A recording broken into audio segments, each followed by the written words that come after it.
Даніэль Дэфо. Жыццё і дзіўныя прыгоды марахода Рабінзона Круза. Пераклад Алены Васілевіч. Раздзел 1. Сям'я Рабінзона. Уцёкі з бацькоўскага дому. З самага ранняга дзяцінства я больш за ўсё на свеце любіў мора. Я зайздросціў кожнаму матросу, які выпраўляўся ў далёкае плаванне. Гадзінамі выстойваў я на марскім беразе і, не зводзячы вачэй, разглядаў караблі, якія праходзілі паблізу. Маім бацькам гэта вельмі не падабалася.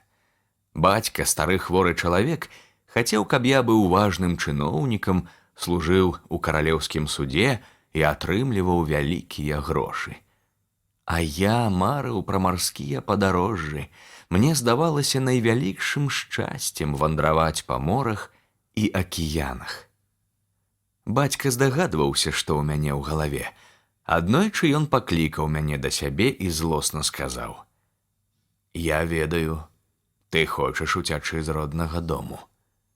Гэта вар'яцтва. Ты павінен застацца. Калі ты застанешся, я заўсёды буду добрым бацькам, але не чакай дабра, калі ты ўсё-такі надумаешся ўцячы». Голас у бацькі задрыжаў, і ён ціха дадаў: «Падумай пра сваю хворую маці. Яна не вытрымае разлукі з табою». У вачах у яго заблішчалі слёзы. Ён любіў мяне і хацеў мне дабра.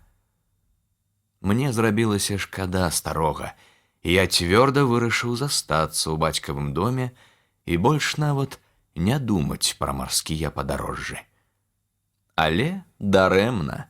Мінула некалькі дзён, і ад маіх намераў нічога не засталося. Мяне зноў пацягнула да марскіх берагоў.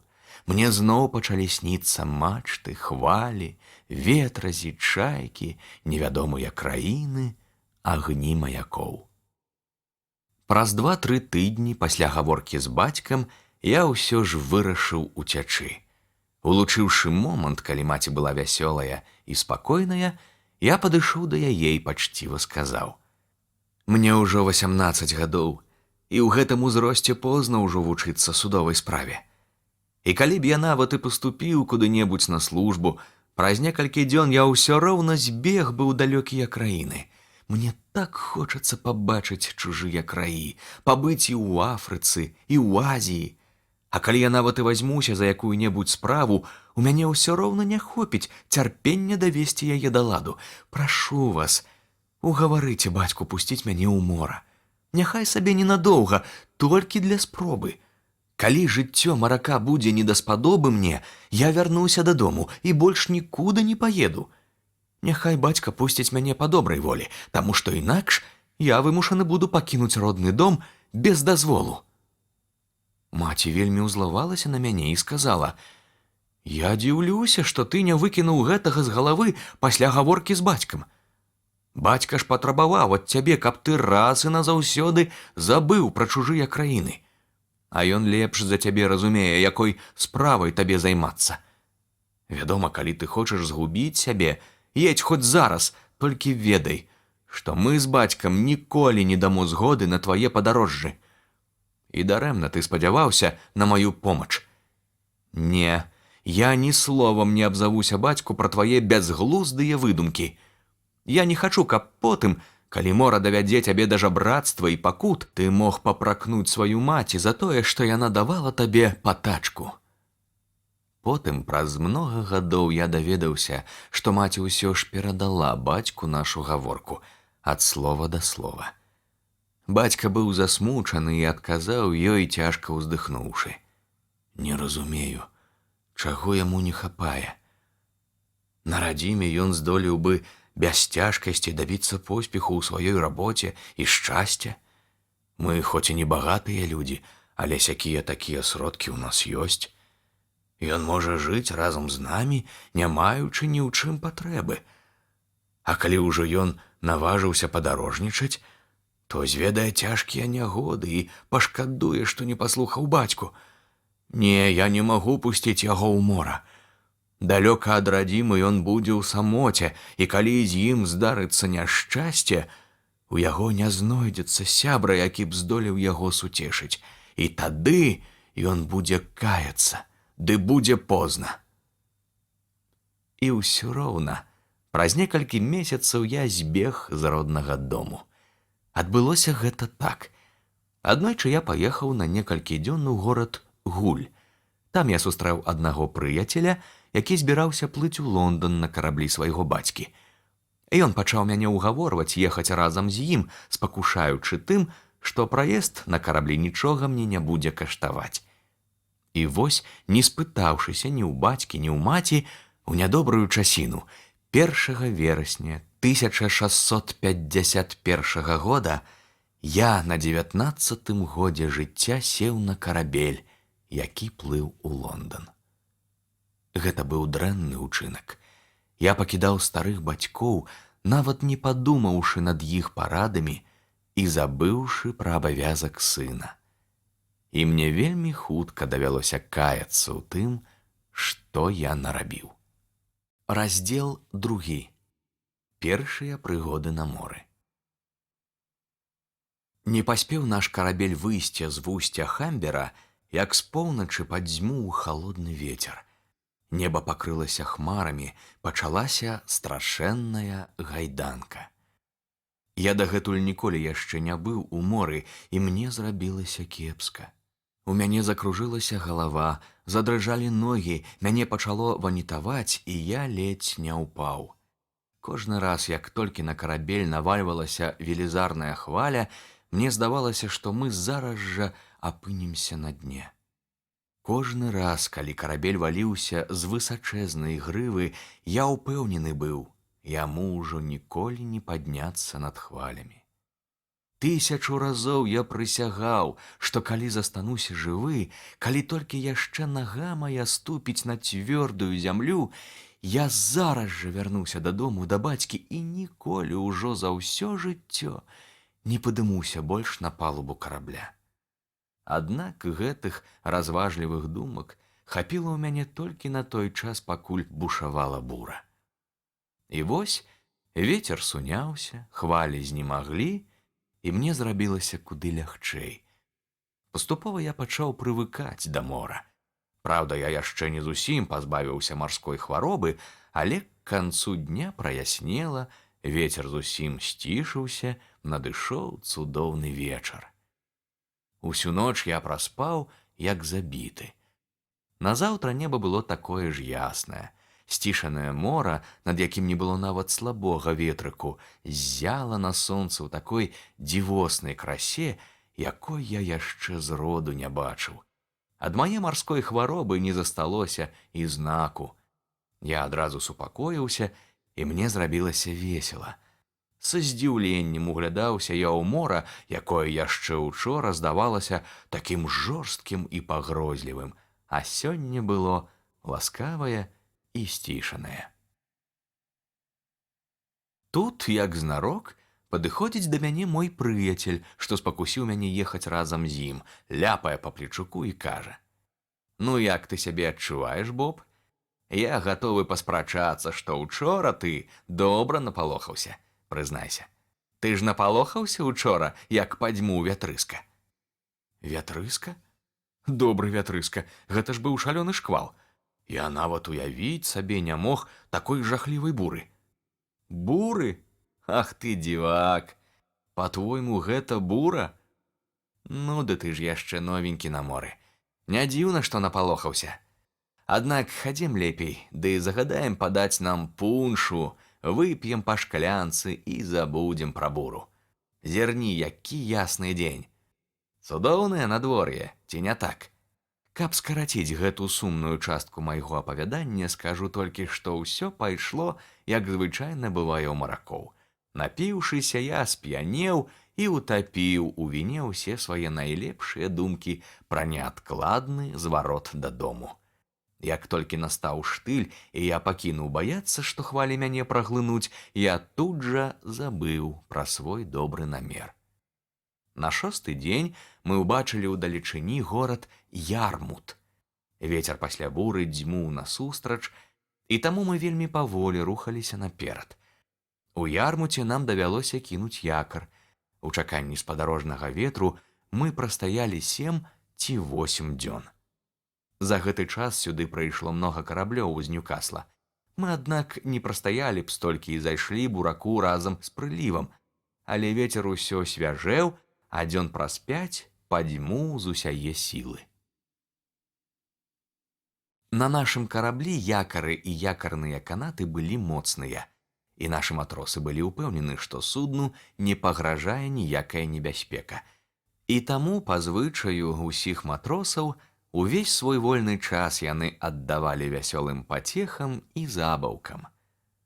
Але на 9-й дзень пад раніцу вецер пасвяжэў і хутка разыграўся страшэнны шторм. Нават выпрабаваныя маракі былі напалоханы. Я некалькі разоў чуў, як наш капітан, праходзячы паўз мяне то ў сваю каюту, то з каюты, паўтараў напаўголасу: «Мы загінулі, канец». І ўсё роўна ён не губляўся і пільна сачыў за работай матросаў і прымаў усе захады, каб выратаваць свой карабель. Да гэтага часу я не баяўся, я быў упэўнены, што і гэта бура мінуецца гэтак жа шчасліва, як і першая. Але калі сам капітан сказаў, што ўсім нам прыйшоў канец, я страшэнна спалохаўся і выбег з каюты на палубу. Ніколі ў жыцці не даводзілася бачыць мне такога жахлівага відовішча. На моры, быццам высачэзныя горы, хадзілі велізарныя хвалі, і кожныя 3-4 хвіліны на нас абвальвалася такая гара. Спачатку я нібы здранцвеў ад страху і не мог нават глядзець навокал. Калі ж нарэшце адважыўся зірнуць назад, я зразумеў, якое бедства нас спасцігла. На 2 цяжка гружаных суднах, якія стаялі непадалёку ад нас на якары, матросы валілі мачты, каб караблі хоць крыху вызваліліся ад цяжару.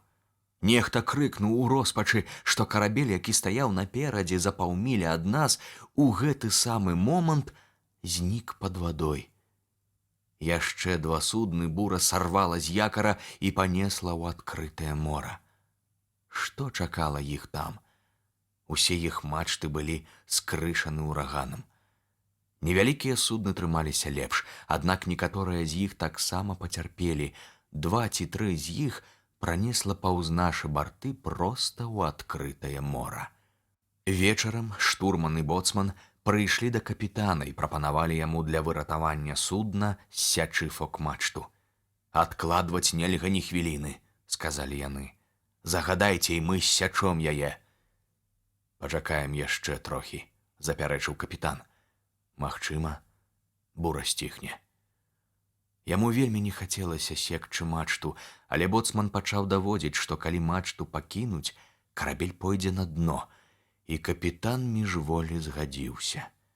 А калі ссеклі фок-мачту, грот-мачта пачала так моцна хіліцца і разгойдваць судна, што давялося ссекчы і яе. Настала ноч, і раптам адзін з матросаў, які спускаўся ў трум, закрычаў, што судна пацякло. У трум паслалі другога матроса, і ён далажыў, што вада паднялася ўжо на 4 футы. Тады капітан загадаў: «Выпампоўвай ваду, усе да помпаў». Калі я пачуў гэту каманду, у мяне ад жаху замерла сэрца. Мне здалося, што я паміраю. Ногі мае аслабелі, і я паваліўся ніцма на койку. Але матросы расштурхалі мяне, патрабуючы, каб я не адлыніваў ад работы. «Даволі ты біў бібікі, час прыйшоў і папрацаваць». Нічога не зробіш, я пайшоў да помпы і пачаў старанна выпампоўваць ваду. У гэты час невялікія грузавыя судны, якія не маглі ўтрымацца супроць ветру, узнялі якары і выйшлі ў адкрытае мора. Убачыўшы гэта, наш капітан загадаў стрэліць з гарматы, каб папярэдзіць іх, што нас чакае смяротная небяспека. Пачуўшы стрэл гарматы і не разумеючы, у чым справа, я ўявіў сабе, што наша судна разбілася і вось-вось пойдзе на дно. Мне зрабілася так страшна, што я страціў прытомнасць і паваліўся. Аднак у гэты час Кожны клапаціўся перш за ўсё пра выратаванне ўласнага жыцця, і на мяне ніхто не звярнуў увагі. Ніхто нават не пацікавіўся, што са мною здарылася. Адзін з матросаў стаў на мае месца да помпы, адсунуўшы мяне нагою. Усе былі ўпэўнены, што я ўжо не жывы. Так я праляжаў вельмі доўга. Ачухаўшыся, я зноў узяўся за работу. Мы працавалі без пярэдыху, а вада ў труме падымалася ўсё вышэй і вышэй. Было зусім ясна, што судна пойдзе на дно. Праўда, шторм пачаў патроху суцішацца, але ў нас не прадбачылася ніякай магчымасці пратрымацца на вадзе да таго часу, пакуль мы зойдзем у гавань. Таму капітан не пераставаў страляць з гарматы, спадзяючыся, што хто-небудзь выратуе нас ад пагібелі. Нарэшце адно невялікае судна, што было бліжэй да нас, рызыкнула спусціць шлюпку, каб прыйсці нам на дапамогу. Шлюпка кожную хвіліну магла перакуліцца, але яна ўпарта набліжалася да нас, і ўсё роўна мы не маглі перабрацца ў шлюпку, таму што не было ніякай магчымасці прычаліць яе да нашага карабля, хоць людзі веславалі з усяе сілы, рызыкуючы ўласным жыццём для выратавання нашага. Мы кінулі ім канат. Яны доўга не маглі злавіць яго, таму што бура адносіла яго ў бок, але, на шчасце, адзін смяльчак пасля неаднаразовых няўдалых спроб нарэшце злаўчыўся і схапіў канат за самы канец. Тады мы падцягнулі шлюпку да нашай кармы, і ўсе да аднаго перабраліся на яе. Мы меркавалі даплыць да іх карабля, але не змаглі адолець хваль, якія неслі нас да берага. Выявілася, што толькі ў гэтым напрамку і можна было веславаць. Не прайшло і чвэрці гадзіны, як наш карабель пачаў апускацца ў ваду. Хвалі так кідалі шлюпку, што нам не відно было нават берага. Толькі на нейкае імгненне, калі ўскідвала на грэбень хвалі, мы маглі бачыць, што на беразе сабраўся натоўп людзей. Людзі бегалі туды і сюды, гатовыя кінуцца нам на дапамогу, як толькі мы падыдзем бліжэй. Але мы рухаліся да берага вельмі павольна. Толькі пад вечар здолелі мы выбрацца на сушу, ды і то з найвялікшымі цяжкасцямі. У Ярмут ісці нам давялося пешкі. Там нас чакала сардэчная сустрэча. Жыхары горада, якія ўжо даведаліся пра наша няшчасце, адвялі нам добрае жытло, пачаставалі выдатным абедам і далі нам грошай, каб мы здолелі дабрацца куды пажадаем, да Лондона ці да Гуля. Непадалёку ад Гуля быў Йорк, дзе жылі мае бацькі, і, вядома ж, мне трэба было вярнуцца да іх. Яны даравалі б мне мае самавольныя ўцёкі, і ўсе мы былі б такія шчаслівыя. Але безразважная мара пра марскія прыгоды не пакідала мяне і зараз. Хоць цвярозы голас розуму казаў мне, што на моры мяне чакаюць новая небяспека і нягоды, я зноў пачаў думаць пра тое, як бы мне трапіць на карабель і аб'ехаць па морах і акіянах увесь свет. Мой прыяцель, той самы бацьку якога належала загінуўшае судна, быў цяпер пануры і самотны. Бяда гняла яго. Ён пазнаёміў мяне са сваім бацькам, той таксама не пакідаў бедаваць па затанулым караблі.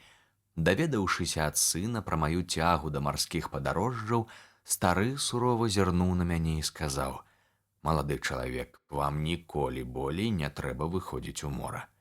Я чуў, што вы баязлівец, што вы распешчаны і губляеце галаву нават пры самай нязначнай небяспецы. Такія людзі не варты ў маракі. Хутчэй вяртайцеся дадому і памірыцеся з раднёю. Вы ўжо самі на сабе зазналі, як небяспечна падарожнічаць морам». Я адчуваў, што ён кажа праўду, і не мог пярэчыць, але ўсё роўна я не вярнуўся дадому, таму што мне было брыдка паказацца на вочы маім блізкім. Мне здавалася, што ўсе нашы суседзі будуць нада мною кпіць. Я быў упэўнены, што мае няўдачы зробяць мяне пасмешышчам для ўсіх сяброў і знаёмых. З цягам часу я неаднойчы заўважаў, што людзі, асабліва ў маладосці, лічаць непрыстойнымі не тыя свае бессаромныя ўчынкі, за якія завуць іх дурнямі, а тыя добрыя і высакародныя справы, якія робяцца імі ў хвіліны раскаяння, хоць толькі за гэтыя справы і можна зваць іх разумнымі.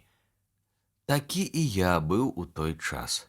Успаміны пра пакуты, якія я выцерпеў у час караблекрушэння, паступова стерліся, і я, пражыўшы ў Ярмуце 2-3 тыдні, паехаў не ў Гуль, а ў Лондан. Раздзел 3. Рабінзон трапляе ў палон. Уцёкі. Вялікім маім няшчасцем было тое, што я ў час маіх прыгод не застаўся на караблі матросам. Праўда, мне давялося б болей працаваць, але затое вывучыўся б, нарэшце, мараходнай справе і з цягам часу мог бы стаць штурманам, а магчыма і капітанам. Але ў той час я быў такі дурны, што з усіх шляхоў выбіраў заўсёды самы горшы. З той прычыны, што я мог тады заўсёды фарсіць сваім адзеннем, і ў кішэнях у мяне не зводзіліся грошы, я заўсёды з'яўляўся на карабель бесклапотным шалапутам, нічога там не рабіў і нічому не вучыўся. Маладыя свавольнікі і гультаі звычайна трапляюць у дрэнную кампанію і вельмі хутка канчаткова збіваюцца з тропу. Такі ж лёс чакаў і мяне, але ў Лондане мне пашчасціла пазнаёміцца з паважным пажылым капітанам, які шчыра мною зацікавіўся. Незадоўга перад гэтым ён хадзіў на сваім караблі да берагоў Афрыкі і Гвінеі. Гэта падарожжа прынесла яму немалы прыбытак, і цяпер ён зноў збіраўся накіравацца ў тыя ж краі. Я спадабаўся яму. Я быў тады цікавым суразмоўцай. Ён часта бавіў са мной свой вольны час, і, даведаўшыся, што я мару пабачыць заморскія краіны, прапанаваў мне пайсці ў плаванне на яго караблі. «Вам гэта не будзе каштаваць грошай», – сказаў ён. «Я не вазьму з вас нічога ні за праезд, ні за яду. Вы будзеце на караблі маім госцем, а калі яшчэ прыхопіце з сабой усякія такія рэчы, якія вам удасца выгадна збыць на Гвінеі, то вы будзеце мець яшчэ і барыш. Паспрабуйце, можа, якраз вам і пашэнціць». Гэты капітан карыстаўся агульным даверам, і я з ахвотай згадзіўся на яго запрашэнне. Накіроўваючыся ў Гвінею, я прыхапіў з сабой усё і тое з тавару. Закупіў на 40 фунтаў стэрлінгаў розных бразготак і шкляных вырабаў, якія мелі выдатны збыт у дзікуноў. Набыць гэтыя 40 фунтаў мне пасадзейнічалі блізкія сваякі, з якімі я меў ліставанне. Я паведаміў ім, што збіраюся заняцца гандлем, і яны ўгаварылі маю маці, а магчыма і бацьку, памагчы мне хоць нязначнай сумай. Гэта паездка ў Афрыку была, бадай, маім адзіным шчаслівым падарожжам. Вядома ж, за свой поспех я павінен быў быць удзячны толькі бескарыслівай дабраце капітана. У час падарожжа ён займаўся са мной матэматыкай і вучыў мяне карабельнай справе. Ён меў задавальненне ад таго, што перадаваў мне свой вопыт, а я ад таго, што слухаў і вучыўся ў яго. Падарожжа зрабіла мяне і мараком, і купцом. Я вымяняў на свае бразготкі 5 фунтаў і 10 унцый залатога пяску, за які, вярнуўшыся ў Лондан, атрымаў немалую суму. Такім чынам я мог лічыць сябе багатым прамыслоўцам, які паспяхова вядзе гандаль з Гвінеяй. Але на маё няшчасце мой сябра-капітан хутка пасля вяртання ў Ангельшчыну памёр, і мне давялося зрабіць другое падарожжа на свой страх ужо без сяброўскай парады і дапамогі. Я адплыў з Ангельшчыны на тым жа караблі, і гэта было самае нешчаслівае падарожжа, якое калі-небудзь рабіў чалавек. Аднойчы на світанні, калі мы пасля доўгага плавання ішлі паміж Канарскімі выспамі і Афрыкай, на нас напалі піраты, марскія разбойнікі. Гэта былі туркі з Салеха. Яны здаля заўважылі нас і поўным ходам прыпусцілі наўздагон. Спачатку мы спадзяваліся, што здолеем выратавацца ад іх уцёкамі і таксама паднялі ветразі. Аднак хутка стала відавочна, што гадзін праз 5-6 яны нас абавязкова дагоняць. Мы зразумелі, што неабходна рыхтавацца да бою. У нас было 12 гармат, а ў ворага 18. Каля 3 гадзін апоўдні разбойніцкі карабель дагнаў нас, але піраты зрабілі вялікую памылку. Замест таго, каб падысці да нас з кармы, яны падышлі з левага борта, дзе ў нас было 8 гармат. Выкарыстаўшы іх памылку, мы навялі на іх усе гэтыя гарматы і далі залп. Туркаў было не менш 200 чалавек, таму яны адказалі на нашу страляніну не толькі гарматным, але таксама і ружейным залпам з 200 стрэльбаў. На шчасце, у нас нікога не зачапіла, усе засталіся жывыя і непараненыя. Пасля гэтай сутычкі пірацкае судна адышло на паўмілі і пачало рыхтавацца да новага нападу. Мы ж, у сваю чаргу, падрыхтаваліся да новай абароны. На гэты раз ворагі падышлі да нас з другога борта і ўзялі нас на абардаж. Гэта значыць, зачапіліся за наш борт бусакамі, чалавек 60 уварваліся на палубу і перш за ўсё кінуліся секчы мачты і снасці. Мы сустрэлі іх ружейнай стралянінай і двойчы вызвалялі ад іх палубу, але ўсё роўна вымушаны былі здацца, таму што наш карабель ужо быў непрыгодны для далейшага плавання. 3 з нашых людзей былі забітыя, 8 чалавек паранена. Нас, як палонных, завезлі ў марскі порт Салех, які належаў маўрам. Іншых ангельцаў забралі і адправілі да двара жорсткага султана, а мяне капітан пірацкага судна пакінуў пры сабе і зрабіў сваім рабом, бо я быў малады і спрытны. Я горка заплакаў. Я ўспомніў прадказанне майго бацькі, што рана ці позна са мною здарыцца бяда і ніхто не прыйдзе мне на дапамогу. Я думаў, што менавіта цяпер такая бяда мяне і напаткала, але дарэмна я так думаў. Наперадзе мяне чакалі яшчэ страшнейшыя няшчасці. Я спадзяваўся, што мой новы ўладар, капітан разбойніцкага судна, пакінуўшы мяне пры сабе, калі ён зноў адправіцца рабаваць марскія караблі, возьме мяне з сабою таксама.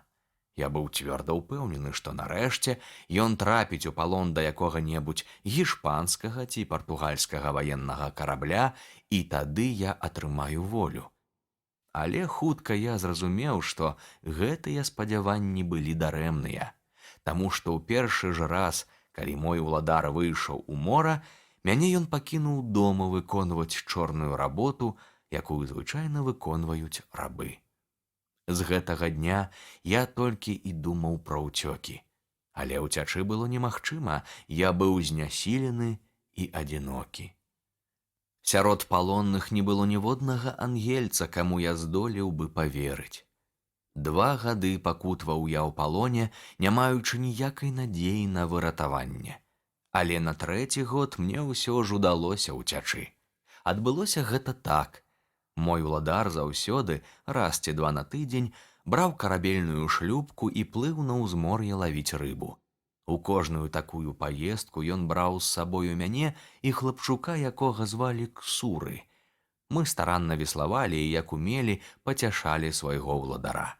А паколькі я ў дадатак яшчэ аказаўся і някепскім рыбаловам, ён часам пасылаў нас абаіх, мяне і гэтага Ксуры, па рыбу пад наглядам аднаго старога маўра, свайго далёкага родзіча.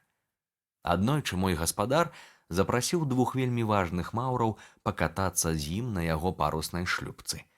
Для гэтай паездкі ён нарыхтаваў вялікія запасы ежы, якія з вечара яшчэ адправіў да сябе на шлюпку. Шлюпка была прасторная. Гаспадар яшчэ 2 гады назад загадаў свайму карабельнаму цесляру зрабіць там невялікую каюту, а ў каюце кладоўку для прадуктаў. У гэту кладоўку я і склаў усе прыпасы.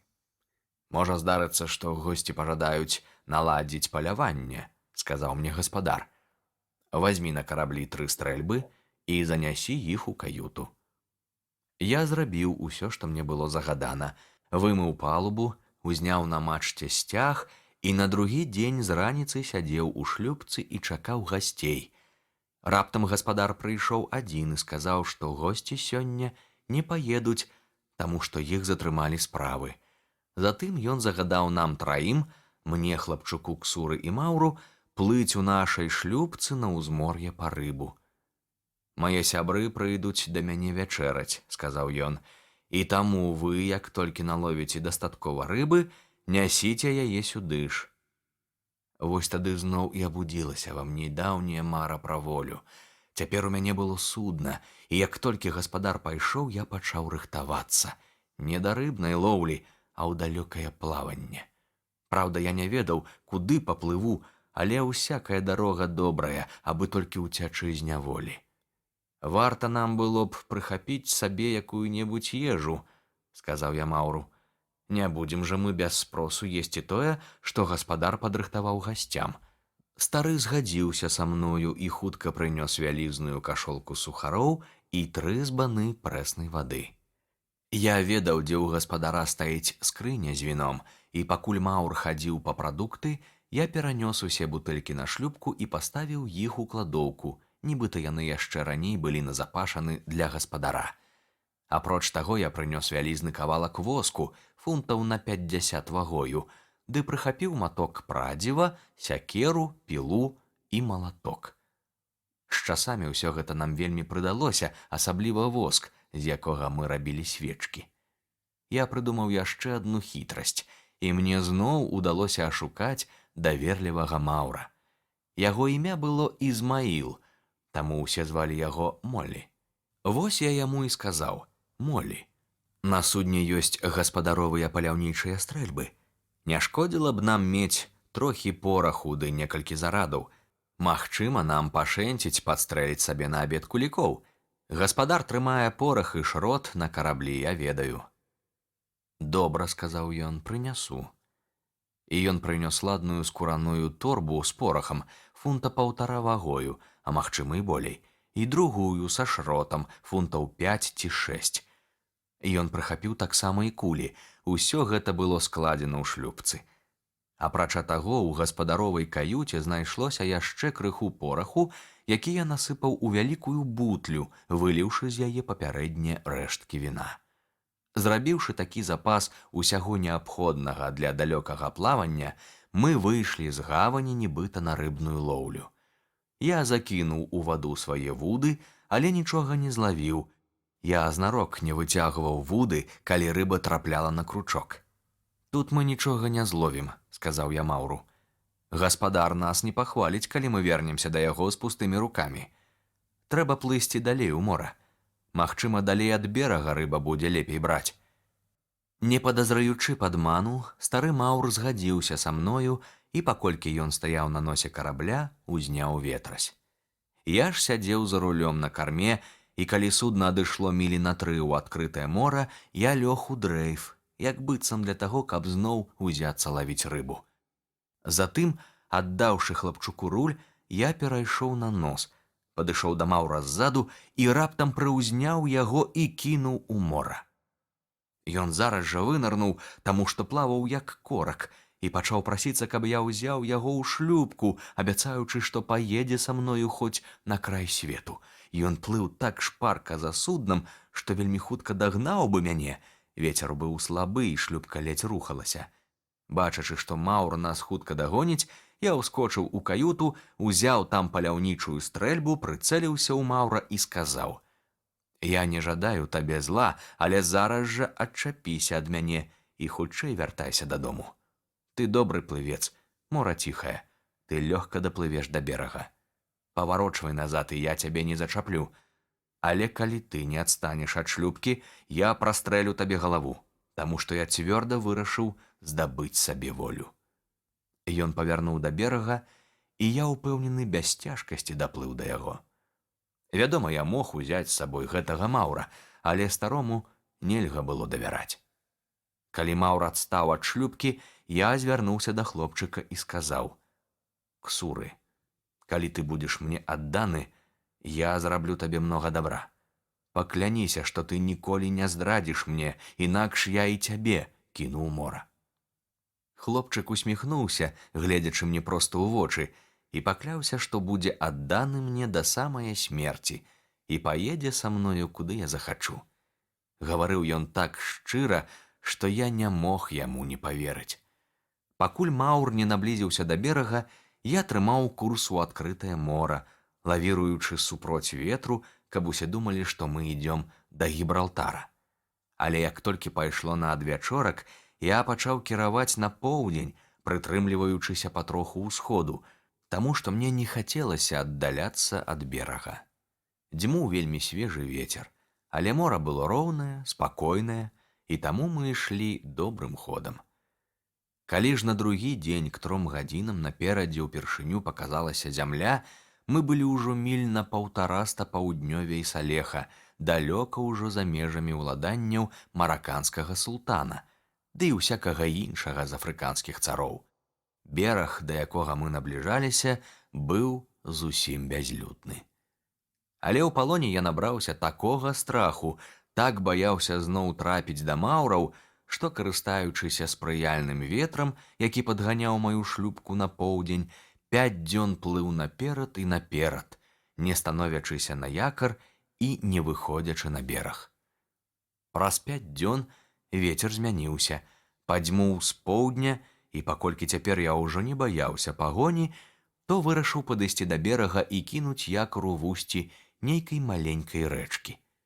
Не магу сказаць пэўна, што гэта за рэчка, дзе яна працякае і якія людзі жывуць на яе берагах.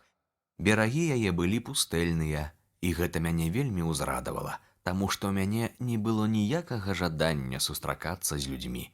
Адзінае, што мне было патрэбна – прэсная вада. Мы зайшлі ў вусце пад вечар і вырашылі, калі сцямнее, дабрацца да сушы ўплаў і агледзець усё навокал. Але як толькі сцямнела, мы пачулі страшэнныя гукі. Бераг кішэў звярамі, якія так шалёна вылі, рыкалі, раўлі і брахалі, што бедны Ксуры ледзь не памёр ад страху, і Ксуры пачаў упрошваць мяне не выходзіць на бераг да раніцы. «Добра, Ксуры», – сказаў я яму, – «пачакаем. Але можа здарыцца так, што пры дзённым святле мы ўбачым людзей, якіх нам трэба асцерагацца больш, чым лютых і львоў і тыграў».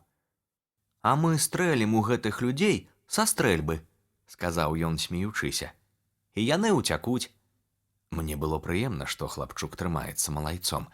Каб ён і надалей не вешаў носа, я даў яму глыток віна. Я паслухаў яго парады, і ўсю ноч мы прастаялі на якары, не выходзячы з лодкі і трымаючы на пагатове стрэльбы.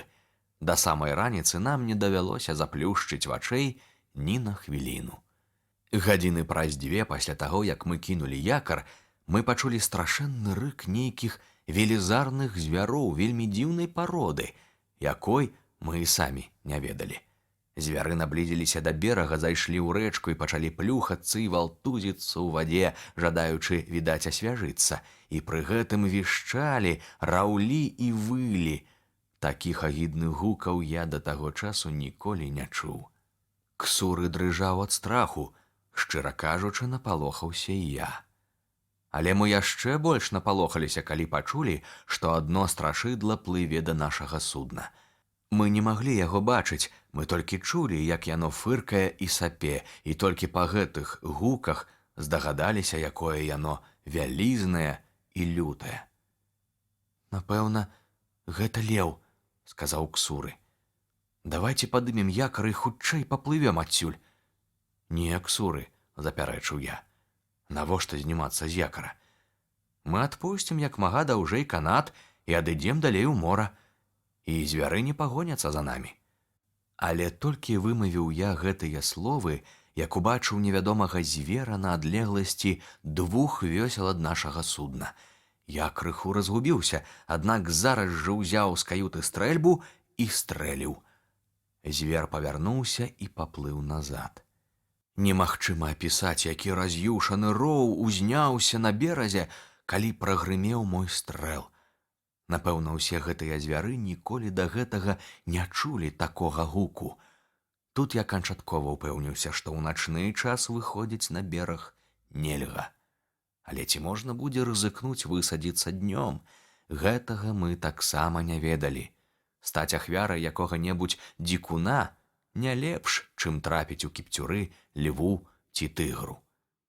Але нам, чаго б гэта ні каштавала, неабходна было выйсці на бераг тут ці ў іншым месцы, бо ў нас не засталося ні кроплі прэснай вады. Мы пакутавалі ад смагі. Нарэшце падышла доўгачаканая раніца. Ксуры сказаў, што калі я пушчу яго, ён дабярэцца да берага ўброд і пастараецца здабыць прэсную ваду. А калі я спытаў у яго, чаму павінен ісці ён, а не я, ён адказаў: калі прыйдзе дзікі чалавек, ён з'есці мяне, а вы застанецеся жыць. Адданасць і любоў да мяне, што прагучалі ў гэтым адказе, бясконца мяне кранулі. Вось што, Ксуры, сказаў я, пойдзем разам. А калі з'явіцца дзікі чалавек, мы застрэлім яго, і ён не з'есць ні цябе, ні мяне.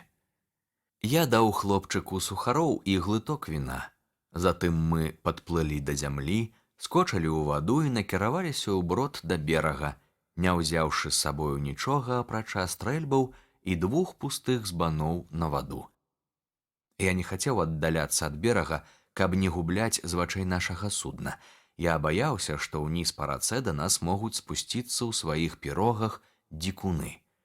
Але Ксуры, убачыўшы лагчыну на адлегласці мілі ад берага, памчаўся са збаном туды. Раптам я бачу, ён бяжыць назад. Ці не пагналіся за ім дзікуны, спалохаўся я. Ці не спужаўся ён якога-небудзь дзікага звера?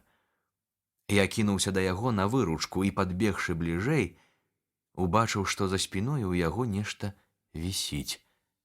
Аказваецца, ён забіў нейкага звярка, накшталт нашага зайца, толькі шэрсць у яго была другога колеру і ногі даўжэйшыя. Мы абодва былі рады гэтай дзічыне, але я яшчэ больш узрадаваўся, калі Ксуры сказаў, што ён знайшоў у лагчыне многа добрай прэснай вады. Набраўшы поўныя збаны вады, мы прыгатавалі шыкоўнае снеданне з забітага звярка і паплылі далей. Так мы і не знайшлі ў гэтай мясцовасці ніякіх слядоў чалавека. Пасля таго, як мы выйшлі з вусця рэчкі, мне яшчэ некалькі разоў даводзілася ў час нашага далейшага плавання прычальваць да берага, каб набраць вады. Аднойчы ўранні мы кінулі якар каля нейкага высокага мыса. Пачаўся ўжо прыліў. Раптам Ксуры, у якога былі вельмі зоркія вочы, прашаптаў: «Паплывем далей ад гэтага берага. Зірніце, якое страшыдла ляжыць вунь там, на пагорку. Яно моцна спіць, але невядома, што будзе, як яно прачнецца». Я зірнуў у той бок, куды паказваў Ксуры, і сапраўды ўбачыў страшэннага звера. Гэта быў велізарны леў, і ён ляжаў пад выступам гары. «Слухай, Ксуры, — сказаў я, — ідзі на бераг і забі гэтага льва». Хлопчык спалохаўся. «Каб я яго забіў, — усклікнуў ён, — ды гэты ж леў мяне праглыне, як муху». Я папрасіў яго не варушыцца і, не сказаўшы яму больш ні слова, прынёс з каюты ўсе нашы стрэльбы. Іх было 3. Адну, самую вялікую, я зарадзіў 2 кавалкамі свінца, папярэдне насыпаўшы ў рулю добры зарад пораху. У другую укаціў 2 вялікія кулі, а ў трэцюю 5 куль паменей. Узяўшы першую стрэльбу і старанна прыцэліўшыся, я стрэліў у звера. Я цэліўся яму ў галаву, але ён ляжаў так, што лапа прыкрывала галаву на ўзроўні вачэй, і зарад трапіў у лапу і раздрабіў косць. Леў зароў і ўсхапіўся, але, адчуўшы раптам боль, паваліўся, потым падняўся на 3 лапах і закульгаў далей ад берага з такім ровам, якога я ніколі не чуў. Я быў крыху збянтэжаны, што не пацэліў яму ў галаву, аднак, не марудзячы ні хвіліны, узяў другую стрэльбу і стрэліў зверу наўздагон. На гэты раз мой зарад трапіў якраз у цэль. Леў паваліўся з ледзь чутным хрыплым стогнам. Калі Ксуры ўбачыў параненага звера, увесь яго страх прайшоў, і ён пачаў прасіць мяне, каб я пусціў яго на бераг. «Ідзі», — сказаў я. Хлопчык скочыў у ваду і паплыў да берага, грабучы адной рукою, таму што ў другой трымаў стрэльбу.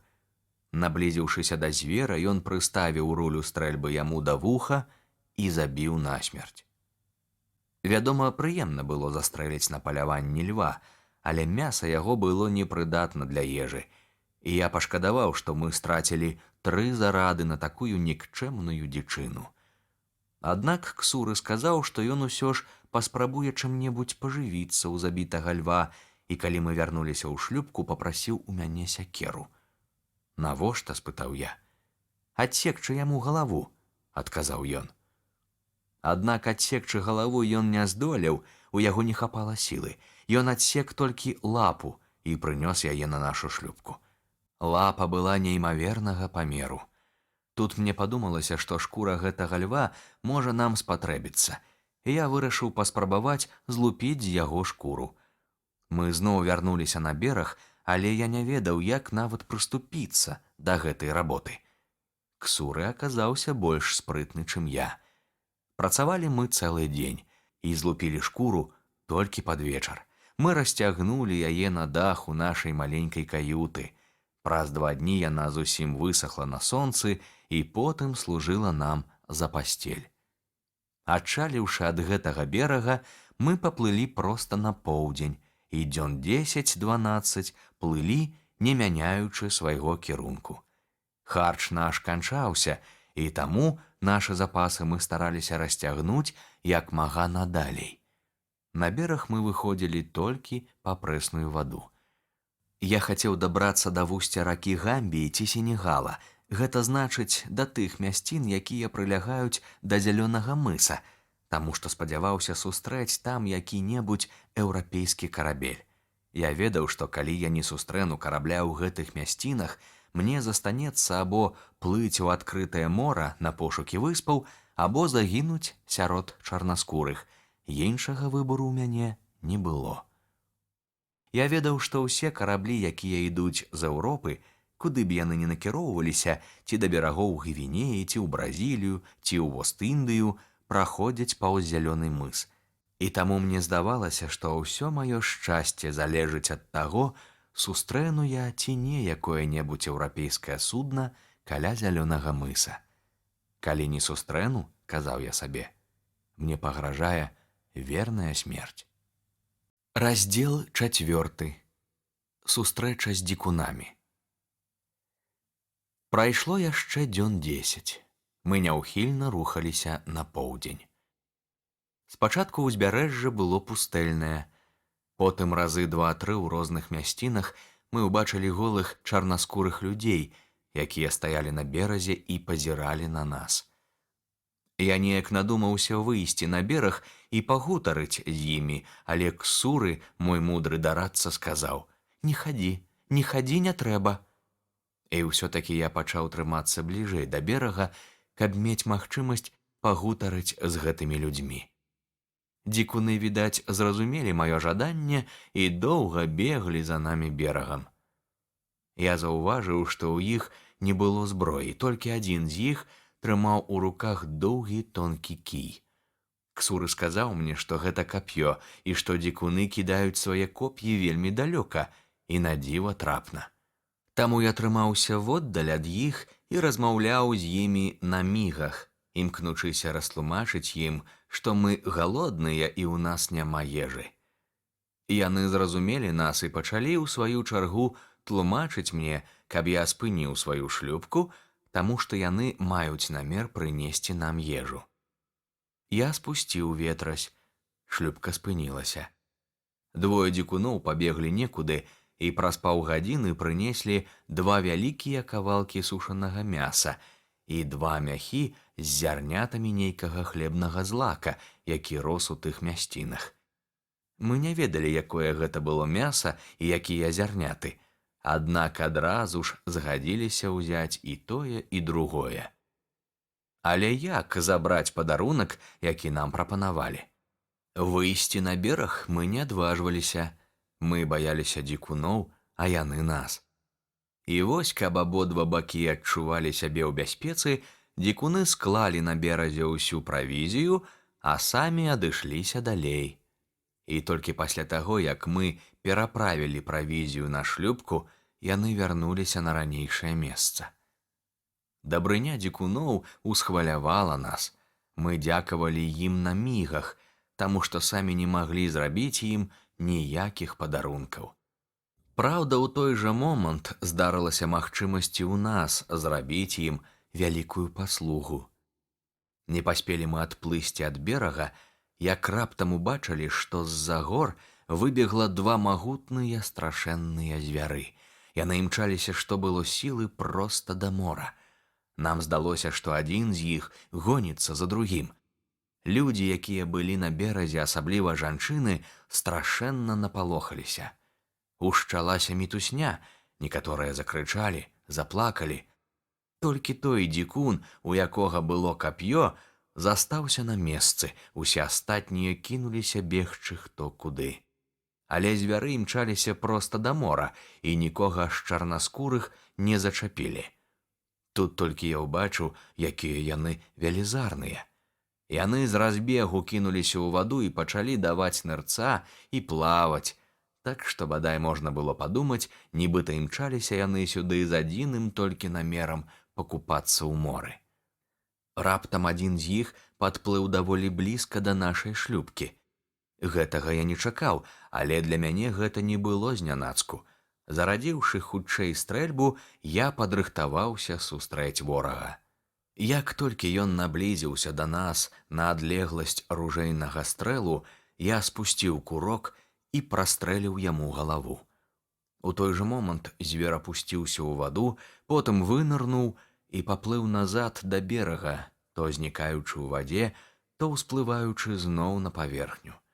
Ён змагаўся са смерцю, захлынаючыся ў вадзе і сцякаючы крывёю. Не даплыўшы да берага, ён пайшоў на дно. Ніякімі словамі немагчыма выказаць, як былі ашаломлены дзікуны, калі пачулі грукат і ўбачылі агонь майго стрэлу. Некаторыя ледзь не паўміралі са страху, пападалі ніцма на зямлю, як нежывыя. Але ўбачыўшы, што звер забіты, і я раблю ім знакі падысці бліжэй да берага, яны пасмялелі і стоўпіліся каля самай вады. Відаць, ім вельмі хацелася знайсці пад вадою забітага звера. У тым месцы, дзе ён затануў, вада была пафарбавана крывёю, і таму я вельмі лёгка адшукаў яго. Зачапіўшы звера вяроўкаю, я кінуў канец яе дзікунам, і яны прыцягнулі забітага звера да берага. Гэта быў вялізны леапард з незвычайна прыгожай плямістай шкурай. Стоячы над ім у здзіўленні, дзікуны ўзнялі рукі ўгару. Яны не маглі зразумець, чым я забіў яго. Другі звер, напалохаўшыся майго стрэлу, падплыў да берага і памчаўся назад у горы. Я заўважыў, што дзікунам вельмі хацелася паласавацца мясам забітага леапарда, і мне прыйшло ў галаву, што будзе добра, калі я падарую ім яго. Я паказаў ім на мігах, што яны могуць забраць звера сабе. Яны горача падзякавалі мне і ў той жа момант узяліся за справу. Нажоў яны не мелі і дзейнічалі вострай трэскай, аднак шкуру з мёртвага звера злупілі так хутка і спрытна, як бы мы не справіліся і ножом. Яны прапанавалі мне мяса, але я адмовіўся, знакам паказаўшы, што дарую яго ім. Я папрасіў у іх шкуру, якую яны аддалі мне вельмі ахвотна. Апрача таго, яны прынеслі мне яшчэ правізіі, і я з радасцю прыняў іх дар. Затым я папрасіў у іх вады. Я ўзяў адзін з нашых збаноў і перавярнуў яго дагары дном, каб паказаць, што ён пусты і што я прашу наліць яго. Тады яны нешта крыкнулі, неўзабаве з'явіліся дзве жанчыны і прынеслі вялікую пасудзіну з абпаленай гліны. Напэўна, дзікуны абпальваюць гліну на сонцы. Гэту пасудзіну жанчыны паставілі на беразе, а самі адышліся, як і раней. Я адправіў ксуры на бераг з усімі 3 збанамі, і ён наліў іх да краёў. Атрымаўшы такім чынам ваду, мяса і хлебныя зярняты, я развітаўся з прыязнымі дзікунамі і на працягу 11 дзён плыў у ранейшым кірунку. Кожную ноч у час штылю мы выкрасалі агонь і запальвалі ў ліхтары самаробную свечку, спадзеючыся, што якое-небудзь судна заўважыць наша малюсенькае полымейка, але ніводнага карабля нам так і не трапілася па дарозе. Нарэшце, Міляў за 15 наперадзе я ўбачыў паласу зямлі, якая далёка выступала ў мора. Надвор'е было ціхае, і я скіраваў у адкрытае мора, каб абагнуць гэту касу. У той момант, калі мы абгіналі яе, я выразна ўбачыў міляў за 6 ад берага з боку акіяна другую зямлю і зрабіў для сябе вывад, што вузкая каса гэта і ёсць зялёны мыс, а тая зямля, што бачыцца ўдалечыні, адна з выспаў зялёнага мыса. Але выспы былі вельмі далёка, і я не адважыўся накіравацца да іх. Раптам я пачуў крык Ксуры: «Пан, пан, карабель ветрась!» Наіўны хлапчук быў так напалоханы, што ледзь не страціў розум. Уявіў сабе, нібыта гэта адзін з караблёў яго гаспадара, пасланых за намі ў пагоню. Але я ведаў, наколькі далёка былі мы цяпер ад маўраў, і быў упэўнены, што баяцца іх ужо няма чаго. Я выскачыў з каюты і адразу ж убачыў карабель. Мне нават удалося разгледзець, што карабель гэты партугальскі. Напэўна, ён накіроўваецца да берагоў Гвінеі, падумаў я. Але уважліва ўгледзеўшыся, я ўпэўніўся, што карабель ідзе ў другім кірунку і не мае намеру паварочваць да берага. Тады я ўзняў усе ветразі і памчаўся ў адкрытае мора. Я вырашыў, чаго б гэта ні каштавала, дагнаць карабель і пачаць з ім перагаворы. Хутка, аднак, я зразумеў, што нават ідучы поўным ходам, я не здолею падысці настолькі блізка, каб на караблі маглі заўважыць мае сігналы. Але якраз у той час, калі мяне пачала ўжо апаноўваць роспач, нас заўважылі з палубы, напэўна, у падзорную трубу. Як я потым даведаўся, на караблі вырашылі, што гэта шлюпка з якога-небудзь затанулага еўрапейскага судна. Карабель лёг у дрейф, каб даць мне магчымасць наблізіцца, і я прычаліў да яго гадзіны праз 3. Мяне спыталі, хто я такі. Спачатку па-партугальску, потым па-гішпанску, затым па-французску, але ні аднае з гэтых моў я не ведаў. Нарэшце адзін матрос, шатландзец, загаварыў са мною па-ангельску, і я сказаў яму, што я ангелец і што я ўцёк з палону. Тады мяне і майго спадарожніка вельмі прыязна запрасілі на карабель. Хутка мы апынуліся на палубе разам з нашай шлюпкай. Немагчыма выказаць, які шчаслівы я быў, калі адчуў сябе на волі. Я быў выратаваны і ад рабства, і ад смерці, якая мне пагражала. Шчасце маё было бязмежнае. Ад радасці, каб аддзячыць, я прапанаваў капітану, майму выратавальніку, усю маёмасць, якая ў мяне была. Але капітан адмовіўся. «Мне нічога не трэба», – сказаў ён. «Усе вашы рэчы будуць захаваныя, і вы атрымаеце іх, як толькі мы прыбудзем у Бразілію. Я выратаваў вам жыццё, бо добра разумею, што са мной таксама магло б здарыцца такое ж няшчасце. І як бы мне было радасна, каб такую ж паслугу зрабілі для мяне вы. Не забывайце таксама, што мы едзем у Бразілію, а Бразілія далёка ад Ангельшчыны, і там вы можаце памерці з голаду без гэтых рэчаў. Не таму ж я ратаваў вас, каб потым кінуць на згубу. Не-не, сеньор, я давязу вас да Бразіліі бясплатна, а рэчы дадуць вам магчымасць забяспечыць сябе харчаваннем і аплаціць праезд на радзіму». Раздзел 5. Рабінзон селіцца ў Бразіліі. Ён зноў выпраўляецца ў мора. Карабель яго церпіць крушэнне. Капітан быў высакародны і шчодры не толькі на словах, але і на справе. Ён добрасумленна выканаў усе свае абяцанні. Ён загадаў, каб ніводзін з матросаў не адважыўся нават зачапіць маю маёмасць. Потым склаў падрабязны спіс усіх рэчаў, якія мне належалі, загадаў змясціць іх разам з яго рэчамі, а спіс уручыць мне, каб як толькі мы прыплывём у Бразілію, я здолеў атрымаць усё поўнасцю. Яму захацелася купіць маю шлюпку. Шлюпка сапраўды была добрая. Капітан сказаў, што купіць яе для свайго карабля і спытаў, колькі я хачу за яе. «Вы, – адказаў я, – зрабілі мне столькі дабра, што я ні ў якім разе не адважуся ацэньваць шлюпку. Колькі дасце, столькі і вазьму. Тады ён сказаў, што выдасць мне пісьмовае абавязацельства заплаціць за маю шлюбку 80 чырвонцаў адразу ж, як мы прыедзем у Бразілію. Аднак, калі там у мяне знойдзецца іншы пакупнік, які прапануе мне больш, капітан заплаціць мне столькі ж. Наша плаванне да Бразіліі скончылася шчасліва. У дарозе мы памагалі матросам, і яны пасябравалі з намі. Пасля 22 дзён плавання мы зайшлі ў бухту ўсіх святых. Тут я канчаткова адчуў, што няшчасці мае засталіся ззаду, што я ўжо вольны чалавек, а не раб, і што жыццё маё пачынаецца нанава. Я ніколі не забуду, як высакародна паставіўся да мяне капітан партугальскага карабля. Ён не ўзяў з мяне ні капейкі грошай за праезд. Ён вярнуў мне цэлымі ўсе мае рэчы, нават 3 гліняныя збаны. Ён даў мне 40 залатых за шкуру льва і 20 за леапардавую. І наогул ён купіў усё, што мне было непатрэбна, і што мне выгадна было прадаць, у тым ліку скрыню з вінамі, 2 стрэльбы і воск, які застаўся. Частка яго пайшла ў нас на свечкі.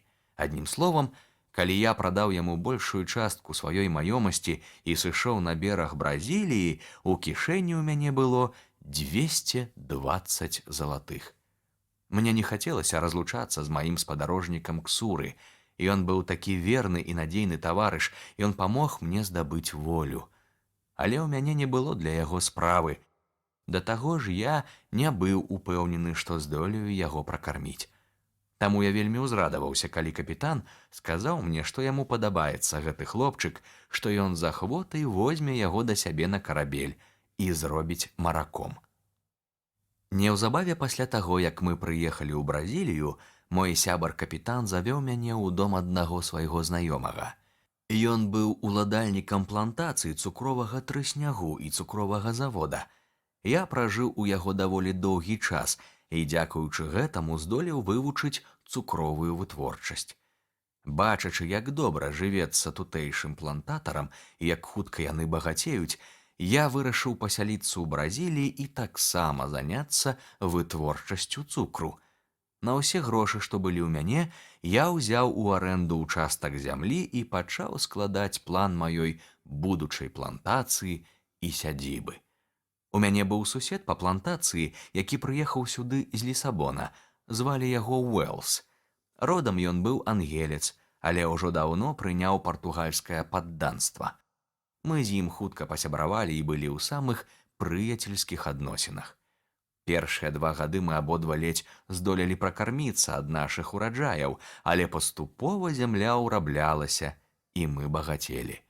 Пражыўшы ў Бразіліі гады 4 і паступова пашыраючы сваю справу, я, вядома, не толькі вывучыў гішпанскую мову, але і пазнаёміўся з усімі суседзямі, а таксама і з купцамі з Сан-Сальвадора, бліжэйшага да нас прыморскага горада.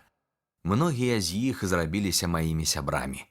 Мы часта сустракаліся, і, вядома, я часта расказваў ім пра 2 мае паездкі да гвінейскага берага, пра тое, як вядзецца гандаль з тамашнімі неграмі і як лёгка там за якія-небудзь цацкі, за пацеркі, нажніцы, нажы, сякеры ці люстэркі набыць залаты пясок і слановую косць. Яны заўсёды слухалі мяне з вялікай цікавасцю і падоўгу абмяркоўвалі тое, пра што я расказваў ім.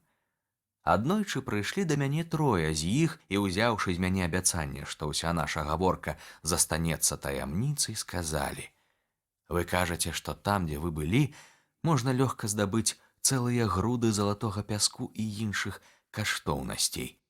Мы хочам паслаць карабель у Гвінею па золата. Ці згодны вы паехаць у Гвінею? Вам не давядзецца на гэту справу траціць ні капейкі. Мы дамо вам усё, што патрэбна для абмену. За вашу працу вы атрымаеце сваю долю прыбытку, такую ж, як і кожны з нас».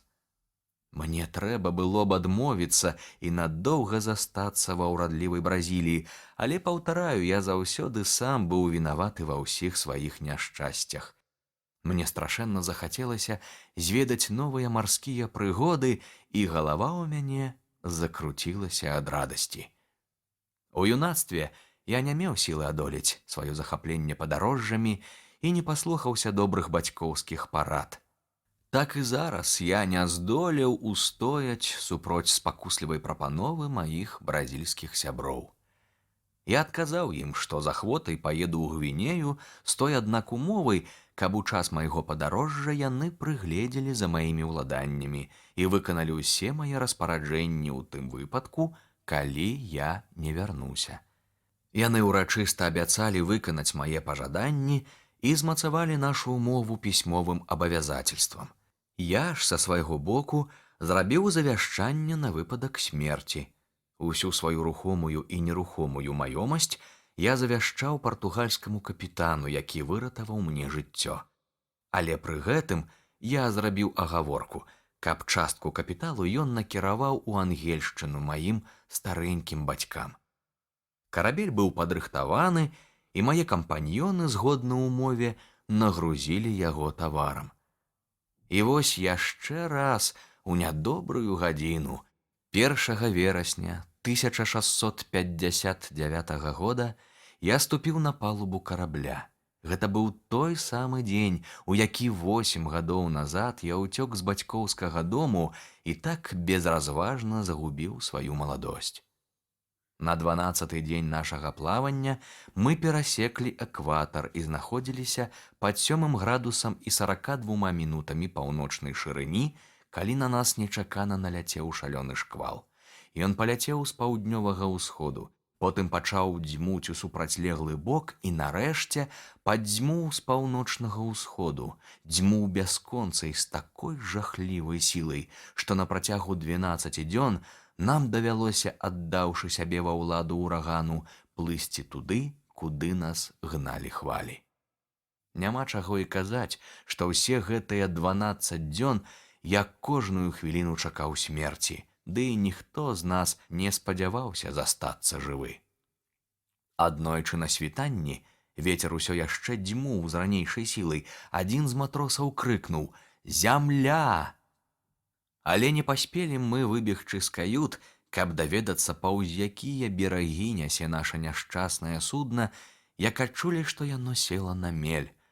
У той жа момант ад нечаканага прыпынку на нашу палубу хлынула такая шалёная, магутная хваля, што мы вымушаны былі зараз жа схавацца ў каютах. Карабель так глыбока засеў у пяску, што не было чаго і думаць сцягнуць яго з мелі. Нам заставалася адно – паклапаціцца пра выратаванне свайго жыцця. У нас было 2 шлюпкі. Адна вісела за кармой, у час шторму яе разбіла і знесла ў мора.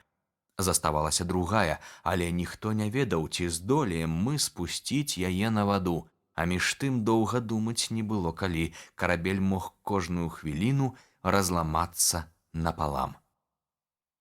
Памочнік капітана кінуўся да шлюпкі і з дапамогай матросаў перакінуў яе цераз борт. Мы ўсе, 11 чалавек, спусціліся ў шлюпку і аддалі сябе ва ўладу хваль. Хоць шторм ужо і супакоіўся крыху, на бераг усё яшчэ накочваліся велізарныя хвалі, і мора шалела. Наша становішча зрабілася яшчэ больш безнадзейным.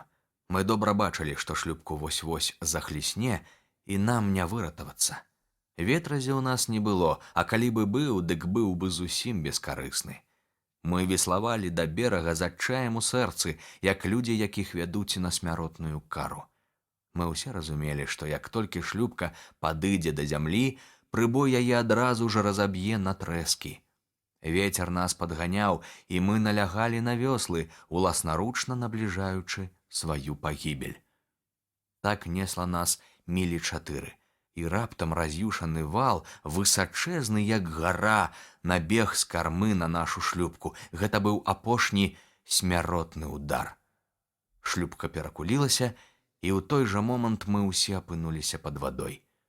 Бура за адно імгнення раскідала нас у розныя бакі. Немагчыма апісаць тыя пачуцці і думкі, якія зведаў я, калі мяне захліснула хваля.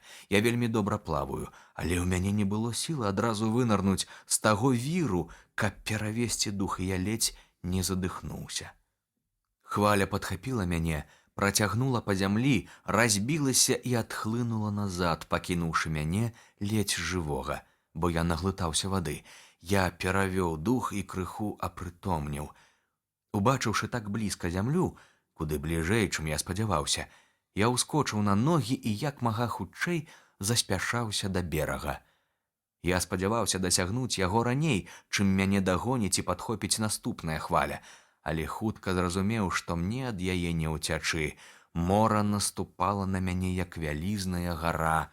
Яно даганяла мяне, як быццам раз'ятраны вораг, з якім немагчыма змагацца. Я і не супраціўляўся тым хвалям, што неслі мяне да берага, але ледзь толькі яны адыходзілі назад, я прыкладаў усе намаганні, каб яны не знеслі мяне ў мора. Наступная хваля была велізарная, не менш 20 ці 30 футаў вышыні. Яна пахавала мяне глыбока пад сабою. Затым мяне падхапіла і з незвычайнай хуткасцю памчала да зямлі. Доўга я плыў па цячэнні, памагаючы яму з усяе сілы, і ледзь не задыхнуўся ў вадзе, як раптам адчуў, што мяне нясе кудысьці ўгару. Хутка, на маё вялікае шчасце, мае рукі і галава апынуліся над паверхняй вады. І хоць секунды праз 2 на мяне нахлынула новая хваля, усё ж гэта кароткая перадышка надала мне сілы і бадзёрасці. Новая хваля зноў захліснула мяне з галавою, але на гэты раз я прабыў пад вадою не вельмі доўга. Калі хваля разбілася і схлынула, я вытрымаў яе націск, паплыў да берага і хутка зноў адчуў, што ў мяне пад нагамі зямля. Я пастаяў 2-3 секунды, уздыхнуў на ўсе грудзі і з апошняй сілы кінуўся бегчы да берага. Але і на гэты раз я не ўцёк ад раз'ятранага мора, яно зноў кінулася мне наўздагон. Яшчэ 2 разы хвалі даганялі мяне і неслі да берага, які ў гэтым месцы быў вельмі пакаты. Апошняя хваля з такою сілай шпурнула мяне аб скалу, што я страціў прытомнасць. Нейкі час я быў зусім бездапаможны, і калі б у гэты момант мора паспела дагнаць мяне, я абавязкова захлынуўся б у вадзе. На шчасце, я ўчас апрытомніў.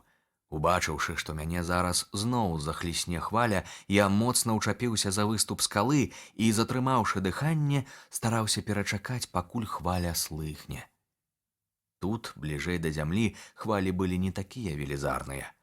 Калі вада схлынула, я зноў пабег наперад і апынуўся зусім блізка ад берага. Наступная хваля хоць і абліла мяне ўсяго з галавой, але ўжо не здолела знесці ў мора. Я прабег яшчэ некалькі крокаў і з радасцю адчуў, што стаю на сухой зямлі. Я пачаў карабкацца на ўзбярэжных скалах і, дабраўшыся да высокага пагорка, упаў на траву. Тут я быў у бяспецы. Тут вада не магла захліснуць мяне. Я думаю, не існуе такіх слоў, якімі можна было б выказаць пачуцці чалавека, які вярнуўся, можна лічыць, з таго свету. Я пачаў бегаць і скакаць, я размахваў рукамі, я нават спяваў і пусціўся ў прысядкі. Уся мая істота, калі можна так сказаць, была ахоплена думкамі пра маё шчаслівае выратаванне. Але тут я раптам успомніў пра сваіх сяброў, якія загінулі. Мне зрабілася шкада іх, таму што за час плавання я паспеў да многіх з іх адчуць прыхільнасць і палюбіць іх. Я ўспамінаў іх імёны і твары. Дарэмна, нікога з іх я больш не бачыў, ад іх і следу не засталося, апрача 3 капелюшоў, якія належалі ім, каўпака і 2 няпарных чаравікаў, цяпер выкінутых морам на сушу. Зірнуўшы туды, дзе стаяў наш карабель, я ледзь разгледзеў яго за сцяною высокіх хваль. Так ён быў далёка. І я сказаў сабе, якое гэта шчасце, вялікае шчасце, што я дабраўся ў такую буру да гэтага далёкага берага. Выказаўшы такімі словамі сваю гарачую радасць з выпадку выратавання ад смяротнай небяспекі, я ўзгадаў, што зямля можа быць гэтакая ж страшная, як і мора, што я не ведаю, куды я трапіў, і што мне неабходна ў самы кароткі час уважліва агледзець незнаёмую мясцовасць. Як толькі я падумаў пра гэта, усё маё захапленне тут жа астыла. Я зразумеў, што хоць я і выратаваў сваё жыццё, я не выратаваўся ад няшчасця, нягоды, жахаў. Уся адзежа мая наскрозь вымакла, а перамяніцца мне не было ў што. У мяне не было ні ежы, ні прэснай вады, каб падмацаваць свае сілы. Якая будучыня чакала мяне? Або я памру з голаду, або мяне разарвуць лютыя звяры. І што самае сумнае, я не меў магчымасці паляваць на дзічыну, не мог абараніць сябе ад звяроў, бо ў мяне не было ніякай зброі. Наогул, пры мне не засталося нічога, апрача нажа і бляшанкі з тытунём. Гэта прывяло мяне ў такі адчай, што я пачаў бегаць берагам туды і сюды, як звар'яцелы. Набліжалася ноч, і я з сумам пытаў сам у сябе, што чакае мяне, калі ў гэтай мясцовасці водзяцца драпежныя звяры. Яны ж выходзяць заўсёды на паляванне ўначы. Непадалёку стаяла шырокае разгалістае дрэва. Я вырашыў узлезці на яго і праседзець ноч у галлі да раніцы. Нічога іншага я не мог прыдумаць, каб ратавацца ад звяроў. А пакуль надыдзе раніца, сказаў я сабе, я паспею падумаць пра тое, якую смерцю наканавана мне памерці, таму што жыць у гэтых пустэльных мясцінах немагчыма. Мяне мучыла смага, я пайшоў паглядзець, ці няма дзе паблізу прэснай вады. Адышоўшыся на чвэрць мілі ад берага, на вялікую радасць я знайшоў ручай. Напіўшыся і паклаўшы сабе ў рот тытуню, каб суцішыць голад, я вярнуўся да дрэва, улез на яго і уладкаваўся сярод галін такім чынам, каб не зваліцца на зямлю, калі засну.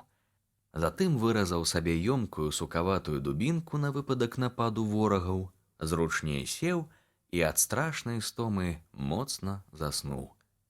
Спаў я соладка, як, напэўна, мала каму спалася б на такой нязручнай пасцелі. І наўрад ці прачынаўся хто пасля такога начлегу такім свежым і бадзёрым. Раздзел 6. Рабінзон на бязлюднай выспе. Ён здабывае рэчы з карабля і будуе сабе жытло. Прачнуўся я позна. Надвор'е было яснае, вецер суцішыўся, мора больш не шалела.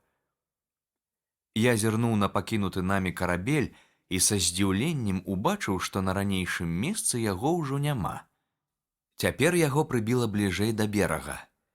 Ён апынуўся непадалёку ад той самай скалы, аб якую мяне ледзь не разбіла хваляй. Напэўна, уначы яго ўзняў прыліў, зрушыў з мелі і прыгнаў сюды. Цяпер ён стаяў недалей мілі ад таго месца, дзе я начаваў. Хвалі, відаць, не разбілі яго, ён добра трымаўся на вадзе. Я вырашыў зараз жа прабрацца на карабель, каб зрабіць запас правізіі і розных рэчаў. Злезшы з дрэва, я яшчэ раз агледзеўся кругом. Першае, што я ўбачыў, гэта была наша шлюпка, якая ляжала праваруч на беразе мілі за 2 адсюль, там, куды яе шпурнуў ураган. Я спачатку пайшоў у тым кірунку, але выявілася, што проста туды не прайсці. У бераг глыбока ўрэзалася бухта з паўмілі ў шырыню, яна і была перашкодай на дарозе. Я павярнуў назад, таму што мне было куды важней трапіць на карабель, я спадзяваўся знайсці там ежу. А поўдні хвалі зусім супакоіліся, і адліў быў такі моцны, што чвэрць мілі да карабля я прайшоў па сухім дне. Тут зноў у мяне заныла сэрца. Мне стала зразумела, што ўсе мы цяпер былі б жывыя, калі б не спалохаліся і не пакінулі свой карабель. Трэба было толькі дачакацца, каб мінуў шторм, і мы шчасліва дабраліся б да берага, і я не вымушаны быў бы цяпер пакутаваць у гэтай бязлюднай пустыні. Пры думцы пра сваю адзіноту я заплакаў, аднак, успомніўшы, што слёзы ніколі не спыняюць няшчасце, вырашыў, чаго б гэта ні каштавала, дабрацца да разбітага судна. Распрануўшыся, я зайшоў у ваду і паплыў. Аднак самае цяжкае было яшчэ наперадзе. Я не мог узлезці на карабель. Ён стаяў на мелкім месцы, так што амаль цалкам выступаў з вады, а ўхапіцца не было за што. Я доўга плаваў вакол яго і раптам заўважыў карабельны канат. Дзіўлюся, як ён адразу не кінуўся мне ў вочы. Канат звешваўся з люка, і паколькі канец яго быў даволі высока над вадою, то я злавіў яго з вялікай цяжкасцю. Я падняўся па канаце да кубрыка. Падводная частка карабля была прабіта, і трум быў запоўнены вадой. Карабель стаяў на пясчанай водмелі. Карма яго высока ўзнялася, а нос быў амаль у вадзе. Такім чынам вада не трапіла ў карму, і нічога з рэчаў, што там былі, не падмокла. Я заспяшаўся туды, таму што перш за ўсё мне хацелася даведацца, якія рэчы сапсаваліся, а якія засталіся цэлыя. Выявілася, што ўвесь запас карабельнай правізіі застаўся зусім сухі. І паколькі мяне мучыў голад, то перш за ўсё я пайшоў у кладоўку, набраў сухароў і, працягваючы агляд карабля, еў на хаду, каб не губляць часу. У кают-кампаніі я знайшоў бутэльку рому і некалькі разоў добра глынуў з яе, таму што мне неабходна было падмацаваць свае сілы для працы, якая мяне чакала. Перш за ўсё мне патрэбна была лодка, каб перавезці на бераг тыя рэчы, якія маглі мне спатрэбіцца. Але лодку ўзяць не было дзе, а жадаць немагчымага бескарысна. Трэба было прыдумаць што-небудзь іншае. На караблі былі запасныя мачты, сценьгі і рэі. З гэтага матэрыялу я вырашыў пабудаваць плыт і горача ўзяўся за работу. Выбраўшы некалькі лягчэйшых бярвенняў, я выкінуў іх за борт, папярэдне абвязаўшы кожнае бярвяно канатам, каб іх не знесла. Затым я спусціўся з карабля, прыцягнуў да сябе 4 бярвяны, моцна звязаў іх з абодвух канцоў, зверху змацаваў яшчэ 2 ці 3 дошчачкамі, пакладзенымі накрыж, і ў мяне атрымалася нешта накшталт плыта. Мяне гэты плыт цудоўна трымаў на сабе, але для большага грузу ён быў вельмі лёгкі і малы. Давялося мне зноў лезці на карабель. Там я адшукаў пілу нашага карабельнага цесляра і распілаваў запасную мачту на 3 бярвяны, якія і прыладзіў да плыта.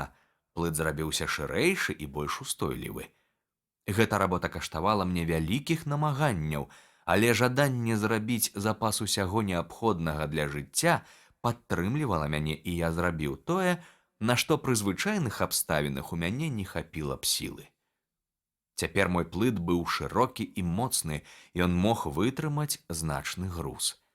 Чым жа нагрузіць гэты плыт і што зрабіць, каб яго не змыла прылівам? Доўга думаць не было калі, трэба было спяшацца. Перш за ўсё я склаў на плыт усе дошкі, якія знайшліся на караблі, потым узяў 3 куфры, якія належалі нашым матросам, зламаў замкі і выкінуў з іх усё. Потым я адабраў тыя рэчы, якія маглі спатрэбіцца мне больш за ўсё, і склаў іх у куфры. У адзін куфар я склаў харчовыя прыпасы, рыс, сухары, 3 кругі галандскага сыру, 5 вялікіх кавалкаў вэнджанай казляціны, якая была ў нас на караблі за галоўную мясную ежу, і рэшткі ячменю, які мы везлі з Еўропы курам, што трымалі на судне. Курэй мы даўно ўжо з'елі, а крыху збожжа засталося. Гэты ячмень быў змешаны з пшаніцай, і ён бы вельмі мне прыдаўся, але, на жаль, як потым выявілася, быў надта папсаваны пацукамі. Апрача таго, я знайшоў некалькі скрынак віна і каля 6 галонаў рысавай гарэлкі, што належалі нашаму капітану. Гэтыя скрыні я таксама паставіў на плыт поруч з куфрамі. Між тым, пакуль я быў заняты пагрузкаю, пачаўся прыліў, і я з жалем убачыў, што мой каптан, рубашку і камізэльку, якія я пакінуў на беразе, знесла ў мора. Цяпер у мяне засталіся толькі панчохі ды штаны, палатняныя, кароткія да каленяў, якія я не скідаў, калі плыў да карабля. Гэта прымусіла мяне падумаць пра тое, каб назапасіць не толькі ежы, але і адзежы. На караблі было дастаткова і куртак, і штаноў, але я ўзяў адну толькі пару, бо мяне пакуль што куды больш цікавіла многае іншае, і перш за ўсё рабочы інструмент.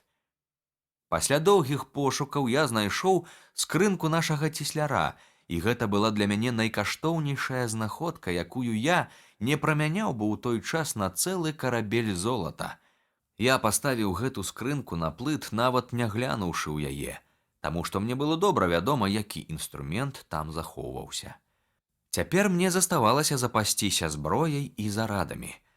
У каюце я знайшоў 2 добрыя паляўнічыя стрэльбы і 2 пісталеты, якія я паклаў на плыт разам з парахаўніцай, мяшэчкам шроту і 2 заржавелымі шашкамі.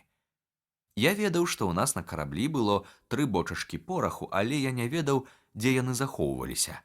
Аднак у выніку пільных пошукаў усе 3 бочачкі знайшліся. Адна, як выявілася, падмокла, а 2 былі сухія, і я перацягнуў іх на плыт разам са стрэльбамі і шашкамі. Цяпер мой плыт быў дастаткова нагружаны, і трэба было кіравацца ў дарогу. Дабрацца да берага на плыце без ветразя, без руля нялёгкая задача.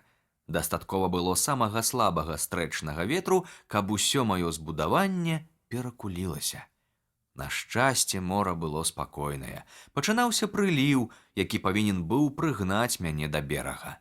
Апроч таго, узняўся таксама невялікі спадарожны ветрык. Таму, захапіўшы з сабою паламаныя вёслы ад карабельнай шлюпкі, я заспяшаўся назад да берага. Хутка я заўважыў невялікую бухту, да якой і накіраваў свой плыт. З вялікай цяжкасцю я правёў яго насуперак цячэнню і нарэшце зайшоў у гэту бухту, упёршыся ў дно вяслом, таму што там было мелка.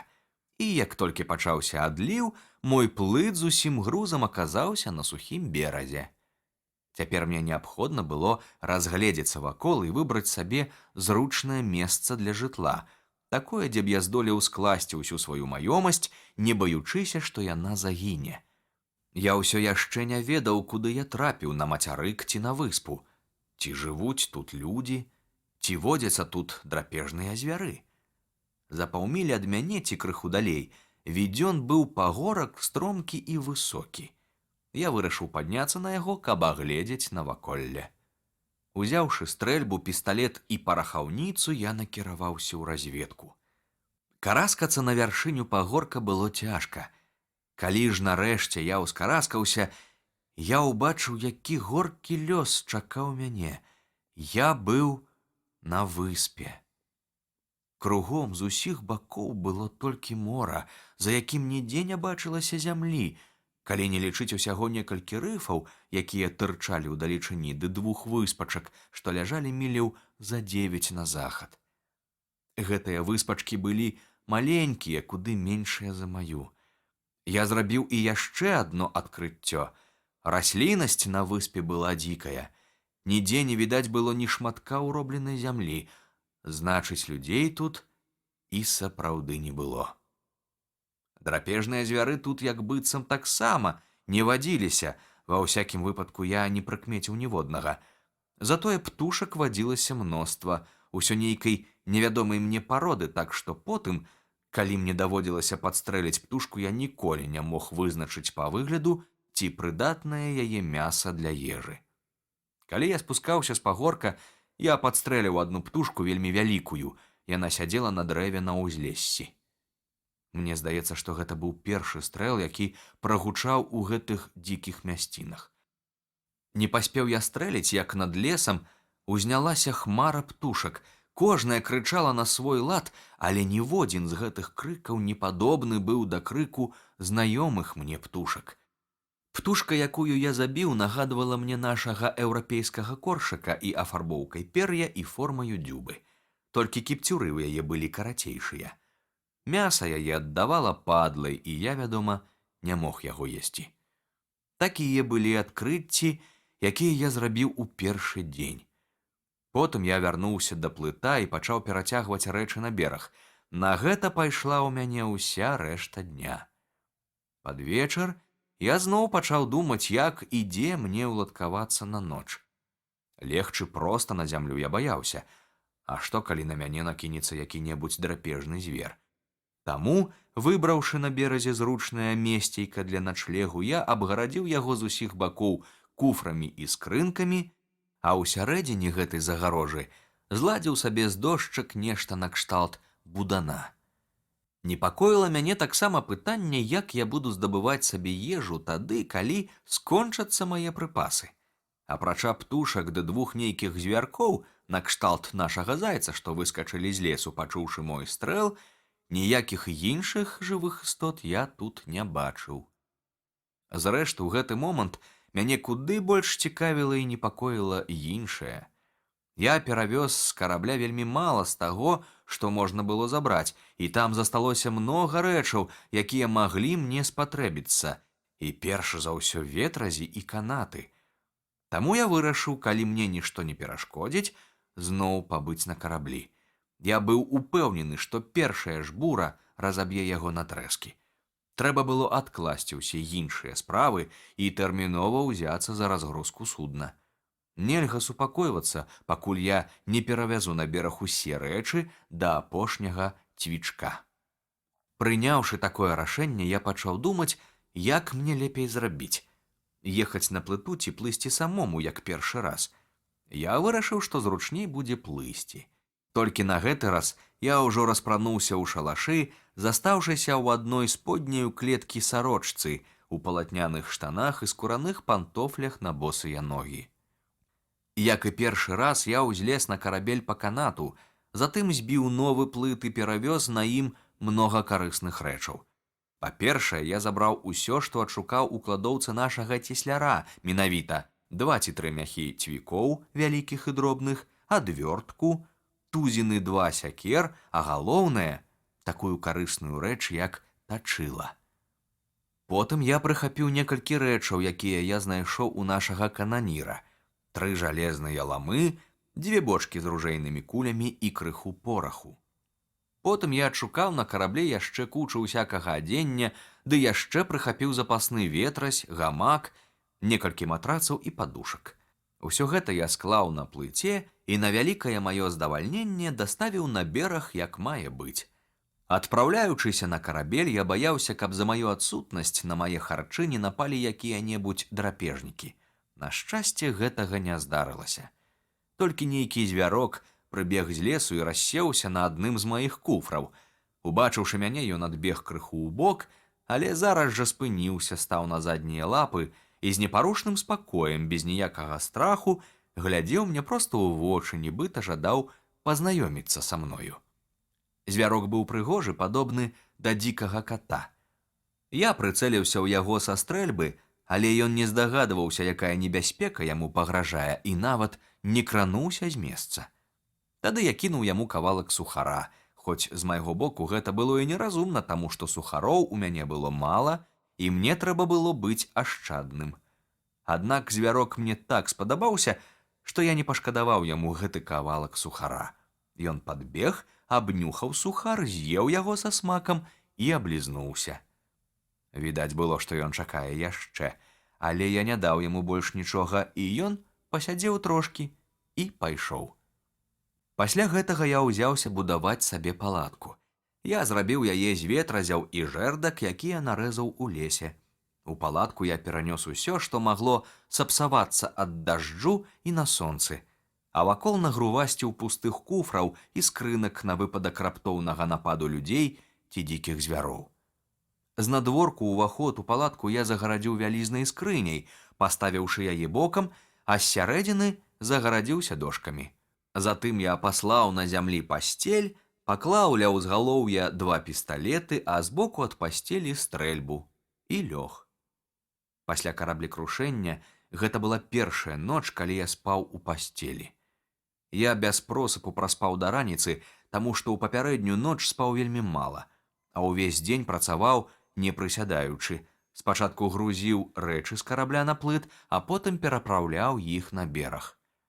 Ніхто, я думаю, не валодаў такім велізарным складам рэчаў, як я цяпер. Але мне ўсё здавалася мала. Карабель быў цэлы, пакуль яго не знесла ў бок, пакуль на ім заставалася хоць адна рэч, якую я мог выкарыстаць, я лічыў неабходным вывесці адтуль на бераг усё, што магчыма. Таму кожны дзень я накіроўваўся туды ў час адліву і прывозіў усё новыя і новыя рэчы. Асабліва паспяховым было маё трэцяе падарожжа. Я разабраў усе снасці і забраў з сабою ўсе вяроўкі.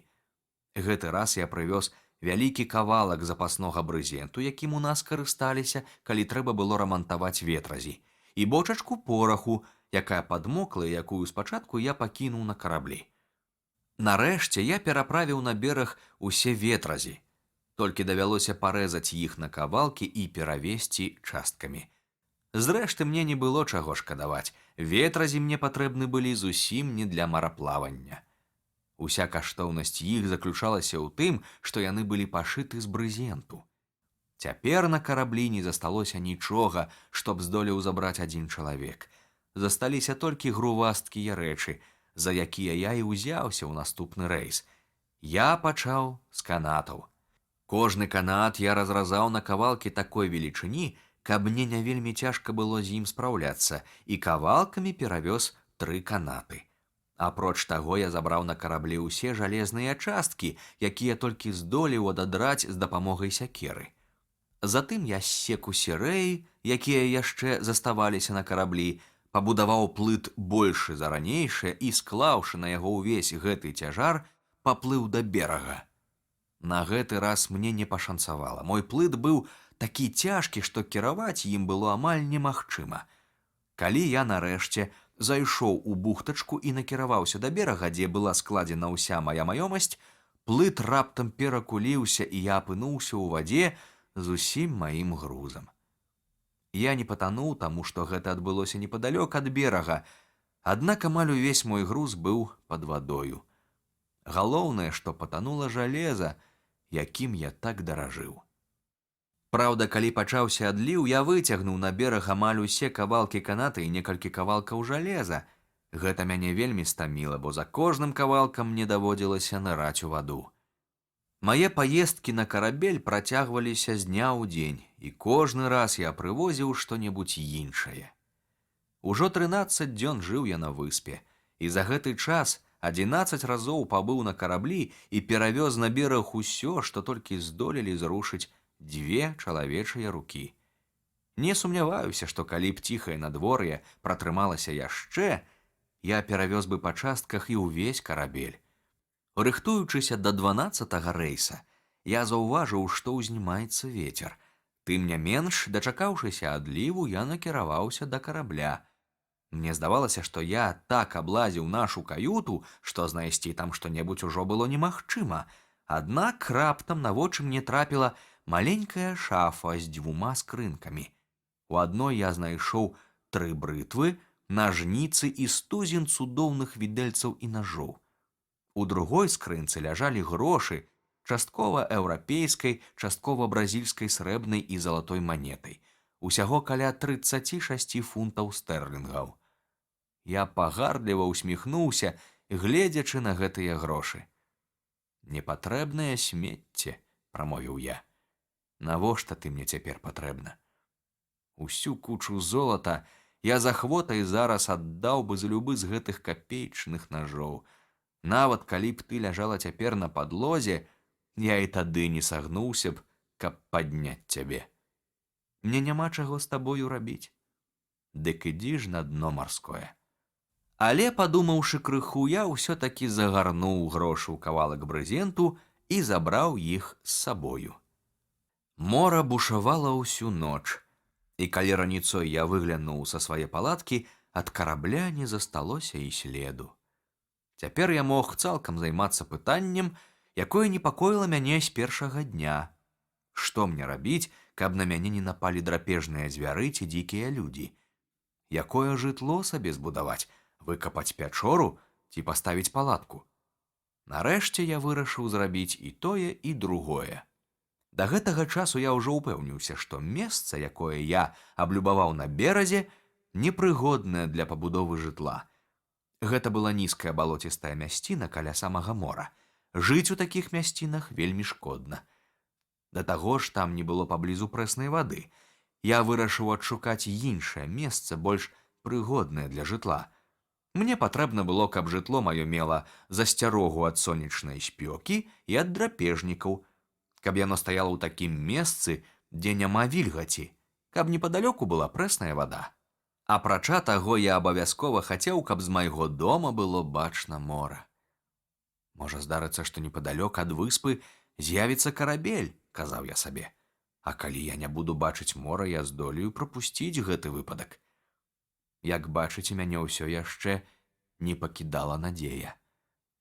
Пасля доўгіх пошукаў я нарэшце знайшоў прыдатную мясціну для пабудовы жытла.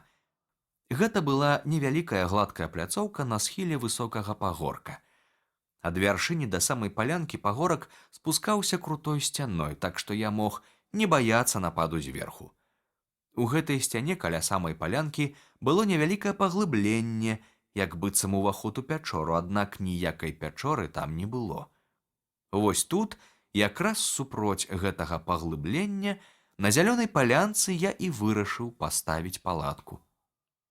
Мясціна гэта знаходзілася на паўночна-заходнім схіле пагорка, і таму яна амаль да самага вечара заставалася ў цяні, а пад вечар яе асвятляла сонца. Перш чым ставіць палатку, я ўзяў завостраны кій і выпісаў ім перад самым паглыбленнем паўкруг, ярдаў каля 10 у дыяметры. Затым па ўсяму паўкругу я набіў у зямлю ў 2 рады высокіх моцных калоў, завостраных зверху. Паміж 2 радоў калоў я пакінуў невялікі прамежак і забіў яго даверху абрэзкамі канатаў, прывезеных з карабля.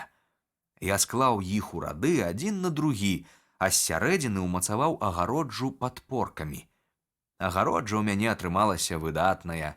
Ні пралезці праз яе, ні пралезці цераз яе не здолеў бы ні звер, ні чалавек. Гэта праца патрабавала многа часу і сілы.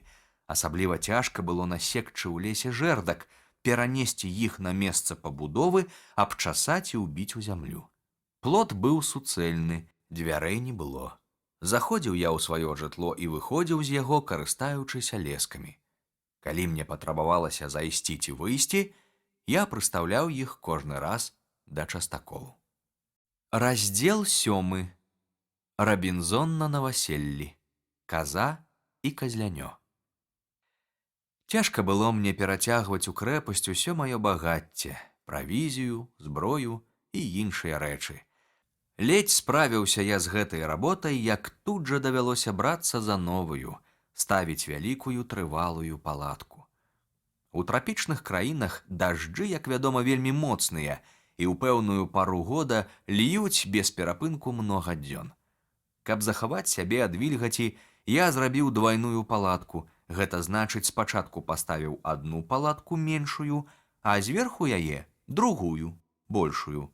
Знадворную палатку я пакрыў брызентам, які я прыхапіў на караблі разам з ветразямі.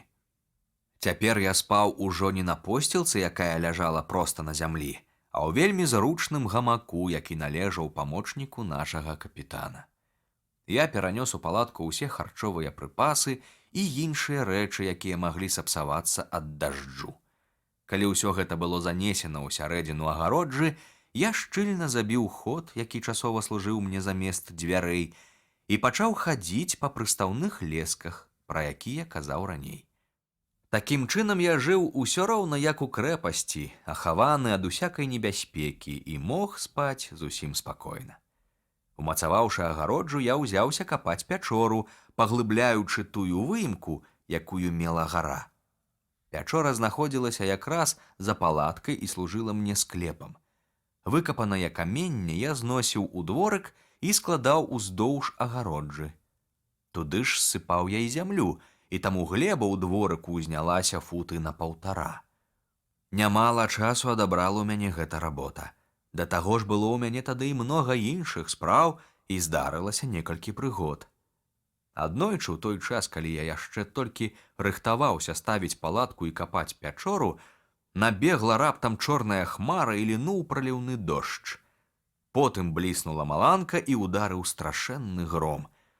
У гэтым, вядома, не было нічога незвычайнага, і мяне напалохала, вядома, не сама маланка, а адна думка, якая прамільгнула ў маёй галаве хутчэй маланкі. Порах. У мяне спынілася сэрца.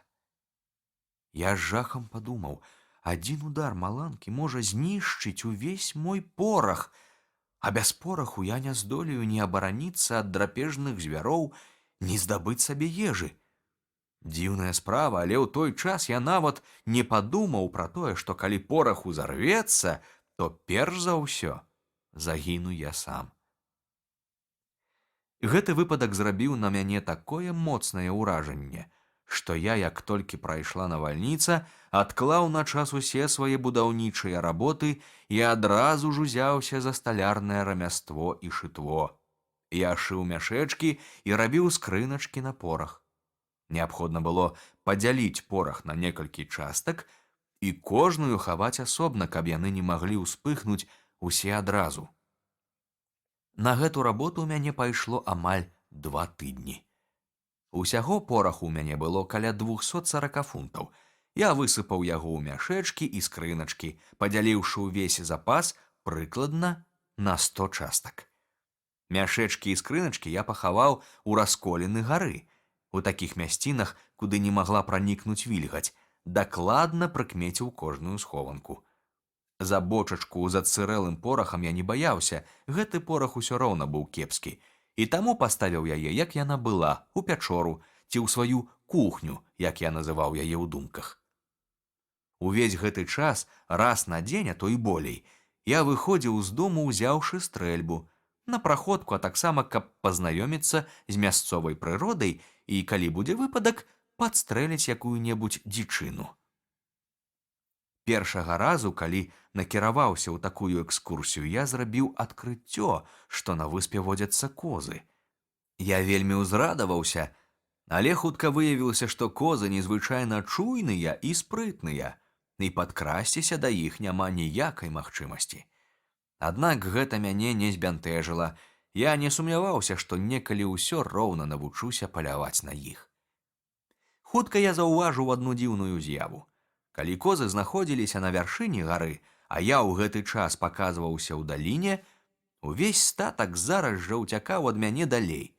Калі ж наадварот козы хадзілі ў даліне, а я быў на гары, тады яны як быццам нават не заўважалі мяне. З гэтага назірання я зрабіў заключэнне, што вочы іх маюць тую асаблівасць, што яны не бачаць таго, што знаходзіцца ў гары. З таго часу я і пачаў так паляваць. Я падымаўся на якую-небудзь гару і страляў з вяршыні па козах. Першым жа стрэлам я забіў маладую казу, якая хадзіла з сысунком. Мне страшэнна шкада было казляняці. Калі маці ўпала, яно ўсё гэтак жа рахмана стаяла каля яе і глядзела на мяне з даверам. Мала таго, дык яно пабегла за мною следам, калі я ўзваліў забітую казу на плечы і панёс яе дадому. Так мы дайшлі да самага дома. Я паклаў казу на зямлю, узяў казляня і перакінуў яго цераз агароджу ў двор. Я спадзяваўся, што выгадую яго і прыручу, але казляня яшчэ не ўмела есці травы, і я вымушаны быў зарэзаць яго. Таго мяса мне хапіла надоўга. Еў я ўвогуле мала, імкнучыся па магчымасці ашчаджаць свае прыпасы, асабліва сухары. Пасля таго, калі я канчаткова ўладкаваўся ў сваім новым жытле, мне прыйшло на думку скласці сабе печ ці ўвогуле які-небудзь ачаг. Неабходна было таксама назапасіць дроў. Як я рабіў усё гэта, як пабольшыў свой склеп, як паступова жыццё маё набывала нават некаторыя выгоды, я падрабязна раскажу на наступных старонках. Раздзел 8.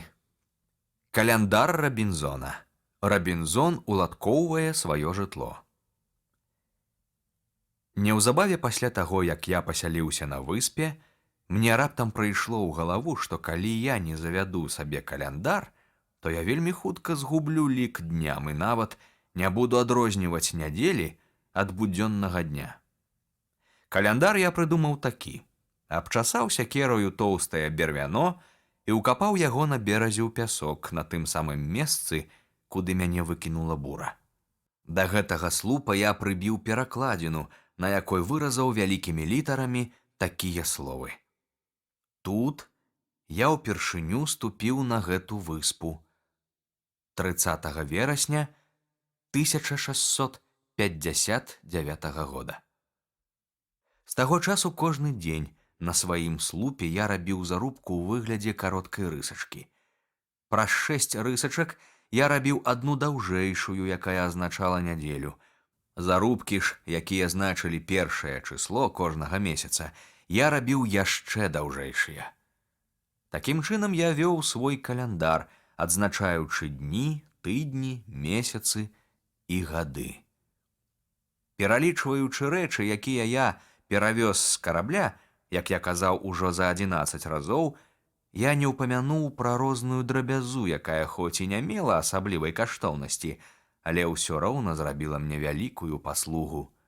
Так, напрыклад, у каютах капітана і яго памочніка я знайшоў чарніла, пер'і і паперу, 3 ці 4 компасы, некаторыя астранамічныя прыборы, падзорныя трубы, геаграфічныя карты і карабельны журнал. Усё гэта я склаў на ўсякі выпадак у адзін з куфраў, не ведаючы нават, ці спатрэбіцца мне што-небудзь з гэтых рэчаў. Затым мне трапілася некалькі кніг на партугальскай мове, я забраў іх таксама. Былі ў нас на караблі 2 каты і сабака. Катоў я перавёз на бераг на плыту. Сабака ж яшчэ ў час самае першае мае паездкі сам скочыў у ваду і паплыў услед за мною. Многа гадоў ён быў маім надзейным памочнікам і служыў мне шчыра і аддана. Ён амаль замяняў мне адносіны з людзьмі, толькі не ўмеў гаварыць.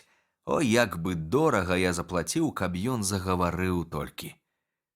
Чарніла, пер'і і паперу я стараўся як мага берагчы.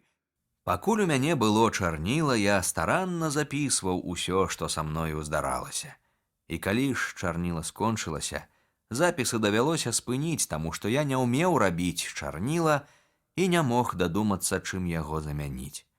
Наогул, хоць у мяне і быў такі вялікі склад разнастайных рэчаў, мне, апрача чарніла, яшчэ многа чаго не хапала. У мяне не было ні кіркі, ні рыдлёўкі, ніякага інструмента для земляных работ. Не было ні іголак, ні нітак. Мая бялізна знасілася, але хутка я прывык абыходзіцца зусім без бялізны і не адчуваў у ёй вялікай патрэбы. У мяне не хапала патрэбных прылад, і таму усякая работа ў мяне рабілася вельмі марудна і з вялікімі цяжкасцямі. Той частакол, якім я абгарадзіў сваё жытло, я гарадзіў амаль цэлы год. Насекчы ў лесе тоўстых жэрдак, начасаць з іх калоў, перацягаць гэтыя калы да палаткі, на ўсё гэта патрабавалася шмат часу. Калы былі вельмі цяжкія, і таму я мог падняць і прынесці за адзін раз не больш аднаго кала. Часам я траціў і 2 дні толькі на тое, каб вычасаць кол і прынесці яго дадому, а 3-й дзень на тое, каб убіць яго ў зямлю. Заганяючы калы ў зямлю, я спачатку карыстаўся цяжкой дубінай, а потым успомніў, што ў мяне ёсць жалезныя ламы, якія я прывёз з карабля. Я пачаў працаваць ломам, аднак не скажу, што гэта прынесла мне вельмі вялікую палёгку.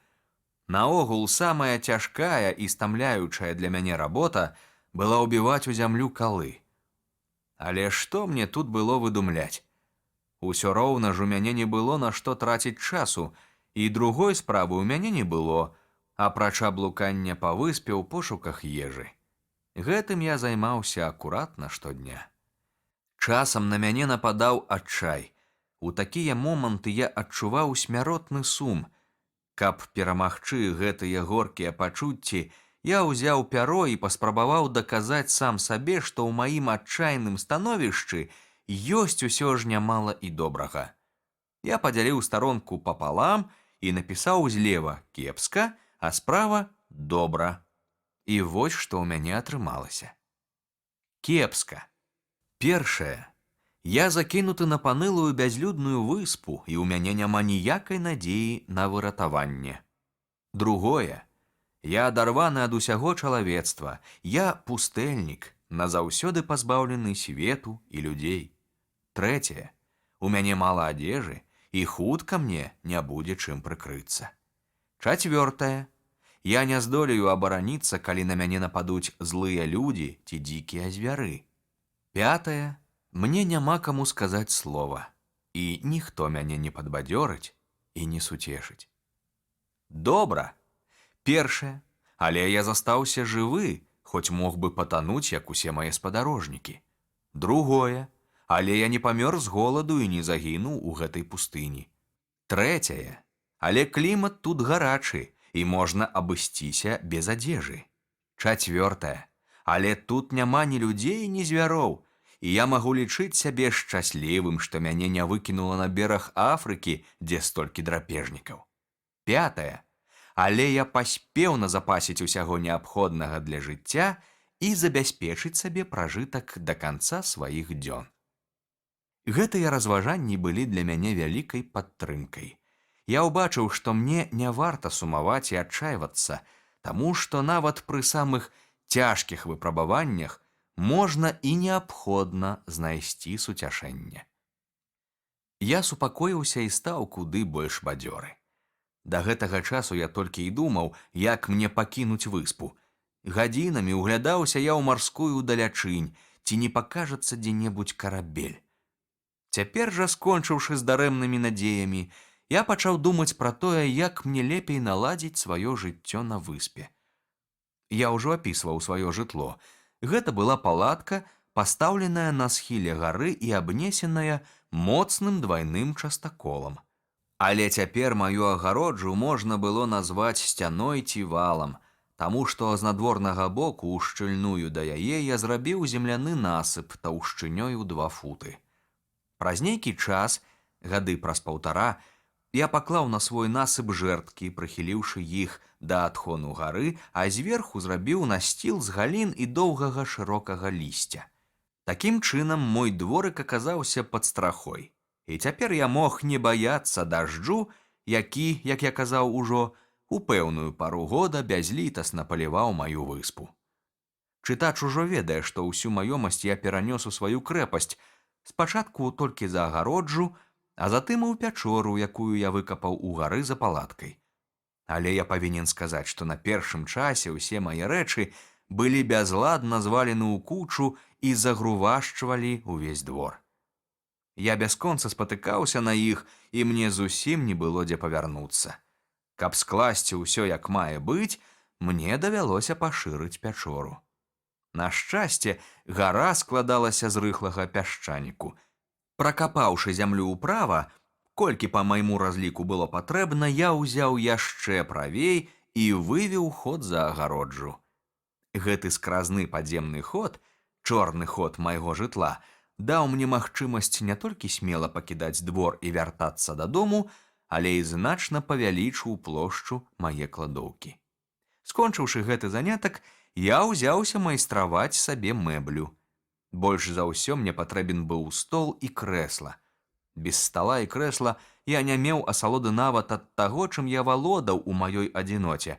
Я не мог ні есці па-людску, ні пісаць, ні чытаць. І вось я зрабіўся сталяром. Ніколі ў жыцці да таго часу не трымаў я ў руках сталярнага інструмента, і тым не менш, дзякуючы прыроджанай кемлівасці і настойлівасці ў працы, я памалу так налаўчыўся, што, калі б у мяне былі ўсе патрэбныя прылады, я мог бы змайстраваць любую мэблю. Аднак і без інструмента, ці амаль без інструмента, з адной толькі сякераю і рубанкам, я зрабіў мноства рэчаў, хоць, напэўна, ніхто яшчэ не рабіў іх такім першабытным спосабам і не траціў на гэта столькі працы. Толькі для таго, каб зрабіць дошку, я павінен быў спілаваць дрэва, ачысціць ствол ад галіны, часаць яго з абодвух бакоў да таго часу, пакуль з яго не атрымаецца нешта накшталт дошкі. Спосаб гэты быў і нязручны, і малакарысны, таму што з цэлага дрэва атрымлівалася ўсяго адна дошка. Але што было рабіць, даводзілася мірыцца. Да таго ж мой час і мая праца каштавалі вельмі танна. Дык ці не ўсё роўна было, што я буду рабіць. Такім чынам, перш за ўсё я зрабіў сабе стол і крэсла. На гэта мне прыдаліся кароткія дошкі, якія я прывёз з карабля. Затым сваім першабытным спосабам я начасаў даўгіх дошчак і прыладзіў у маім склепе некалькі паліц футаў на 1,5 шырынёю. Я склаў на іх інструменты, цвікі, кавалкі жалеза і іншую дробязь. Словам, зрабіў парадак, каб як спатрэбіцца, я мог знайсці любую рэч. Апрача таго, у сцяну свайго склепа я ўбіў калкі, на якіх павесіў стрэльбы, пісталеты і іншыя рэчы. Калі б хто ўбачыў тады маю пячору, напэўна, падумаў бы, што гэта склад разнастайных гаспадарчых прылад. І я меў сапраўдную радасць, калі заглядваў на гэты склад. Так многа было там рознага дабра, у такім парадку былі раскладзены і развешаны ўсе рэчы, і кожная дробязь была ў мяне пад рукою. З таго часу і пачаў я весці свой дзённік, запісваючы ўсё, што я рабіў на працягу дня. На першым часе мне было не да запісаў, я быў завалены работай. Да таго ж у мяне тады быў такі змрочны настрой, што я баяўся, каб ён не адбіўся і на маім дзённіку. Але цяпер, калі мне нарэшце ўдалося адолець сваю самоту, калі я пакінуў цешыць сябе бескарыснымі марамі і надзеяй, я ўзяўся цяпер абсталёўваць сваё жытло. Прывёў да ладу сваю хатнюю гаспадарку, змайстраваў сабе стол і крэсла, наогул уладкаваўся па магчымасці зручна і утульна і ўзяўся за дзённік. Прыводжу яго тут поўнасцю, хоць значная частка падзей, якія тут апісаны, чытачу вядома ўжо з папярэдніх раздзелаў. Паўтараю, я вёў свой дзённік акуратна, пакуль у мяне было чарніла. Калі ж чарніла скончылася, дзённік міжволі давялося спыніць. Раздзел 9. Дзённік Рабінзона. Землятрус. 30 верасня 1659 года. Наш карабель, захоплены страшэнным штормам у адкрытым моры, пацярпеў крушэнне. Увесь экіпаж, апрача мяне, патануў. Мяне ж, няшчаснага Рабінзона Круза, выкінула ледзь жывога на бераг гэтай праклятай выспы, якую я назваў выспай адчаю. Да самай ночы мяне прыгняталі змрочныя пачуцці. Я ж заставаўся без ежы, без жытла. У мяне не было ні адзежы, ні зброі. Я не меў дзе схавацца, калі б на мяне напалі ворагі. Чакаць выратавання было дарэмна. Наперадзе мне бачылася толькі смерць, або мяне разарвуць драпежныя звяры, або заб'юць дзікуны, або я памру з голаду. Калі надышла ноч, я ўзлез на дрэва, таму што баяўся звяроў. Усю ноч я праспаў як забіты, нягледзячы на тое, што ішоў дождж. 1 кастрычніка. Прачнуўшыся раніцой, я ўбачыў, што наш карабель прылівам знесла з мелі і прыгнала бліжэй да берага. Гэта надало мне надзеі, што калі вецер сціхне, я здолею дабрацца да карабля і зараблю сабе запас харчоў і іншых неабходных рэчаў. Я крыху падбадзёрыўся, хоць мяне і не пакідаў сум па маіх таварышах, якія загінулі. Мне ўсё думалася, што калі б мы засталіся на караблі, то мы абавязкова выратаваліся б. Цяпер з яго абломкаў мы здолелі б збудаваць баркас, на якім і выбраліся б з гэтага прапашчага месца. Як толькі пачаўся адліў, я накіраваўся на карабель. Спачатку я ішоў па аголеным дне мора, а потым паплыў. Увесь гэты дзень не спыняўся дождж, але ветру зусім не было. З 1 па 24 кастрычніка я перавозіў рэчы. Я адплываў на карабель, як толькі пачынаўся адліў, і плыў назад разам з прылівам. Рэчы перавозіў на плытах. Увесь час ішлі дажджы, і часам выяснівалася, але ненадоўга. Відаць, на гэтай шырыні зараз час дажджоў. 25 кастрычніка. Усю ноч і ўвесь дзень ішоў дождж і дзьмуў моцны парывісты вецер. Карабель за ноч разбіла на трэскі. На тым месцы, дзе ён стаяў, тырчаць нейкія панурыя абломкі, ды і яны бачны толькі ў час адліву. Увесь гэты дзень я клапаціўся пра рэчы, закрываў і ўкручваў іх, каб не папсаваў дождж. 26 кастрычніка. Знайшоў, як мне здаецца, зручнае месца для жытла. Трэба будзе абгарадзіць яго частаколам. З 27 па 30 кастрычніка. Настойліва працаваў. Перацягваў сваю маёмасць у новае жытло, хоць амаль увесь час ішоў дождж. 31 кастрычніка. Раніцой блукаў па выспе са стрэльбай, спадзяючыся падстрэліць якую-небудзь дзічыну і адначасова агледзець наваколле. Забіў казу. Яе казляня пабегла за мною і правяло мяне да самага дома, але неўзабаве давялося зарэзаць і яго. Яно было яшчэ такое малое, што не ўмела скупці траву. 1 лістапада паставіў на новым месцы каля самай гары вялікую палатку і павесіў у ёй на калах гамак.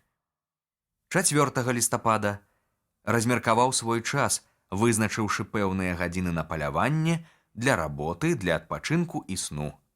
З раніцы, калі няма дажджу, гадзіны 2 ці 3 блукаю са стрэльбай па выспе, затым да 11 працую, у 11 снедаю, з 12 да 2 адпачываю, таму што гэта самая гарачая пара дня. З 2 зноў бяруся за работу. Усе рабочыя гадзіны за апошнія 2 дні я майстраваў стол. У той час я быў яшчэ кепскім сталяром, але чаму не навучыць бяда. Я раблюся майстрам на ўсе рукі. Безумоўна, такога ж майстэрства дасягнуў бы кожны іншы, каб ён апынуўся ў маім становішчы. 13 лістапада. Ішоў дождж. Зямля і паветра прыкметна асвяжылася і стала лягчэй дыхаць, але ўвесь час былі страшэнныя грымоты, блізкала маланка, і я напалохаўся, каб не ўспыхнуў мой порах. Калі скончылася навальніца, я вырашыў увесь свой запас пораху падзяліць на маленькія часцінкі і захоўваць у розных месцах, каб порах не ўзарваўся ўвесь разам. 14, 15 і 16 лістапада. Усе гэтыя дні я майстраваў скрыначкі для пораху. У кожную такую скрыначку можна ўсыпаць 1-2 фунты. Сёння рассыпаў увесь порах у скрыначкі і схаваў іх у расколінах гары, як мага далей адну ад адной. Учора забіў вялізную птушку. Якая гэта птушка, не ведаю, але мяса ў яе смачнае. 17 лістапада.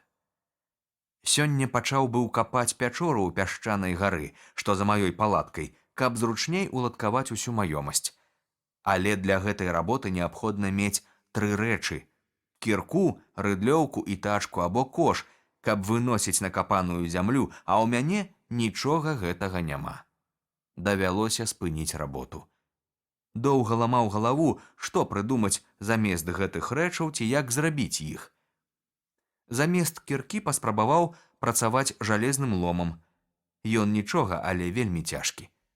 Застаецца рыдлёўка і тачка. Без рыдлёўкі як без рук, але я ўсё роўна нічога не здольны прыдумаць, ніяк яе зрабіць, нічым замяніць. 18 лістапада. Знайшоў у лесе тое самае дрэва, ці той жа пароды, якое ў Бразіліі называюць жалезным, таму што яно незвычайна трывалае. Ледзьве сек адно дрэва. Мая сякера зусім ступілася. Я адсек ад ствала вялікі цурбан і ледзь данёс яго да свайго жытла, такі цяжкі ён быў. Я вырашыў зрабіць з яго лапату. Дрэва было такое цвёрдае, што гэта работа адабрала ў мяне вельмі многа часу і працы. Але лапату я ўсё-такі зрабіў. Дзяржанне атрымалася не горшае, чым тыя, што робяць у нас у Ангельшчыне, а сама лапата аказалася нетрывалай. Не шкодзіла бабіць яе жалезам, але лістовага жалеза ў мяне няма, таму яна праслужыла мне нядоўга. І ўсё ж на першым часе я пакарыстаўся ёю на земляных работах, хоць, думаю, ніводная лапата ў свеце не рабілася такім мудрагелістым спосабам, ні на адну не было патрачана столькі працы. Мне не хапала яшчэ тачкі ці каша. Пра кош не было чаго і думаць. Каб сплесці яго, патрэбны былі гнуткія дубцы, а я, нягледзячы на ўсе пошукі, так і не знайшоў іх у лесе. Змайстраваць тачку ў мяне, бадай, хапіла б умення, але ж да тачкі неабходна мець кола, а я не меў ніякага ўяўлення, як робяцца колы.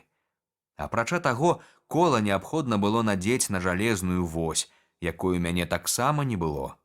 І таму давялося адмовіцца ад гэтай задумы. Замест тачкі я змайстраваў з дошак невялікую скрынку, накшталт тых, у якіх муляры трымаюць вапну. У гэтай скрынцы я і выносіў накапаную зямлю. Скрынкі зрабіць было лягчэй, чым лапату, але ўсё разам скрынка, лапата і дарэмная спроба зрабіць тачку усё гэта забрала ў мяне 4 дні, за выключэннем тых ранішніх гадзін, калі я хадзіў са стрэльбай на паляванне. Наогул я рэдкі дзень не хадзіў на паляванне, і амаль не было выпадку, каб я не прынёс якой-небудзь дзічыны. 23 лістапада. Закончыў рабіць лапату і скрынку. Як толькі яны былі гатовы, зноў узяўся капаць пячору. Капаў цэлы дзень, колькі меў сілы. Мне патрэбна было вельмі прасторнае памяшканне, якое адначасова магло б служыць і склепам, і кладоўкаю, і кухняй, і сталовай. 10 снежня. Я працаваў роўна 18 дзён і ўжо лічыў сваю работу скончанай, як раптам сёння з аднаго краю абвалілася зямля. Відаць, я зрабіў пячору вельмі шырокай. Абвал быў такі, што я напалохаўся. Гэта пэўна ўжо, што калі б я сам знаходзіўся ў гэты час у пячоры, то мне ўжо не спатрэбіўся б магільшчык. Гэты сумны выпадак нарабіў мне шмат клопату. Трэба будзе выносіць з пячоры ўсю абваленую зямлю, а галоўнае, давядзецца цяпер рабіць падпору да скляпення, інакш не будзе ўпэўненасці, што абвал не паўторыцца. 11 снежня. Сённяшняга дня ўзяўся за работу. Пакуль што паставіў 2 палі і на кожнай па 2 дошкі крыж-накрыж. 17 снежня. Канчаткова ўмацаваў першыя 2 палі і паставіў яшчэ некалькі таксама з дошкамі наверсе, як і першыя 2. Цяпер мяне ўжо не палохае ніякі абвал. Палі я паставіў у рад, так што яны будуць служыць у маім склепе і за перагародку. Гэта праца забрала ў мяне цэлы тыдзень. З гэтага дня па 20 снежня прымацоўваў я ў склепе паліцы, забіваў у перагародку цвікі і развешваў усе рэчы, якія можна павесіць. 20 снежня. Перанёс у пячору ўсё начынне і расклаў на месца. Цяпер мая гаспадарка ў парадку. Зрабіў яшчэ адно крэсла і прыбіў некалькі маленькіх палічак для правізіі. Атрымалася нешта накшталт буфета. Дошак у мяне застаецца вельмі мала. 24 снежня. Усю ноч і ўвесь дзень ішоў лівень. Не выходзіў з дому. 26 снежня. Дождж спыніўся, праяснела, пахаладнела. 27 снежня. Падстрэліў 2 казлянят. Адно забіў, а другое параніў у нагу, так што яно не здолела ўцячы. Злавіў яго і прывёў дадому на вяроўцы. Дома агледзеў яго нагу, яна была перабіта, я забінтаваў яе. Заўвага, я адхаяў гэтае казляня. Перабітая нага зраслася, і казляня пачало цудоўна бегаць. Але ад мяне яно не ўцякала. Я так доўга даглядаў яго, што яно прызвычаілася да мяне і не хацела мяне пакідаць. Яно хадзіла на пашы непадалёк ад мае палаткі. Назіраючы за ім, я падумаў, што добра было б мне развесці хатнюю жывёлу, каб падрыхтаваць сабе харч да таго часу, калі ў мяне скончацца зарады і порах. 28, 29, 30 і 31 снежня. Страшэнная спякота, і зусім няма ветру. Выходзіў з дому на паляванне толькі вечарам. Навёў канчатковы парадак у сваёй гаспадарцы. 1 студзеня 1660 года. Гарачыня не спадае, і ўсё роўна сёння я хадзіў двойчы на паляванне, на досвітку і вечарам. Днём адпачываў. Пад вечар прайшоўся далінаю ў глыбіню выспы і бачыў многа коз, але яны такія палахлівыя, што падысці да іх блізка зусім немагчыма. Хачу паспрабаваць паляваць на іх з сабакам. 2 студзеня. Сёння ўзяў сабаку і нацкаваў яго на коз, але нічога не атрымалася. Увесь статак павярнуў раптам насустрач сабаку. Сабака, напэўна, выдатна зразумеў небяспеку, якая яму пагражала, кінуўся на ўцёкі і ні за што не хацеў больш наблізіцца да коз. 3 студзеня. Вырашыў зрабіць агароджу і насыпаць вакол яе земляны вал, таму што ўсё яшчэ баюся раптоўнага нападу ворага. паспрабую зрабіць гэты вал як мага мацнейшым. Сваю агароджу я апісаў ужо на папярэдніх старонках і таму не паўтараю нічога з таго, пра што ідзе гаворка ў маім дзённіку. Разам з тым, паміж справаю і, калі вядома, дазваляе надвор'е, я працягваў сваё штодзённае блуканне па выспе, адшукваючы дзічыну. У час гэтых блуканняў я зрабіў нямала карысных адкрыццяў. Я, напрыклад, натрапіў на пароду дзікіх галубоў, якія ў адрозненне ад нашых майстравалі свае гнёзды не на дрэвах, а ў расколінах скал, так што чалавеку дабрацца да іх было куды лягчэй.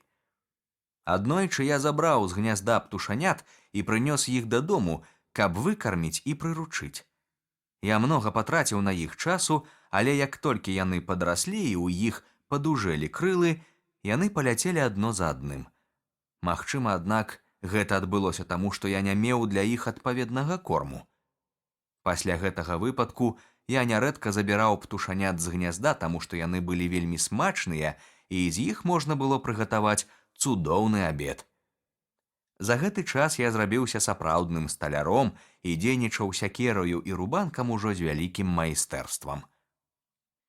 Але ўсё ж былі і такія рэчы, якія я так і не здолеў змайстраваць. Напрыклад, бочачкі. У мяне было, як я казаў раней, 2 ці 3 бочачкі з карабля, якія маглі паслужыць мне ўзорам. Але колькі я не біўся, хоць і патраціў на гэта некалькі тыдняў, у мяне нічога не атрымалася.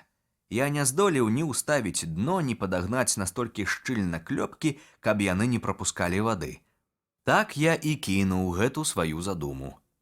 Вельмі цяжка было абыходзіцца без свечак. Здаралася, што як толькі змеркне, змяркала о 7 гадзіне, я вымушаны быў класціся ў пасцель. Я часта ўспамінаў той кавалак воску, з якога мы разам з Ксуры рабілі свечкі ў час нашых вандровак каля берагоў Афрыкі. Але воску ў мяне не было, і адзінае, што я мог прыдумаць, гэта выкарыстаць тлушч тых коз, якіх я страляў на паляванні. І я сапраўды змайстраваў сабе свяцільнік з казінага тлушчу.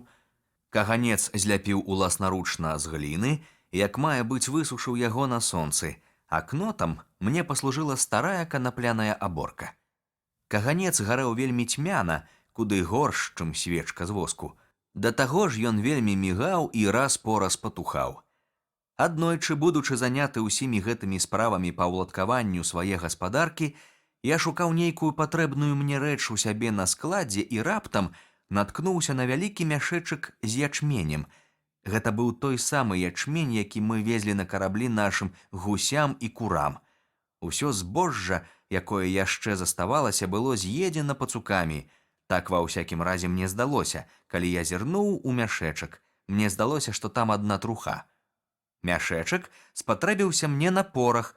Я вынес яго на двор і вытрас непадалёку ад пячоры. Гэта было незадоўга ад таго, як пачаліся ліўні, пра якія я казаў ужо ў сваім дзённіку. Я даўно забыў пра той выпадак, я нават не памятаў, дзе я вытрасаў мяшок. Але вось прайшло з месяц, і я ўбачыў пад гарою, ля самае пячоры, некалькі зялёных парасткаў, якія толькі што выбіліся з зямлі. Спачатку я падумаў, што гэта якая-небудзь туземная траўка, якую я раней не заўважаў. Але мінула некалькі дзён, і я са здзіўленнем убачыў, што зялёныя сцяблінкі, іх было штук 10-12, не болей, закаласіліся і хутка аказаліся каласамі звычайнага ячменю, які расце ў нас у Ангельшчыне. Немагчыма перадаць, як усхвалявала мяне гэтае адкрыццё. Ад радасці я ледзь не страціў розуму. У першы момант мне здалося, што здарыўся цуд, і ячмень вырас сам па сабе, без насення, каб падтрымаць маё жыццё ў жудаснай пустыні. Гэта недарэчная думка так мяне ўзрушыла, што я заплакаў, і цуд на гэтым не скончыўся. Хутка паміж каласамі ячменю паказаліся сцяблінкі другой расліны, а менавіта рысу. Я іх лёгка пазнаў, бо калі жыў у Афрыцы, часта бачыў рыс на палях. Я не толькі быў упэўнены, што гэты рыс і гэты ячмень пасланы мне самім Богам, які клапоціцца, каб я не памёр з голаду, але не сумняваўся ў тым, што на выспе мне прызапашана яшчэ нямала такіх каласоў. Я аблазіў усе куточкі сваёй выспы, агледзеў усе лагчынкі і пагорачкі, але нідзе не знайшоў ні рысу, ні ячменю. Толькі тады, нарэшце, я ўспомніў пра мех з птушыным кормам, які я высыпаў каля свае пячоры.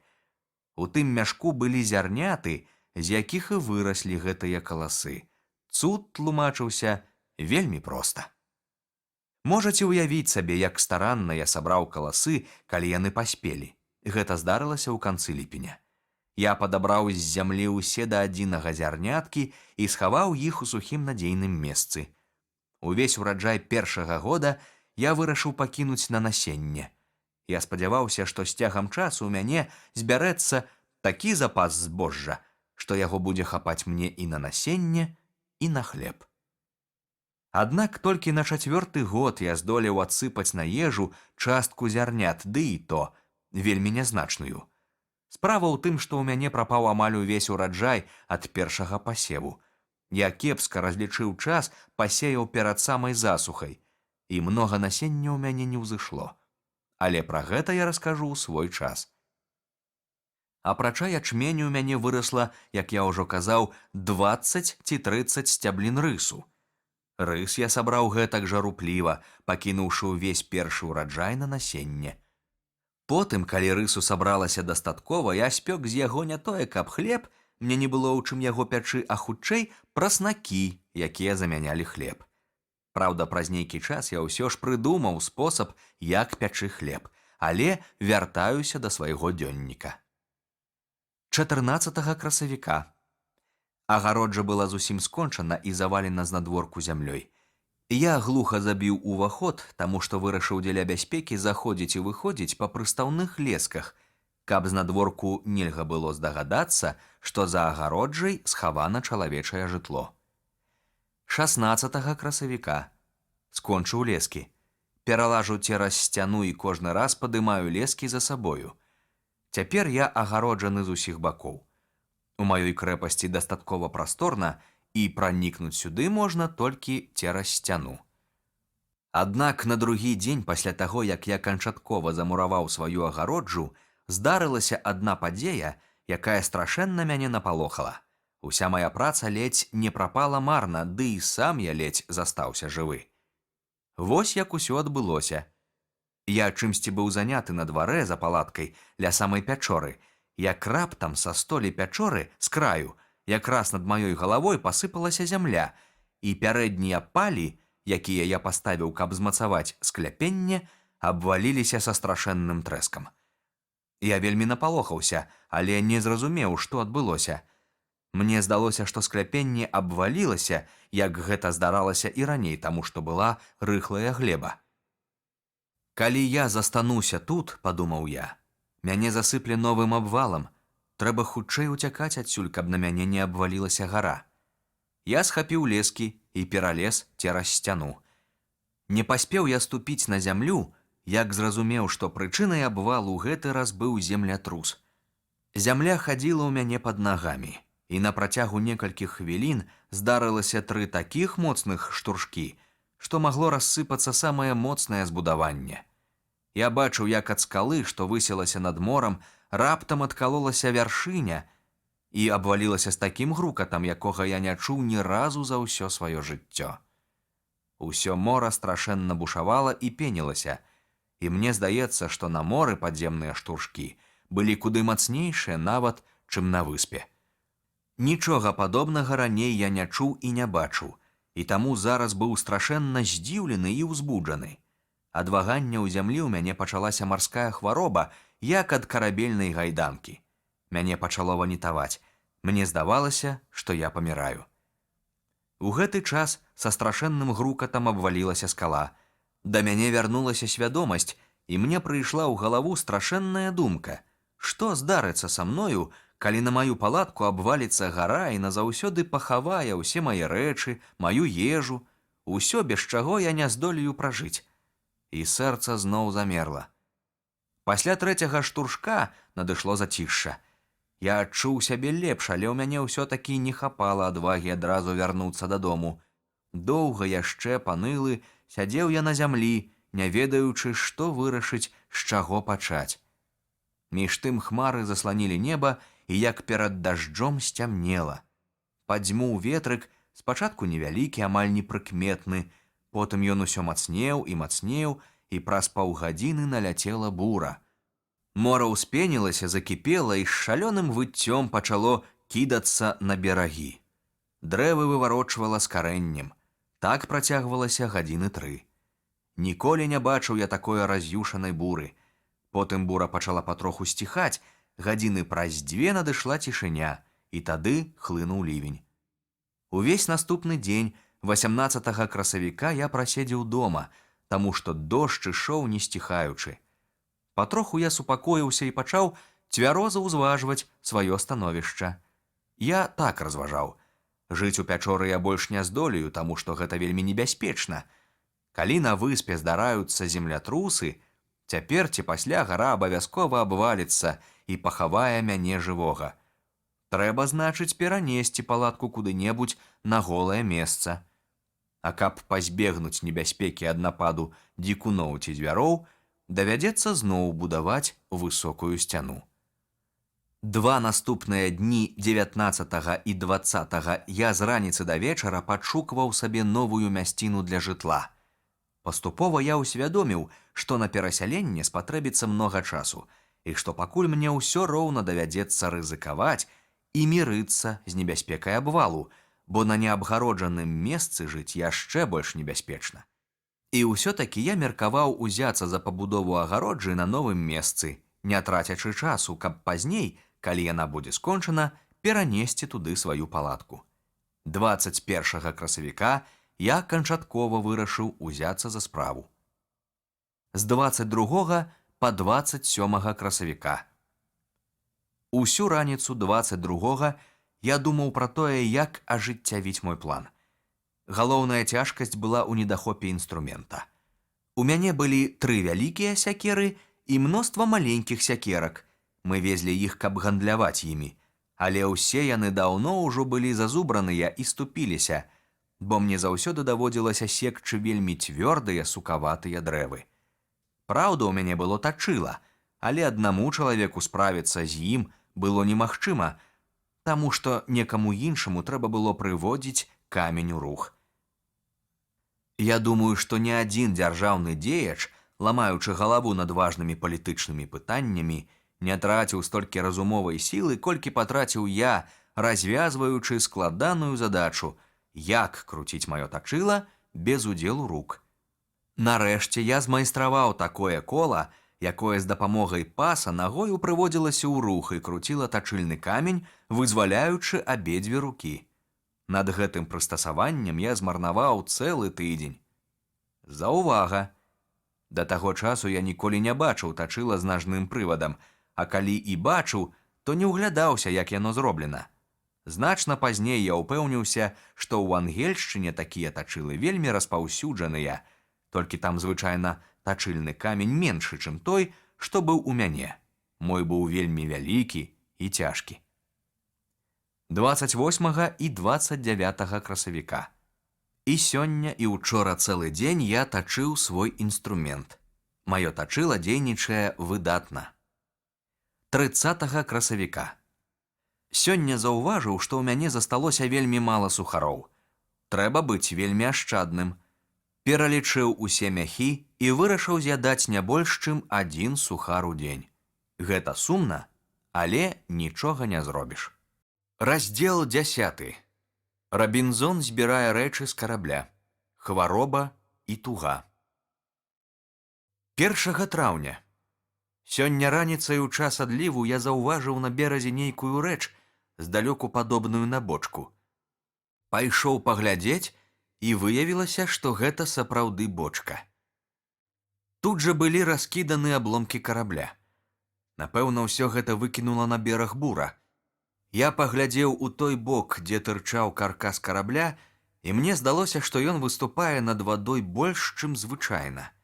У бочцы быў порах, пашкоджаны вадой. Ён увесь прамок і зацвярдзеў.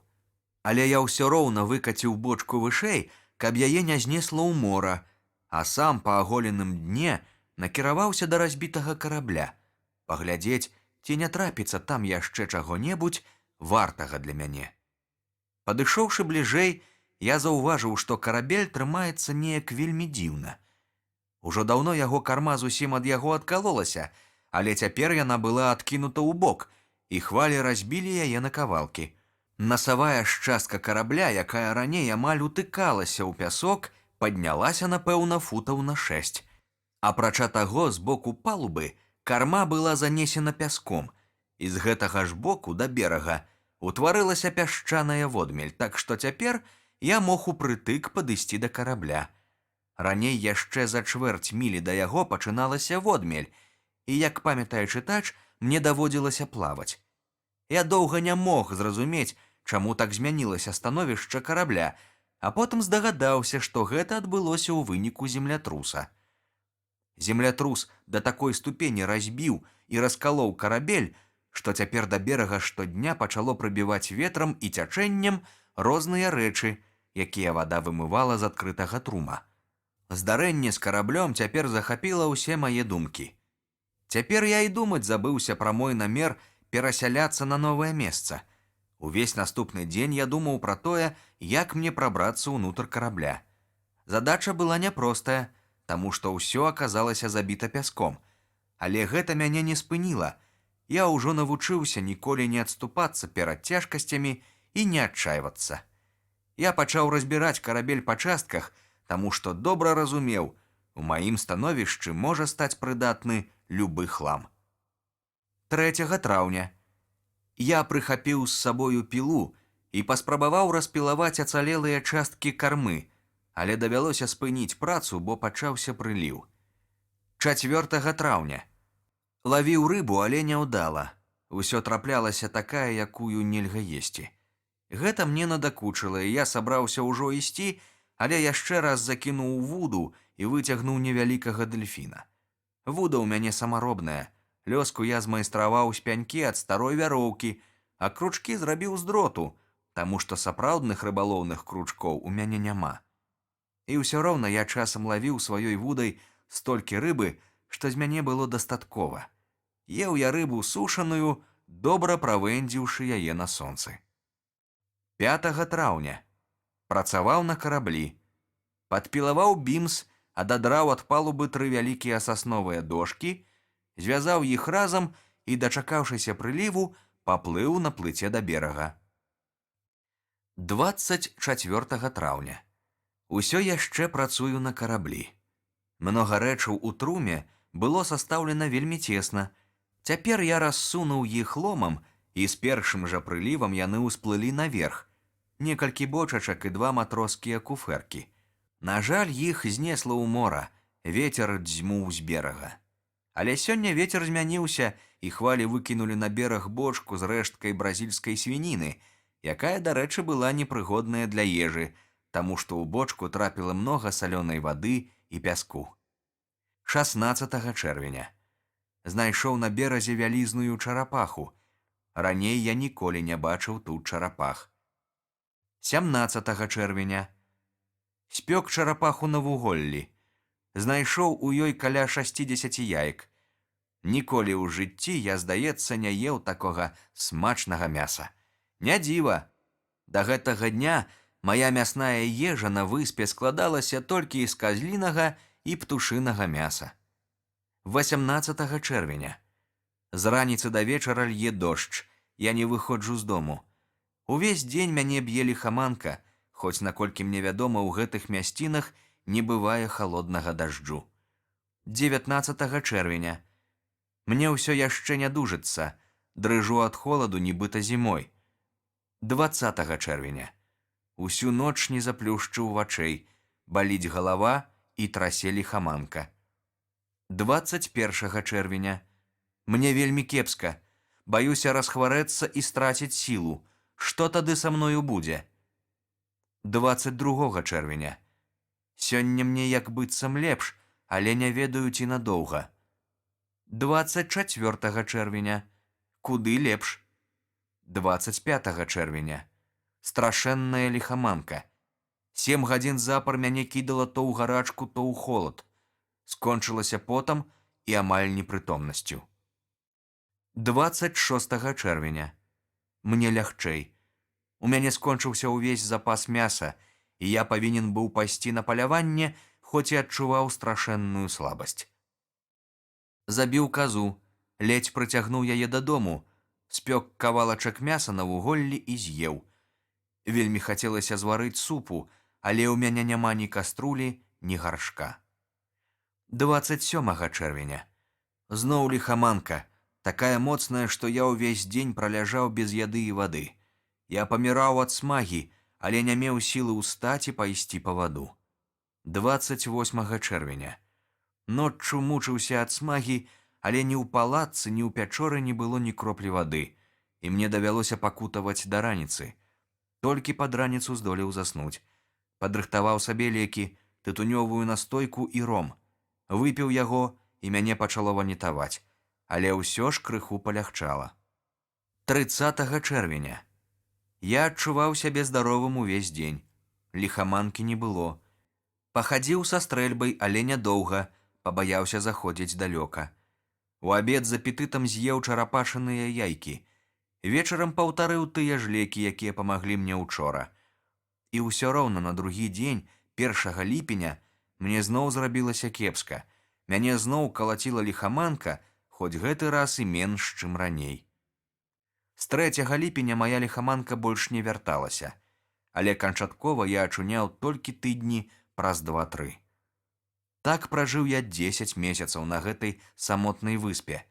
Мне было зразумела, што выратавацца адсюль у мяне няма ніякай магчымасці. Я быў цвёрда ўпэўнены, што да мяне тут ніколі не ступала нага чалавека. Цяпер, калі маё жытло было абнесена трывалай агароджай, я вырашыў самым старанным чынам даследаваць выспу, каб даведацца, ці няма на ёй якіх-небудзь іншых жывёл і раслін, якія здолелі б прынесці мне карысць. З 15 ліпеня я пачаў агляд. Перш за ўсё я накіраваўся да той маленькай бухты, куды я прычальваў свае плыты. У бухту ўпадаў ручай. Прайшоўшы мілі 2 ўверх па цячэнні, я ўпэўніўся, што прыліў туды не даходзіць, таму што на гэтым месцы і вышэй вада ў ручаі аказалася прэснай, празрыстай і чыстай. Мясцінамі ручай перасох, бо ў гэту пару года тут не ідуць дажджы. Берагі ручая былі нізкія. Ручай працякаў прыгожым лугам. Кругом зелянелі густыя высокія травы, а далей на схіле пагорка у вялікай колькасці рос тытунь. Разліў не даходзіў да гэтых мясцін, і таму тытунь тут аж буяў.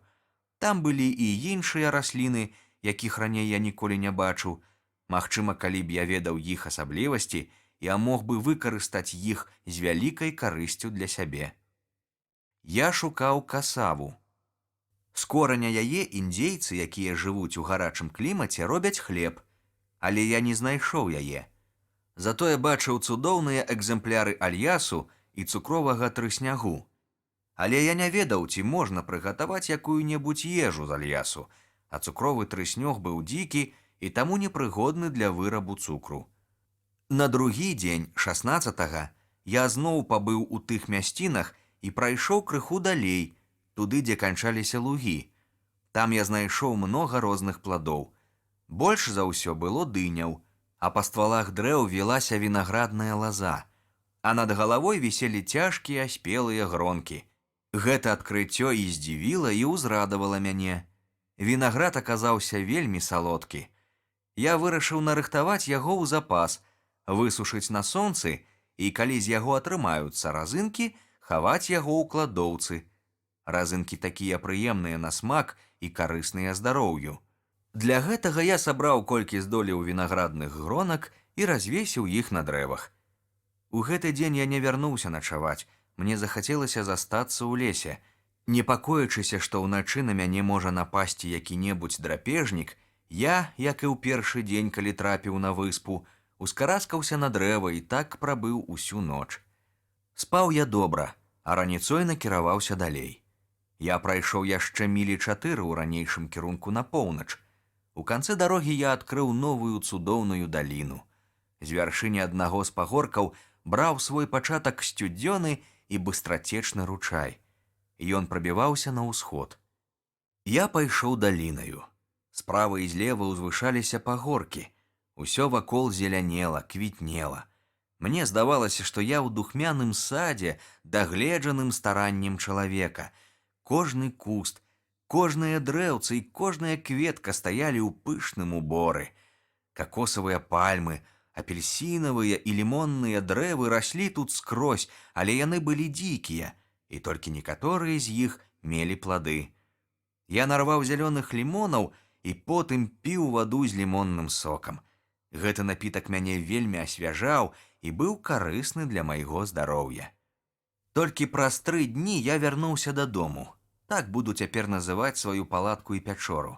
Я з захапленнем успамінаў цудоўную маляўнічую даліну, якую я знайшоў, уяўляў яе гаі з багаццем пладовых дрэў, думаў пра тое, як яна добра затулена ад вятроў, колькі там крынічнай вады, і я прыйшоў да заключэння, што месца, дзе я збудаваў сабе дом, я выбраў няўдала. Гэта найгоршая мясціна на ўсёй выспе. А зрабіўшы такое заключэнне, я натуральна пачаў марыць пра тое, як бы мне перасяліцца ў тую квітнеючую зялёную даліну, дзе такое багацце розных пладоў. Трэба было толькі адшукаць у той даліне адпаведнае месца і абгарадзіць яго ад нападу драпежнікаў. Гэта думка доўга хвалявала мяне. Свежая зеляніна цудоўнай даліны так і клікала мяне да сябе. Мара аб перасяленні захапляла мяне і радавала. Але калі я дакладна абдумаў гэты план, калі разважыў, што зараз з мае палаткі я заўсёды бачу мора, а гэта азначае маю хоць маленькую надзею на шчаслівую змену ў маім лёсе, я сказаў сабе, што мне ні ў якім разе не варта перабірацца ў даліну, з усіх бакоў закрытую пагоркамі. Можа ж так здарыцца, што хвалі занясуць на гэты бераг другога небараку, пацярпеўшага караблекрушэнню ў моры, і хто б ён ні быў той няшчасны, я буду рады яму як лепшаму сябру. Вядома, на такую выпадковасць надзеі было мала, але схавацца сярод гор і лясоў у глыбіні выспы у далечыні ад мора азначала б назаўсёды замураваць сябе ў гэтай турме і да самай смерці забыць усякія мары пра волю. І ўсё роўна я так полюбіў тую даліну, што прабыў там амаль увесь канец ліпеня і зладзіў сабе там другое жытло. Я паставіў у даліне будан, абгарадзіў яго наглуха моцным двайным частаколам вышэй чалавечага росту, а прамежкі паміж частаколінамі залажыў ламаччам. Выходзіў жа з двара і заходзіў у двор, як і ў маім старым жытле па прыстаўных лесках. Такім чынам, мне і тут не было чаго баяцца нападу дзікіх звяроў. Мне так падабалася быць у гэтых новых мясцінах, што я часам затрымліваўся там па некалькі сутак, і 2-3 ночы запар я спаў у будане, і мне вельмі лёгка дыхалася.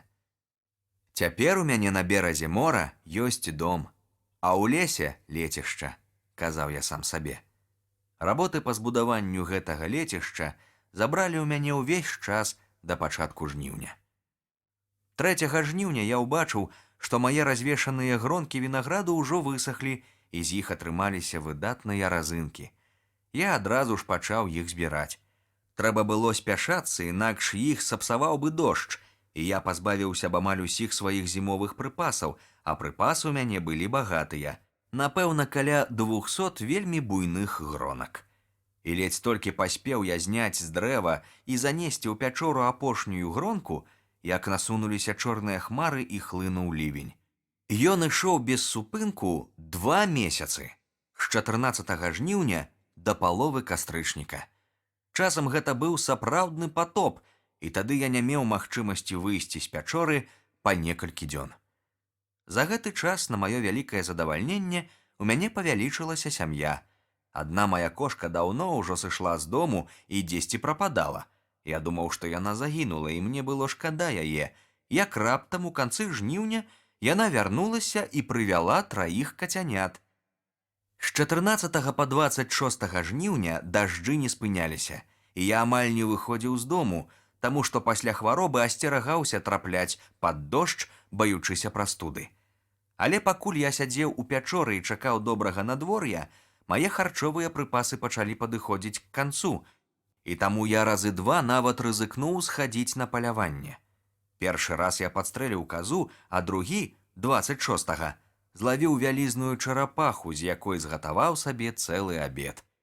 Наогул у той час маё харчаванне размяркоўвалася так: на снеданне гронка разынак, на абед кавалак казляціны або чарапашанага мяса, спечанага на вуголлі, таму што, на жаль, у мяне не было ў чым варыць ці смажыць. На вячэру 2 ці 3 чарапашаныя яйкі. Усе гэтыя 12 дзён, пакуль я хаваўся ў пячоры ад дажджу, я штодня па 2 ці па 3 гадзіны займаўся землянымі работамі, бо даўно ўжо надумаўся павялічыць свой склеп. Я капаў і капаў яго ўсё ў адзін бок і нарэшце вывеў за агароджу.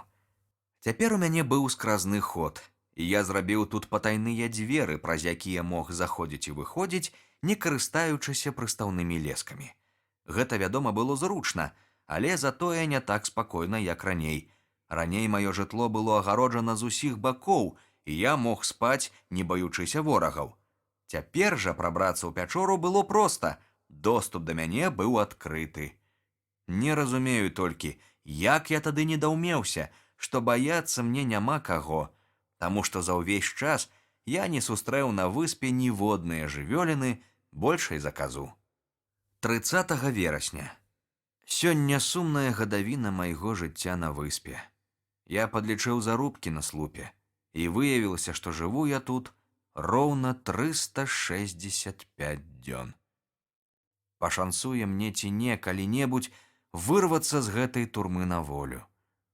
Нядаўна я выявіў, што ў мяне засталося вельмі мала чарніла. Трэба будзе абыходзіцца з ім больш ашчадна. Да гэтага часу я вёў свае запісы штодня і запісваў розныя дробязі. Цяпер буду запісваць толькі выдатныя падзеі майго жыцця.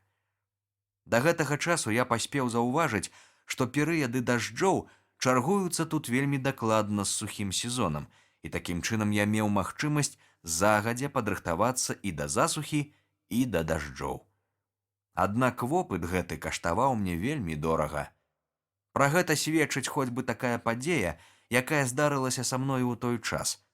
Адразу ж пасля дажджоў, калі сонца прайшло ў паўднёвае паўшар'е, я вырашыў, што настаў зручны час, каб пасеяць тыя мізэрныя запасы рысу і ячменю, пра якія гаварылася вышэй. Я пасеяў іх і з нецярпеннем пачаў чакаць ураджаю. Але надышлі сухія месяцы, у зямлі не засталося ні кроплі вільгаці, і ні адно зерне не ўзышло. Добра, што я адклаў у запас па жменьцы рысу і ячменю. Я так і сказаў сабе: лепш не высяваць усяго насення. Я ж не ведаю добра яшчэ тутэйшы клімат, і я не ведаю напэўна, калі сеяць і калі збіраць ураджай. Я вельмі хваліў сябе за гэту перасцярогу, бо быў упэўнены, што ўвесь той пасеў загінуў ад засухі. Але ж як я быў здзіўлены, калі праз некалькі месяцаў, як толькі пачаліся дажджы, амаль усё маё зерне ўзышло, як быццам я толькі што яго пасеяў. Пакуль рос і паспяваў мой хлеб, я зрабіў адно адкрыццё, якое потым прынесла мне немалую карысць.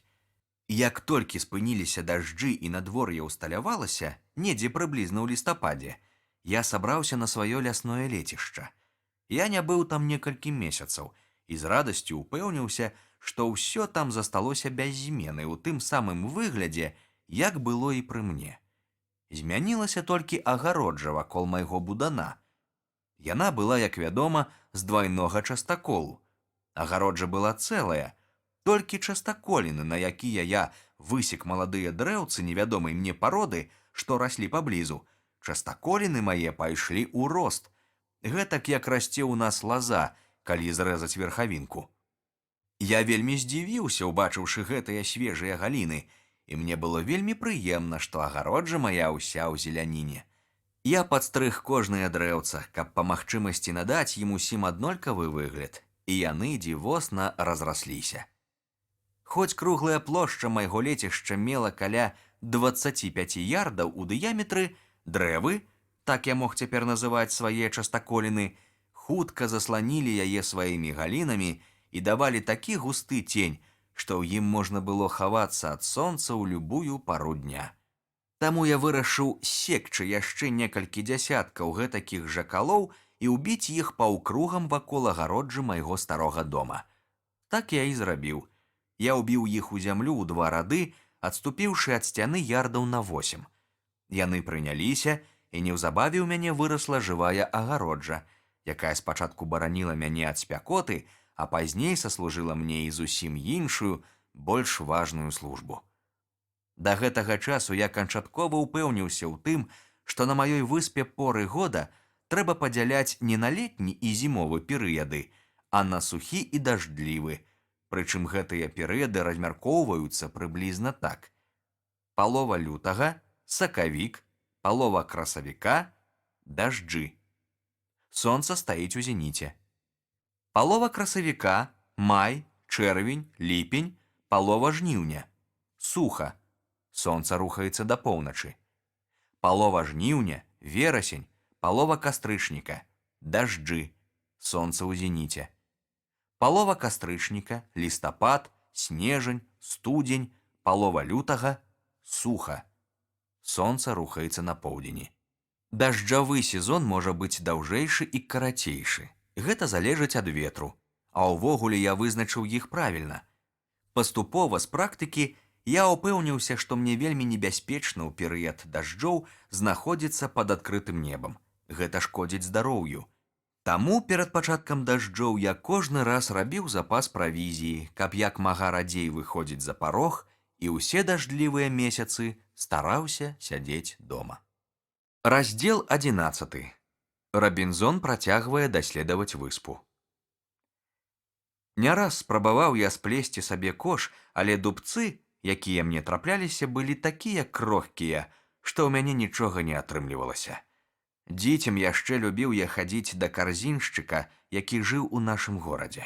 Я ўважліва назіраў, як ён робіць кашы, і цяпер гэта мне вельмі прыдалося. Усе дзеці назіральныя і любяць дапамагаць дарослым. Прыгледзеўшыся да работы карзіншчыка, я неўзабаве скеміў, як ён пляце свае кашы і карзіны, і як умеў, хутка пачаў і сам памагаць яму. Паступова я навучыўся плесці не горш за свайго прыяцеля. І вось цяпер у мяне не было толькі адпаведнага матэрыялу. Нарэшце мне прыйшла ў галаву думка: а ці не паспрабаваць мне дубцы тых дрэў, з якіх я гарадзіў свой частакол? У іх жа галіны павінны быць гэтакія ж гнуткія, як у нашай лазы ці вярбы. І я вырашыў паспрабаваць. На другі ж дзень я пайшоў на лецішча, выбраў і зрэзаў некалькі самых тонкіх дубцоў і ўпэўніўся, што яны як лепш не трэба прыгодныя для пляцення кашоў. У наступны раз я прыйшоў з сякераю, каб адразу насекчы дубцоў як найбольш. Мне не прыйшлося доўга шукаць іх, таму што дрэвы гэтай пароды раслі тут скрозь. Насечаныя дубцы я перанёс за агароджу майго будана і схаваў там. Як толькі пачаліся дажджы, я сеў за працу і пачаў плесці кашы. Яны служылі мне на розныя патрэбы. Я насіў імі зямлю, складаў у іх розныя рэчы і гэтак далей. Праўда, кашы ў мяне атрымліваліся не вельмі каб зграбныя, але яны былі трывалыя і добра апраўдвалі сваё прызначэнне, а мне гэта толькі і трэба было. З таго часу мне нярэдка даводзілася плесці кашы. Старыя ламаліся і зношваліся, і патрэбны былі новыя. Я аплёў розныя кашы, і вялікія, і маленькія, але галоўным чынам назапашваў глыбокія і шчыльныя кашы, каб хаваць збожжа. Я хацеў, каб яны служылі мне замест мяхоў. Праўда, цяпер у мяне збожжа было яшчэ мала, але ж я меў намер назапашваць яго на працягу некалькіх год. Я казаў ужо, што мне вельмі хацелася абысці ўсю выспу, і што я некалькі разоў даходзіў да ручая і яшчэ вышэй, да таго месца, дзе я збудаваў будан. Адтуль лёгка можна было прайсці да супрацьлеглага берага, якога я яшчэ ні разу не бачыў. Я ўзяў стрэльбу, сякеру, добры запас пораху, шроту і куляў, прыхапіў на ўсякі выпадак 2 сухары і вялікую гронку разынак і падаўся ў дарогу. За мною, як заўсёды, пабег сабака. Калі я дайшоў да свайго будана, я не спыніўся і рушыў далей на захад.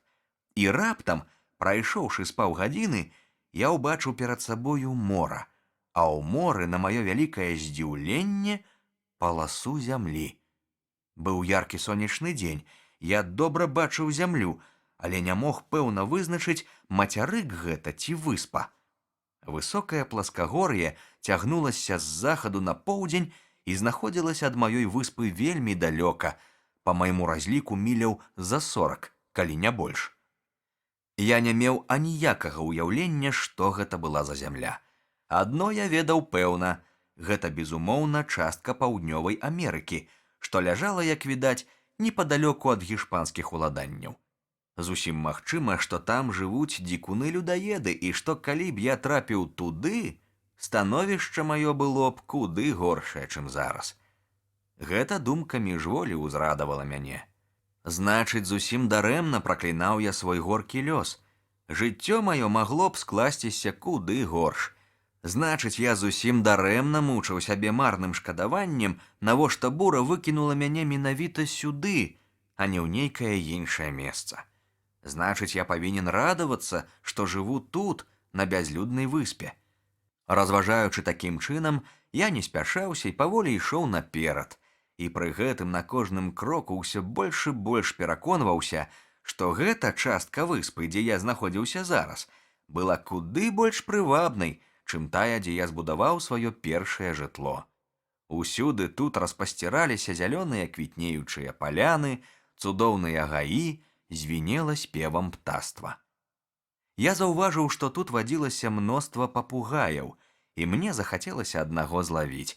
Я спадзяваўся прыручыць яго і навучыць гаварыць. Пасля некалькіх няўдалых спроб мне ўсё ж удалося злавіць маладога папугая. Я падбіў яму палкаю крыло. Аглушаны маім ударам, ён зваліўся на зямлю. Я падняў яго і прынёс дадому. Пазней мне ўдалося дабіцца, каб ён клікаў мяне маім імем. Я дайшоў да марскога берага і ўпэўніўся, што лёс закінуў мяне на самую горшую частку выспы. Тут увесь бераг быў усеяны чарапахамі, а там, дзе я жыў за 1,5 года, я знайшоў толькі 3. Тут была безліч птушак разнастайных парод.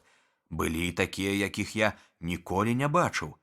Мяса некаторых здалося мне вельмі смачным, хоць я нават не ведаў, як іх завуць. Сярод вядомых мне птушак самымі лепшымі былі пінгвіны. Зноў паўтараю, гэты бераг быў лепшы ва ўсіх адносінах і больш прывабны за мой. І ўсё роўна я не меў ніякага жадання перасяляцца сюды. Пражыўшы ў сваёй палатцы каля 2 гадоў, я паспеў прывыкнуць да тых мясцін. Тут жа я адчуваў сябе падарожнікам, госцем. Тут я адчуваў сябе ніякавата, і мяне цягнула дадому. Я выйшаў на бераг, павярнуў на ўсход і прайшоў узбярэжжам каля 12 міляў. Тут я ўмацаваў у зямлю высокі шост, каб прыкмеціць месца, таму што ў наступны раз я вырашыў прыйсці сюды з другога боку і накіраваўся назад. Я хацеў вярнуцца другім шляхам. Выспа зусім невялікая, думаў я, і заблудзіць на ёй немагчыма. У крайнім выпадку я падымуся на горку, агледжуся і ўбачу, дзе знаходзіцца маё старое жытло. Аднак я зрабіў вялікую памылку. Адышоўшы ад берага не болей 2-3 міляў, я непрыкметна спусціўся ў шырокую даліну, якую так цесна абступалі пагоркі, парослыя густым лесам, што я ніяк не мог разабрацца, дзе я знаходжуся. Я мог бы кіравацца па сонцу, але для гэтага патрэбна было дакладна ведаць, дзе знаходзіцца ў гэты час сонца. Горш за ўсё было тое, што на працягу 3 ці 4 дзён, пакуль я блукаў па даліне, надвор'е стаяла пахмурнае, і сонца зусім не паказвалася. Урэшце рэшт, мне давялося зноў вярнуцца да берага мора, на тое самае месца, дзе стаяў мой шост. Адтуль я вярнуўся дадому ранейшай дарогай. Я ішоў не спяшаючыся і часта садзіўся адпачыць, таму што было вельмі горача, а мне давялося несці многа цяжкіх рэчаў: стрэльбу, зарады, сякеру. Раздзел 12. Рабінзон вяртаецца ў пячору. Палявыя работы. У час гэтага падарожжа мой сабака спалохаў казляня і схапіў яго, але загрызці не паспеў, я падбег і адабраў яго. Мне вельмі хацелася забраць яго. Я страшэнна марыў набыць як-небудзь дваіх казлянят, каб развесці статак і забяспечыць сябе мясам на той час, калі ў мяне скончыцца ўвесь порах.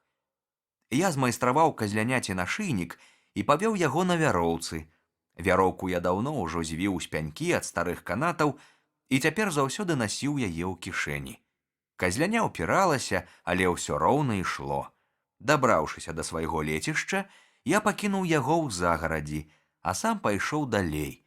Мне хацелася хутчэй апынуцца дома, бо я падарожнічаў ужо больш за месяц. Не магу выказаць, з якім задавальненнем вярнуўся я пад дах свайго старога дома і зноў разлёгся ў гамаку. Бадзянне па выспе, калі ў мяне не было дзе прыхіліць галавы, так стаміла мяне, што мой уласны дом, як зваў я цяпер сваё жытло, здаўся мне надзвычай утульным. З тыдзень я адпачываў і цешыўся хатняй ежаю. Большую частку гэтага часу я быў заняты важнай справай, майстраваў клетку для попкі, які адразу ж зрабіўся хатняю птушкаю і надзвычай хутка прывык да мяне. Затым я ўспомніў пра беднае казляня, якое сядзела ў палоне на лецішчы. Напэўна, яно ўжо з'ела ўсю траву, думаў я, і выпіла ўсю ваду, якую я пакінуў яму, і цяпер галадае. Трэба было схадзіць па яго. Прыйшоўшы на лецішча, я застаў яго там, дзе пакінуў. Зрэшты, яно і не магло нікуды пайсці. Яно памірала з голаду. Я нарэзаў галін з бліжэйшых дрэў і перакінуў яму за агароджу. Калі казляня пад'ела, я прывязаў яму за ашыйнік вяроўку і хацеў весці яго як раней, але нагаладаўшыся, казляня зрабілася такое ручное, што вяроўка яму ўжо была не патрэбна. Яно пабегла следам за мною, як сабака. Па дарозе я ўвесь час карміў яго, і дзякуючы гэтаму яно стала такім жа паслухмяным і рахманым, як і астатнія жыхары майго дома. Казляня так да мяне прызвычаілася, што не адыходзіла ні на крок. Надышоў снежань, калі павінен быў узысці рыс і ячмень. Уроблены мною кавалак зямлі быў невялікі, таму што, як я казаў ужо, засуха загубіла амаль усю маю сяўбу першага года, і ў мяне заставалася не больш за 8 бушаля. Гэты раз можна было чакаць цудоўнага ўраджаю. Як раптам выявілася, што ў мяне ёсць пагроза зноў страціць яго ўвесь, таму што маё поле спустошвае процьма разнастайных ворагаў, ад якіх немагчыма абараніцца. Гэтымі ворагамі былі козы, а таксама тыя дзікія звяркі, якіх я назваў зайцамі. Салодкія сцябліны рысу спадабаліся ім. Яны прападалі на поле дзень і ноч і паядалі маладыя парасткі, перш чым яны паспявалі закаласаваць. Супроць нашэсця гэтых ворагаў быў адзін толькі сродак – абгарадзіць усё поле плотам. Я так і зрабіў. Але гэта работа была вельмі цяжкая, галоўным чынам таму, што трэба было спяшацца. Шкоднікі няшчадна знішчалі калоссе. Праўда, палетак мой быў такі невялікі, што за 3 тыдні агароджа была гатова. Агароджа аказалася даволі спраўнай. Пакуль яна не была скончана, я адпужваў шкоднікаў стрэламі, а на ноч прывязваў да агароджы сабаку, які брахаў да раніцы. Дзякуючы ўсім гэтым мерам перасцярогі, шкоднікі пакінулі мяне ў спакоі, а мае каласы пачалі налівацца зернем. Але ледзь толькі хлеб закаласіўся, як з'явіліся новыя ворагі. Наляцела процьма пражэрлівых птушак і пачала кружыць над полем, чакаючы, калі я пайду, каб накінуцца на збажыну. Я зараз жа выпусціў на іх зарад шроту. Я ніколі не выходзіў без стрэльбы. І не паспеў я стрэліць, як з поля ўзнялася другая чарада, якой я спачатку не заўважыў. Я быў не на жарт устрывожаны. Яшчэ некалькі дзён такога разбою, і бывайце ўсе мае надзеі, сказаў я сабе. У мяне няма больш насення, і я застануся без хлеба. Што было рабіць?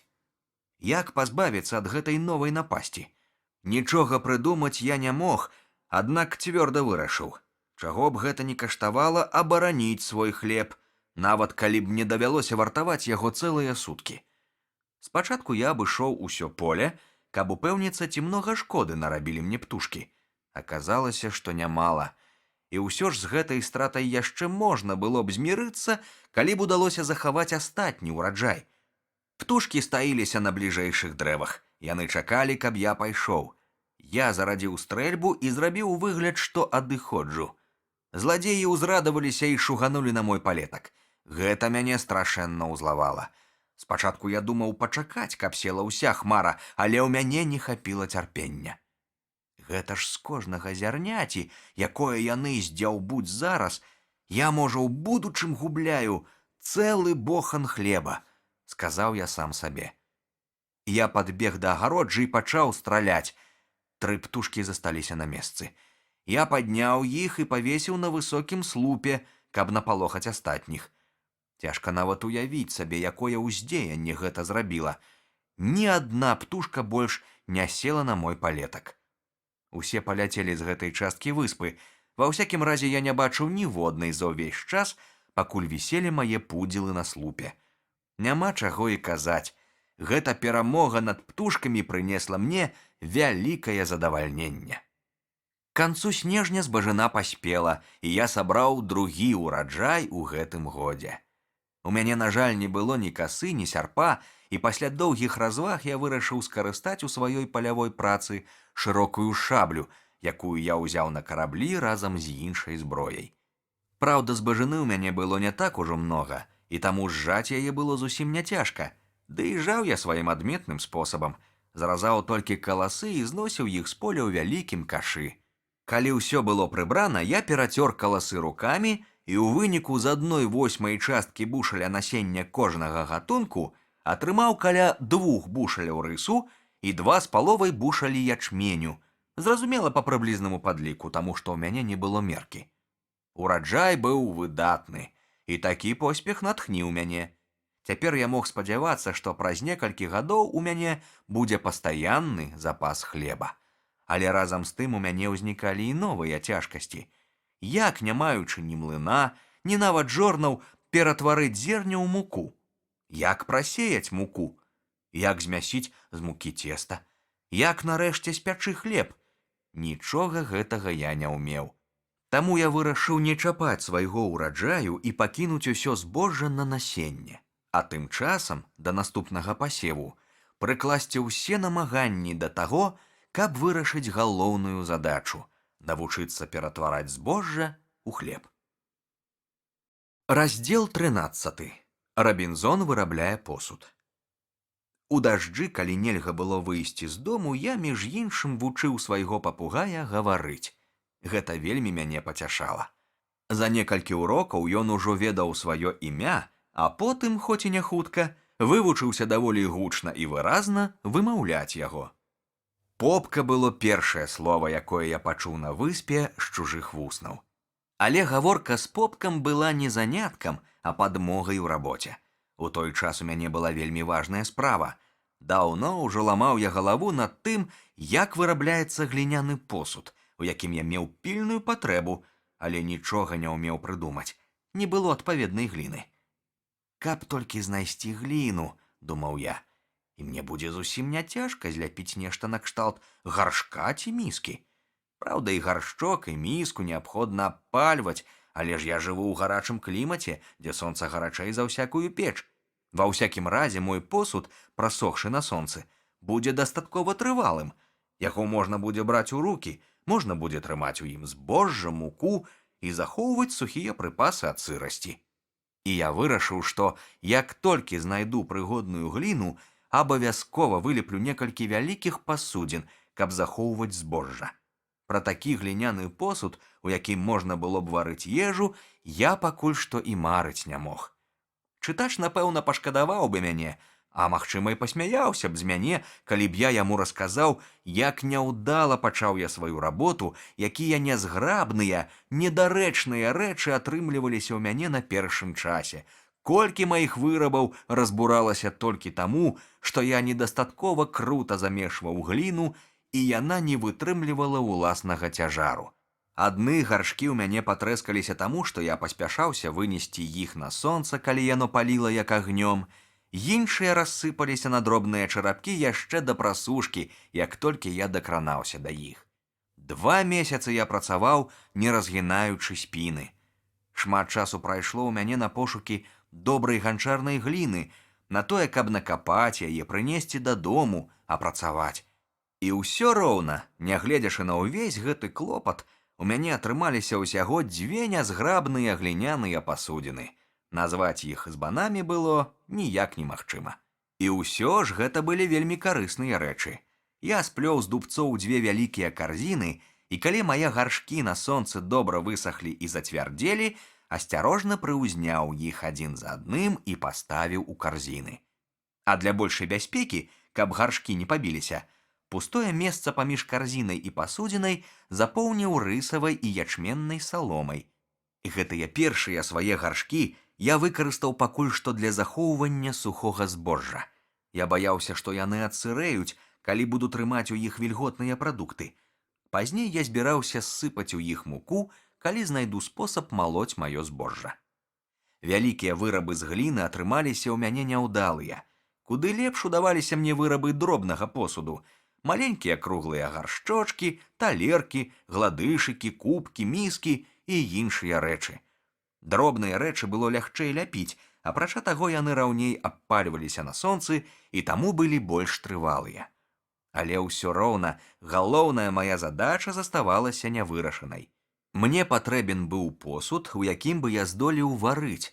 Ён павінен быў вытрымліваць агонь і не прапускаць ваду, а для гэтага мае гаршкі былі непрыгодныя. Але вось аднойчы я расклаў вялікі агонь, каб падсмажыць на вуголлі мяса. Калі яно спяклося, я хацеў затушыць вуголле і выпадкова ўбачыў чарапок, які трапіў у агонь ад разбітага глінянага збана. Чарапок так накаліўся, што быў чырвоны, як чарапіца, і зацвярдзеў, як камень. Мяне гэта адкрыццё прыемна ўразіла. Калі гліняны чарапок так зацвярдзеў на агні, то значыць, з такім жа поспехам можна абпальваць на агні і гліняны посуд, вырашыў я. Я думаю, што ніводзін чалавек у свеце не радаваўся гэтак з такой нязначнай прычыны, як радаваўся я, упэўніўшыся, што мне ўдалося вырабіць гаршкі, якія не баяцца ні вады, ні агню. Я ледзь здолеў дачакацца, калі астынуць мае гаршкі, каб можна было наліць у адзін з іх вады, паставіць зноў на агонь і зварыць у ім мяса. Гаршчок аказаўся выдатны. Я зварыў сабе з казляціны вельмі смачны булён, хаця, вядома, калі б пакласці ў яго капусты і цыбулі ды заправіць яшчэ аўсянкаю, ён атрымаўся б яшчэ лепшы. Цяпер я задумаўся аб тым, як зрабіць каменную ступку, каб малоць, ці дакладней таўчы ў ёй збожжа. Таму што пра такое выдатнае вынаходніцтва, як млын, і гаворкі не магло быць. Адной пары чалавечых рук не пад сілу было ажыццявіць гэткую работу. Але зрабіць ступку было таксама няпроста. У рамястве каменячоса я быў такім жа невукам, як і ва ўсіх іншых, і апрача таго ў мяне не было патрэбных прылад. Не адзін дзень змарнаваў я на пошукі адпаведнага каменя, але нічога не знайшоў. Тут патрэбны быў вельмі цвёрды камень і да таго ж дастаткова вялікі, каб у ім можна было выдзеўбаць паглыбленне. На маёй выспе былі скалы, але пры ўсіх маіх намаганнях я не мог адкалоць ад іх абломка патрэбнага памеру. Да таго ж на ступку гэты крохкі порысты камень з пароды пясчанікаў усё роўна быў непрыгодны. Пад цяжкім таўкачом ён бы крышыўся і ў муку трапляў бы пясок. Такім чынам, змарнаваўшы шмат часу на бескарысныя пошукі, я адмовіўся ад думкі пра каменную ступу і вырашыў змайстраваць яе з дрэва. Матэрыял знайсці было лягчэй. Сапраўды, я хутка адшукаў у лесе вельмі цвёрдую калоду, такую вялізную, што з цяжкасцю здолеў зрушыць яе з месца. Я абчасаў яе сякераю, каб надаць ёй па магчымасці патрэбную форму, а затым распаліў агонь і пачаў выпальваць у ёй паглыбленне. Так робяць бразільскія чырвонаскурыя, калі будуюць лодкі. Няма чаго і казаць, што гэта работа каштавала мне немалых намаганняў. Скончыўшы ступу, я вычасаў з так званага жалезнага дрэва цяжкі таўкач. І ступу і таўкач я схаваў да наступнага ўраджаю. Тады, па маіх разліках, я павінен буду атрымаць дастаткова збожжа, частку якога здолею стаўчы на муку. Цяпер трэба было падумаць пра тое, як я буду замешваць хлеб, калі нарыхтую мукі. Перш за ўсё я не меў закваскі. Зрэшты, гэтай бядзе ўсё роўна немагчыма было памагчы, і таму пра закваску я не клапаціўся. Але як было абысціся без печы? Вось гэта была сапраўды галаваломка. І тым не менш, я ўсё ж даўмеўся, чым яе замяніць. Я зляпіў з гліны некалькі вельмі шырокіх і мелкіх пасудзін накшталт талерак, як мае быць абпаленых на агні. Я падрыхтаваў іх яшчэ задоўга да пачатку жніва і паставіў у кладоўцы. Яшчэ раней у мяне быў зроблены ачаг, роўная пляцоўка на зямлі з квадратных, вядома, калі казаць усур'ёз, далёка ад квадратных цаглін, таксама ўласнага вырабу і таксама добра абпаленых. Калі прыйшла пара пячы хлеб, я расклаў на гэтым ачагу вялікі агонь. І калі дровы выгаралі, я разгроб вуголле па ўсім ачагу і даў яму паляжаць з паўгадзіны, каб ачаг напаліўся да чырвані. Тады я згроб жар у адзін бок і паклаў на ачаг свой хлеб, накрыўшы яго перавернутым дагары блюдам, а блюда засыпаў гарачым вуголлем. І што ж? Мой хлеб пёкся, як у самай лепшай печы. Прыемна было мне паспытаць свежага, толькі што спечанага хлеба. Мне здавалася, што ніколі ў жыцці не спытваў я такога ласунку. Наогул, за вельмі кароткі тэрмін я зрабіўся выдатным пекарам. Не кажучы пра звычайны ўжо хлеб, я навучыўся пячы пудзінгі і праснакі з рысу. Толькі пірагоў я не пёк, бо апрача казляціны і птушынага мяса у мяне не было ніякай іншай начынкі. На гэтыя гаспадарчыя работы ў мяне пайшоў увесь 3-й год майго жыцця на выспе. Раздзел 14. Рабінзон будуе лодку і шые сабе новае адзенне. Вы можаце не сумнявацца, што ўвесь гэты час мяне не пакідалі думкі пра зямлю, што відаць было з другога берага. У глыбіні душы я не пакідаў шкадаваць, што пасяліўся не на тым беразе. Мне ўсё здавалася, што калі б я бачыў перад сабою тую зямлю, як-небудзь я знайшоў бы магчымасць дабрацца да яе. А ўжо калі б я дабраўся да яе, то мне, магчыма, удалося бы выбрацца з гэтых мясцін на волю. Вось калі я не раз успамінаў свайго маленькага прыяцеля Ксуры і сваю доўгую шлюпку з бакавым ветразем, на якой я прайшоў уздоўж афрыканскіх берагоў больш за 1000 міляў. Я вырашыў зірнуць на наш карабельны бот, які яшчэ ў тую буру, калі мы пацярпелі караблекрушэнне, выкінула на выспу за некалькі міляў ад майго жытла. Гэта лодка ляжала непадалёку ад таго месца, куды яе выкінула. Прыбоем яе перакуліла дагары дном і аднесла крыху вышэй на пясчаную водмель. Яна ляжала на сухім месцы, і вады вакол яе не было. Калі б я здолеў адрамантаваць і спусціць на ваду гэту шлюпку, я змог бы без асаблівай цяжкасці дабрацца да Бразіліі. Але для такой работы адной пары рук было мала. Мне няцяжка было зразумець, што аднаму мне зрушыць гэту шлюпку з месца гэтак жа немагчыма, як, скажам, зрушыць з месца маю выспу. І ўсё роўна я вырашыў паспрабаваць.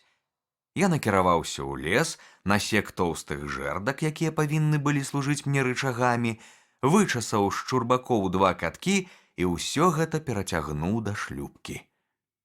Каб толькі мне здолець перавярнуць яе на дно, казаў я сабе.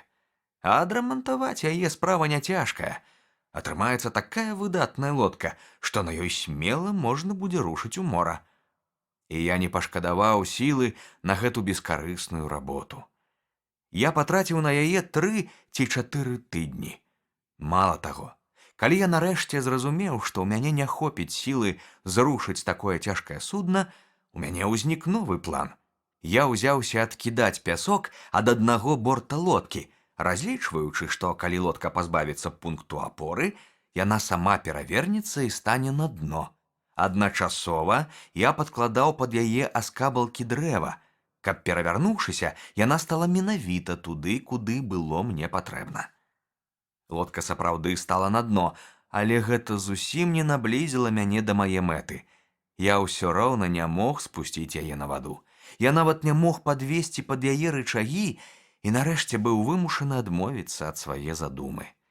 Але гэта няўдача не адбіла ў мяне ахвоты зрабіць яшчэ спробу дабрацца да мацярыка.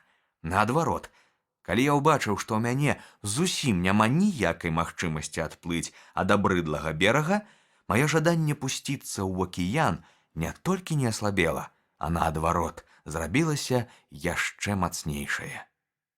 Нарэшце мне прыйшло ў галаву, а ці не паспрабаваць мне самому зрабіць лодку або яшчэ лепш пірогу, накшталт тых, якія робяць у тутэйшых шырынях туземцы. Каб зрабіць пірогу, разважаў я, не патрэбна амаль ніякіх прылад, таму што яе выдоўбваюць з суцэльнага ствала дрэва. Такую работу адолее і адзін чалавек. Адным словам, зрабіць пірогу здавалася мне не толькі магчыма, але нават і вельмі лёгка, і думка пра гэту работу была для мяне вельмі прыемная. З вялікім задавальненнем думаў я пра тое, што мне будзе лягчэй нават, чым дзікунам справіцца з гэтай справай. Я не задаваў сабе пытання, як я спушчу сваю пірогу на ваду, калі яна будзе гатова, а між тым, гэта перашкода была куды больш істотная, чым недахоп інструмента. Я з такім захапленнем марыў пра маё будучае падарожжа, што ні на секунду не спыняўся на гэтым пытанні. Хоць было зусім відавочна, што куды лягчэй правесці лодку 45 міляў морам, чым цягнуць яе 45 ярдаў па зямлі, якая аддзяляе яе ад мора. Адным словам, у гэтай гісторыі з пірогай я паводзіў сябе такім дзіваком, якога толькі можа разыграць чалавек пры поўным розуме. Я цешыўся сваёй выдумкай, нават не паспрабаваўшы ўзважыць, а ці хопіць у мяне сілы, каб здзейсніць яе.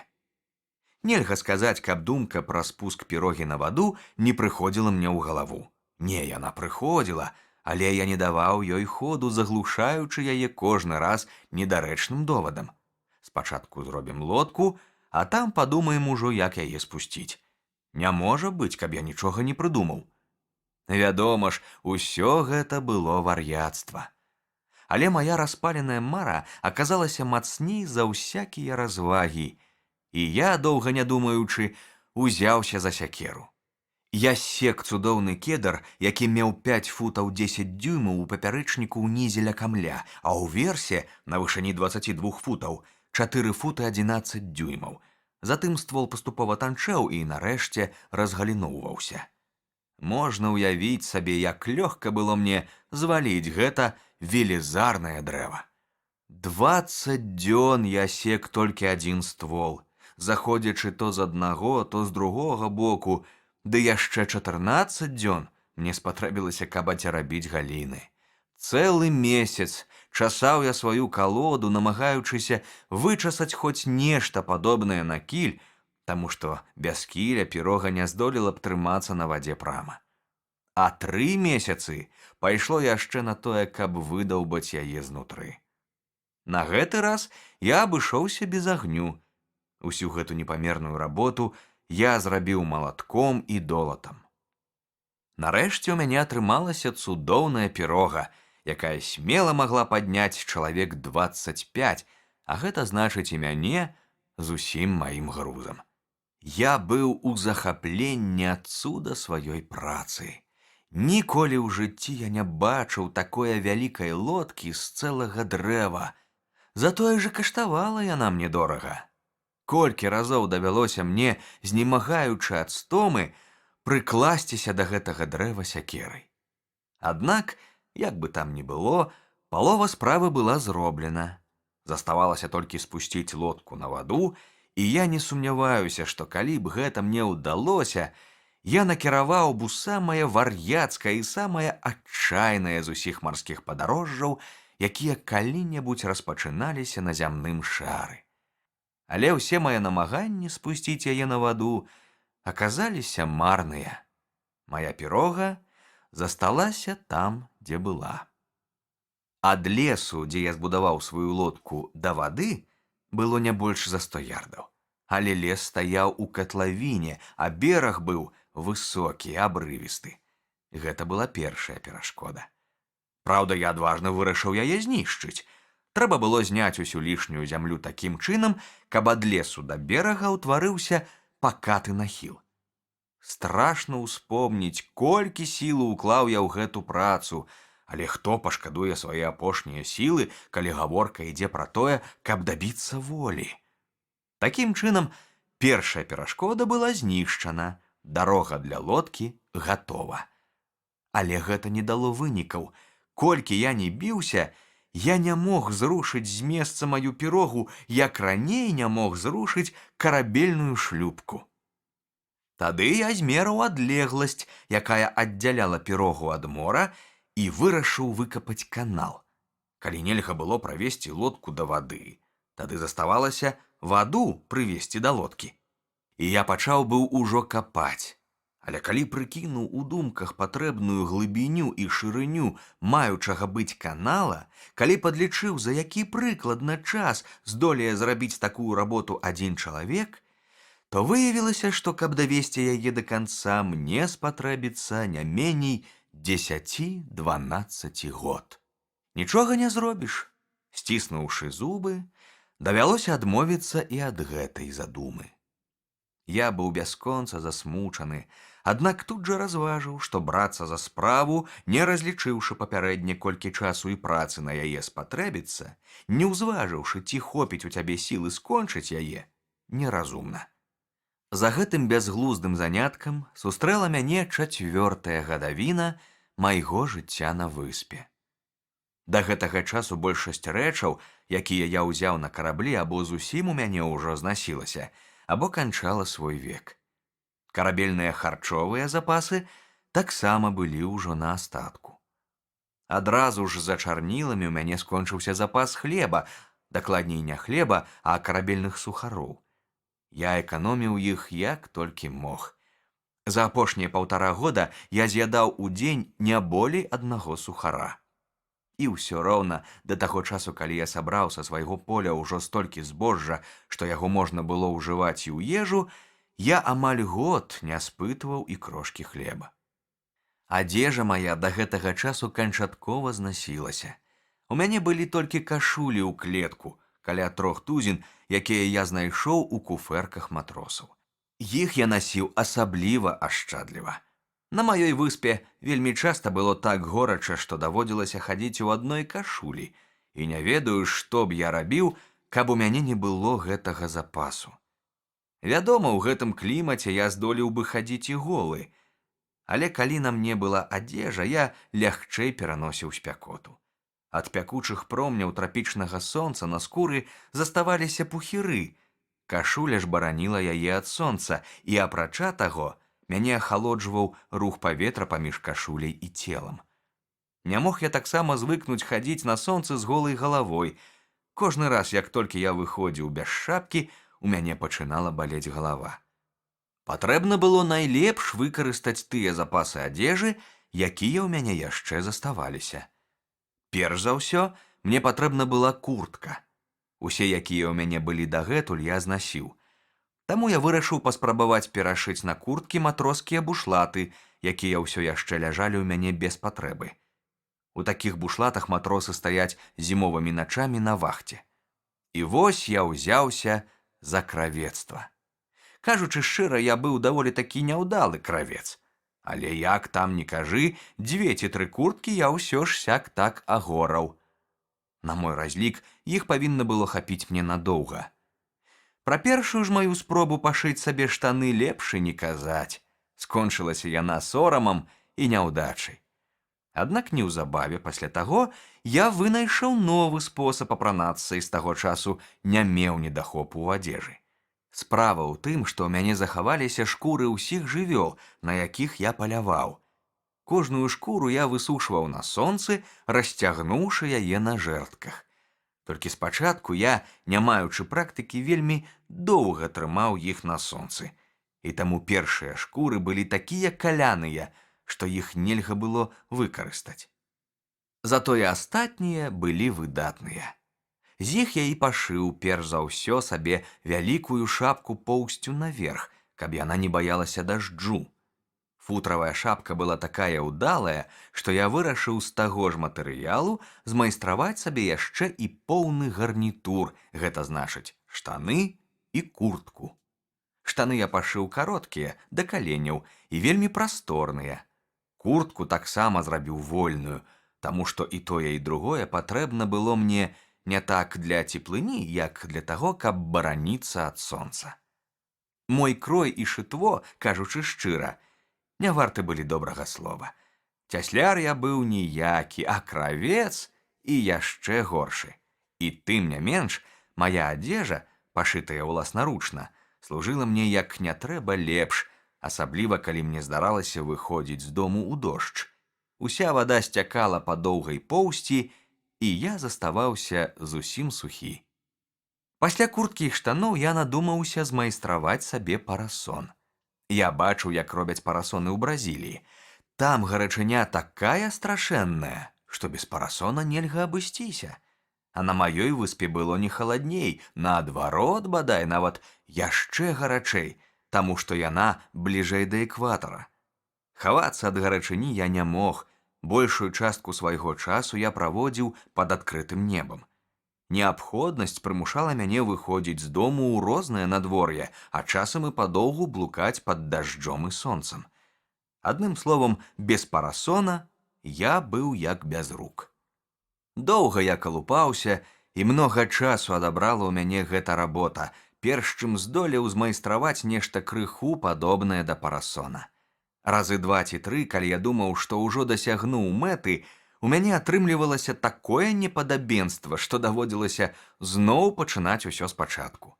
Але ўрэшце рэшт я ўсё ж дабіўся свайго і зрабіў даволі прыстойны парасон.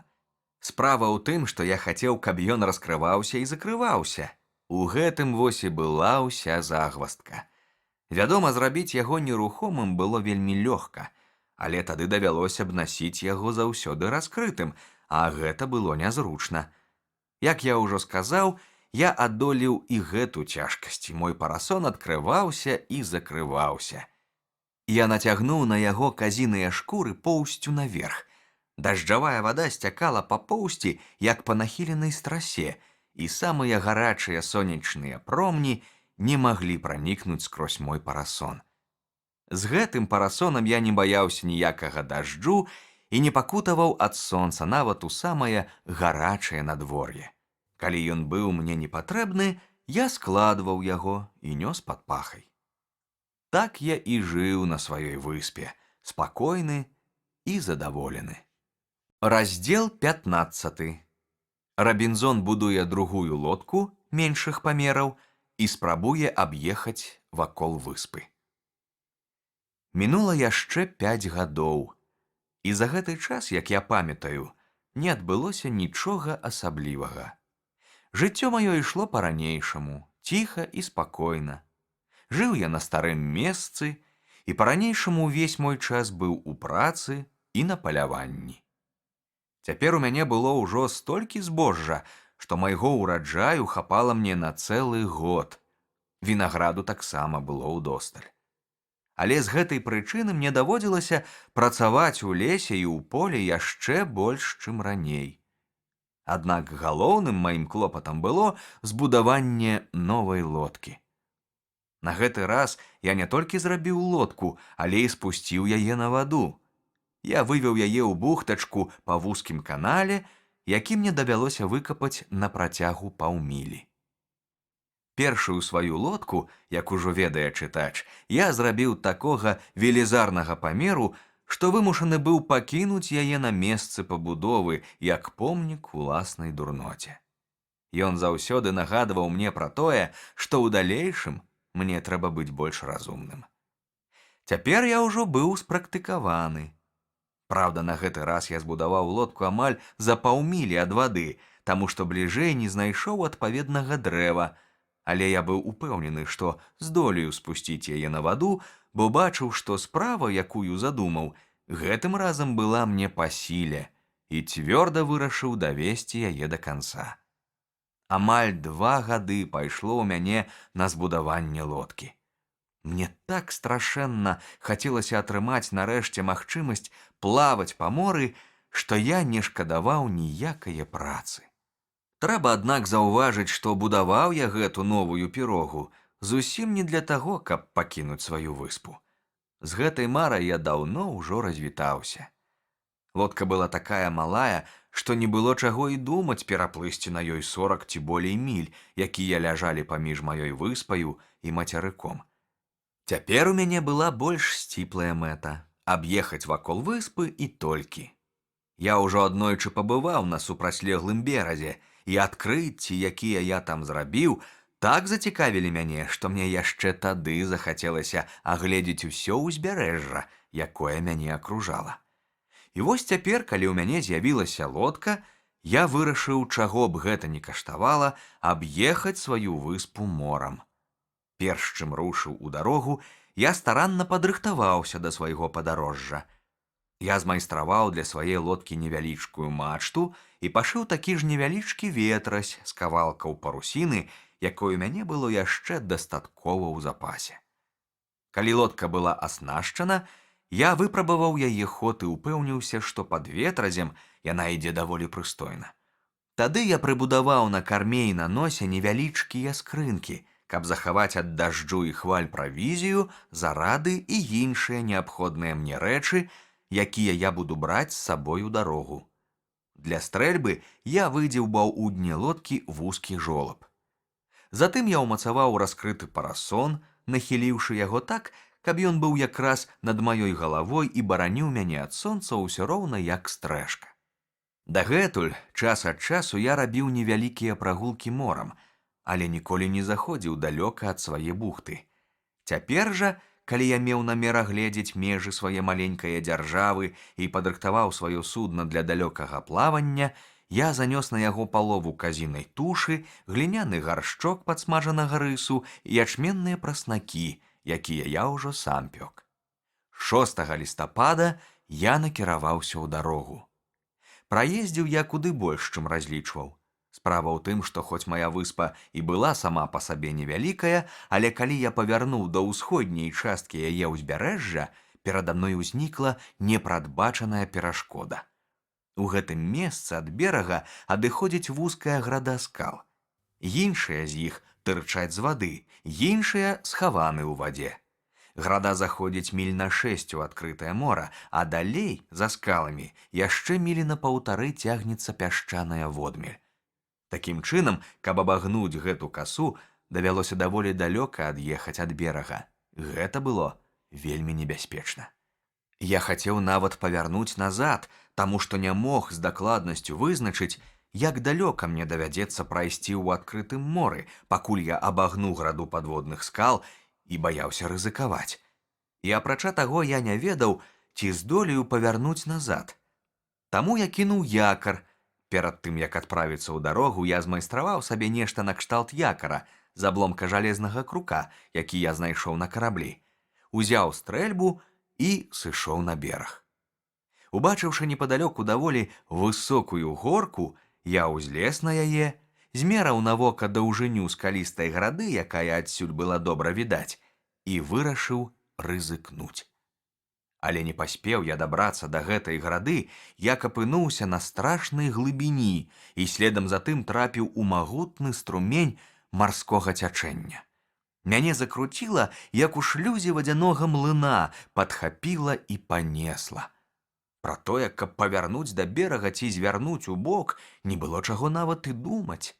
Усё, што я мог зрабіць, гэта трымацца каля самага краю цячэння і старацца не трапіць у сярэдзіну.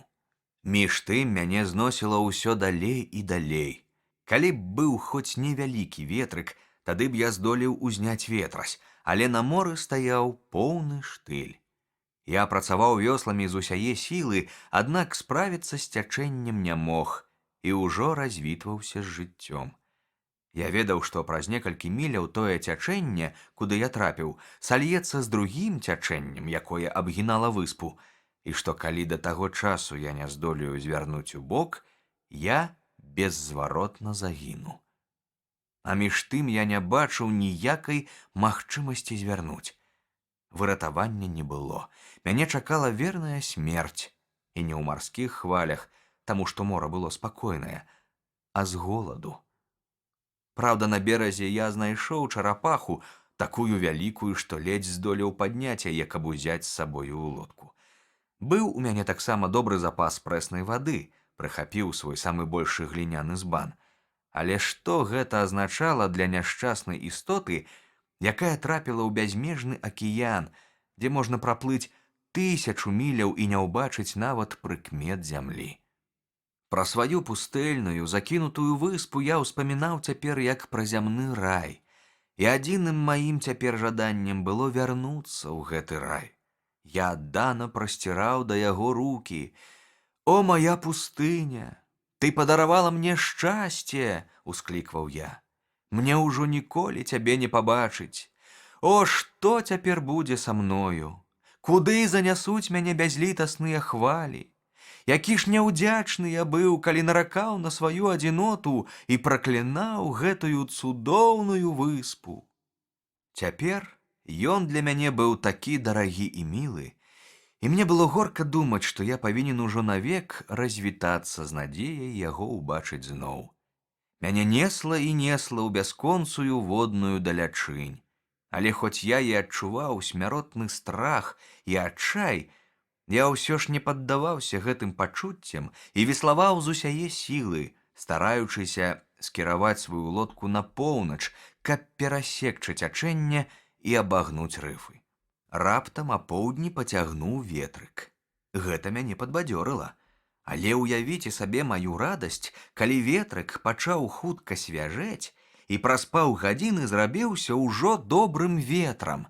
Да гэтага часу мяне адагнала ўжо далёка ад маёй выспы, і каб выпадкова ў тую пару ўзняўся туман, мне быў бы канец. У мяне не было компаса, і калі б я згубіў з вачэй сваю выспу, я не ведаў бы, куды кіраваць шлях, але на маё шчасце быў сонечны дзень, і нішто не прадказала туману. Я паставіў мачту, узняў ветрасць і пачаў кіраваць на поўнач, каб выбіцца з цячэння. Як толькі моя лодка павярнула з ветрам і пайшла насуперак цячэнню, я заўважыў у ім змену.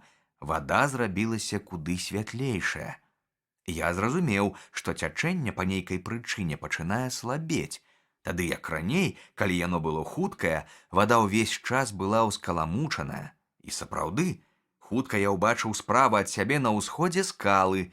Іх можна было адрозніць здалёку па белай пені хваль, што бурліла вакол кожнай з іх. Вось гэтыя скалы і запавольвалі цячэнне, перапыняючы яму шлях.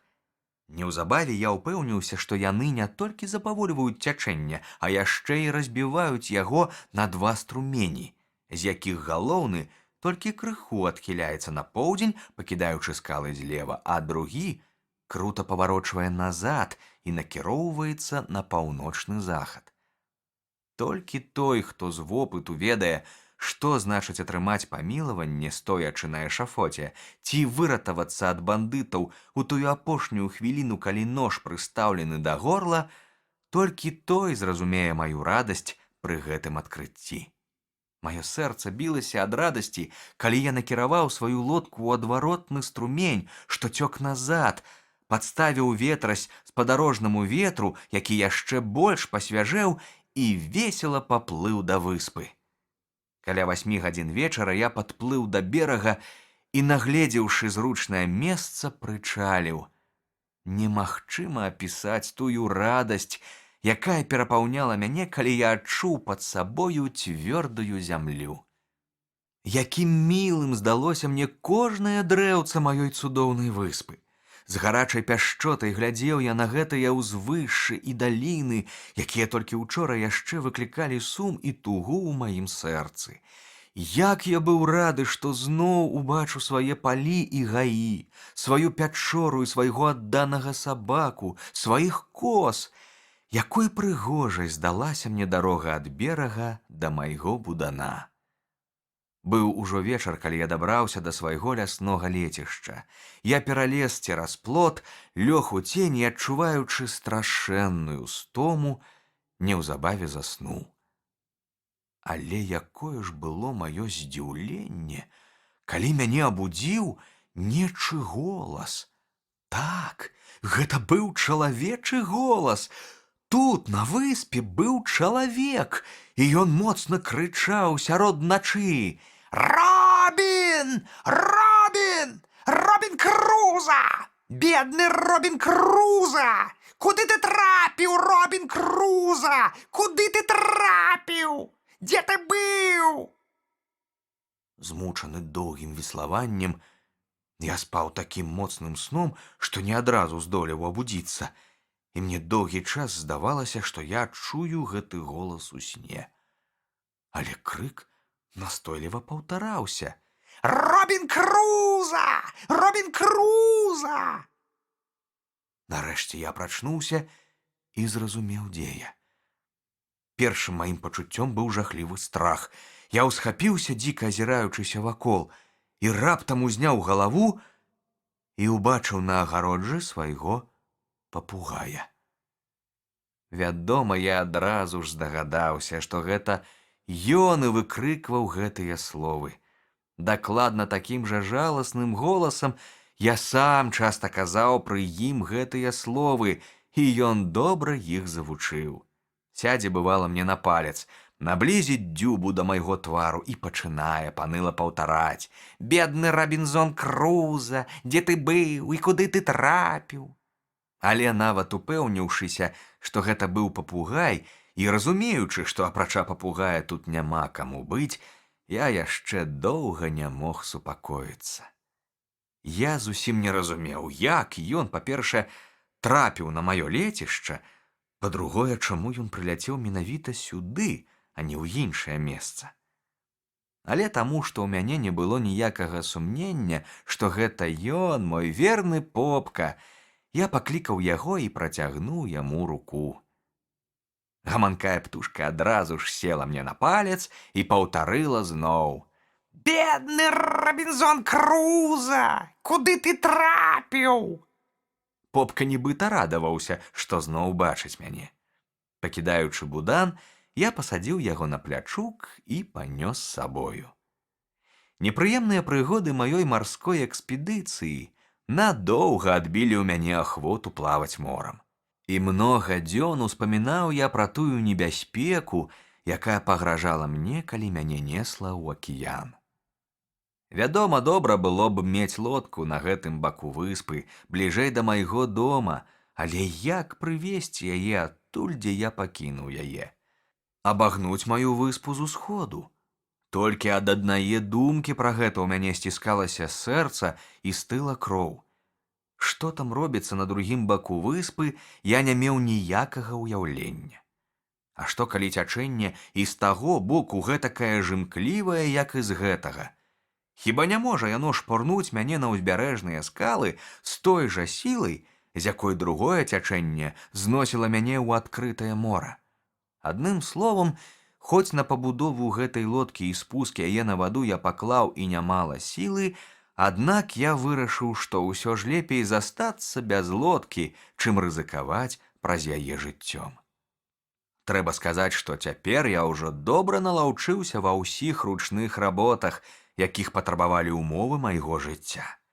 Калі я адразу апынуўся на выспе, я не ўмеў трымаць сякеры ў руках, а цяпер, пры выпадку, я мог бы палічыцца неблагім цесляром, асабліва калі ўзяць у разлік тыя абставіны, што ў мяне было зусім мала інструментаў. Я і ў ганчарнай справе зусім нечакана зрабіў прыкметны крок наперад. Наладзіў станок з кругам, які круціўся. Таму работа мая стала і больш хуткай, і лепшай. Цяпер, замест нязграбных вырабаў, на якія не хацелася глядзець, у мяне атрымліваўся зусім прыстойны посуд даволі правільнай формы. Але ніколі я, здаецца, так не радаваўся і не ганарыўся сваім вынаходніцтвам, як у той дзень, калі мне ўдалося зрабіць люльку. Вядома, моя люлька мела першабытны выгляд са звычайнай абпаленай гліны, як і ўсе мае ганчарныя вырабы, і атрымалася яна не вельмі прыгожая, але яна была дастаткова моцная і добра прапускала дым. А галоўнае, гэта была ўсё-такі люлька, пра якую я столькі марыў, таму што прывык курыць з вельмі даўняга часу. На нашым караблі былі люлькі, але перавозячы адтуль рэчы, я не ведаў, што на выспе расце тытунь, і вырашыў, што не варта іх браць. Да гэтага часу я заўважыў, што мае запасы пораху пачынаюць прыкметна змяншацца. Гэта надзвычай устрывожыла і засмуціла мяне, таму што новага не было дзе ўзяць. Што ж я рабіць буду, калі ў мяне выйдзе ўвесь порах? Як я тады буду паляваць на коз і птушак? Няўжо да канца сваіх дзён я застануся без мясной стравы? Раздзел 16. Рабінзон прыручае коз. На 11-тым годзе майго жыцця на выспе, калі порах у мяне пачаў канчацца, я пачаў сур'ёзна думаць, як бы знайсці спосаб лавіць дзікіх коз жывымі. Больш за ўсё мне хацелася злавіць матку з казлянятамі. Спачатку я ставіў сілкі, і козы нярэдка траплялі ў іх. Але мне ад гэтага было мала карысці. Козы з'ядалі прынаду, а потым разрывалі сілкі і зусім спакойна ўцякалі на волю. На жаль, у мяне не было дроту, і сілкі даводзілася рабіць вераўчаныя. Тады я вырашыў пакапаць воўчыя ямы. Ведаючы мясціны, дзе козы хадзілі часцей за ўсё, я выкапаў там 3 глыбокія ямы, накрыў іх пляцёнкамі ўласнаручнай работы і паклаў на кожную пляцёнку ахапак каласоў рысу і ячменю. Хутка я ўпэўніўся, што козы наведваюць мае ямы, каласы былі з'едзены, і вакол былі відаць сляды казіных капытоў. Тады я прыдумаў сапраўдныя пасткі і на другі ж дзень знайшоў у адной яме вялізнага старога казла, а ў другой 3 казлянят, аднаго самца і 2 самак.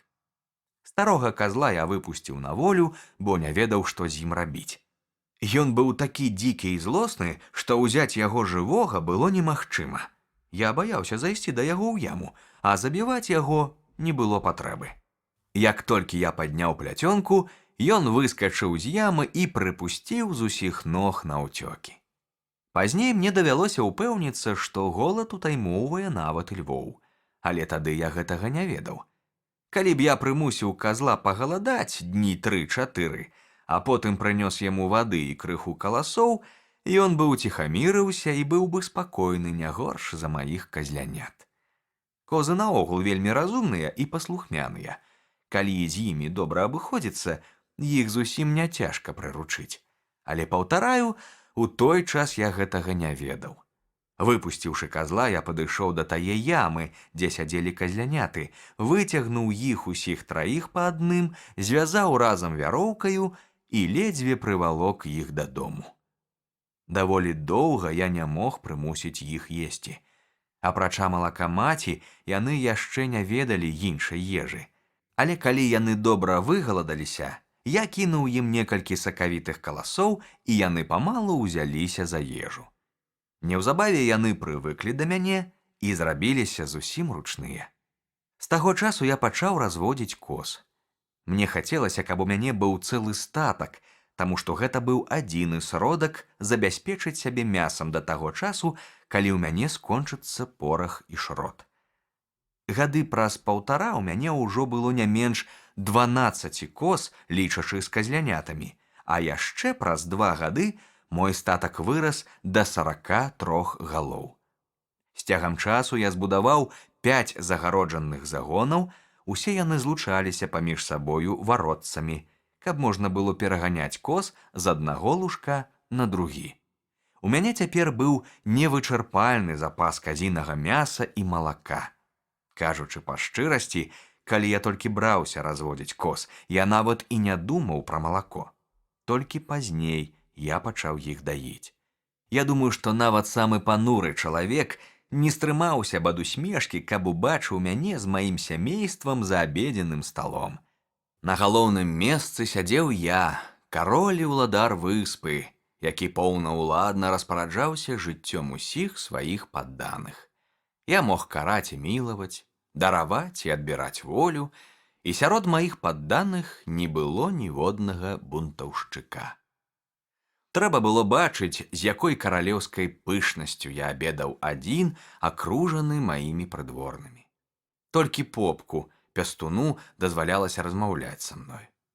Сабака, які даўно ўжо састарыўся, садзіўся заўсёды з правай рукі свайго ўладара, а злева сядалі каты, чакаючы падачкі з маіх уласных рук. Такая падачка лічылася знакам асаблівай каралеўскай міласці. Гэта былі не тыя каты, якіх я прывёз з карабля, тыя даўно памерлі, і я сам пахаваў іх непадалёк ад свайго жытла. Адна кошка ўжо на выспе акацілася, я пакінуў у сябе двое кацянят, і яны выраслі ручнымі, а астатнія збеглі ў лес і здзічэлі. Паступова на выспе распладзілася такое мноства катоў, што ад іх не было адбою. Яны лазілі да мяне ў кладоўку, цягалі правізію і пакінулі мяне ў спакоі толькі тады, калі я прыстрэліў 2 ці 3. Паўтараю, я жыў сапраўдным каралём, ні ў чым не маючы патрэбы. Вакол мяне заўсёды быў цэлы штат адданых мне прыдворных, не было толькі людзей. Аднак, як убачыць чытач, неўзабаве прыйшоў час, калі ў маіх уладаннях з'явілася нават вельмі многа людзей. Я цвёрда вырашыў ніколі больш не распачынаць небяспечных марскіх падарожжаў, і ўсё роўна мне вельмі хацелася мець пад рукамі лодку, хаця б для таго, каб плаваць на ёй каля самага берага. Я часта думаў пра тое, як бы мне перавесці яе на той бок выспы, дзе была моя пячора. Але разумеючы, што ажыццявіць гэты план цяжка, кожны раз я супакойваў сябе тым, што мне добра і без лодкі. Аднак, сам не ведаючы чаму, мяне вельмі цягнула да тае горкі, куды я ўзбіраўся ў час мае апошняе паездкі. Мне хацелася яшчэ раз паглядзець адтуль, якія абрысы берагоў і куды накіроўваецца цячэнне. Урэшце рэшт я не вытрымаў і падаўся ў дарогу, на гэты раз пехатой уздоўж берага. Калі б у нас, у Ангельшчыне, з'явіўся чалавек у такой адзежы, якая была на мне ў той час, усе прахожыя, я ўпэўнены, разбегліся б ад страху або пакаціліся б са смеху. Ды і сам я не раз, гледзячы на сябе, міжвольна усміхаўся, уяўляючы сабе, як я шпацырую па родным Йоркшыры з такой світай і ў такім убранні. На галаве ў мяне ўзвышалася спічастая няўклюдная шапка з казінага футра. Яна спаўзала мне на патыліцу, каб прыкрываць маю шыю ад сонца, а ў час дажджу не даваць вадзе ліцца за каўнер. У гарачым клімаце няма нічога больш шкоднага, чым дождж, які трапляе за адзежу на голае цела. Затым на мне быў доўгі камзол з таго ж матэрыялу амаль да каленяў. Штаны былі са скуры вельмі старога казла з такой доўгай поўсцю, што яны закрывалі мне ногі амаль да паловы лытак.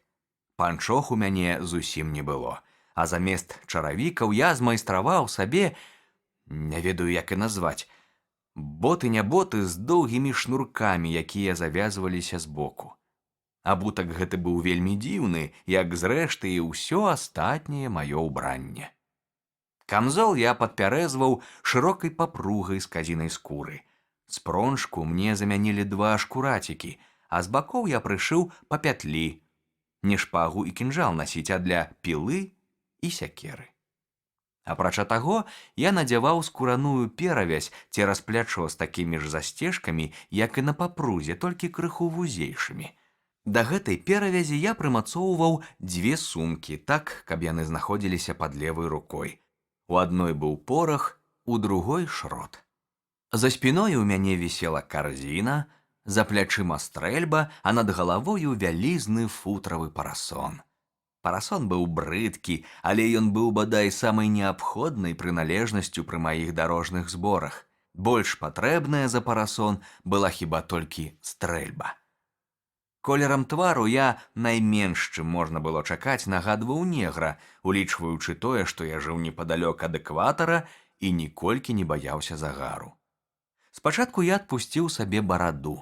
Барада вырасла непамернай даўжыні. Потым я пагаліў яе, пакінуўшы толькі вусы, але затое вусы выгадаваў незвычайныя, сапраўдныя турэцкія. Яны былі такой страшэннай даўжыні, што ў Ангельшчыне палохалі б прахожых. Але пра ўсё гэта я зазначаю між іншым. Не надта многа было на выспе гледачоў, якія маглі б захапляцца маім тварам і паставай. Дык ці не ўсё роўна, якая была ў мяне знешнасць. Я загаварыў пра яе проста таму, што прыйшлося да слова, і больш ужо не буду весці гаворкі на гэту тэму. Раздзел 17. Нечаканая трывога. Рабінзон умацоўвае сваё жытло. Неўзабаве адбылася падзея, якая рашуча парушыла спакойнае цячэнне майго жыцця. Было пад поўдзень. Я ішоў берагам мора, накіроўваючыся да свае лодкі, і раптам, на вялікае здзіўленне і жах, убачыў на пяску выразны след босай чалавечай нагі.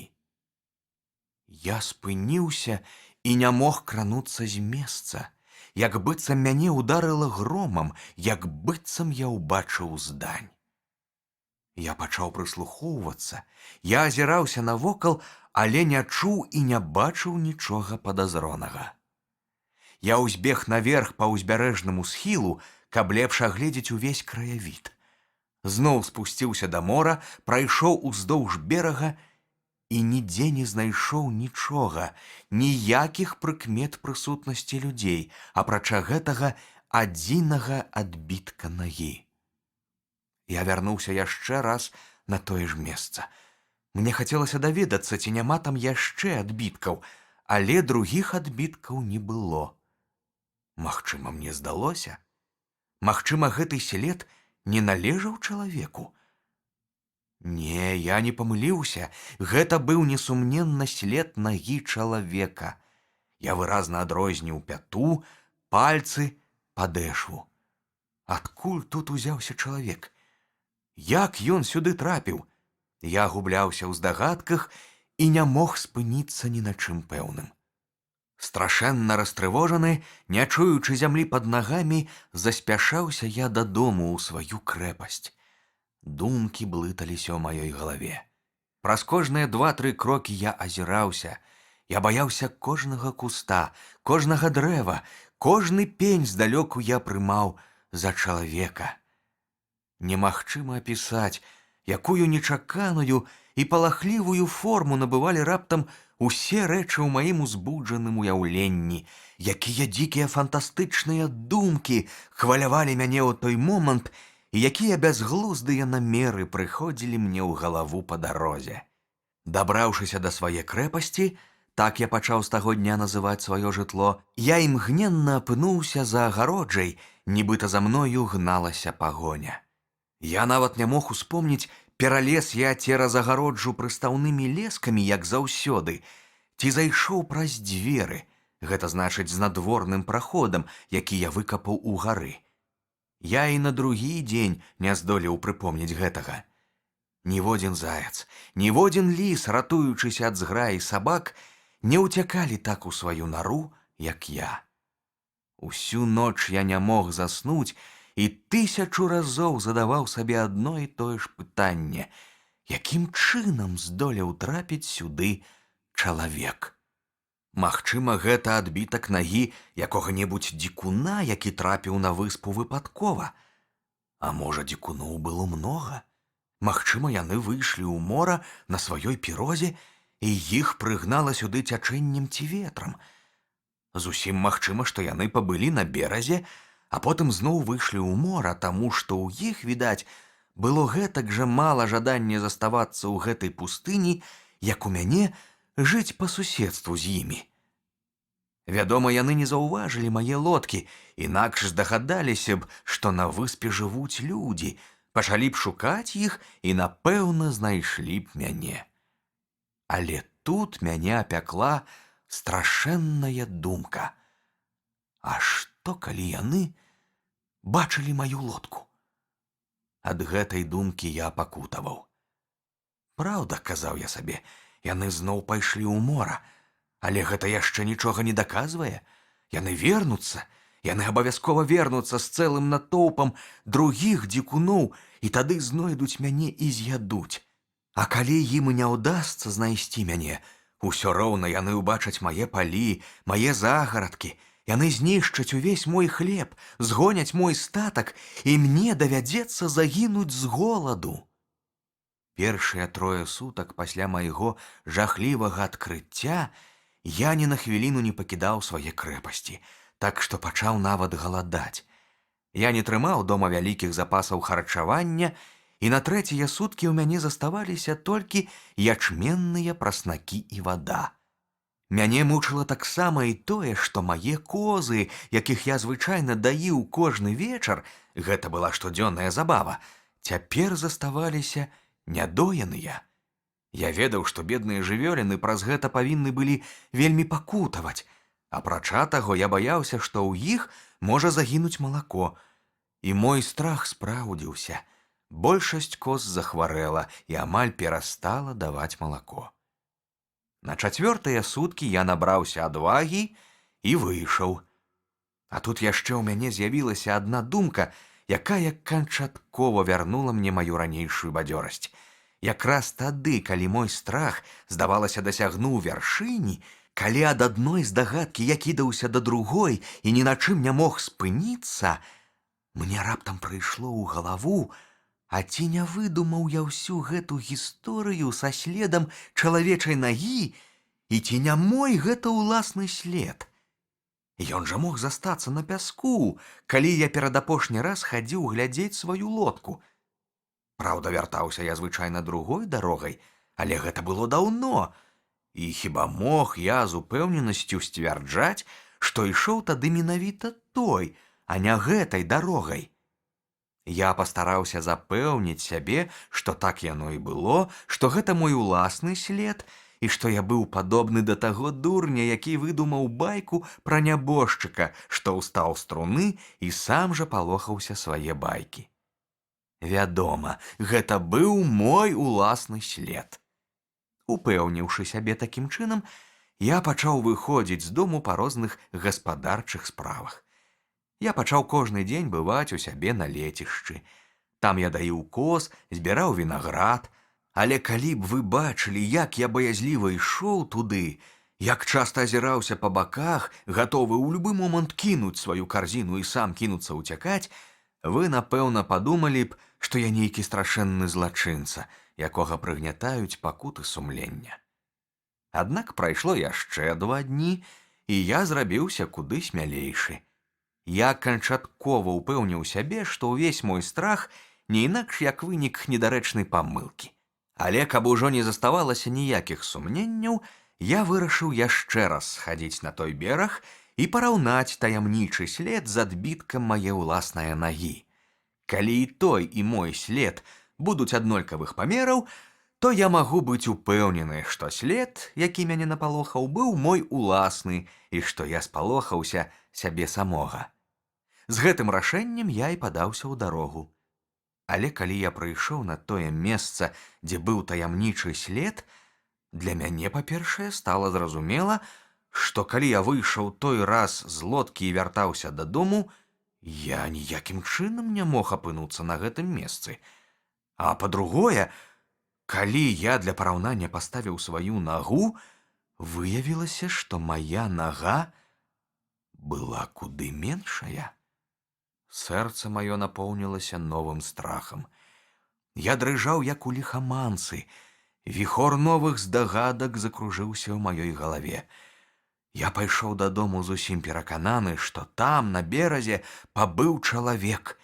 І, магчыма, не 1, а 5 ці 6. Я нават гатоў быў дапусціць, што гэтыя людзі зусім не прыязджалі, што яны жыхары выспы. Праўда, да гэтага часу я не заўважаў тут ніводнага чалавека, але магчыма, што яны ўжо даўно хаваюцца тут, а значыць, кожную хвіліну могуць захапіць мяне знянацку. Я доўга ламаў сабе галаву, як мне абараніць сябе ад гэтай небяспекі, і ўсё роўна не мог нічога прыдумаць. Калі дзікуны знойдуць маіх коз, казаў я сам сабе, і ўбачаць палі, на якіх каласуе мая збажына, яны будуць заўсёды вяртацца на выспу па новую здабычу. А калі яны яшчэ заўважаць і мой дом, яны абавязкова возьмуцца шукаць яго насельнікаў і ўрэшце рэшт дабяруцца і да мяне. Таму з гарачкі я спачатку вырашыў зламаць загарадкі ўсіх маіх загонаў і выпусціць усю маю скаціну. Затым, перакапаўшы палі, знішчыць усходы рысу і ячменю і зруйнаваць свой будан, каб вораг не мог знайсці ніякіх прыкмет чалавека. Такое рашэнне ўзнікла ў мяне адразу ж пасля таго, як я ўбачыў гэты жахлівы адбітак нагі. Чаканне небяспекі заўсёды страшней за самую небяспеку. І чаканне бяды ў 10 000 разоў горш за самую бяду. Усю ноч я не мог заснуць.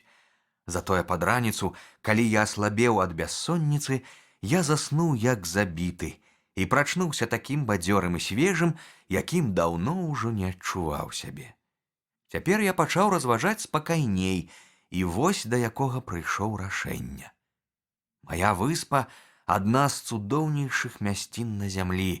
Тут вельмі добры клімат, многа дзічыны, многа раскошных раслін, і паколькі яна знаходзіцца паблізу мацярыка, няма нічога дзіўнага, што дзікуны, якія там жывуць, прыплываюць да яе берагоў у сваіх пірогах.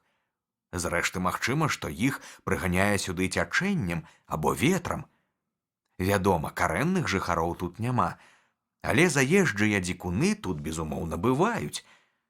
Аднак за тыя 15 гадоў, што я пражыў на выспе, да гэтага часу я не бачыў чалавечых слядоў, значыць, калі дзікуны з'яўляюцца тут, яны ніколі не застаюцца тут надоўга. І калі яны да гэтага часу не знаходзілі для сябе зручнасцей і выгады, каб заставацца тут на даволі працяглы час, то трэба меркаваць, так яно будзе і далей. Значыць, мне магла пагражаць адзіная небяспека наткнуцца на іх у тыя часы, калі яны будуць гасцяваць на маёй выспе. Але калі яны і прыедуць, наўрад ці мы сустрэнемся з імі, таму што, па-першае, дзікунам тут няма чаго рабіць, і прыязджаючы сюды, яны, відаць, кожны раз спяшаюцца вярнуцца дадому. Па-другое, можна з упэўненасцю сказаць, што яны заўсёды прыстаюць да таго боку выспы, які найболей аддалены ад майго жытла. А таму, што я вельмі рэдка хаджу туды, у мяне няма прычыны асабліва баяцца дзікуноў, хоць, вядома, варта ўсё-такі падумаць пра бяспечны прытулак, дзе б я здолеў схавацца, калі яны зноў пакажуцца на выспе. Цяпер мне давялося горка раскайвацца ў тым, што, пашыраючы сваю пячору, я вывеў з яе знадворны ход. Трэба было так ці інакш папраўляць гэту памылку. Пасля доўгіх разваг я вырашыў пабудаваць вакол свайго жытла яшчэ адну агароджу на такой адлегласці ад першай сцяны, каб выхад з пячоры застаўся ўнутры ўмацавання. Зрэшты, мне нават не спатрэбілася будаваць новую сцяну.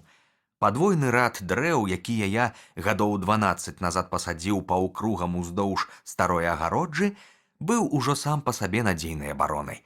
Так густа былі пасаджаны гэтыя дрэвы, і так моцна яны разрасліся.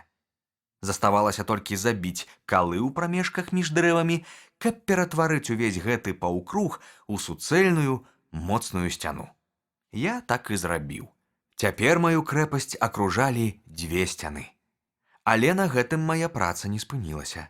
Усю плошчу за знадворнай сцяной я засадзіў тымі ж дрэвамі, што былі падобныя да вярбы. Яны так добра прымаліся і раслі з незвычайнай хуткасцю. Мне здаецца, што я пасадзіў іх не меней за 20 000 дрэўцаў. Аднак паміж гэтым гаем і сцяною я пакінуў даволі вялікую прастору, каб можна было здалёку заўважыць ворагаў. Інакш яны б здолелі, прыкрытыя дрэвамі, падкрасціся да мае сцяны. Праз 2 гады вакол майго дома зазелянеў малады гай, а яшчэ гадоў праз 5-6 мяне абступіў з усіх бакоў дрымучы лес, зусім непралазны, з такой неверагоднай хуткасцю разрасталіся гэтыя дрэвы. Ніводзін чалавек, ці то дзікун, ці то белы, не здолеў бы цяпер здагадацца, што за гэтым лесам хаваецца дом. Каб зайсці ў сваю крэпасць, ці выйсці з яе, таму што я не зрабіў прасекі ў лесе, я карыстаўся лескамі, якія прыстаўляў да гары. Калі ж лескі прымаліся, ніводзін чалавек не здолеў бы прабрацца да мяне, не зламаўшы шыі. Вось колькі непасільнай працы ўзваліў я на свае плечы толькі таму, што мне памроілася, нібыта мне пагражае небяспека. Жывучы столькі гадоў пустэльнікам, у далечыні ад людзей я паступова адвык ад іх, і людзі пачалі мне здавацца страшнейшымі за звяроў. Раздзел 18. Рабінзон упэўніваецца, што на яго выспе бываюць людаеды. Мінула 2 гады з таго дня, калі я ўбачыў на пяску след чалавечай нагі. Але ранейшы душэўны спакой так і не вярнуўся болей да мяне. Скончылася маё ціхамірнае жыццё. Кожны, каму даводзілася на працягу доўгіх год адчуваць пакутлівы страх, зразумее, якім сумным і змрочным зрабілася з таго часу маё жыццё. Аднойчы ў час маіх блуканняў па выспе я дайшоў да яе заходняга краю, дзе яшчэ ніколі не быў. Не даходзячы да берага, я падняўся на пагорак. І раптам мне здалося, што ў далечыні, у адкрытым моры, бачна лодка. Напэўна, мяне падманвае зрок, падумаў я. За ўсе ж гэтыя доўгія гады, з дня ў дзень углядаючыся ў марскія прасторы, я ні разу не бачыў тут лодкі. Шкада, што я не ўзяў з сабою падзорнай трубы. У мяне было некалькі труб, я знайшоў іх у адным з куфэркаў, якія я перавёз з нашага карабля, але, на жаль, яны засталіся дома. Я не мог разгледзець, сапраўды гэта была лодка ці не, хоць углядаўся ў мора так доўга, што ў мяне забалелі вочы. Спускаючыся з пагорка да берага, я ўжо нічога не бачыў. Так і да гэтага часу не ведаю, што гэта было такое. Давялося адмовіцца ад усякіх далейшых назіранняў. Але з таго часу я даў сабе слова ніколі не выходзіць з дому без падзорнай трубы. Дабраўшыся да берага, а на гэтым беразе, як ужо гаварылася, я ніколі не быў, я ўпэўніўся, што сляды чалавечых ног зусім не такая ўжо рэдкасць на маёй выспе, як здавалася мне ўсе гэтыя гады. Так, я ўпэўніўся, што калі б я жыў не на ўсходнім узбярэжжы, куды не прыставалі пірогі дзікуноў, я б даўно ўжо ведаў, што на маёй выспе яны бываюць нярэдка, і што заходні яе бераг служыць ім не толькі сталай гаванню, але і тым месцам, дзе ў час сваіх жорсткіх разгулаў яны забіваюць і ядуць людзей. Тое, што я ўбачыў, калі спусціўся з прыгорка і выйшаў на бераг, скаланула мяне і ашаламіла. Увесь бераг быў усеяны чалавечымі шкілетамі, чарапамі, касцямі рук і ног. Не магу выказаць, які жах мяне ахапіў. Я ведаў, што дзікія плямёны заўсёды ваююць паміж сабою. У іх часта бываюць марскія бітвы. Адна лодка нападае на другую. Напэўна, думаў я, пасля кожнага бою пераможцы прывозяць сваіх ваеннапалонных і тут, па свайму бесчалавечнаму звычаю, забіваюць і з'ядаюць іх, таму што ўсе яны людаеды. Тут жа непадалёку я заўважыў круглую пляцоўку, пасярод якой відны былі рэшткі вогнішча. Тут, відаць, і сядзелі гэтыя дзікія людзі, калі паядалі целы сваіх палонных. Жахлівае відовішча да таго ўразіла мяне, што ў першы момант я забыў пра небяспеку, якая пагражала мне на гэтым беразе. Абурэнне зверствам выціснула з мае душы ўсякі страх. Я часта чуў пра тое, што ёсць плямёны дзікуноў-людаедаў, але ніколі да таго часу мне не здаралася самому бачыць іх. З агідай адвярнуўся я ад рэштак гэтага жудаснага балявання. Мяне званітавала, я ледзь не страціў прытомнасць. Мне здалося, што я ўпаду, а калі апамятаўся, то адчуў, што ні адной хвіліны я не здолею тут застацца. Я ўзбег на пагорак і памчаўся назад да свайго жытла.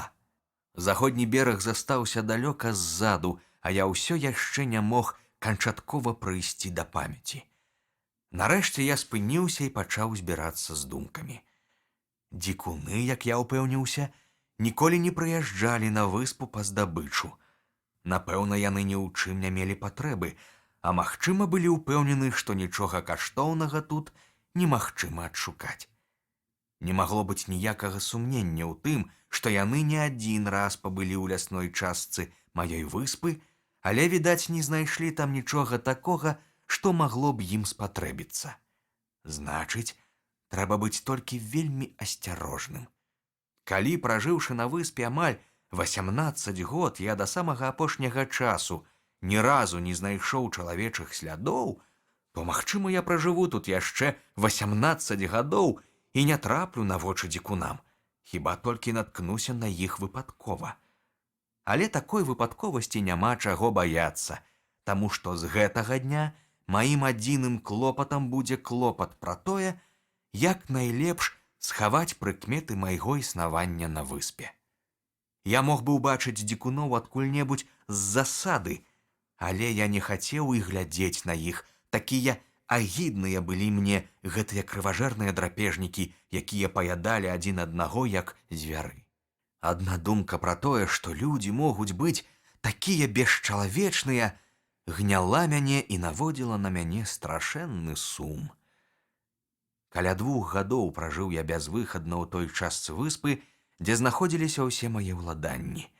Крэпасць пад гарой, будан у лесе і тая лясная палянка, дзе я збудаваў загарадзь для коз. За гэтыя 2 гады я ні разу не схадзіў зірнуць на сваю лодку. Лепей я, думалася мне, пабудую сабе новае судна, а ранейшая лодка няхай застаецца там, дзе зараз. Выехаць на ёй у мора было б небяспечна, там на мяне могуць напасці дзікуны-людаеды, і няма сумнення, што мяне яны разарвуць, як і іншых сваіх палонных. Але мінула яшчэ з год, і я нарэшце ўсё ж адважыўся вывесці адтуль сваю лодку. Вельмі ж ужо цяжка было рабіць новую. Ды і гатова б яна была, гэтая новая лодка, толькі гады праз 2-3, а да таго часу я па-ранейшаму не меў бы магчымасці плаваць па моры. Мне ўдалося шчасліва перавесці сваю лодку на ўсходні бок выспы, дзе для яе знайшлася вельмі зручная бухта, атуленая з усіх бакоў стромкімі скаламі. Уздоўж усходніх берагоў выспы праходзіла марское цячэнне, і я ведаў, што дзікуны ні за што не адважацца высадзіцца там. Чытачу наўрад ці здасца дзіўным, што пад уплывам усіх гэтых жахаў і хваляванняў я зусім перастаў клапаціцца пра свой дастатак і дабрабыт. Мой розум страціў усю сваю вынаходлівасць. Не да таго мне цяпер было, каб клапаціцца пра паляпшэнне харчавання, калі я толькі і думаў, як бы ўратаваць сваё жыццё. Я не адважваўся ні ўбіць цвіка, не раскалоць палена, таму што мне ўвесь час здавалася, што дзікуны могуць пачуць гэты гук. Страляць я тым болей не асмельваўся. Але галоўнае, мяне кожны раз ахопліваў пакутлівы страх, як толькі мне даводзілася распальваць агонь, таму што дым, які днём відаць на вялікай адлегласці, заўсёды мог мяне выдаць. З гэтай прычыны ўсе работы, для якіх патрабаваўся агонь, напрыклад, абпальванне гаршкоў, я перанёс у лес у сваю новую сядзібу. А для таго, каб у сябе дома рыхтаваць ежу і пячы хлеб, я вырашыў запасціся драўляным вуголлем. Гэтае вуголле, згараючы, амаль не дае дыму. Яшчэ хлапчуком у сябе на радзіме я не раз бачыў, як здабываюць яго. Трэба насекчы тоўстых дроў, скласці іх у адну кучу, прыкрыць слоем дзёрну і спаліць. Калі вугаль быў гатовы, я пераносіў яго дадому і карыстаўся ім замест дроў. І вось аднойчы, калі я, пачынаючы нарыхтоўку вугалю, сек ля падножжа высокай гары некалькі вялікіх кустоў, я заўважыў пад імі нару. Мяне зацікавіла, куды яна можа весці. З вялікай цяжкасцю я праціснуўся ў яе і апынуўся ў пячоры. Пячора была вельмі прасторная, і такая высокая, што я тут жа адразу каля ўвахода здолеў стаць на ўвесь рост. Але прызнаюся, што вылез я куды хутчэй, чым залез. Углядаючыся ў цемру, я ўбачыў, як проста на мяне глядзелі два вялізныя палаючыя вокі. Яны гарэлі, як зоркі, адбіваючы слабае дзённае святло, якое пранікала ў пячору з надворку і падала проста на іх. Я не ведаў, каму належаць гэтыя вочы, нячысціку ці чалавеку, але перш чым паспеў што-небудзь сцяміць, кінуўся прэч з пячоры. Праз некаторы час я, аднак, апамятаўся і 1000 разоў аблаяў сябе дурнем. Хто пражыў 20 гадоў у адзіноце на бязлюднай выспе, таму смешна баяцца чарцей, сказаў я сам сабе. Напраўду ж у гэтай пячоры не можа быць нікога страшнейшага за мяне. І набраўшыся адвагі, я ўзяў галавешку, якая гарэла, і зноў палез у пячору. Не паспеў я ступіць і 3 крокаў, асвятляючы дарогу сваёй паходняй, як зноў напалохаўся яшчэ больш, чым адразу. Я пачуў цяжкі ўздых. Я адхінуўся назад і скамянеў ад жаху. Усё цела маё пакрылася халодным потам, а валасы сталі дыбам. Калі б у мяне на галаве быў капялюш, ён, напэўна, зваліўся б на зямлю. Але, сабраўшы ўсю сваю мужнасць, я зноў рушыў наперад і пры святле галавешкі, якую трымаў над галавой, убачыў на зямлі страшэнную пачвару вялізнага старога казла. Казёл ляжаў нерухома і цяжка дыхаў у перадсмяротнай агоніі. Ён паміраў, відаць, ад старасці. Я злёгку штурхнуў яго нагою, каб даведацца, ці здолее ён устаць. Ён паспрабаваў падняцца, але не змог. «Няхай сабе ляжыць», – падумаў я. «Калі ён напалохаў мяне, то як павінен напалохацца які-небудзь дзікун, які надумаецца падацца сюды?» Аднак я ўпэўнены, што ніводзін дзікун і ніхто іншы не адважыўся б пранікнуць у пячору. Ды і наогул, толькі чалавеку, які накшталт мяне меў патрэбу ў бяспечным сховішчы, магло прыйсці ў галаву лезці ў гэту пячору. На другі дзень я ўзяў з сабою 6 вялікіх свечак уласнаручнай работы. Да гэтага часу я вывучыўся рабіць выдатныя свечкі з казінага тлушчу і вярнуўся ў пячору. Ля ўвахода пячора была шырокая, але паступова яна рабілася ўсё вузейшай, так што недзе ў глыбіні яе мне давялося стаць на карачкі і каля 10 ярдаў паўсці наперад, што было, сказаць праўду, даволі смелым учынкам, таму што я зусім не ведаў, куды вядзе гэты ход і што мяне чакае наперадзе. Але вось я адчуў, што з кожным крокам праход робіцца ўсё шырэйшы і шырэйшы. Крыху пазней я паспрабаваў устаць на ногі, і выявілася, што я магу стаяць на ўвесь рост. Скляпенне пячоры ўзнімалася футаў на 20. Я запаліў 2 свечкі і ўбачыў такую цудоўную карціну, якой у жыцці ніколі не бачыў. Я знаходзіўся ў прасторным гроце. Полымя маіх 2 свечак адбілася ў яго ззяючых сценах. Яны адсвечвалі сотнямі тысяч рознакаляровых агнёў. То былі ўкрапаныя ў камень пячоры дыяменты ці іншыя каштоўныя камяні. Гэтага я не ведаў. Відаць, гэта было золата. Я ніколі не спадзяваўся, што зямля можа хаваць у сваіх нетрах такія дзівосы. Гэта быў чароўны грот. Дно ў яго было сухое і роўнае, пакрытае дробным пяском. Нідзе не заўважалася ні агідных макрыц, ні чарвякоў, нідзе ні на сценах, ні на скляпеннях не было і знаку вільгаці. Адзіная нязручнасць – вузкі ўваход, але для мяне гэта нязручнасць была надзвычай каштоўная. Я столькі часу шукаў бяспечнага сховішча, а бяспечней за гэта цяжка было знайсці. Я так узрадаваўся сваёй знаходцы, што вырашыў адразу ж перанесці ў грот большую частку тых рэчаў, якія былі мне асабліва дарагія. Перш за ўсё порах і ўсю запасную зброю, гэта значыць 2 паляўнічыя стрэльбы і 3 мушкеты. Перацягваючы рэчы ў маю новую кладоўку, я ўпершыню адкаркаваў бочачку з падмочаным порахам. Я быў упэўнены, што ўвесь гэты порах нікуды не варты, але выявілася, што вада пранікла ў бочачку толькі на 3-4 дзюймы кругом. Порах, які падмок, зацвярдзеў, і ўтварылася трывалая скарынка. Пад гэтай скарынкай увесь астатні порах захаваўся зусім не сапсаваны, як ядро арэха ў шкарлупіне. Такім чынам, зусім нечакана я зрабіўся ўладальнікам новых запасаў выдатнага пораху. Як я ўзрадаваўся такой нечаканасці! Увесь гэты порах, а яго было не менш 60 фунтаў, я перанёс у свой грот для больш надзейнага схову, пакінуўшы ў сябе пад рукамі 3 ці 4 фунты на выпадак нападу дзікуноў. У грот я перацягнуў і ўвесь запас свінцу, з якога я рабіў кулі. Цяпер мне ўяўлялася, што я падобны да аднаго з тых старадаўніх волатаў, якія паводле паданняў жылі сярод скалы ў пячорах, куды немагчыма было пранікнуць ніводнаму чалавеку. «Няхай сабе», – казаў я сам сабе, – «няхай хоць 500 дзікуноў шныраць па ўсёй выспе, шукаючы мяне. Яны ніколі не знойдуць майго тайніка, а калі і знойдуць, ні за што не адважацца зрабіць на яго напад».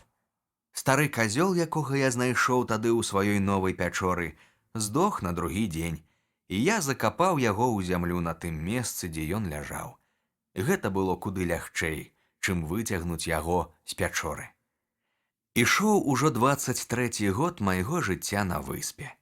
Я паспеў да таго звыкнуцца і прызвычаіцца да яе прыроды і клімату, што калі б не баяўся дзікуноў, якія маглі кожную хвіліну тут з'явіцца, я ахвотна згадзіўся б дажыць тут у гэтым зняволенні ўсю рэшту сваіх дзён да апошняй гадзіны, калі я лягу і памру, як гэты стары казёл. У апошнія гады, пакуль я яшчэ не ведаў, што мне пагражае напад дзікуноў, я прыдумаў сабе сякія такія забаўкі, якія пры маёй адзіноце вельмі ўсцешвалі мяне. Дзякуючы ім я праводзіў свой час куды весялей, чым раней. Па-першае, як ужо гаварылася, я навучыў свайго попку размаўляць, і ён так прыязна балбатаў са мною, вымаўляючы словы так падзельна і выразна, што я слухаў яго з вялікім задавальненнем. Сумняваюся, каб яшчэ які-небудзь іншы папугай умеў гаварыць лепш за яго.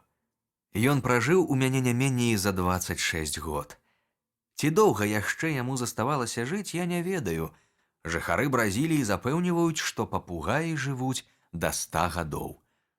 Было ў мяне яшчэ 2 папугаі. Яны таксама ўмелі гаварыць і абодва выкрыквалі «Робін Круза!», але далёка не так добра, як попка. Праўда, яго я вучыў і патраціў часу і намаганняў куды больш. Мой сабака быў маім шчырым таварышам і добрым спадарожнікам на працягу 16 год. Потым ён спакойна сканаў ад старасці, але я ніколі не забуду, як аддана любіў ён мяне.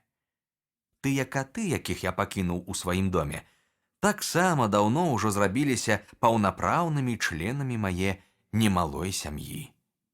Апрача таго, я заўсёды трымаў пры сабе 2 ці 3 казлянят, якіх прывучаў есці з маіх рук. І заўсёды ў мяне вадзілася вялікая колькасць птушак. Я лавіў іх на беразе, падразаў ім крылле, каб яны не маглі паляцець, і хутка яны рабіліся ручнымі і з вясёлым крыкам збягаліся да мяне, як толькі я паказваўся на парозе.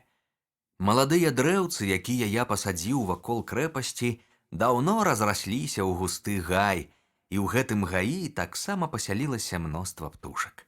Яны рабілі свае гнёзды на невысокіх дрэвах і выводзілі птушанят, і ўсё гэта жыццё, што кіпела вакол мяне, суцяшала і радавала мяне ў маёй адзіноце. Такім чынам, паўтараю, мне жылося б вельмі добра і утульна, і я быў бы зусім задаволены сваім лёсам, калі б не баяўся, што на мяне ў любы момант могуць напасці дзікуны. Раздзел 19. Дзікуны зноў наведваюць выспу Рабінзона. Крушэнне карабля. Надышоў снежань, і час было збіраць ураджай. Я працаваў у полі з ранку да вечара. І вось аднойчы, выйшаўшы з дому, калі яшчэ не зусім развіднела, я на вялікі свой жах убачыў на беразе мілі за дзве ад мае пячоры полымя вялікага вогнішча. Я спыніўся як укопаны. Значыць, на маёй выспе зноў з'явіліся дзікуны. І з'явіліся яны не ў тым баку, дзе я амаль ніколі не бываў, а тут, непадалёку ад мяне. Я стаіўся ў гаі, што акружаў мой дом, не адважваючыся ступіць кроку, каб не наткнуцца на дзікуноў. Аднак і застаючыся ў гаі, я ўсё роўна быў вельмі занепакоены. Я баяўся, што калі дзікуны пачнуць шнырыць па выспе і ўбачыць мае ўробленыя палеткі, мой статак, маё жытло, яны адразу ж здагадаюцца, што на выспе жывуць людзі і не супакояцца, пакуль не адшукаюць мяне. Марудзіць было немагчыма. Я хутка вярнуўся да сябе за агароджу, падняў за сабою лескі, каб не пакідаць слядоў, і пачаў рыхтавацца да абароны. Я падрыхтаваў усю сваю артылерыю. Так я зваў мушкеты, якія стаялі на лафетах уздоўж знадворнай сцяны, агледзеў і зарадзіў абодва пісталеты і вырашыў абараняцца да канца. Я праседзеў у сваёй крэпасці каля 2 гадзін, ламаючы галаву, што б мне яшчэ такое прыдумаць для абароны майго ўмацавання. Як шкада, што ўсё маё войска складаецца з аднаго толькі чалавека, падумаў я. У мяне няма нават лазутчыкаў, якіх я здолеў бы паслаць у разведку. Што робіцца ў лагеры ворага, я не ведаў. Гэта няпэўнасць прыгнятала мяне. Я схапіў падзорную трубу, прыставіў лескі да крутога схілу гары і дабраўся да вяршыні. Там я лёг ніцма і направіў трубу на тое месца, дзе бачыў агонь. Дзікуны, іх было 9 чалавек, сядзелі вакол невялікага вогнішча зусім голыя. Вядома, вогнішча яны расклалі не для таго, каб пагрэцца, у гэтым не было патрэбы, таму што стаяла страшэнная гарачыня. Не, я быў упэўнены, што на гэтым вогнішчы яны смажылі свой жахлівы абед з чалавечага мяса. Дзічына, вядома, была ўжо нарыхтаваная, толькі жывая ці забітая, гэтага я не ведаў. Людаеды прысталі да выспы на 2 пірогах, якія цяпер стаялі на пяску. Быў час адліву, і мае жудасныя госці, відаць, чакалі прыліву, каб плыць назад. Так і здарылася. Як толькі пачаўся прыліў, дзікуны кінуліся да лодак і адчалілі.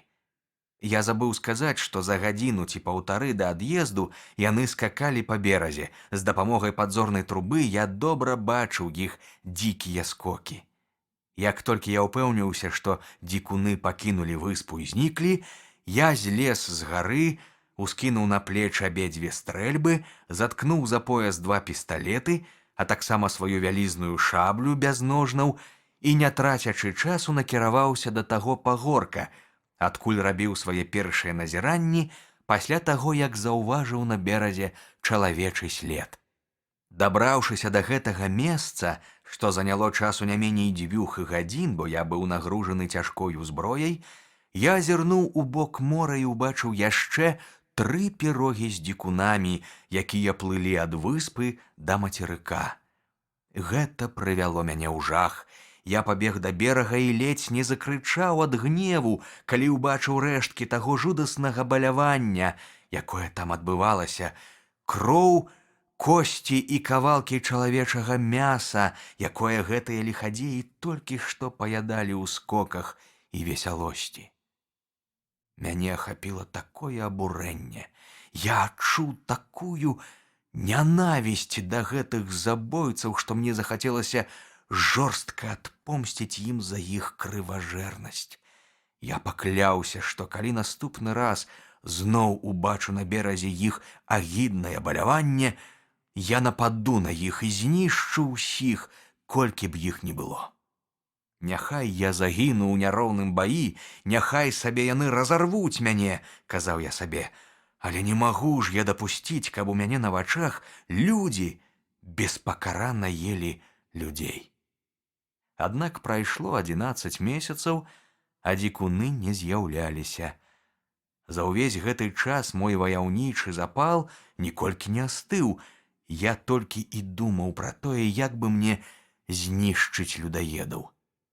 Я вырашыў напасці на іх знянацку, асабліва калі яны зноў падзеляцца на дзве групы, як гэта было ў апошні іх прыезд. Я не падумаў тады, што калі нават і пераб'ю ўсіх дзікуноў, што прыедуць да мяне, дапусцім, іх будзе 10 ці 12 чалавек, то на другі дзень ці праз тыдзень, а можа праз месяц, мне давядзецца мець справу з новымі дзікунамі. А там зноў.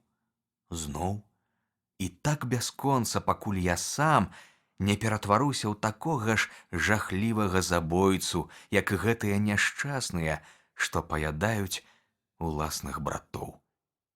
15 ці 16 месяцаў я правёў у няспыннай трывозе. Я кепска спаў, кожную ноч сніў жахлівыя сны і часта ўсхопліваўся з пасцелі, дрыжучы ад страху. Часам мне снілася, што я сам забіваю дзікуноў, і мне падрабязна маляваліся ў сне моманты нашых боек. Днём я таксама не меў ні хвіліны спакою.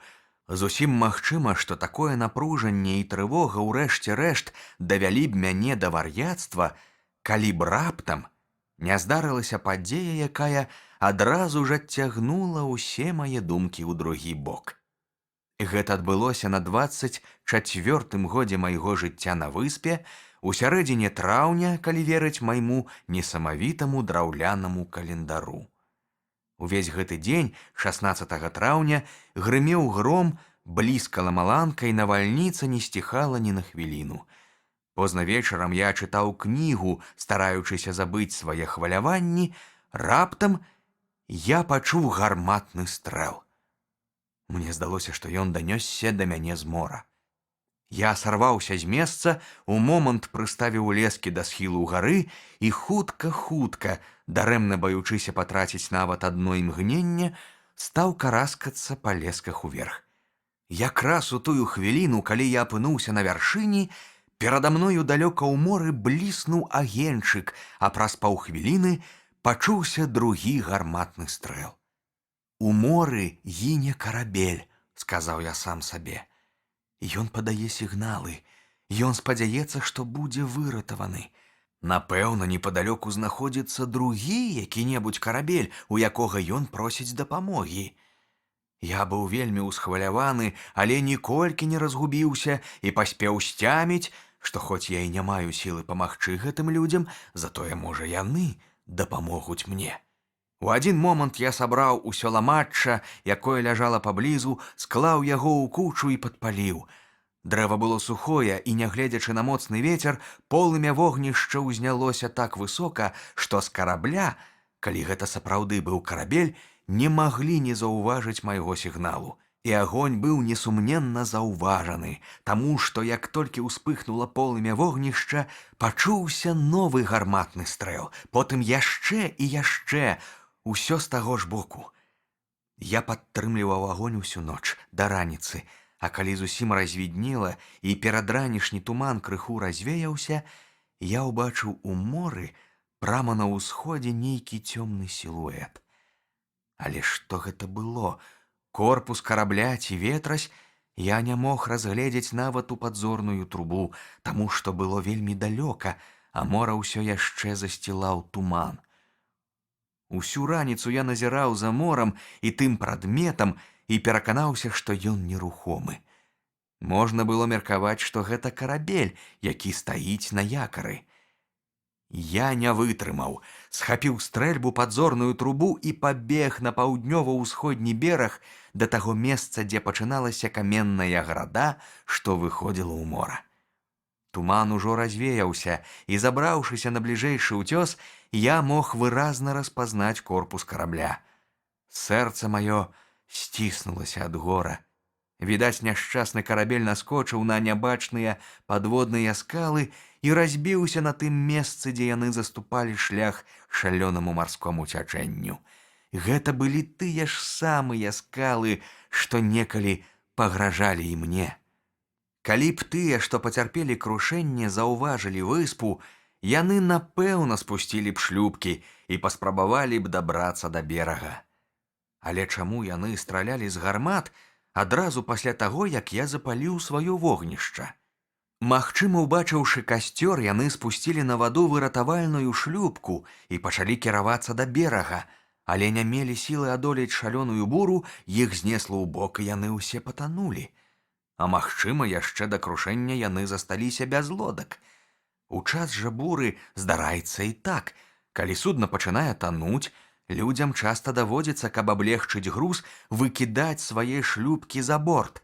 Магчыма, гэты карабель быў не адзін.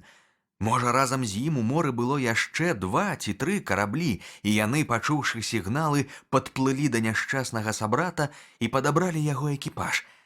Праўда, гэтак наўрад ці магло здарыцца, другога карабля я не бачыў. Але які б лёс не напаткаў тых няшчасных, я не мог ім дапамагчы, і мне заставалася толькі аплакваць іх пагібель. Мне было шкада і іх, і сябе. Яшчэ больш пакутліва, чым раней, я адчуў у гэты дзень увесь жах свае адзіноты. Ледзь толькі я ўбачыў карабель, я зразумеў, як страшэнна змаркоціўся я без людзей, як страшэнна мне хочацца бачыць іх твары, чуць іх галасы, паціскаць ім рукі, размаўляць з імі. Мае вусны міжвольна і бясконца паўтаралі словы: «Ах, калі б хоць 2 ці 3 чалавекі! Не, няхай сабе нават хоць адзін толькі выратаваўся і прыплыў да мяне. Ён быў бы мне таварышам, сябрам, і я здолеў бы дзяліць з ім гора і радасць». Ні разу за ўсе гады мае адзіноты не адчуваў я такога палкага жадання сустрэчы з людзьмі. Няхай бы хоць толькі адзін. Ах, хоць бы адзін, паўтараў я 1000 разоў. І гэтыя словы распальвалі ва мне такі сум, што, вымаўляючы іх, я сутаргава сціскаў кулакі і так моцна сашчэпліваў зубы, што потым доўга не мог іх расцяць. Раздзел 20. Рабінзон робіць намер пакінуць сваю выспу. Да апошняга года майго жыцця на выспе я так і не даведаўся, ці выратаваўся хто-небудзь з таго карабля, які загінуў. Праз некалькі дзён пасля караблекрушэння я знайшоў на беразе, насупраць таго месца, дзе разбіўся карабель, цела Юнгі. Я глядзеў на яго, шчыра сумуючы. У яго быў такі мілы, такі дабрадушны малады твар. Магчыма, калі б ён застаўся жывы, я палюбіў бы яго, і жыццё маё зрабілася б куды шчаслівейшым. Але не варта плакаць па тым, чаго ўсё роўна не вернеш. Я доўга блукаў па ўзбярэжжы, а потым зноў падышоў да тапельца. На ім былі кароткія палатняныя штаны і матроская куртка. Не было ніякіх прыкмет, па якіх можна было б вызначыць, якой ён нацыянальнасці. У кішэнях у яго я не знайшоў нічога, апрача 2 залатых манет і люлькі. Бура сціхла, і мне страшэнна захацелася ўзяць лодку і дабрацца на ёй да карабля. Я не сумняваўся, што знайду там нямала карысных рэчаў, якія могуць мне спатрэбіцца. Але не толькі гэта спакушала мяне. Больш за ўсё мяне хвалявала надзея, што, магчыма, на караблі засталася якая-небудзь жывая істота, якую я здолею выратаваць ад смерці. І калі я выратую яе, казаў я сабе, маё жыццё будзе куды больш светлым і радасным. Гэта думка завалодала ўсім маім сэрцам. Я адчуваў, што ні днём, ні ноччу не буду ведаць спакою, пакуль не наведаю разбітае судна. І я сказаў сабе: няхай будзе, што будзе, а я паспрабую дабрацца туды. Чаго б гэта мне не каштавала, я павінен адправіцца ў мора, калі не хачу, каб мяне замучыла сумленне. З гэтым рашэннем я паспяшаўся вярнуцца да сябе ў крэпасць і пачаў рыхтавацца да цяжкай і небяспечнай паездкі. Я ўзяў хлеба, вялікі збан прэснай вады, бутэльку рому, карзіну з разынкамі і компас. Узваліўшы сабе на плечы ўсю гэту каштоўную паклажу, я накіраваўся да таго берага, дзе стаяла мая лодка. Вычарпаўшы з яе ваду, я склаў у яе рэчы і вярнуўся па новы груз. На гэты раз я прыхапіў з сабою вялікі мяшок рысу, другі збан прэснай вады, дзясяткі 2 ячменных праснакоў, бутэльку казінага малака, кавалак сыру і парасон. Усё гэта я з вялікай цяжкасцю перанёс у лодку і адчаліў. Спачатку я пайшоў на вёслах і трымаўся па магчымасці бліжэй да берага. Калі я дасягнуў паўночна-ўсходняга канца выспы і трэба было ўзняць ветразь, каб пусціцца ў адкрытае мора, я спыніўся ў нерашучасці. Ісці ці не ісці? Рызыкаваць ці не? Пытаўся я сам у сябе. Я азірнуў на хуткі струмень марскога цячэння, што абгінала выспу, і ўспомніў, якая страшэнная небяспека пагражала мне ў час мае першай паездкі. І памалу мая рашучасць пачала слабець. Тут абодва цячэнні сутыкаліся, і я добра бачыў, што ў якое б цячэнне я не трапіў, любое з іх знясе мяне далёка ў адкрытае мора. Мая ж лодка такая малая, казаў я сабе, што варта ўзняцца свежаму ветру, і яе зараз жа захлісне хваляй, і тады моя пагібель немінучая. Пад уражаннем гэтых думак я зусім аслабеў і ўжо гатовы быў адмовіцца ад свае задумы. Я зайшоў у невялічкую бухтачку, прычаліў да берага, сеў на пагорак і глыбока задумаўся, не ведаючы, што мне рабіць. Але неўзабаве пачаўся прыліў, і я ўбачыў, што справа выглядае ўжо зусім не так кепска. Выявілася, што адліў ідзе з паўднёвага боку выспы, а цячэнне прыліву з паўночнага. Так што калі я, вяртаючыся з разбітага судна, буду трымаць курс да паўночнага берага выспы, то застануся жывы і здаровы. Значыць, баяцца няма чаго. Я зноў падбадзёрыўся і вырашыў заўтра ж на світанні выйсці ў мора. Надышла ноч. Я пераначаваў у лодцы, накрыўшыся матроскім бушлатам, а раніцай рушыў у дарогу.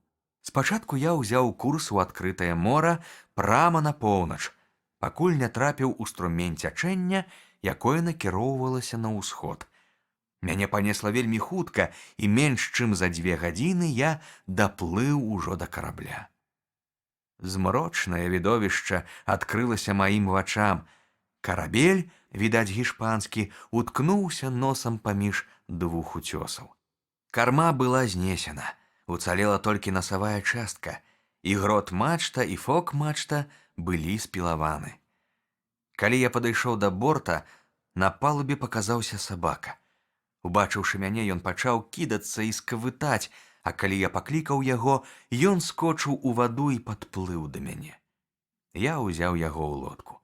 Сабака паміраў з голаду і смагі. Я даў яму кавалак хлеба, і ён накінуўся на яго, як згаладалы ў снежную зіму воўк. Калі сабака наеўся, я даў яму крыху вады, і ён пачаў так прагна хлябтаць, што, напэўна, лопнуў бы, калі б даць яму ў волю. Затым я падняўся на карабель. Першае, што я ўбачыў, гэта былі 2 трупы. Яны ляжалі ў рубцы, моцна шчапіўшыся рукамі. Відаць, калі карабель наскочыў на скалу, яго ўвесь час залівала велізарнымі хвалямі, таму што была страшэнная бура, і гэтыя 2 чалавекі, баючыся, каб іх не змыла за борт, ухапіліся адзін за аднаго ды так і захлынуліся. Хвалі былі такія высокія і так часта захліствалі палубу, што карабель, па сутнасці, увесь час знаходзіўся пад вадой, і тыя, каго не змылі хвалі, захлынуліся ў каютах і ў кубрыку. Апрача сабакі, на караблі не засталося ніводнай жывой істоты. Большую частку рэчаў, відаць, таксама змыла ў мора, а тыя, што засталіся, прамоклі. Праўда, у труме стаялі нейкія бочкі з віном ці з гарэлкай, але яны былі такія вялікія, што я нават не спрабаваў скрануць іх з месца. Было там яшчэ некалькі скрыняў, якія, відаць, належалі матросам. 2 скрыні я знёс у лодку, нават не паспрабаваўшы адчыніць іх. Калі б замест насавой часткі ўцалела карма, мне, напэўна, трапілася б нямала дабра, таму што нават у гэтых 2 скрынях я пасля знайшоў сякія такія каштоўныя рэчы. Карабель, відаць, быў вельмі багаты. Апрача скрынь, я знайшоў на караблі бочачку з нейкім спіртным напіткам. У бочачцы было не менш за 20 галонаў, і мне давялося нямала памучыцца, каб перацягнуць яе ў лодку. У каюце я знайшоў некалькі стрэльбаў і вялікую парахаўніцу, а ў ёй фунты 4 пораху. Стрэльбы я пакінуў, бо яны мне былі не патрэбны, а порах узяў. Узяў я таксама шуфлік і шчыпцы для вугалю, яны мне былі вельмі патрэбны. Узяў 2 медныя кацялкі і медны кафейнік. З усім гэтым грузам, а таксама з сабакам, я адчаліў ад карабля, бо пачынаўся прыліў. У той жа дзень, недзе каля гадзіны ночы, я вярнуўся на выспу, стомлены і змучаны ўшчэнт. Я вырашыў перанесці сваю здабычу не ў пячору, а ў новы грот, таму што туды было бліжэй. Ноч я зноў пераначаваў у лодцы, а раніцой, падмацаваўшыся снеданнем, выгрузіў на бераг прывезеныя рэчы і уважліва іх перабраў і перагледзеў. У бочачцы быў ром, але, сказаць па праўдзе, няўдалы, куды горшы за той, які мы пілі ў Бразіліі. Затое, калі я адчыніў скрыні, я знайшоў у іх многа карысных і каштоўных рэчаў. У адной з іх быў, напрыклад, куфэрак вельмі зграбнай і мудрагелістай формы. У куфэрку было многа бутэлек з прыгожымі срэбнымі коркамі. У кожнай бутэльцы не менш 3 пінт выдатнага духмянага лікёру. Там жа я знайшоў 4 бляшанкі цудоўнай зацукраванай садавіны. На жаль, 2 з іх былі сапсаваны салёнай марской вадой, але 2 былі так шчыльна закаркаваны, што ў іх не пранікла ні кроплі вады. У скрыні я знайшоў некалькі зусім яшчэ моцных сарочак, і гэта знаходка мяне вельмі ўзрадавала. Затым 1,5 тузіны каляровых шыйных хусцінак і столькі ж белых палатняных насавых хусцінак, якія мяне вельмі ўзрадавалі, таму што няма нічога прыемней, як у гарачыню выціраць спацелы твар тонкай палатнянай хусцінкай. На дне скрыні я знайшоў 3 мяшэчкі з грашыма і некалькі невялікіх зліткаў золата. Вагою, мне здаецца, каля фунта.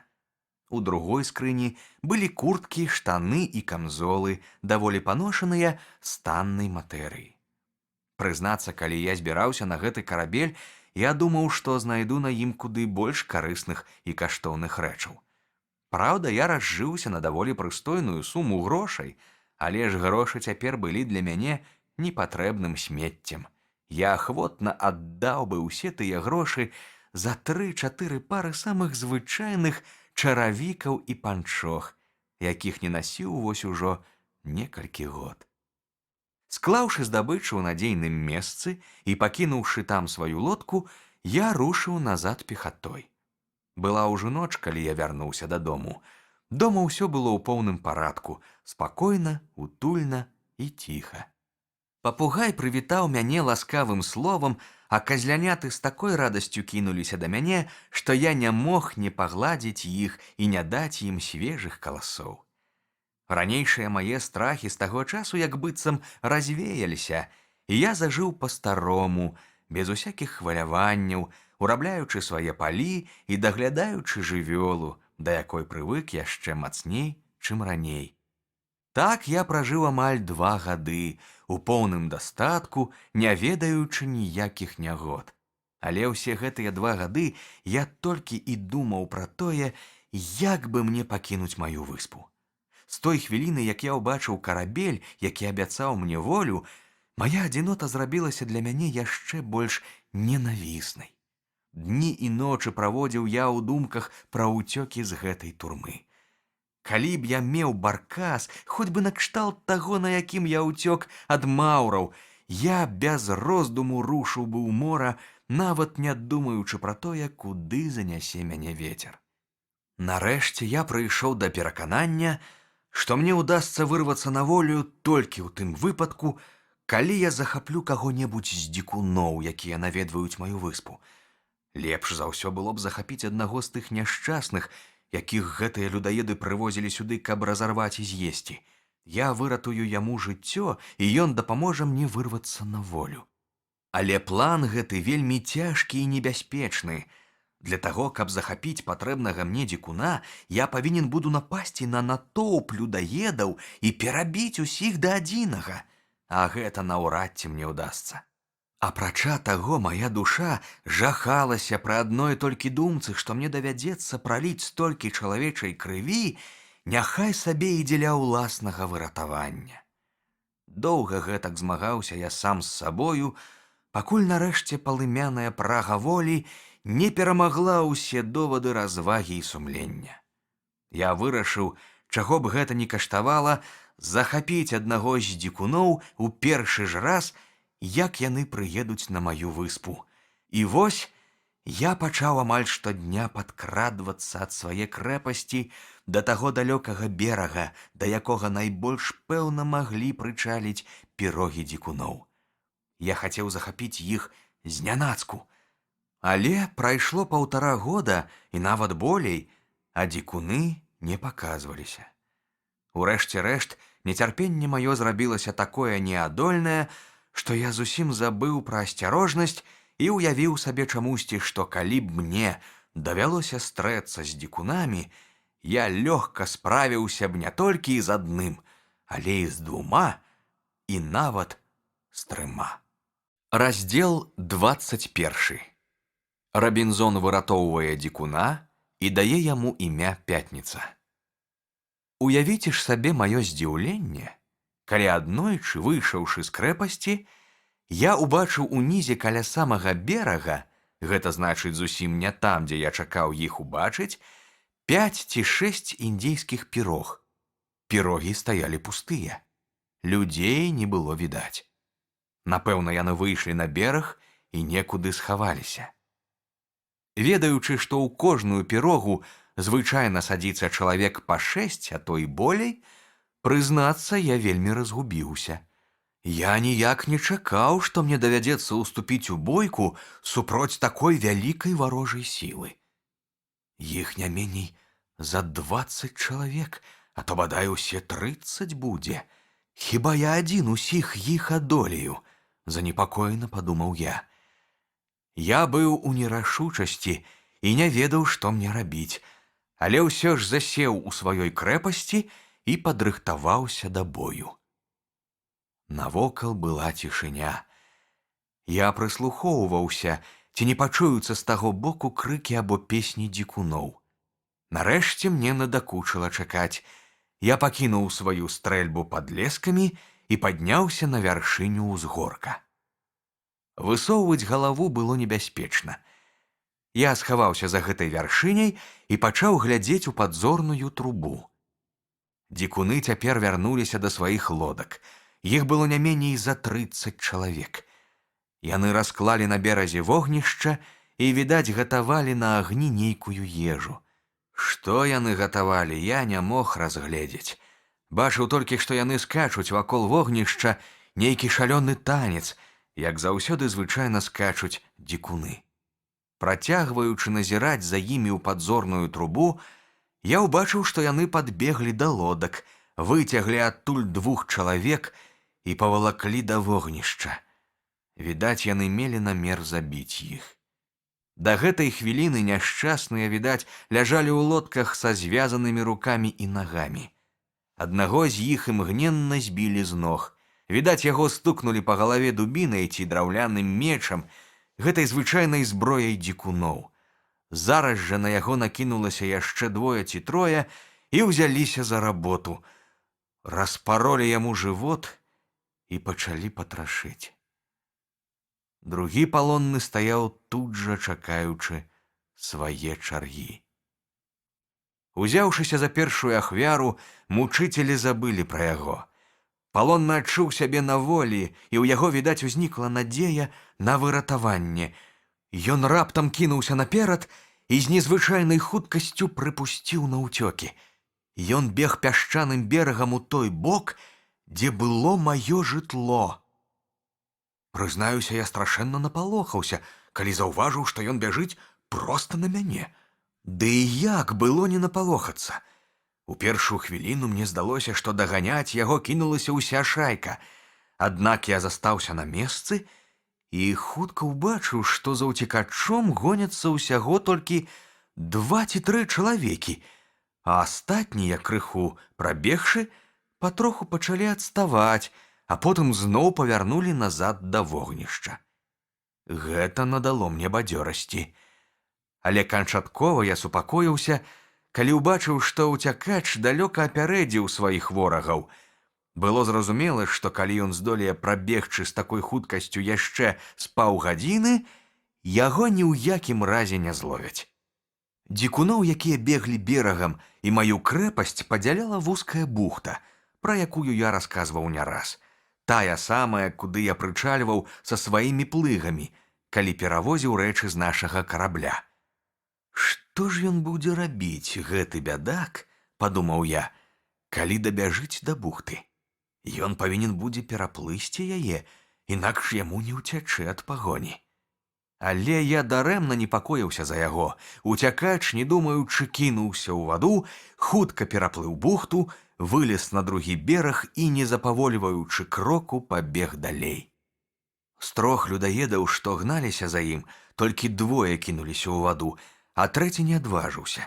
Відаць, ён не ўмеў плаваць. Ён пастаяў на тым беразе, паглядзеў услед 2 другім, потым павярнуўся і, не спяшаючыся, накіраваўся назад. Я з радасцю заўважыў, што 2 дзікуны, якія гналіся за ўцекачом, плылі разы ў 2 павольней за яго. І вось тут я зразумеў, што надышоў час дзейнічаць. Сэрца маё загарэлася. «Цяпер або ніколі», — сказаў я сам сабе і памчаўся наперад. Выратаваць гэтага няшчаснага, чаго б гэта ні каштавала. Не трацячы часу, я збег па лесках да падножжа гары, схапіў пакінутыя там стрэльбы, затым з такой жа хуткасцю зноў узабраўся на гару, спусціўся з другога боку і пабег наўскасяк проста да мора, каб спыніць дзікуноў. І таму, што я бег уніз па схіле пагорка самай кароткай дарогай, то хутка апынуўся паміж уцекачом і яго праследавацелямі. Ён уцякаў, не азіраючыся, і не заўважыў мяне. Я крыкнуў яму: «Стой!» Ён азірнуўся і ў першы момант, здаецца, спалохаўся мяне яшчэ больш, чым сваіх праследавацеляў. Я зрабіў яму знак, каб ён наблізіўся да мяне, а сам пайшоў павольным крокам насустрач тым 2 дзікунам, якія гналіся за ім. Калі пярэдні параўняўся са мною, я нечакана кінуўся на яго і прыкладам стрэльбы збіў яго з ног. Страляць я баяўся, каб не спудзіць астатніх дзікуноў, хоць яны былі далёка і наўрад ці маглі пачуць мой стрэл, а калі бы пачулі, то ўсё роўна не здагадаліся б, што гэта такое. Калі адзін з пагоні ўпаў, другі, відаць, спалохаўшыся, спыніўся. Я між тым спакойна набліжаўся да яго. Але калі, падышоўшы бліжэй, я ўбачыў, што ў руках у яго лук і страла, і што ён цэліцца ў мяне, мне міжволі давялося стрэліць. Я прыцэліўся, спусціў курок і паклаў яго на месцы. Няшчасны ўцякач, нягледзячы на тое, што я забіў яго абодвух ворагаў, ва ўсякім разе так яму павінна было здавацца, быў да таго напалоханы агнём і гукам стрэлу, што страціў здольнасць рухацца. Ён стаяў, як прыкаваны да месца, не ведаючы, на што адважыцца. Бегчы ці застацца пры мне, хаця, напэўна, хацеў бы ўцячы, калі б мог.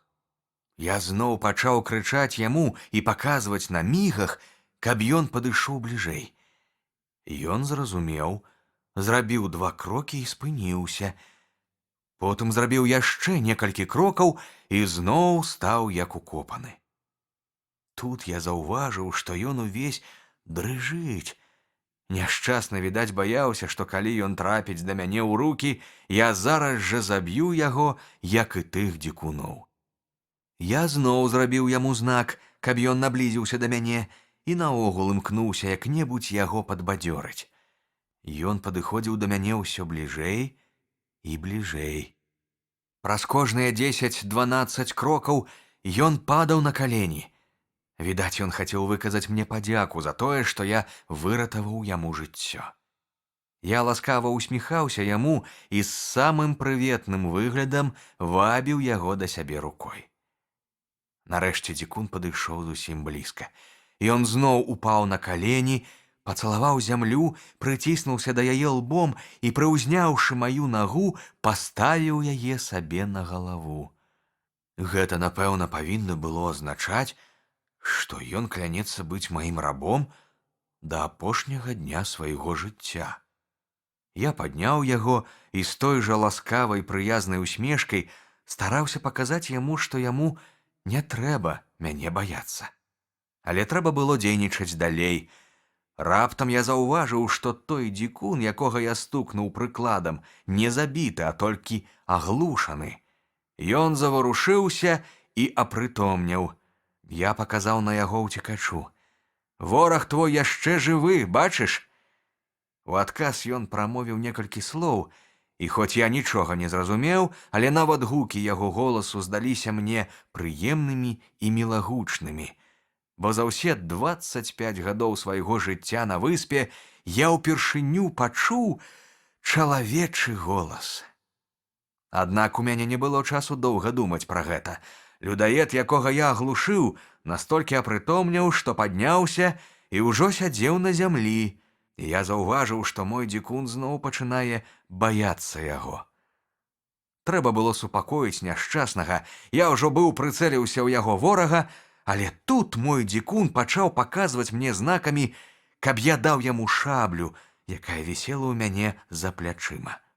Я падаў яму шаблю, ён імгненна схапіў яе, кінуўся на свайго ворага і адным узмахам адсек яму галаву. Такое майстэрства вельмі здзівіла мяне. Ніколі ж у жыцці гэты дзікун не бачыў іншае зброі, апрача драўлянага мяча. Пазней я даведаўся, што тутэйшыя дзікуны выбіраюць для сваіх мячоў настолькі моцнае дрэва і востраць яго так выдатна, што такім мячом можна адсекчы галаву не горш, чым стальным. Пасля гэтай крывавай расправы са сваім праследавацелем мой дзікун, з гэтага часу буду называць яго толькі сваім дзікуном, з вясёлым смехам вярнуўся да мяне, трымаючы ў адной руцэ маю шаблю, а ў другой галаву забітага. Зрабіўшы перада мною шэраг нейкіх незразумелых для мяне рухаў, ён урачыста паклаў галаву і зброю на зямлю каля маіх ног. Ён бачыў, як я застрэліў аднаго з яго ворагаў, і гэта ўразіла яго. Ён не мог зразумець, як гэта можна забіць чалавека на такой вялікай адлегласці.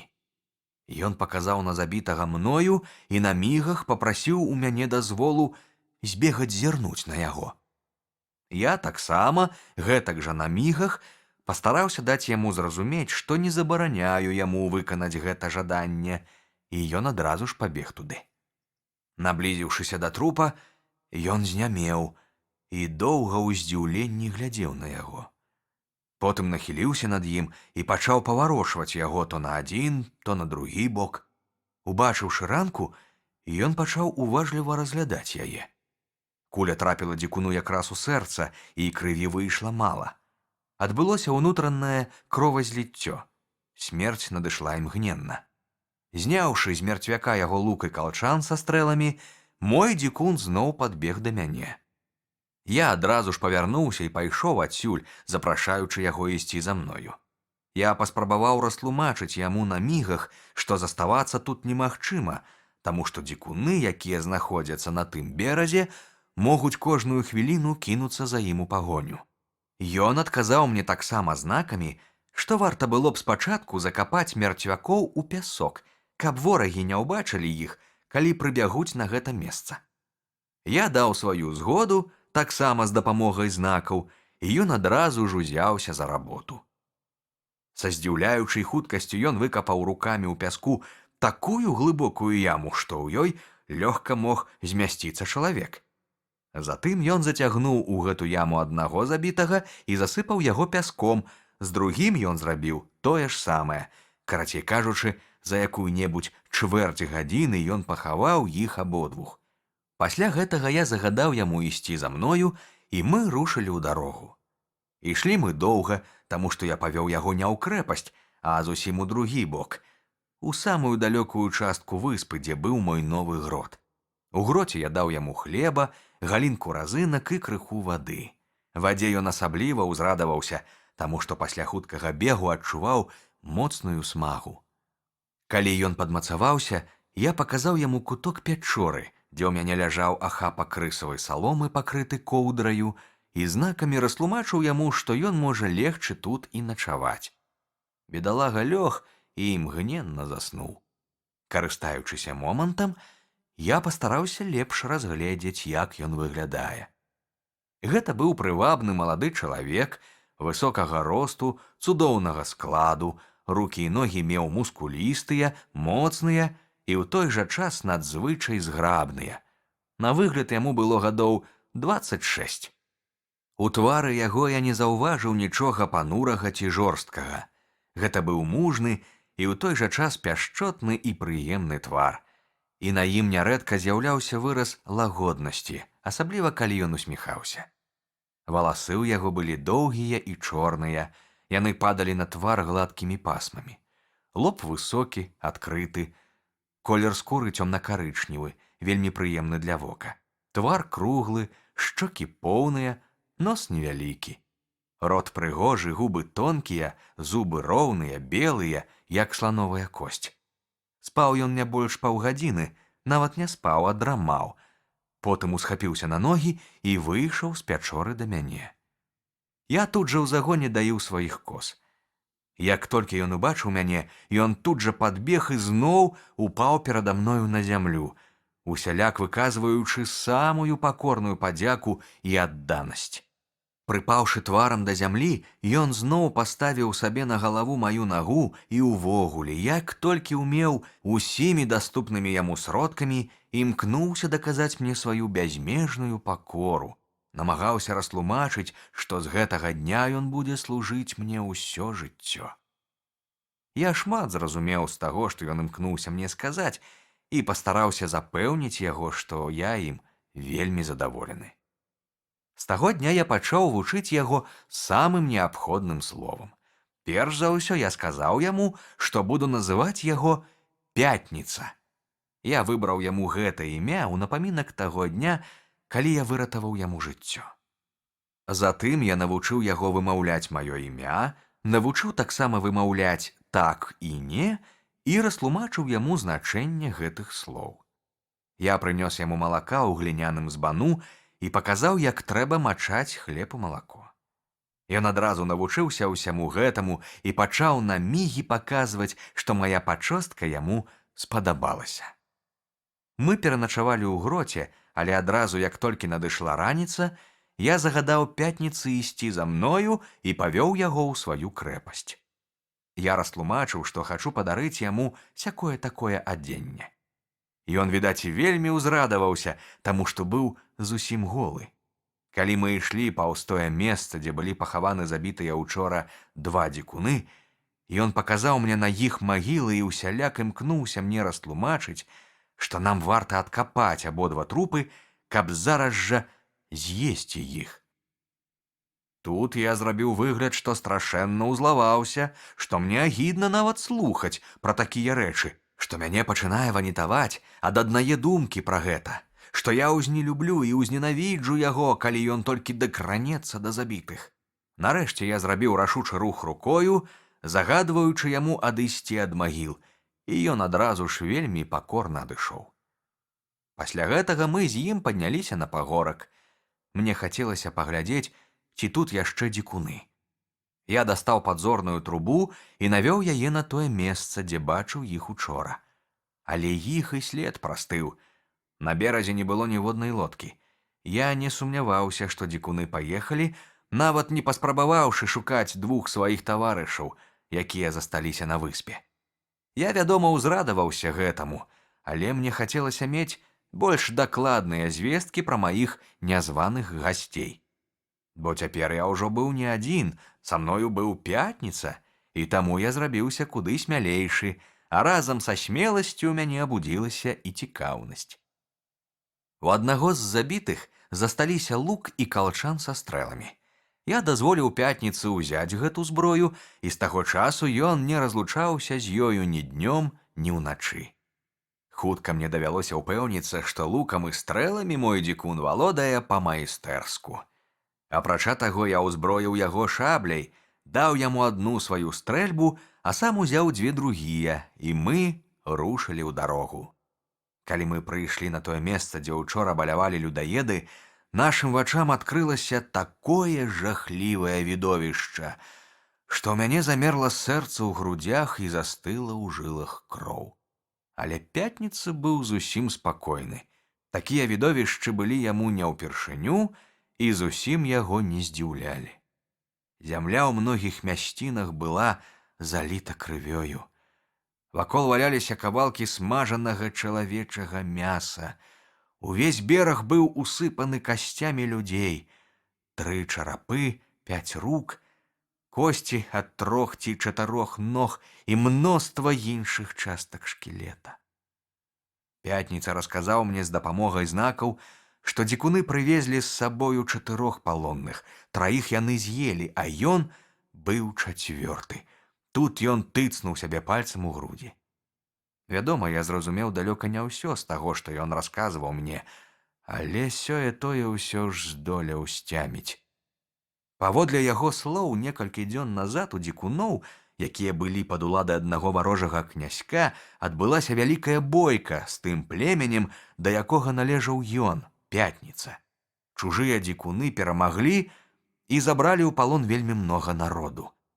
Пераможцы падзялілі палонных паміж сабою і павезлі іх у розныя мясціны, каб забіць і з'есці, гэтак жа, як зрабіў той атрад дзікуноў, які выбраў месцам балявання адзін з берагоў маёй выспы. Я загадаў Пятніцы раскласці вялікае вогнішча, затым сабраць усе косці, усе кавалкі мяса, зваліць іх у гэта вогнішча і спаліць. Я заўважыў, што яму вельмі хочацца паласавацца чалавечым мясам, ды яно і не дзіўна, ён жа таксама быў людаед.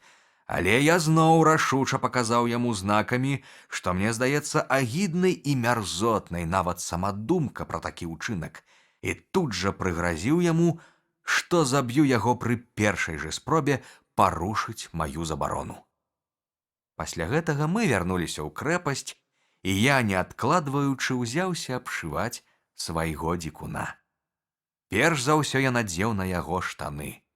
У адной са скрынь, якія я забраў з загінуўшага карабля, знайшлася гатовая пара палатняных штаноў. Іх давялося толькі крыху перашыць.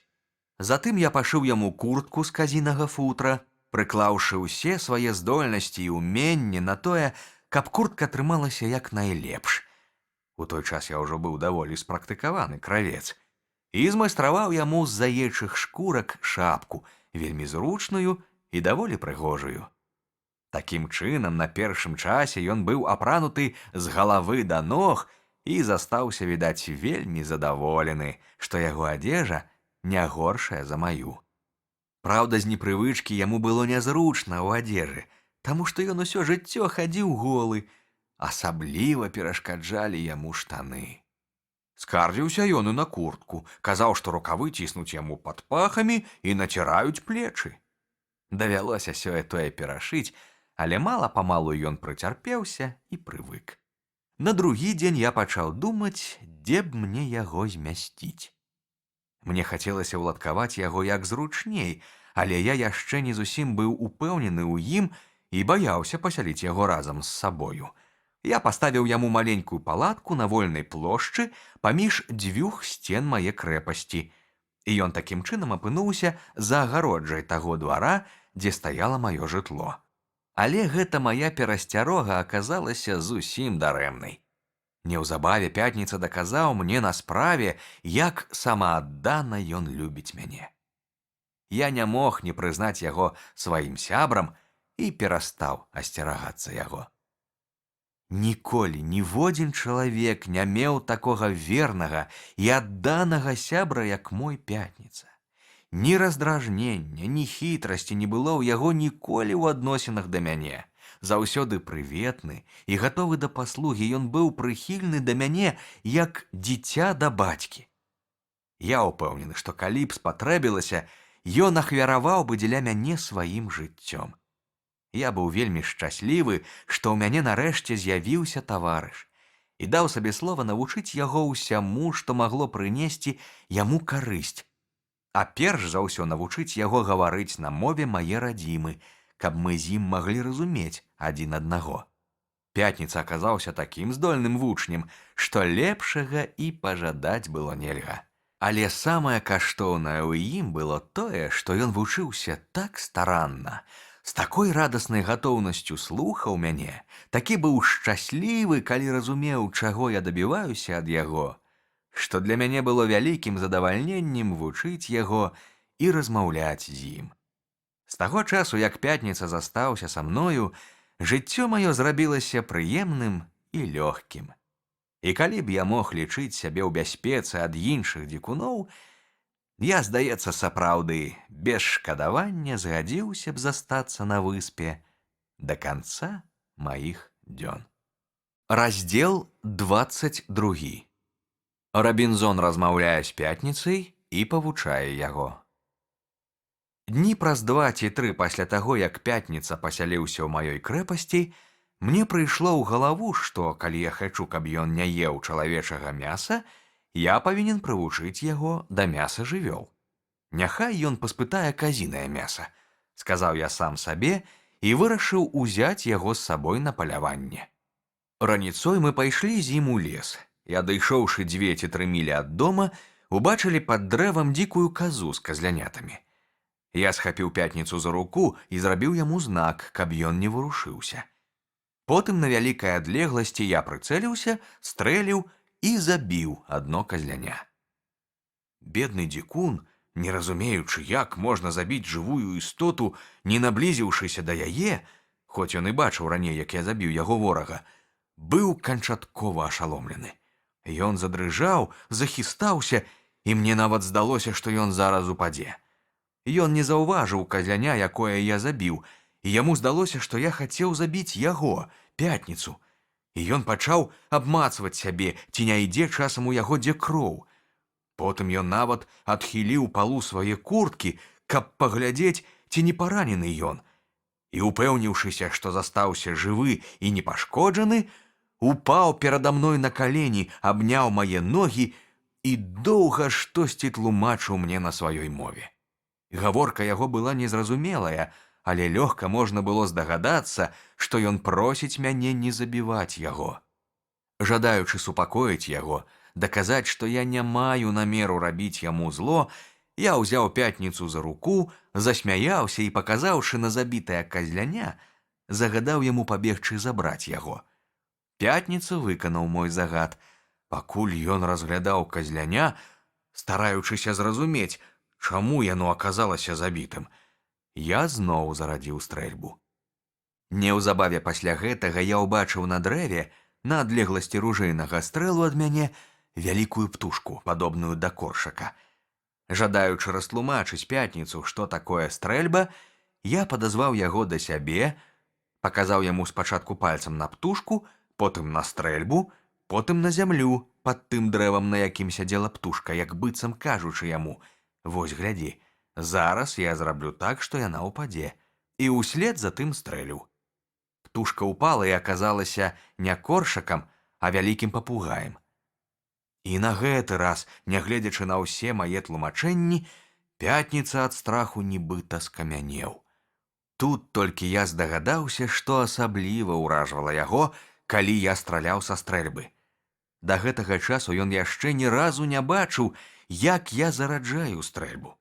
І, відаць, думаў, што ў гэтай жалезнай палцы сядзіць нейкая злая чарадзейная сіла, якая прыносіць на любой адлегласці смерць чалавеку, зверу, птушцы, наогул усякай жывой істоце, дзе б яна не знаходзілася, блізка ці далёка.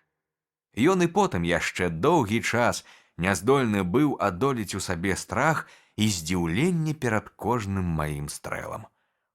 Мне здаецца, калі б я толькі дазволіў яму, ён пачаў бы пакланяцца мне і маёй стрэльбе, нібыта мы былі багамі. Першы час ён не адважваўся нават дакрануцца да стрэльбы. Але затое размаўляў з ёю, калі думаў, што я не чую, як з жывою істотай. Пры гэтым яму здавалася, што стрэльба яму адказвае. Потым ужо ён мне прызнаўся, што ён упрошваў стрэльбу, каб яна злітавалася над ім. Калі Пятніца крыху апамятаўся, я прапанаваў яму прынесці мне забітую дзічыну. Ён зараз жа пабег па яе, але вярнуўся не адразу, таму што яму давялося доўга шукаць птушку.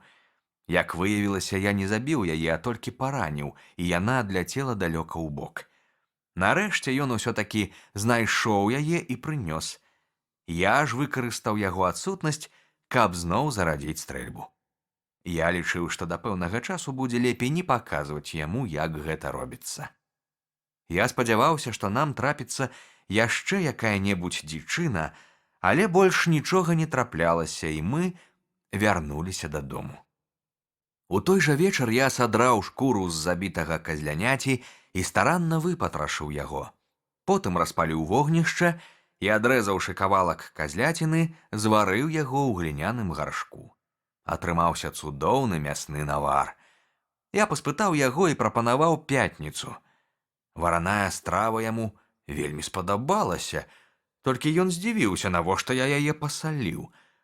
Ён пачаў паказваць мне на мігах, што соль агідная, непрыемная ежа. Узяўшы ў рот дробачку солі, ён пачаў пляваць і зрабіў выгляд, нібыта яго пачынае ванітаваць, а потым выпаласкаў рот вадою. Каб запярэчыць яму, я ў сваю чаргу паклаў у рот кавалачак мяса без солі і таксама пачаў пляваць, паказваючы, што мне праціўна есці без солі. Але Пятніца ўпарта стаяў на сваім. Мне так і не ўдалося прывучыць яго да солі. Толькі праз многа часу ён пачаў саліць сваю ежу, ды і то вельмі патрошачку. Накарміўшы свайго дзікуна варанай казляцінай і булёнам, я вырашыў пачаставаць яго на другі дзень той жа самай казляцінай, толькі ўжо ў выглядзе смажаніны. Смажыў я яе над вогнішчам, як гэта часта робіцца ў нас у ангельшчыне. З двух бакоў вогнішча ўтыкаюць у зямлю дзве жэрдкі, зверху прымацоўваюць паміж імі папярочную жэрдку, вешаюць на яе кавалак мяса і паварочваюць яго над агнём да таго часу, пакуль яно не сасмажыцца. Усё гэта збудаванне Пятніцу вельмі спадабалася. Калі ж ён паспытаў смажаніны, захапленню яго не было межаў. Самымі выразнымі жэстамі ён тлумачыў мне, як спадабалася яму гэта ежа. І нарэшце заявіў, што ніколі больш не будзе есці чалавечага мяса. Я вельмі ўзрадаваўся гэтаму. На другі дзень я даручыў яму малоць і прасяваць збожжа, папярэдне паказаўшы, як гэта робіцца. Ён хутка зразумеў, у чым справа, і пачаў вельмі энергічна працаваць, асабліва калі даведаўся, дзеля чаго гэта робіцца. А даведаўся ён пра гэта ў той жа дзень, таму што я накарміў яго хлебам, спечаным з нашай мукі. У хуткім часе Пятніца навучыўся працаваць не горш за мяне. І таму, што цяпер я вымушаны быў карміць 2 чалавек, мне патрэбна было падумаць пра будучыню. Перш за ўсё мне трэба было павялічыць свае пасевы і сеяць больш збожжа. Я выбраў вялікі ўчастак зямлі і ўзяўся абгароджваць яго. Пятніца не толькі старанна, але і вельмі весела і з задавальненнем памагаў мне ў працы. Я растлумачыў яму, што гэта будзе новае поле для хлебных каласкоў, таму што нас цяпер 2, і патрэбна будзе зрабіць запас хлеба не толькі на мяне, а і на яго таксама. Яго вельмі расчуліла, што я так клапаціўся пра яго. Ён усяляк стараўся растлумачыць мне пры дапамозе знакаў, што ён разумее, як многа мне дадалося зараз спраў, і просіць, каб я хутчэй навучыў яго рабіць розную карысную работу, а ўжо ён будзе старацца з усяе сілы. То быў самы шчаслівы год майго жыцця на выспе. Пятніца вывучыўся даволі прыстойна гаварыць па-ангельску. Ён ведаў назвы амаль усіх рэчаў, якія яго акружалі, і тых мясцін, куды я мог яго пасылаць, дзякуючы чаму даволі талкова выконваў усе мае даручэнні. Ён меў таварыскі і гаваркі нораў, любіў паразмаўляць, і я цяпер мог у дастатковай ступені ўзнагародзіць сябе за доўгія гады вымушанага маўчання. Але Пятніца падабаўся мне не толькі таму, што ў мяне была магчымасць размаўляць з ім. З кожным днём я ўсё болей захапляўся яго сумленнасцю, яго сардэчнай прастатой і шчырасцю. Паступова я адчуў прыхільнасць да яго, ды і ён таксама так палюбіў мяне, як, напэўна, не любіў дагэтуль нікога. Аднойчы мне захацелася распытаць пра яго мінулае жыццё. Я хацеў даведацца, ці не сумуе ён па радзіме і ці не хоча вярнуцца дадому. У той час я ўжо так добра навучыў яго гаварыць па-ангельску, што ён мог адказваць амаль што на кожнае маё пытанне. І вось я спытаў пра яго роднае племя. А што, Пятніца, гэта племя адважнае? Ці здаралася так, што яно перамагала ворагаў? Ён усміхнуўся і адказаў: «О, вядома! Мы вельмі адважныя, мы заўсёды перамагаем у бойцы». Ты кажаш, што вы заўсёды перамагаеце ў бойцы. А як жа так атрымалася, што цябе ўзялі ў палон? А нашы ўсё роўна пабілі тых, шмат пабілі. А чаму ж ты тады казаў, што тыя пабілі вас? Яны ж узялі цябе і іншых у палон. У тым месцы, дзе я біўся, ворага было куды болей. Яны схапілі нас 1, 2, 3 і мяне. А нашы пабілі іх у другім месцы, дзе мяне не было.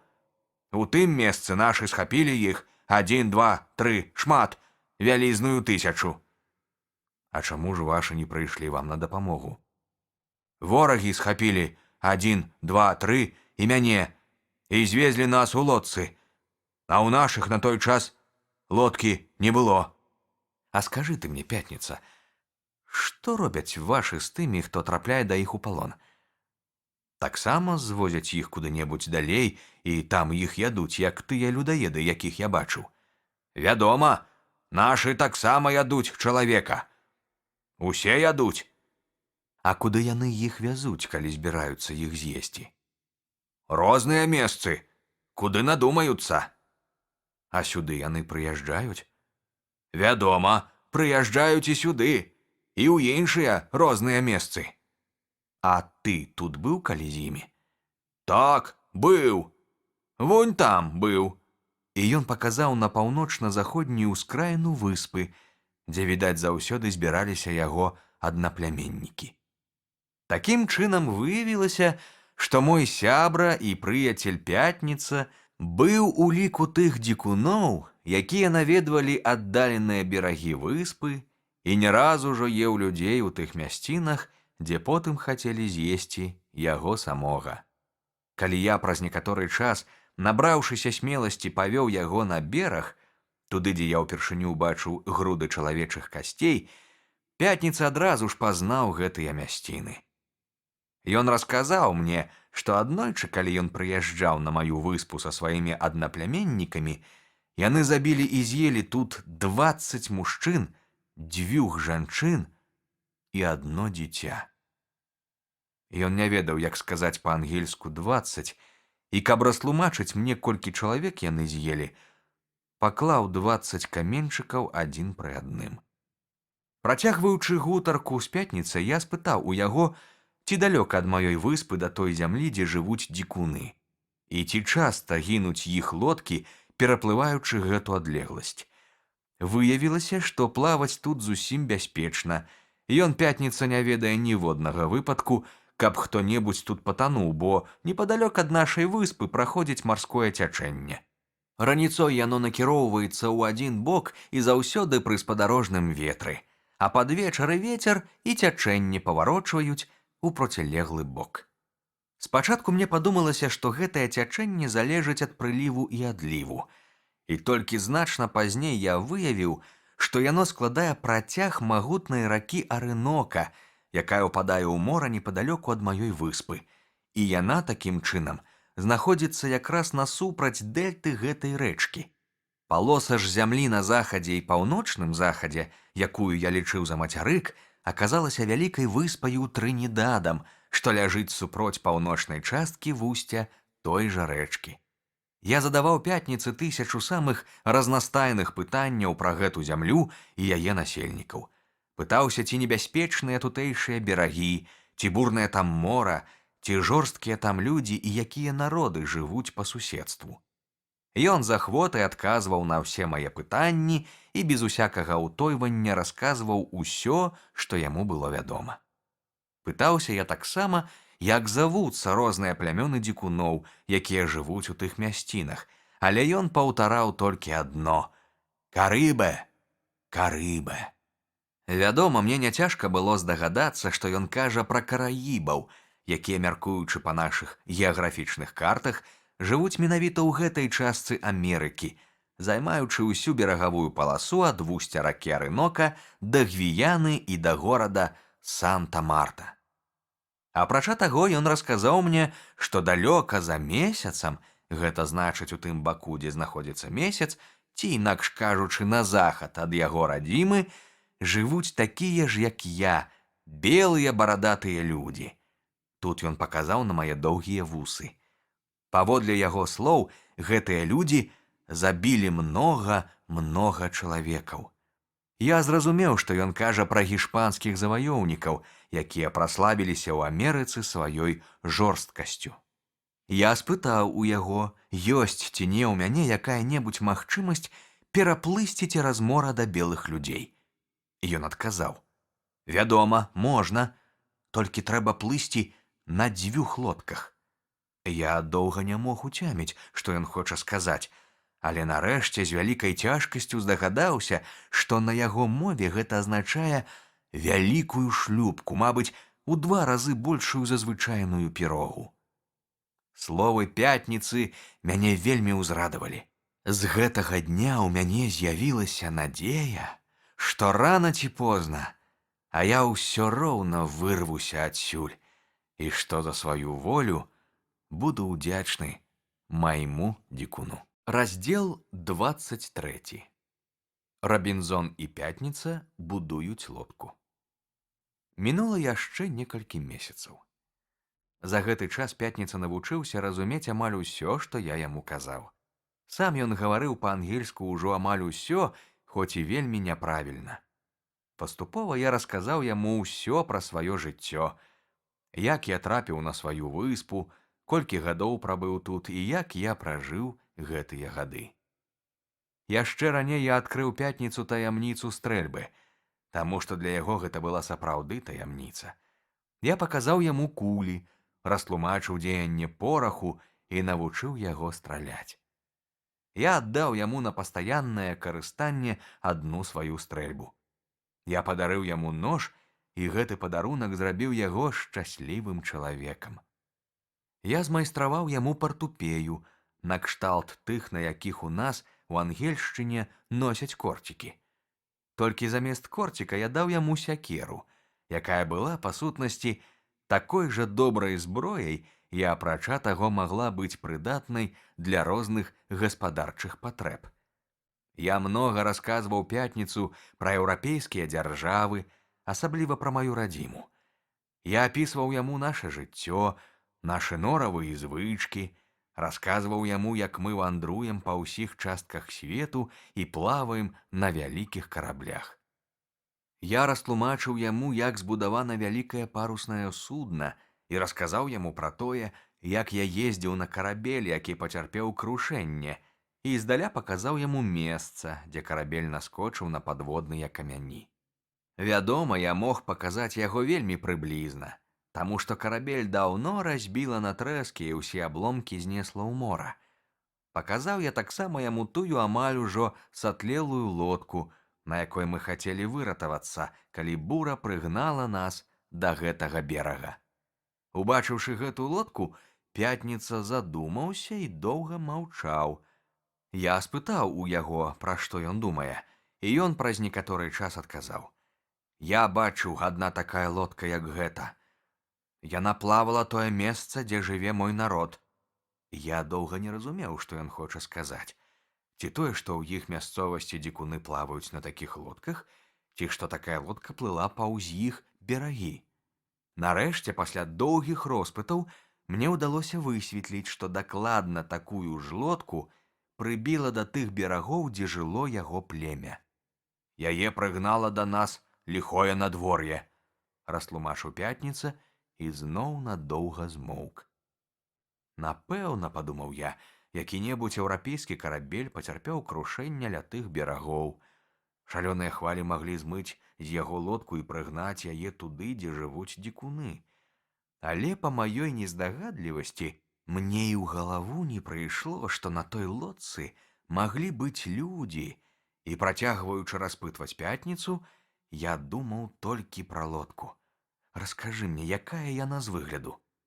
Пятніца абмаляваў яе мне вельмі падрабязна і раптам зусім нечакана горача дадаў: «Белыя чалавекі не патанулі, мы іх выратавалі». «А хіба ў лодцы былі белыя людзі?» – паспешліва спытаў я. «Так», – адказаў ён, – «поўная лодка белых людзей». «Колькі іх было?» Ён паказаў мне спачатку 10 пальцаў, а потым яшчэ 7. «Дзе ж яны? Што з імі здарылася?» Ён адказаў: «Яны жывуць у нашых». Тут мне раптам прыйшла ў галаву думка, ці не з таго самага карабля, які разбіўся ў тую навальнічную ноч непадалёку ад маёй выспы, былі гэтыя 17 чалавек белых. Магчыма, калі карабель наскочыў на скалу і яны ўбачылі, што яго нельга выратаваць, яны пераселі ў шлюпку, а потым іх прыбіла да зямлі дзікуноў, сярод якіх ім і давялося пасяліцца. Я спахмурнеў і пачаў строгім голасам дапытваць Пятніцу, дзе ж тыя людзі цяпер. Ён зноў гэтак жа горача адказаў: «Яны жывыя, ім добра». І дадаў, што хутка ўжо 4 гады, як гэтыя людзі жывуць у яго землякоў, і тыя не крыўдзяць іх, не чапаюць, а даюць ім усякую ежу, і яны маюць поўную волю. Я спытаў у яго, як магло здарыцца, што дзікуны не забілі і не з'елі белых людзей. Ён адказаў: «Белыя чалавекі сталі нам браты. Нашы ядуць толькі тых, каго перамагаюць у бойцы». Мінула яшчэ некалькі месяцаў. Аднойчы, гуляючы па выспе, забрылі мы з Пятніцай на ўсходнюю частку выспы і ўзняліся на вяршыню пагорка.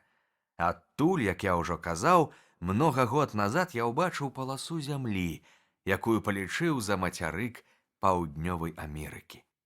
Зрэшты, першы ўзышоў на вяршыню Пятніца, а я крыху адстаў, бо пагорак быў высокі і даволі круты. Як і тады, дзень быў вельмі ясны. Пятніца доўга ўглядаўся ўдалечыню і раптам крыкнуў, пачаў падскакваць і скакаць, як вар'ят, крычаць мне, каб я хутчэй караскаўся на пагорак. Я са здзіўленнем глядзеў на яго.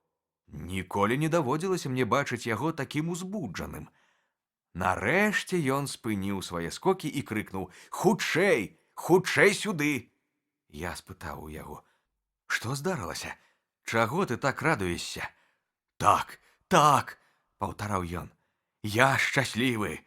Вунь там, глядзі, адсюль відно, там моя зямля, мой народ». Твар яго свяціўся шчасцем, вочы ззялі. Здавалася, усёй сваёй істотай ён і рвецца туды, у той край, дзе яго родныя і блізкія. Убачыўшы, як ён радуецца і весяліцца, я быў вельмі засмучаны. Дарэмна я ставіўся з такім бязмежным даверам да гэтага чалавека, сказаў я сабе. Ён прыкідваецца маім адданым сябрам, а сам толькі і думае пра тое, як бы яму ўцячы. І я з недаверам зірнуў на Пятніцу. Зараз ён лагодны і пакорны, думаў я. Але варта яму толькі апынуцца сярод іншых дзікуноў, ён, вядома, зараз жа забудзе, што я выратаваў яму жыццё і аддасць мяне сваім аднапляміннікам. Ён прывядзе іх сюды, на маю выспу. Яны заб'юць і з'ядуць мяне. І ён будзе баляваць разам з імі гэтак жа весела і бесклапотна, як раней, калі яны прыязджалі сюды святкаваць сваю перамогу над дзікунамі варожых плямён. Маё падазрэнне з таго часу ўсё мацнела. Я пачаў ухіляцца свайго ўчарашняга сябра. Мае адносіны да яго зрабіліся абыякавымі і халоднымі. Так працягвалася некалькі тыдняў. На шчасце, я хутка пераканаўся, што быў страшэнна вінаваты перад гэтым шчырым юнаком. Пакуль я падазраваў яго ў здрадлівых і каварных намерах, ён па-ранейшаму адносіўся да мяне з адданасцю. У кожным слове яго было столькі дабрыні і дзіцячага даверу, што ўрэшце рэшт мне зрабілася брыдка ад маіх падазрэнняў. Я зноў адчуў у ім вернага сябра і пастараўся ўсяляк загладзіць перад ім сваю віну. А ён нават не заўважыў мае халоднасці да яго, і гэта было для мяне самым яскравым сведчаннем яго сардэчнай шчырасці. Аднойчы, калі мы з Пятніцай зноў падымаліся на пагорак, гэтым разам над морам стаяў туман і супрацьлеглага берага не было відно, я спытаў у яго: «А што, Пятніца, табе хацелася б вярнуцца на радзіму да сваіх?» «Вядома», — адказаў ён, «я быў бы яшчэ як рады вярнуцца туды». «Што б ты там рабіў?» — працягваў я. «Зрабіўся б зноў крыважэрным і пачаў бы, як і раней, есці чалавечае мяса?» Мае словы, відаць, усхвалявалі яго, і ён пакруціў галавой і адказаў: «Не, не, Пятніца сказаў бы ўсім сваім: жывіце як трэба, ешце хлеб са збожжа, малако, казінае мяса, не ешце чалавека». «Ну, калі ты скажаш ім гэта, яны цябе заб'юць». Ён зірнуў на мяне і сказаў: «Не, не заб'юць. Яны будуць рады вучыцца добраму». Затым ён дадаў: «Яны многа вучыліся ў барадатых чалавекаў, што прыехалі ў лодцы». «Дык табе хочацца вярнуцца дадому?» — паўтарыў я сваё пытанне. Ён усміхнуўся і сказаў: «Я не здолею плысці так далёка». «Ну, а калі б я даў табе лодку?» — спытаў я ў яго. «Ты паехаў бы на радзіму? Да сваіх?» «Паехаў бы!» — горача адклікнуўся ён. «Але і ты павінен паехаць са мною». «Як жа мне ехаць?» — запярэчыў я. «Яны мяне адразу ж з'ядуць». «Не, не з'ядуць!» — прамовіў ён палка. «Я зраблю так, што не з'ядуць. Я зраблю так, што яны будуць цябе многа любіць».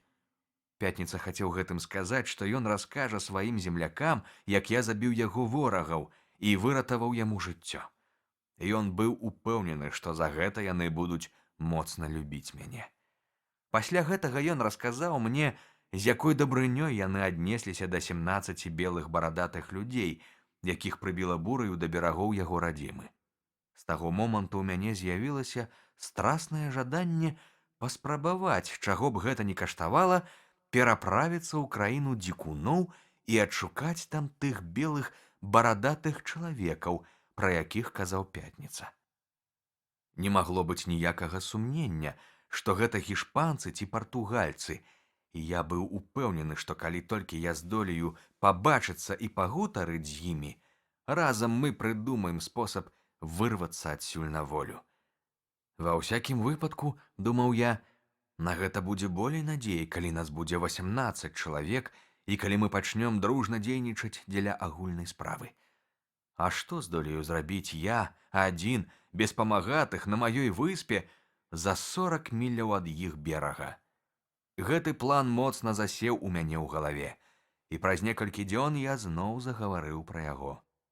Я сказаў Пятніцу, што дам яму лодку, каб ён здолеў вярнуцца на радзіму, і ў той жа дзень павёў яго да той бухтачкі, дзе была мая лодка. Вычарпаўшы з яе ваду, я падвёў яе да берага і паказаў Пятніцу. Мы абодва селі ў лодку, каб выпрабаваць яе ход. Пятніца, як выявілася, быў цудоўны вясляр і працаваў вёсламі не горш за мяне. Лодка хутка імчалася па вадзе. Калі мы адышлі ад берага, я сказаў яму: «Ну што ж, Пятніца, паедзем да тваіх землякоў». Ён паглядзеў на мяне неяк сумна і паныла. Відаць, на яго думку, лодка была занадта малая для такога плавання. Тады я сказаў, што ў мяне ёсць другая, большая. І на другі дзень мы з ім накіраваліся ў лес, на тое месца, дзе я пакінуў сваю першую лодку, якую не здолеў спусціць на ваду. Пятніцу гэта лодка спадабалася. «Такая згодзіцца, згодзіцца», – паўтараў ён. «Тут можна многа класці хлеба, вады і ўсяго». Але з дня пабудовы гэтай лодкі мінула 23 гады. Увесь гэты час яна правалялася без усякага догляду пад адкрытым небам. Яе пякло сонца і мачылі дажджы, уся яна рассохлася і згніла. Аднак гэта не пахіснула майго намеру ажыццявіць паездку на мацярык. «Нічога, не бядуй», – сказаў я Пятніцу. «Мы пабудуем гэткую ж лодку, і ты паедзеш дадому». Ён не адказаў ні слова, але вельмі засмуціўся і зрабіўся маўклівы. Калі я спытаў у яго, што з ім, Пятніца прамовіў: «За што Робінзон Круза сярдуе на Пятніцу? Што я кепскае зрабіў?» «Чаму ты надумаў, што я сярдую на цябе?» «Я ніколі не сярдую», – адказаў я. «Не сярдую, не сярдую», – паўтарыў ён разоў 6 ці 7 запар. «А навошта пасылаеш Пятніцу дадому, да яго землякоў і родных?» «Дык ты ж сам казаў, што табе хочацца дадому», – заўважыў я. «Так, хочацца», – адказаў ён, – «але толькі з табою, каб ты і я. Робін не паедзе, Пятніца не паедзе, Пятніца не хоча без Робіна». Ён і слухаць не хацеў пра тое, каб пакінуць мяне. «Але памяркуй сам», – сказаў я. «Навошта я паеду туды? Што я там буду рабіць?» Ён горача запярэчыў мне. «Што ты будзеш там рабіць? Многа рабіць, добра рабіць, вучыць дзікіх чалавекаў быць добрымі, разумнымі». «Мілы Пятніца», – сказаў я і ўздыхнуў, – «ты сам не ведаеш, пра што кажаш. Куды ўжо такому няшчаснаму невуку, як я, яшчэ вучыць некага?» «Няпраўда», – горача запярэчыў ён. «Мяне вучыў, будзеш вучыць і іншых чалавекаў». «Не, Пятніца», – сказаў я, – «едзь без мяне. А я застануся тут адзін, без людзей. Жыў жа я неяк адзін да гэтага часу». Гэтыя словы, відаць, здаліся яму вельмі крыўднымі. Ён імкліва кінуўся да сякеры, што ляжала непадалёку, схапіў яе, прынёс і падаў мне. «Навошта ты даеш мне сякеру?» – спытаў я. Ён адказаў: «Забі Пятніцу». «Навошта мне цябе забіваць? Ты ж нічога кепскага мне не зрабіў». «А навошта праганяеш Пятніцу адсюль?» – горача ўсклікнуў ён. «Забі Пятніцу, не праганяй яго адсюль». Ён быў страшэнна ўсхваляваны. Я заўважыў на вачах у яго слёзы. Словам, адданасць яго была такая моцная, што калі б я нават хацеў, я не здолеў бы прагнаць яго. Я тут жа сказаў яму і часта паўтараў потым, што ніколі больш не буду гаварыць пра яго ад'езд на радзіму, пакуль ён хоча заставацца са мною. Такім чынам я канчаткова ўпэўніўся, што Пятніца назаўсёды адданы мне. Калі ён нават і хацеў вярнуцца на радзіму, то толькі таму, што ўсім сэрцам любіў сваіх аднапляменнікаў. Ён спадзяваўся, што я паеду да іх і навучу іх дабру. Але я добра разумеў, што мне гэта, вядома, не пад сілу. І ўсё роўна я страсна жадаў як мага хутчэй адправіцца на радзіму да Пятніцы, каб убачыць барадатых людзей, якія жывуць у той краіне. Нарэшце я вырашыў, не адкладваючы далей, распачаць пабудову вялікай лодкі, на якой можна было б рушыць у адкрытае мора. Перш за ўсё трэба было выбраць прыдатнае дрэва з дастаткова тоўстым ствалом. Тут думаць не трэба было. На выспе расло столькі велізарных дрэў, што з іх можна было збудаваць не толькі лодку, а бадай цэлы флот. Але я добра памятаў, якую зрабіў памылку, калі будаваў сваю вялізную пірогу ў лесе, далёка ад мора, а потым не здолеў прыцягнуць яе да берага. Каб гэта памылка не паўтарылася, я вырашыў знайсці такое дрэва, якое расце бліжэй да мора, каб можна было без асаблівай цяжкасці спусціць лодку на ваду. Але ля самага берага раслі пераважна дробныя і чэзлыя дрэвы. Я абышоў амаль усё ўзбярэжжа і не знайшоў нічога прыдатнага. Выручыў мяне Пятніца. Выявілася, што ў гэтай справе ён разумеў больш за мяне. Я і сёння не ведаю, якой пароды было тое дрэва, з якога мы тады пабудавалі лодку. Пятніца стаяў на тым, каб мы агнём выпалілі ўнутранасць дрэва, як робяць пры пабудове сваіх пірогаў дзікуны. Але я сказаў яму, што лепей выдаўбаць яе долатам і іншым цяслярскім інструментам. І калі я паказаў яму, як гэта робіцца, ён ахвотна згадзіўся, што мой спосаб лепшы і больш надзейны. Пятніца хутка вывучыўся рабіць і гэту работу. Мы з захапленнем узяліся за работу, і праз месяц лодка была гатова. Мы патрацілі на яе многа сілы, абчасалі яе сякерамі, і ў нас атрымалася сапраўдная марская лодка з высокім кілем і моцнымі бартамі. Яна была цалкам прыгодная для нашай мэты, таму што, пэўна, магла падняць 20 чалавек. Пасля таго спатрэбілася яшчэ каля 2 тыдняў, каб спусціць наша судна на ваду. Для гэтай мэты мы прыстасавалі драўляныя каткі, але лодка была такая цяжкая, а рабочых рук так мала, што і на катках яна рухалася наперад страшэнна павольна, дзюйм за дзюймам.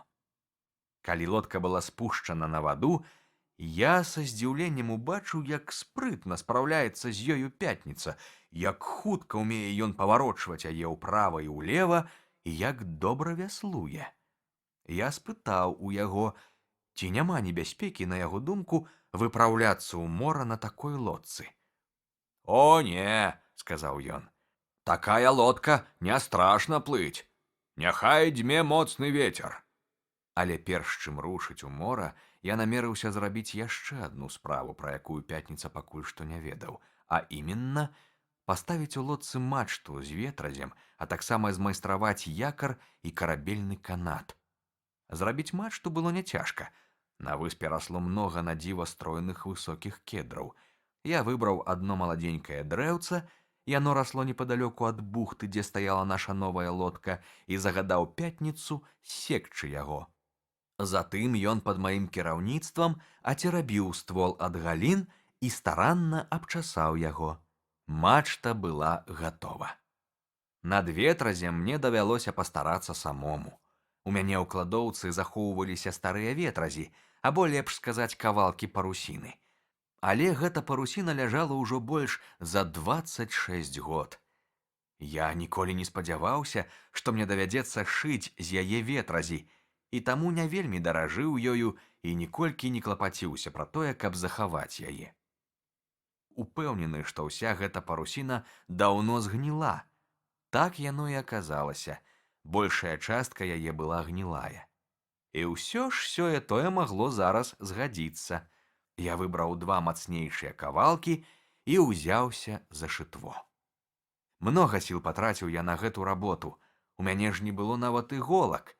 І ўсё ж, у рэшце рэшт, я змайстраваў нейкае мізэрнае падабенства вялікага трохкутнага ветразя, накшталт тых, якімі карыстаюцца ў Ангельшчыне.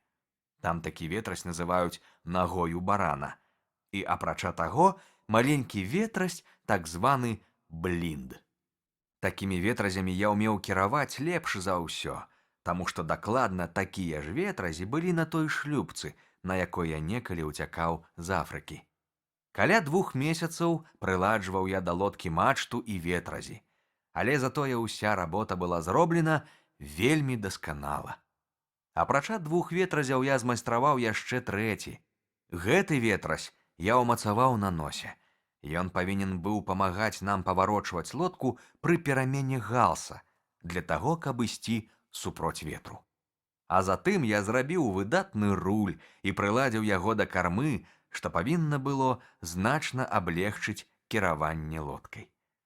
У справе пабудовы марскіх суднаў я быў невук, але я добра разумеў усю карысць такога прыстасавання, як руль, і таму не пашкадаваў тут ні сілы, ні працы.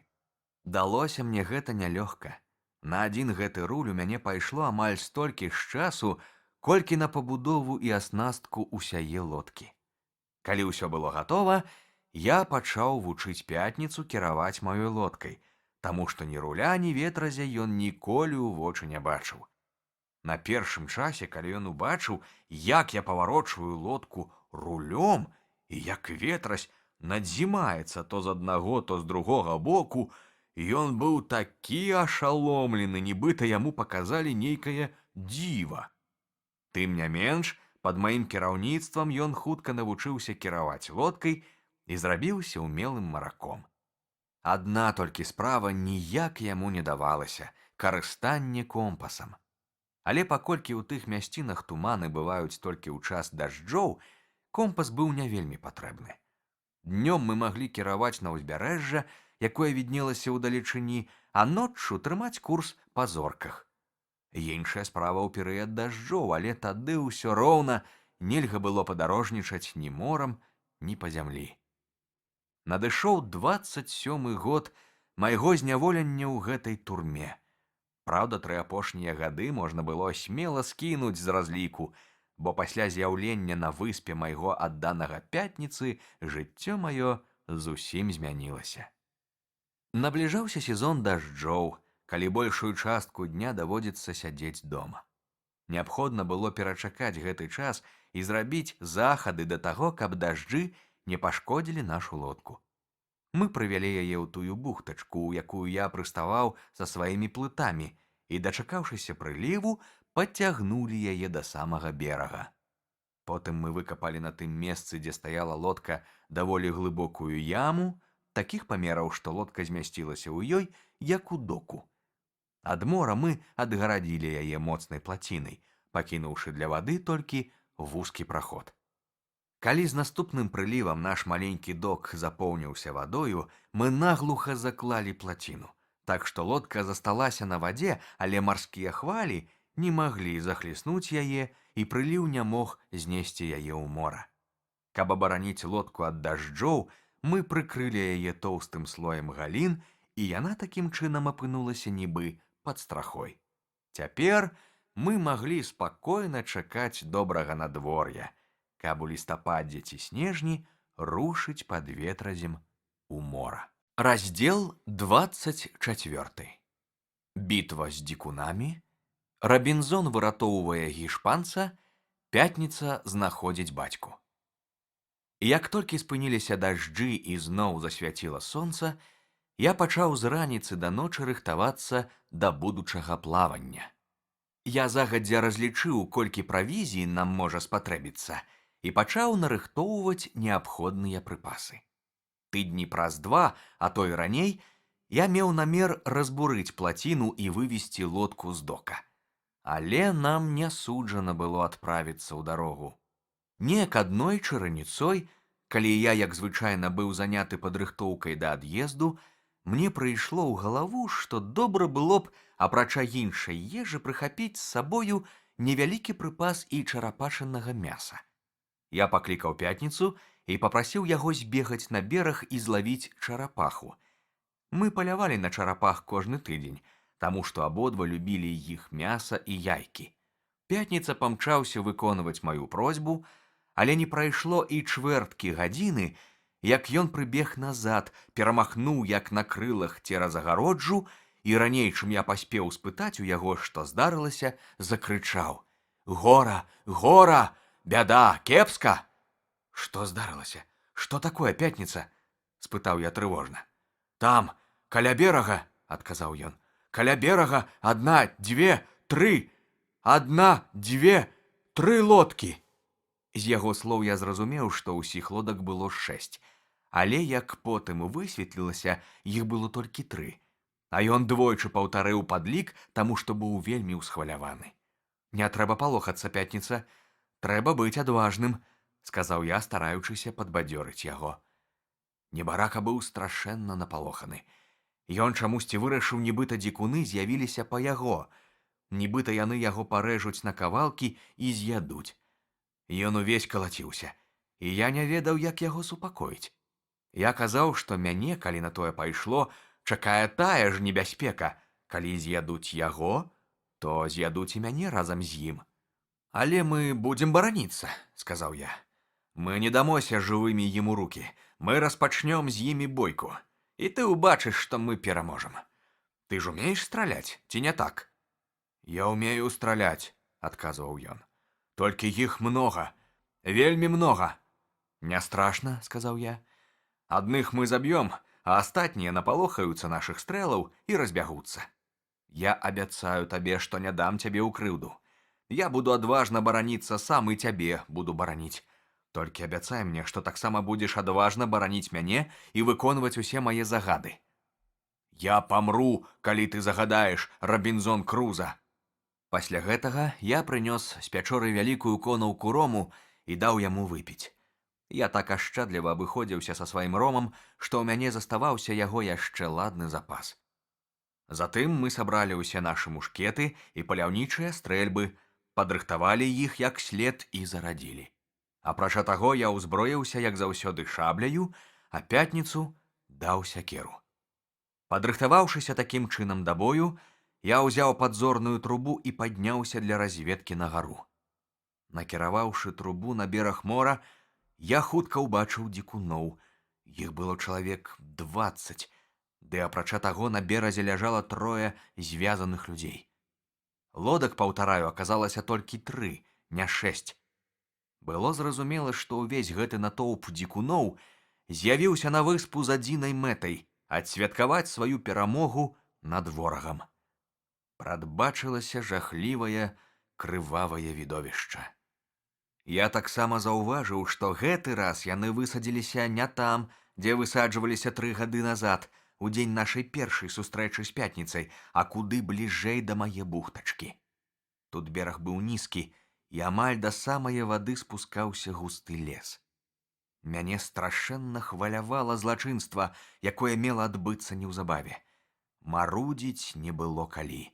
Я збег з гары і сказаў Пятніцу, што трэба як мага хутчэй напасці на гэтых крыважэрных людзей. Пры гэтым я яшчэ раз спытаўся ў яго, ці будзе ён мне дапамагаць. Ён цяпер зусім асмялеў, магчыма, гэтаму часткова садзейнічаў ром, і з бадзёрым, нават радасным выглядам паўтарыў, што гатовы памерці за мяне. Усё яшчэ будучы ўзбуджаны, я схапіў пісталеты і стрэльбы, астатнія ўзяў Пятніца, і мы рушылі ў дарогу. На ўсякі выпадак я ўзяў у кішэню бутэльку рому і даў Пятніцу несці невялікі мяшэчак з запаснымі кулямі і порахам.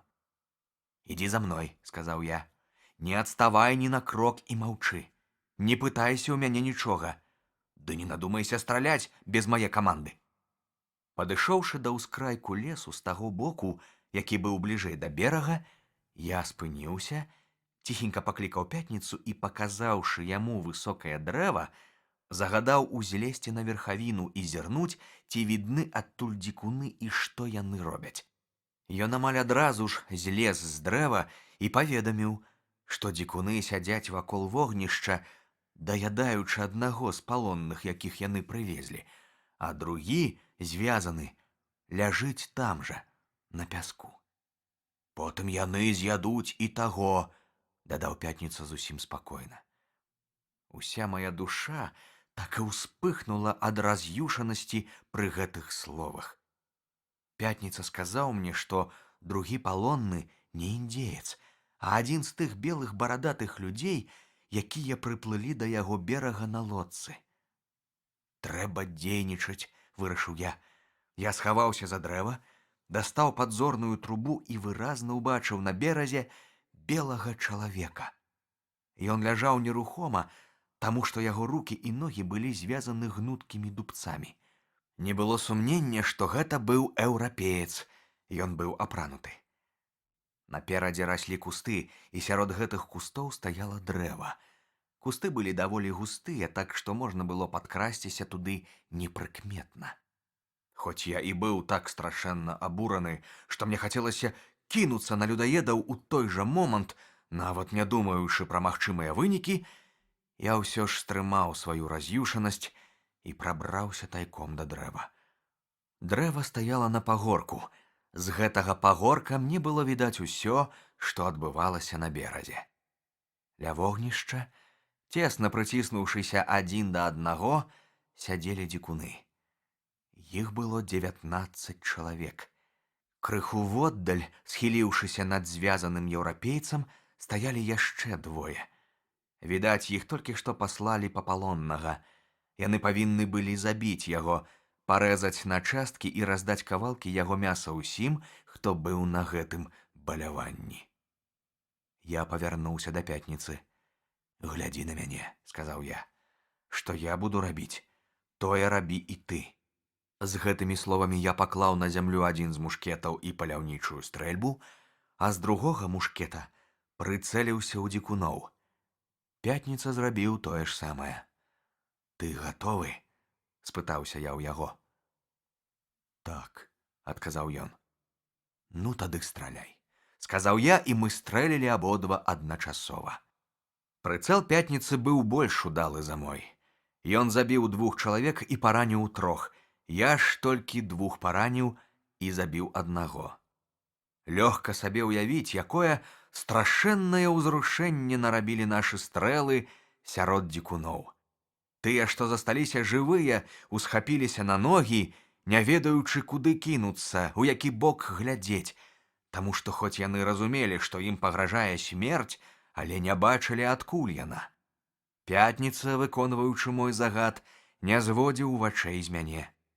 Не даючы дзікунам апамятацца пасля першых стрэлаў, я кінуў на зямлю мушкет, схапіў стрэльбу, узвёў курок і зноў прыцэліўся. Пятніца дакладна паўтараў кожны мой рух. «Ты гатовы, Пятніца?» — спытаў я зноў. «Гатовы!» — адказаў ён. «Страляй!» — скамандаваў я. 2 стрэлы грымнулі амаль адначасова. Але таму, што гэты раз мы стралялі са стрэльбаў, якія былі зараджаны шротам, то забітых аказалася толькі 2. Ва ўсякім разе ўпалі толькі 2, затое параненых было вельмі шмат. Абліваючыся крывёй, яны, як шалёныя, бегалі па беразе і дзіка крычалі. 3, відаць, былі цяжка паранены, таму што хутка паваліліся. Праўда, потым выявілася, што яны засталіся жывыя. Я ўзяў мушкет, у якім былі яшчэ зарады, і, крыкнуўшы «Пятніца за мною!», выбег з лесу на адкрытае месца. Пятніца не адставаў ад мяне ні на крок. Заўважыўшы, што ворагі ўбачылі мяне, я з моцным воклічам кінуўся наперад. «Крычы і ты!» — загадаў я Пятніцу. Ён тут жа закрычаў, куды мацней за мяне. На жаль, маё ўзбраенне было такое цяжкае, што перашкаджала мне бегчы.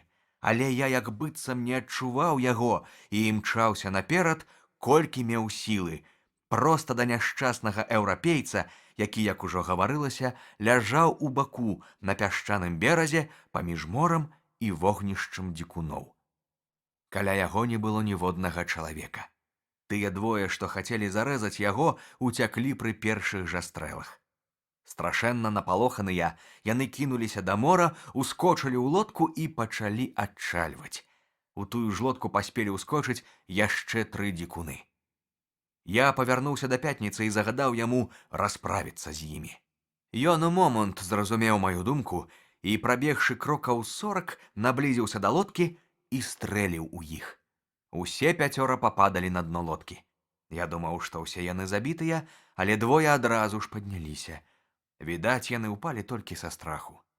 Пакуль Пятніца страляў у ворагаў, я выняў свой кішэнны нож і перарэзаў дубцы, якімі былі звязаны рукі і ногі палоннага. Я дапамог яму падняцца і спытаў у яго па-партугальску, хто ён такі. Ён адказаў «Эспаньола, гішпанец». Неўзабаве ён крыху апрытомнеў і пачаў з дапамогай жэстаў горача выказваць мне сваю ўдзячнасць за тое, што я выратаваў яму жыццё. Паклікаўшы на дапамогу ўсе свае веды гішпанскае мовы, я сказаў яму па-гішпанску: «Сеньор, гаварыць мы будзем потым, а зараз мы павінны змагацца. Калі ў вас засталося крыху сілы, то вось вам шабля і пісталет».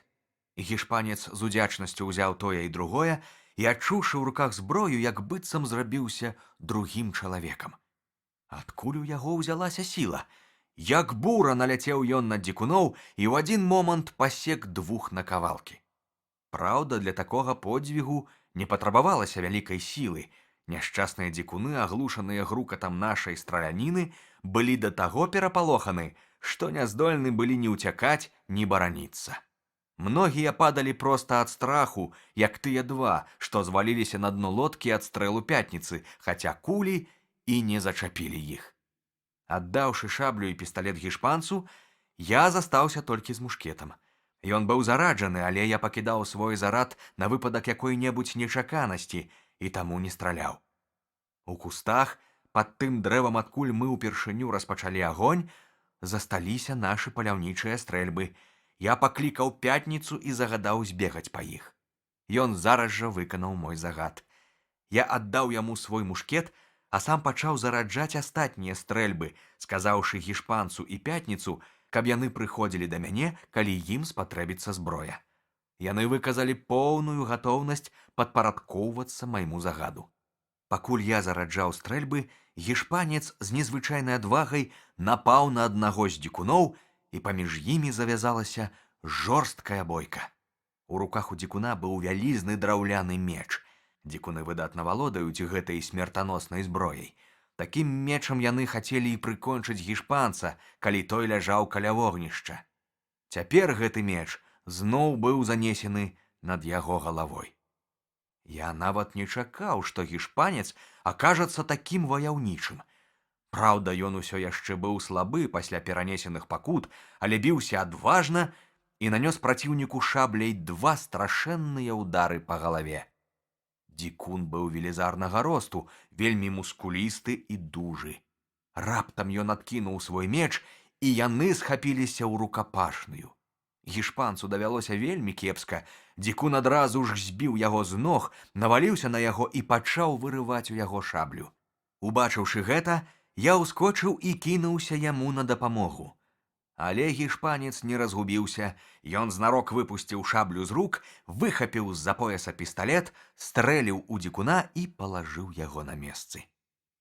Між тым Пятніца з гераічнай адвагай праследаваў дзікуноў, якія ўцякалі. У руцэ ў яго была толькі сякера, іншай зброі не было. Гэтай сякерай ён прыкончыў ужо 3 дзікуноў, параненых першымі нашымі стрэламі, і цяпер ён быў бязлітасны да кожнага, хто трапляўся яму на дарозе. Гішпанец, адолеўшы грамілу, які пагражаў яму, ускочыў на ногі, падбег да мяне, схапіў адну з зараджаных мною паляўнічых стрэльбаў і кінуўся даганяць 2 дзікуноў. Ён параніў абодвух, але таму, што доўга бегчы ў яго не хапіла сілы, абодва дзікуны паспелі схавацца ў лесе. За імі, размахваючы сякерай, пабег Пятніца. Нягледзячы на свае раны, адзін з дзікуноў кінуўся ў мора і паплыў за лодкай. У ёй было 3 дзікуноў, якія паспелі адчаліць ад берага. 3 дзікуноў, што знаходзіліся ў лодцы, працавалі вёсламі з усяе сілы, імкнучыся хутчэй уцячы з-пад стрэлаў. Пятніца разы 2 ці 3 стрэліў ім наўздагон, але, здаецца, не папаў. Ён пачаў угаворваць мяне ўзяць адну з 5 дзікуноў і рушыць за ўцекачамі, пакуль яны яшчэ не паспелі вельмі далёка адплыць ад берага. Я і сам не хацеў, каб яны ўцяклі. Я баяўся, што калі яны раскажуць сваім землякам пра наш напад на іх, то тыя хлынуць на нас у незлічонай колькасці, і нам тады не паздаровіцца. Праўда, у нас ёсць стрэльбы, а ў іх толькі стрэлы і драўляныя мячы. Але калі да нашага берага прычаліць цэлая флатылія варожых лодак, мы, вядома, будзем знішчаны бязлітасна. Таму я пагадзіўся з настойлівасцю Пятніцы, я накіраваўся да пірогаў, загадаўшы яму ісці за мною следам. Але якое ж вялікае было маё здзіўленне, Калі ускочыўшы ў пірогу, я ўбачыў там чалавека. Гэта быў стары дзікун. Ён ляжаў на дне лодкі са звязанымі рукамі і нагамі. Відаць, яго таксама павінны былі з'есці ля вогнішча. Не разумеючы, што адбываецца вакол, ён не мог нават зірнуць за борт пірогі, так моцна яго скруцілі. Няшчасны, здаецца, думаў, што яго толькі затым і развязалі, каб зарэзаць і з'есці. Тут падбег Пятніца. «Скажы гэтаму чалавеку, — звярнуўся я да Пятніцы, — што яго ворагі знішчаны, што ён на волі і што мы не зробім яму ніякага зла». Пятніца загаварыў са старым. Я ажуліў палоннаму ў рот некалькі кропель рому. Радасная вестка пра волю ажывіла няшчаснага. Ён падняўся на ногі са дна лодкі і прамовіў некалькі слоў. Немагчыма ўявіць, што зрабілася з Пятніцай. Самы чэрствы чалавек, і той быў бы да слёз крануты, калі б убачыў яго ў гэту хвіліну. Ледзь толькі ён пачуў голас старога дзікуна і ўбачыў яго твар, як кінуўся абдымаць яго і цалаваць. Заплакаў, засмяяўся, прыціснуў яго да грудзей, закрычаў, потым пачаў скакаць вакол яго, заспяваў, зноў заскакаў, потым зноў заплакаў і пачаў біць сябе па галаве і па твары. Адным словам, паводзіў сябе як вар'ят. Я спытаў у яго, што здарылася, але доўга не мог дабіцца ад яго ніякага тлумачэння. Нарэшце, крыху апамятаўшыся, ён сказаў мне, што гэты чалавек яго бацька. Не магу выказаць, да чаго расчуліла мяне такое непадробнае пачуццё сына да бацькі. Ніколі я не думаў, што грубага дзікуна можа так уразіць і ўзрадаваць сустрэча з бацькам. У той жа час нельга было не смяяцца з тых вар'яцкіх падскокаў і жэстаў, якімі ён выказваў свае пачуцці да бацькі. Разоў 10 ён выскакваў з лодкі, а потым зноў ускакваў у яе. То расхіне куртку і прыцісне бацькаву галаву да сваіх голых грудзей, то пачне расціраць яго здранцвелыя рукі і ногі. Убачыўшы, што стары ўвесь аж скалеў, я параіў расцерці яго ромам, і Пятніца тут жа ўзяўся расціраць яго. Пра пагоню за ўцекачамі мы, вядома, забылі і думаць. Іх лодка за гэты час зайшла так далёка, што амаль знікла з вачэй. Мы нават не спрабавалі плыць за імі ў пагоню, і, як потым выявілася, вельмі добра зрабілі, таму што гадзіны праз 2 ўзняўся страшэнны вецер, які несумненна перавярнуў бы нашу лодку. Ён дзьмуў з паўночнага захаду якраз насустрач уцекачам. Наўрад ці змаглі яны адолець гэту буру, я быў упэўнены, што яны загінулі сярод хваль, не пабачыўшы родных берагоў. Неспадзяваная радасць так моцна ўсхвалявала Пятніцу, што ў мяне не хапіла смеласці адарваць яго ад бацькі. Трэба даць яму супакоіцца, падумаў я, стоячы непадалёку і чакаючы, калі астыне яго радаснае ўзбуджэнне. Гэта здарылася не хутка. Нарэшце я паклікаў Пятніцу. Ён накіраваўся да мяне подбегам з вясёлым смехам, шчаслівы і задаволены. Я спытаў у яго, ці даваў ён бацьку хлеба. Ён засмучана пакруціў галавой. «Няма хлеба. Дурны сабака нічога не пакінуў, усё з'еў сам», і паказаў на сябе. Тады я выняў са свае торбы ўсю, якая ў мяне была правізію, невялічкую ляпёшку і 2 ці 3 галінкі разынак, і аддаў Пятніцу. І ён усё гэтак жа клапатліва і пяшчотна пачаў карміць бацьку, як малое дзіця. Бачачы, што ён дрыжыць ад хвалявання, я параіў самому яму падмацаваць свае сілы рэшткамі рому, але і ром ён аддаў старому. Праз хвіліну Пятніца ўжо некуды імчаўся, як шалёны. Бегаў ён увогуле вельмі хутка. Дарэмна я крычаў яму ўслед, каб ён спыніўся і сказаў мне, куды ён бяжыць. Ён ужо знік. Праўда, праз чвэртку гадзіны ён вярнуўся, і крокі яго зрабіліся куды павольнейшыя. Калі ён падышоў бліжэй, я ўбачыў, што ён штосьці нясе. Гэта быў гліняны збан з прэснай вадой, якую ён прынёс бацьку. Для гэтага ён збегаў дадому, у нашу крэпасць, а заадно прыхапіў яшчэ і 2 буханкі хлеба. Хлеб ён аддаў мне, а ваду панёс старому, дазволіўшы між іншым і мне напіцца, таму што і мне вельмі хацелася піць. Вада ажывіла старога лепш за ўсякі спірт, ён, здавалася, паміраў ад смагі. Калі стары напіўся, я паклікаў Пятніцу і спытаў, ці не засталося ў збане вады. Ён адказаў, што засталося, і я загадаў яму даць напіцца беднаму гішпанцу, які пакутаваў ад смагі не меней, чым стары дзікун. Я паслаў гішпанцу таксама буханку хлеба. Гішпанец усё яшчэ быў вельмі слабы. Ён сядзеў на палянцы пад дрэвам у поўнай знямозе. Дзікуны так моцна звязалі яго, што цяпер у яго параспухалі рукі і ногі. Калі ён прагнаў смагу свежай вадой і з'еў хлеба, я падышоў да яго і даў яму жменю разынак. Ён узняў галаву і паглядзеў на мяне з невыказнай удзячнасцю. Потым паспрабаваў устаць, але не здолеў. Так распухлі і балелі ў яго ногі. Гледзячы на гэтага хворага чалавека, цяжка было нават уявіць сабе, як ён пры такой знямозе мог толькі што так адважна біцца з ворагам. Я параіў яму сядзець і не рухацца і даручыў Пятніцу расцерці яму ногі ромам. Пакуль Пятніца расціраў гішпанца, ён кожныя 2 хвіліны, а магчыма і часцей, паварочваўся, каб пабачыць, ці не трэба чаго-небудзь яго бацьку. Пятніца бачыў толькі галаву старога, бо той сядзеў на дне лодкі. Раптам азірнуўшыся, ён убачыў, што галава знікла. У той жа момант Пятніца ўжо быў на нагах. Ён не бег, а ляцеў. Здавалася, ногі яго не дакранаюцца зямлі.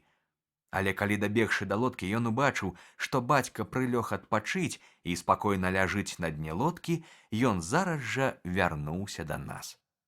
Тады я сказаў гішпанцу, што мой сябар дапаможа яму падняцца і давядзе да лодкі, у якой мы прывязём яго да нашага жытла. Але Пятніца, рослы і дужы, падняў яго як дзіця, ускінуў сабе на спіну і панёс. Дайшоўшы да лодкі, ён асцярожна пасадзіў яго спачатку на борт, а затым на дно поруч з бацькам. Потым выйшаў на бераг, сапхнуў лодку ў ваду, зноў ускочыў у яе і ўзяўся за вёслы. Я пайшоў пехатой. Пятніца выдатна веславаў, і, нягледзячы на моцны вецер, лодка так хутка неслася ўздоўж берага, што я не паспяваў за ёю. Пятніца без прыгод прывёў лодку ў нашу гавань і, пакінуўшы там бацьку і гішпанца, пабег берагам назад. «Куды ты бяжыш?» – спытаў я, калі мы разміноўваліся. «Трэба прывезці яшчэ адну лодку!» – крыкнуў ён мне на бягу і віхрам памчаўся далей. Ніводзін чалавек, ніводзін конь не ўгналіся б за ім, так хутка ён бегаў. Ледзь я дайшоў да бухтачкі, як ён ужо з'явіўся туды з другою лодкаю. Выскачыўшы на бераг, ён пачаў памагаць нашым новым гасцям выйсці з лодкі, але абодва яны так знясілілі, што не маглі трымацца на нагах. Бедны Пятніца не ведаў, што рабіць. Я таксама задумаўся. «Пакінь пакуль што нашых гасцей на беразе, а сам ідзі за мной», – сказаў я яму. Мы пайшлі ў бліжэйшы гай, секлі 2-3 дрэўцы, змайстравалі насілкі, на якіх і даставілі хворых да знадворнай сцяны нашай крэпасці. Тут мы ўжо зусім разгубіліся, не ведаючы, што нам рабіць далей. Перацягнуць 2 дарослых людзей цераз такую высокую агароджу нам, вядома, было не пад сілу. Давялося зноў памеркаваць, і я зноў прыдумаў, што рабіць. Мы з Пятніцай узяліся за работу, і гадзіны праз 2 у нас была гатова зусім нядрэнная парусінавая палатка, на якую мы накідалі голля. У гэтай палатцы мы змайстравалі 2 пасцелі з рысавай саломы і 4 коўдраў. Раздзел 25. Новыя жыхары выспы. Прыбыццё ангельцаў. Пасля таго, як я ўладкаваў з жытлом нашых хворых гасцей, толькі што выратаваных з палону, завёў іх пад дах іх новага дома, дзе яны маглі адпачыць і аднавіць свае сілы, трэба было падрыхтаваць ім ежу. Я паслаў Пятніцу, каб ён прывёў з майго маленькага статка гадавалыя казляня. Ён зарэзаў яго і пад маім наглядам згатаваў з казляціны смажаніну і зварыў добры булён. Гэты булён мы заправілі ячменем і рысам. Атрымаўся вельмі смачны суп.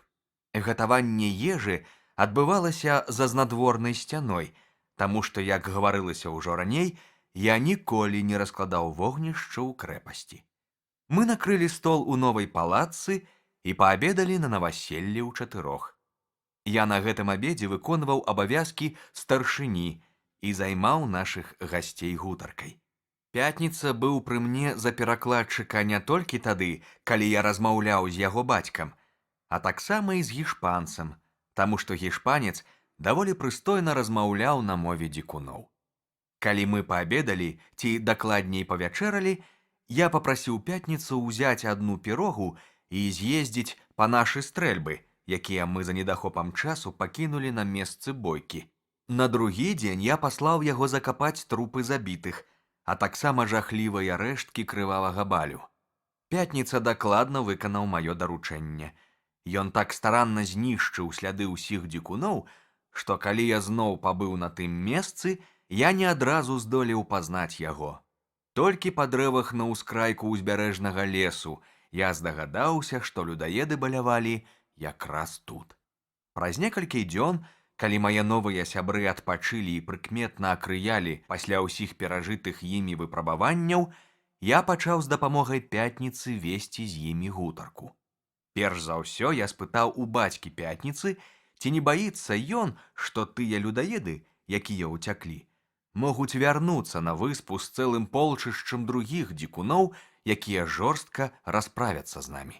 Стары адказаў, што на яго думку дзікуны, якія збеглі, ніяк не здолелі дабрацца да родных берагоў у такую моцную буру, якая бушавала ў тую ноч, што, напэўна, іх лодку перавярнула і ўсе яны патанулі. А калі яны засталіся жывыя, сказаў ён, іх аднесла ў бок і прыбіла да зямлі варожага племя, дзе іх абавязкова з'ядуць. Памаўчаўшы крыху, стары працягваў.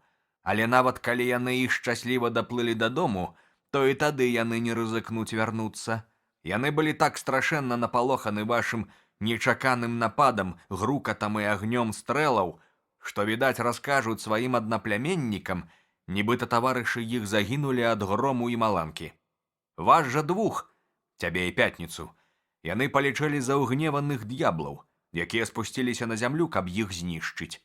Я сам чуў, як яны гаварылі пра гэта адзін аднаму. Яны не могуць уявіць сабе, каб звычайны чалавек мог вывяргаць полымя, гаварыць як гром і забіваць на далёкай адлегласці, нават не падымаючы рукі. Стары казаў праўду. Пазней я даведаўся, што нават праз многа гадоў пасля таго ніводзін дзікун не адважваўся паказацца на маёй выспе. Відаць, тыя ўцекачы, якіх мы лічылі загінуўшымі, усё ж вярнуліся на радзіму і сваімі страшэннымі расказамі напалохалі іншых дзікуноў. Магчыма нават, што іх племя склала павер'е, нібыта кожнага, хто ступіць на бераг гэтай зачараванай выспы, багі знішчаць агнём. Не прадбачачы гэтага, я доўгі час быў у нязменнай трывозе, чакаючы помсты дзікуноў. Праўда, і я, і мая маленькая армія заўсёды былі гатовы да бойкі. Цяпер жа нас было 4, і няхай бы да нас з'явілася хоць 100 ворагаў, мы не пабаяліся б у любы час распачаць з імі бойку. Але ж іх магло быць і 200, і 300, і тады яны перамаглі б нас. Аднак міналі дні, а лодкі дзікуноў не з'яўляліся. Разам з тым я ўсё часцей і часцей вяртаўся да свае даўнішняй думкі пра падарожжа на мацярык. Бацька Пятніцы не раз запэўніваў мяне, што я магу смела разлічваць на гасцінную сустрэчу ў яго землякоў, таму што я выратаваў і яго сына, і самога яго ад смерці. Але пасля адной сур'ёзнай гаворкі з гішпанцам я пачаў сумнявацца, ці варта мне прыводзіць у выкананне мой план. Гішпанец сказаў мне, што хоць дзікуны сапраўды далі прытулак у сябе 17 гішпанцам і партугальцам, якія пацярпелі крушэнне каля іх берагоў, але ўсе гэтыя еўрапейцы жывуць зараз у страшэннай нястачы і часта нават галадаюць.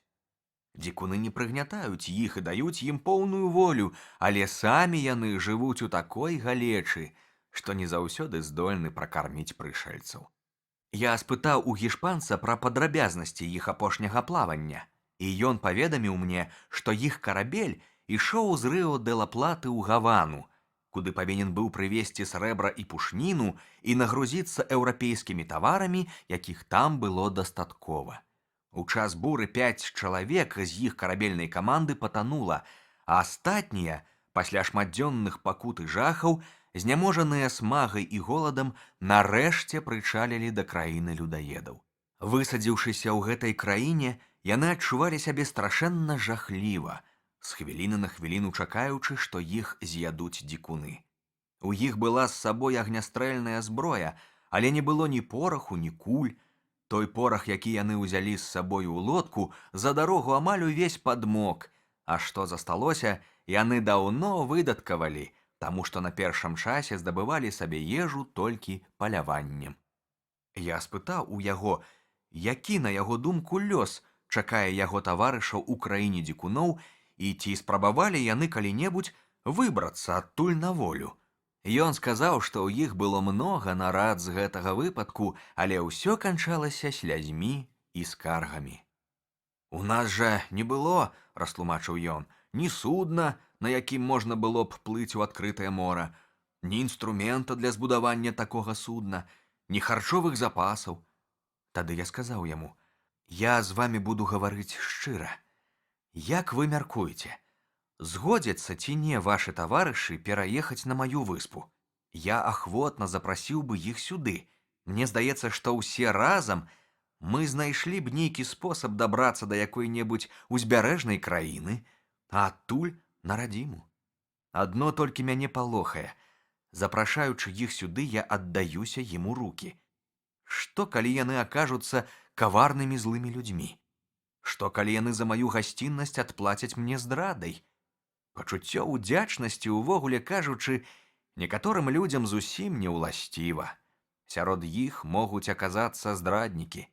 А гэта было б, згадзіцеся, вельмі крыўдна — выратаваць людзей з бяды для таго толькі, каб трапіць у палон да іх у іх новай Гішпаніі. Ужо няхай лепей з'ядуць дзікуны, чым трапіць у бязлітасныя кіпцюры папоў ці быць спаленым інквізітарамі. Калі б вашы таварышы, — гаварыў я далей, — прыехалі сюды, я ўпэўнены, што пры такой колькасці работнікаў мы лёгка б збудавалі вялікае судна, на якім бы здолелі паплысці на поўдзень і дайсці да Бразіліі ці накіравацца на поўнач да гішпанскіх уладанняў. Але, вядома, калі я аддам у рукі ім зброю, а яны ў падзяку за маю дабрату павернуць гэту зброю супроць мяне ж, калі, карыстаючыся тым, што яны мацней за мяне, яны адбяруць у мяне маю волю, тады яны прымусяць мяне пашкадаваць, што я зрабіў ім столькі дабра». Гішпанец адказаў вельмі шчыра: «Таварышы мае церпяць такія цяжкія нягоды і так добра разумеюць усю безнадзейнасць свайго становішча, што я нават у думках не трымаю, каб яны здолелі кепска аднесціся да чалавека, які дапаможа ім выратавацца з няволі. Калі хочаце, — працягваў ён, — я разам з гэтым старым з'езджу да іх, перадам ім вашу прапанову і прывязу вам іх адказ. Калі яны згодзяцца на вашы ўмовы, я вазьму з іх урачыстую прысягу, што яны пойдуць за вамі на тую зямлю, якую вы ім прапануеце, і да звароту дадому будуць безадказна падпарадкоўвацца вам як свайму начальніку. Вы будзеце загадваць, а мы падпарадкоўвацца. Калі хочаце, мы складзем пісьмовую умову, кожны з нас падпіша яе, і я прывязу яе вам». Затым ён сказаў, што ён гатовы, не адкладваючы, зараз жа прысягнуць мне на вернасць. «Клянуся, што буду служыць вам да смерці», — так скончыў ён сваю палкую прамову. «Вы выратавалі мне жыццё, і я аддаю яго вам. Я пільна буду сачыць, каб мае суайчыннікі не парушылі прысягі, якую яны дадуць вам, і заўсёды буду біцца за вас да апошняй кроплі крыві». Аднак я магу паручыцца за сваіх землякоў. Усе яны людзі сумленныя, вельмі надзейныя, і сярод іх няма ніводнага здрадніка. Пасля такіх шчырых слоў усе мае сумненні зніклі, і я вырашыў паспрабаваць выратаваць гэтых людзей.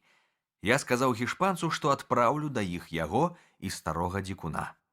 Але калі ўсё ўжо было гатова да адплыцця, гішпанец раптам загаварыў пра тое, што лепей было б адкласці наш намер на некалькі месяцаў, а магчыма і на год. «Перш чым перавозіць гасцей, — сказаў ён, — нам варта паклапаціцца пра іх харчаванне». Ён меў рацыю. Правізіі ў нас было мала. Яе ледзь хапала на чацвярых, а калі прыедуць госці, яны знішчаць усе нашы прыпасы за тыдзень, і ўсе мы будзем асуджаны на галодную смерць. «Таму, — сказаў гішпанец, — я прашу ў вас дазволу ўзараць новую дзялянку зямлі. Даручыце гэта нам тром. Мы зараз жа возьмемся за работу і пасеем усё збожжа, якое вы здолееце выдзеліць на сяўбу. Потым дачакаемся ўраджаю, збяром хлеб, і калі яго хопіць на тое, каб пракарміць новых людзей, тады я і бацька Пятніцы накіруемся па іх. Калі ж яны прыедуць на гэту выспу зараз, ім пагражае люты голад, а гэта можа выклікаць паміж імі разлад і ўзаемную нянавісць». Разумная прадбачлівасць гэтага чалавека спадабалася мне. Я ўбачыў, што ён і сапраўды клапоціцца пра мой дабрабыт і адданы мне ўсім сэрцам. Патрэбна было яго параду прывесці ў выкананне. І ўсе чацвёра мы ўзяліся ўзорваць новае поле. Мы старанна рыхлілі глебу, наколькі гэта магчыма, з драўлянымі прыладамі, і праз месяц, калі настаў час пасеву, у нас была вялікая дзялянка старанна ўзаранай зямлі, на якой мы пасеялі 22 бушалі ячменю і 16 бушалёў рысу. Гэта значыць усё збожжа, якое я змог даць на сяўбу. Цяпер, калі нас было чацвёра, дзікуны маглі б напалохаць нас толькі тады, калі б яны нечакана напалі на нас у вельмі вялікай колькасці. Мы не баяліся дзікуноў і вольна хадзілі па ўсёй выспе. А паколькі ўсе мы маралі толькі пра тое, як бы хутчэй адсюль з'ехаць, кожны з нас стараўся як мага, каб здзейсніць гэту мару. У час сваіх блуканняў па выспе я прыкмячаў дрэвы, прыдатныя для пабудовы карабля. Гішпанец і Пятніца з бацькам узяліся секчы гэтыя дрэвы. Я паказаў ім, якія неверагодныя цяжкасці давялося адолець мне, каб вычасаць з цэлага дрэва кожную дошку. І мы пачалі ўсе разам рыхтаваць новы запас дошак. Мы начасалі іх каля тузіна. Гэта былі моцныя дубовыя дошкі каля 35 футаў у даўжыню, 2 футаў шырыні і ад 2 до 4 дюймаў таўшчыні. Кожнаму зразумела, якая гэта цяжкая была праца. У той жа час я імкнуўся па магчымасці павялічыць свой маленькі статак. З гэтай мэтай двое з нас кожны дзень хадзілі лавіць дзікіх казлянят, так што хутка ў нас было каля 20 галоў. Затым нас чакала яшчэ адна важная справа. Трэба было паклапаціцца пра нарыхтоўку разынак, бо вінаград пачынаў паспяваць ужо. Мы назбіралі і насушылі яго велізарную колькасць. Адначасова з хлебам разынкі складалі аснову нашага харчавання. Мы ўсе вельмі любілі разынкі. Сапраўды, я не ведаю больш смачнай і спажыўнай ежы. Надышоў час жніва. Ураджай ячменю і рысу быў някепскі. Праўда, мы чакалі, што ён будзе лепшы, але ўсё роўна ён быў нішто сабе, і цяпер мы здолелі б пракарміць хоць 50 чалавек. Больш таго, з такім запасам правіянту мы смела маглі рушыць у плаванне і дабрацца да любога берага Паўднёвай Амерыкі. Куды ж ссыпаць увесь рыс і ячмень? Для гэтага патрэбны былі вялікія карзіны, і мы адразу ж узяліся плесці іх. Гішпанец пры гэтым паказаў сябе як выдатны майстар гэтай справы. Цяпер, калі ў мяне было дастаткова мяса і хлеба, каб пракарміць гасцей, я дазволіў гішпанцу ўзяць лодку і ехаць па іх. Я строга загадаў яму не прывозіць ніводнага чалавека, не ўзяўшы з яго прысягі, што ён не толькі не зробіць мне ніякага зла, не нападзе на мяне са зброяй у руках, але наадварот будзе бараніць мяне ад розных ворагаў. Гэту прысягу яны павінны будуць напісаць на паперы, і кожны павінен будзе распісацца пад ёю. У той момант я неяк забыў, што гішпанцы, якія пацярпелі крушэнне, не мелі ні паперы, ні чарніла. З гэтымі павучаннямі гішпанец і стары дзікун рушылі ў дарогу на той самай пірозе, на якой іх прывезлі на маю выспу. Як весела было мне збіраць іх у гэту дарогу. За ўсе 27 год майго зняволення на выспе я ўпершыню мог спадзявацца на тое, што вырвуся адсюль на волю. Я даў гэтым людзям вялікі запас хлеба і разынак, каб хапіла ім і нашым будучым гасцям. Нарэшце я пасадзіў іх у пірогу і пажадаў ім добрай дарогі.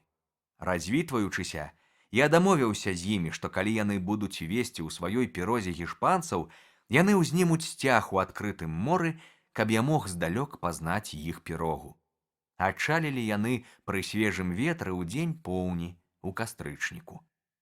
На жаль, я не магу назваць больш дакладную дату, бо аднойчы згубіўшы правільны падлік дзён і тыдняў, я потым ужо не здолеў аднавіць яго. Мінула даволі многа часу з моманту ад'езду маіх вандроўнікаў. Я чакаў іх з дня на дзень. Мне здавалася, што яны позняцца, што ўжо дзён 8 назад павінны былі яны вярнуцца на выспу. Раптам адбыўся адзін зусім непрадбачны выпадак, якога яшчэ ніколі не здаралася за ўсе гады майго жыцця на выспе. Неяк на досвідку, калі я яшчэ спаў моцным сном, прыбягае да мяне пятніца і моцна крычыць: «Едуць! Едуць!» Я падхапіўся, у момант апрануўся, пералез цераз агароджу і выбег у гай. Ён да гэтага часу так разросся, што яго смела можна было ўжо зваць лесам. Я да такой ступені забыўся пра небяспеку, што насуперак звычаю не ўзяў з сабою ніякай зброі. Я быў цвёрда ўпэўнены, што гэта вяртаецца гішпанец са сваімі сябрамі. Якое ж было маё здзіўленне, калі я ўбачыў у моры міляў за 5 ад берага незнаёмую лодку з трыкутным ветразем. Лодка трымала курс прама на выспу. Яе падганяў моцны спадарожны вецер, і яна хутка набліжалася. Ішла яна не з боку мацярыка, а з паўднёвага канца выспы. Адным словам, гэта была зусім не тая лодка, якую мы чакалі. На ўсякі выпадак трэба было падрыхтавацца да абароны.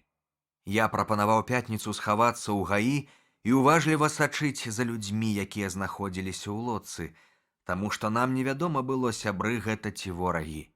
Затым я вярнуўся дадому, прыхапіў падзорную трубу і пры дапамозе лесак узлез на вяршыню гары, каб, не будучы бачны сам, агледзець усю мясцовасць. Так рабіў я заўсёды, калі баяўся нападу ворагаў. Не паспеў я падняцца на гару, як адразу ж убачыў карабель. Ён стаяў на якары каля паўднёва-ўсходняга берага выспы, міляў за 8 ад майго жытла. Ад берага да яго было не больш 5 міляў. Карабель, несумненна, быў ангельскі, ды і лодка, як я цяпер мог упэўніцца, аказалася ангельскім баркасам.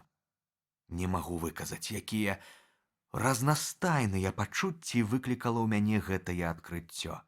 Маю радасць ад таго, што я ўбачыў карабель, прытым ангельскі, радасць ад чакання сустрэчы з маімі суайчыннікамі, значыць, сябрамі, немагчыма апісаць. Разам з тым нейкая патаемная трывога, якую я не мог растлумачыць, вымушала мяне паводзіць сябе асцярожна. Перш за ўсё я задаў сабе пытанне: навошта спатрэбілася ангельскаму купецкаму судну заходзіць у гэтыя мясціны, якія ляжалі, як мне было вядома, у баку ад усіх гандлёвых шляхоў ангельцаў? Я ведаў, што яго не магла прыгнаць бура, таму што апошнім часам на моры буры не было. Калі нават на караблі сапраўды знаходзіліся ангельцы, мне ўсё роўна не варта да пары да часу паказвацца ім на вочы, бо зусім верагодна, што з'явіліся яны сюды не з добрым намерам. Лепей ужо мне і надалей заставацца на выспе, чым даверыцца падазроным людзям і аказацца ў руках якіх-небудзь бандытаў ці забойцаў. Стоячы на гары, я не пераставаў сачыць за лодкай, якая набліжалася да выспы. Раптам яна зрабіла круты паварот і пайшла ўздоўж берага ў напрамку да бухтачкі, дзе я калісьці прычальваў з плытамі. Відаць, тыя, што сядзелі ў лодцы, выглядалі, дзе б лепей прычаліць. Яны не заўважылі бухтачкі і прычалілі ў другім месцы, за паўмілі ад яе. Я быў шчаслівы, што яны высадзіліся менавіта там, бо калі б яны зайшлі ў бухтачку, яны апынуліся б, можна сказаць, у мяне на парозе і, хто ведае, магчыма, выгналі б мяне з мае крэпасці і абрабавалі б да ніткі. Людзі выйшлі на бераг, і я мог упэўніцца, што гэта сапраўды ангельцы, ва ўсякім разе большасць з іх. Аднаго ці двух, праўда, я палічыў за галандцаў, але я памыліўся, як потым выявілася, усіх было 11 чалавек. Трое з іх, відаць, былі прывезены сюды ў якасці палонных, таму што пры іх я не заўважыў ніякай зброі, і мне здалося, што ў іх звязаны ногі. Я бачыў, як 5 чалавек, што першыя выскачалі на бераг, выцягвалі іх з лодкі. Адзін з палонных, відаць, нечага прасіў. Рухі яго рук выказвалі і пакуту, і мальбу, і роспач. Відаць, ён быў у адчаі. Двое другіх таксама аб нечым упрошвалі, працягвалі наперад рукі, але ўвогуле яны як быццам былі спакайнейшыя і не так яскрава выказвалі сваё гора. Я глядзеў на іх і нічога не разумеў.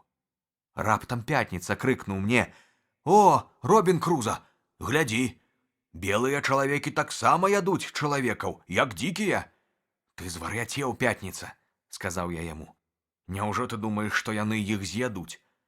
«Вядома, з'ядуць», — адказаў ён. Не, Пятніца, ты памыляешся», — запярэчыў я. «Баюся, што яны іх заб'юць, але можаш быць упэўнены, што есці іх яны не будуць». Я яшчэ не ўсё разумеў, што адбываецца ў мяне на вачах, але ўвесь дрыжаў ад жаху пры думцы, што зараз можа адбыцца крывавая расправа. Мне нават здалося, што адзін з бандытаў занёс над галавой сваёй ахвяры нейкую зброю накшталт цісака ці шаблі.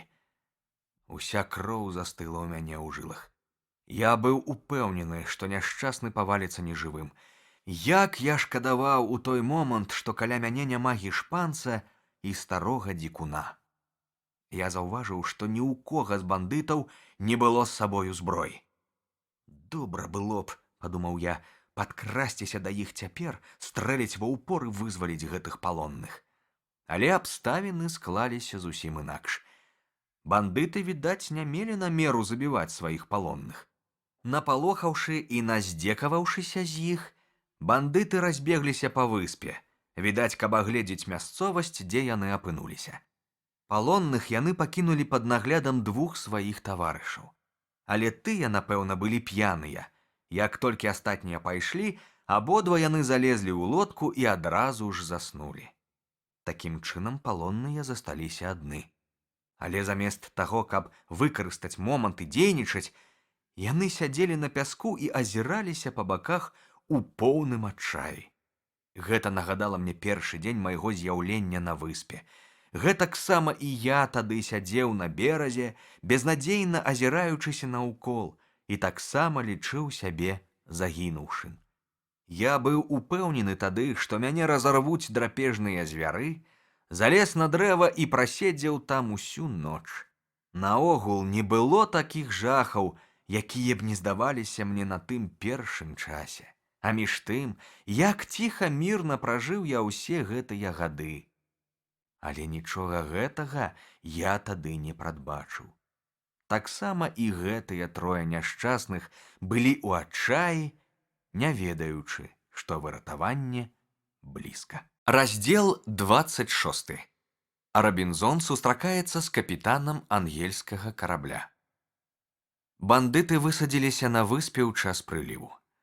Пакуль яны здзекаваліся з палонных, якіх яны прывезлі з сабой, а потым блукалі па незнаёмай выспе, прайшло вельмі многа часу. Пачаўся адліў, і лодка апынулася на мелі. У ёй, як ужо гаварылася, заставалася два чалавекі, якія вельмі хутка заснулі. Праз гадзіну адзін з іх прачнуўся і, убачыўшы, што лодка стаіць на зямлі, паспрабаваў сцягнуць яе да вады, але не здолеў. Тады ён пачаў клікаць астатніх. Тыя прыбеглі і ўзяліся памагаць яму, але лодка была такая цяжкая, а пясок быў такі мокры і рыхлы, што ў іх не хапіла сілы спусціць яе на ваду. Тады яны, як сапраўдныя маракі, а маракі, як вядома, самы бесклапотны народ на ўсім свеце і ніколі не думаюць пра будучыню, кінулі лодку і зноў пайшлі гуляць. Перад тым, як пайсці, адзін з іх моцна гукнуў другому: «Ды кінь ты, Джек, яе! Ахвота табе мазоліць рукі! Вось будзе прыліў, яна сама і ўсплыве!» Гэта гаварылася па-ангельску. Значыць, яны сапраўды былі мае землякі.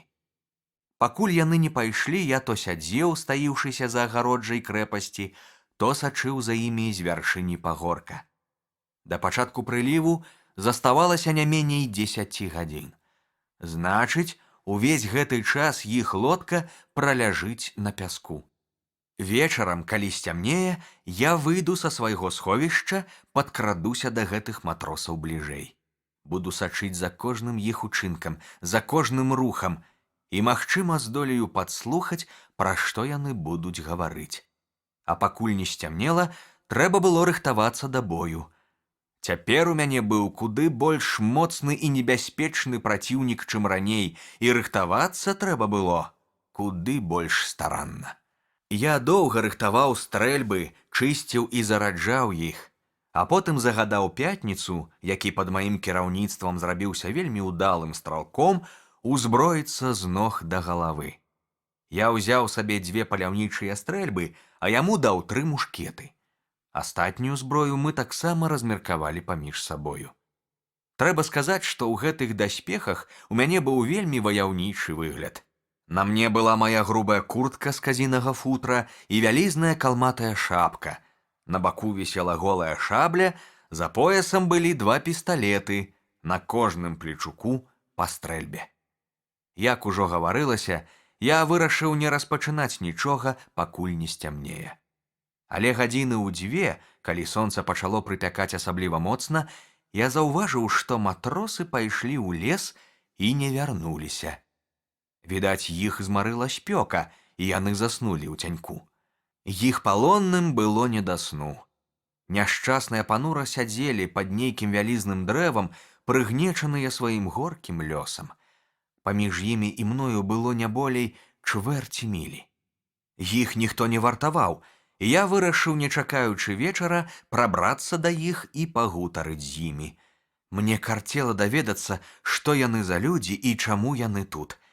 І я пайшоў да іх з тым дзіўным узбраеннем, якое я толькі што апісваў. За мною следам крочыў Пятніца. Ён таксама быў узброены з галавы да ног, хаця і не здаваўся такім страшыдлам, як я. Я падышоў да 3 палонных зусім блізка. Яны сядзелі да мяне спіною і не бачылі мяне, і гучна спытаў іх па-гішпанску: «Хто вы такія, сеньоры?» Яны здрыгануліся ад нечаканасці, але, здаецца, напалохаліся яшчэ больш, калі ўбачылі, якое страшыдла падышло да іх. Ніхто з іх не адказаў ні слова, і мне здалося, што яны збіраюцца ўцякаць ад мяне. Тады я загаварыў па-ангельску. «Джентльмены», — сказаў я, — «не палохайцеся. Магчыма, вы сустрэнеце сябра там, дзе менш за ўсё чакаеце сустрэць яго. Я ангелец і хачу вам дапамагчы. Вы бачыце нас толькі 2, у нас ёсць зброя і порах.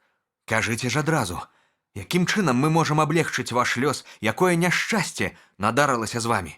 «Нашых няшчасцяў так многа, што апісваць іх было б вельмі доўга», — адказаў адзін палонны.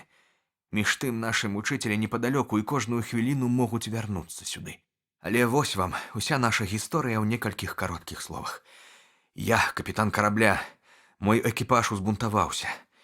Я заўсёды любіў матросаў, і яны мяне любілі. Пад маёй камандай ім жылося выдатна. Але іх збіла з панталыку шайка мярзотнікаў, якія завяліся на судні ў апошні час. Гэтыя мярзотнікі падбухторылі іх зрабіцца піратамі, марскімі бандытамі, каб рабаваць і паліць караблі. Таварышы мае, якіх вы тут бачыце, адзін мой памочнік, другі пасажыр, ледзь упрасілі гэтых людзей не забіваць нас. І нарэшце яны згадзіліся. з той умоваю, што высадзяць нас на якім-небудзь бязлюдным беразе. Так яны і зрабілі. Мы былі ўпэўнены, што нас чакае тут галодная смерць. Мы лічылі гэту зямлю бязлюднай. Цяпер жа высветлілася, што тут жывуць людзі, якія гатовы самааддана выратаваць нас ад смерці. «Дзе гэтыя бандыты?» – спытаўся я. «Куды яны пайшлі? У які бок?» «Яны ляжаць пад тымі вунь дрэвамі, сэр», – паказаў капітан на пясок, што віднеўся непадалёку. «Сэрца ў мяне абмірае ад страху. Я баюся, што яны ўбачаць вас і пачуюць, пра што мы зараз гаворым. Калі так, то мы загінулі. Яны бязлітасна заб'юць нас усіх да аднаго». «У іх ёсць зброя?» – спытаў я. «Толькі 2 стрэльбы і яшчэ адна, якую яны пакінулі ў лодцы». «Цудоўна», – сказаў я. «Астатняе я бяру на сябе. Усе яны спяць, і нам было б няцяжка падкрасціся да іх і ўсіх іх перабіць. Але ці не лепей захапіць іх жывымі? Магчыма, яны адумаюцца, пакінуць разбою і захочуць стаць сумленнымі людзьмі». Капітан сказаў, што сярод іх ёсць 2 небяспечныя бандыты, якія і пачалі бунт. Наўрад ці трэба пакідаць іх, але калі пазбавіцца ад гэтых 2, астатнія, ён упэўнены, раскаюцца і зноў вернуцца да свае ранейшай справы. Я папрасіў яго паказаць мне гэтых 2. Ён адказаў, што наўрад ці пазнае іх на такой вялікай адлегласці, але пры выпадку, вядома, пакажа.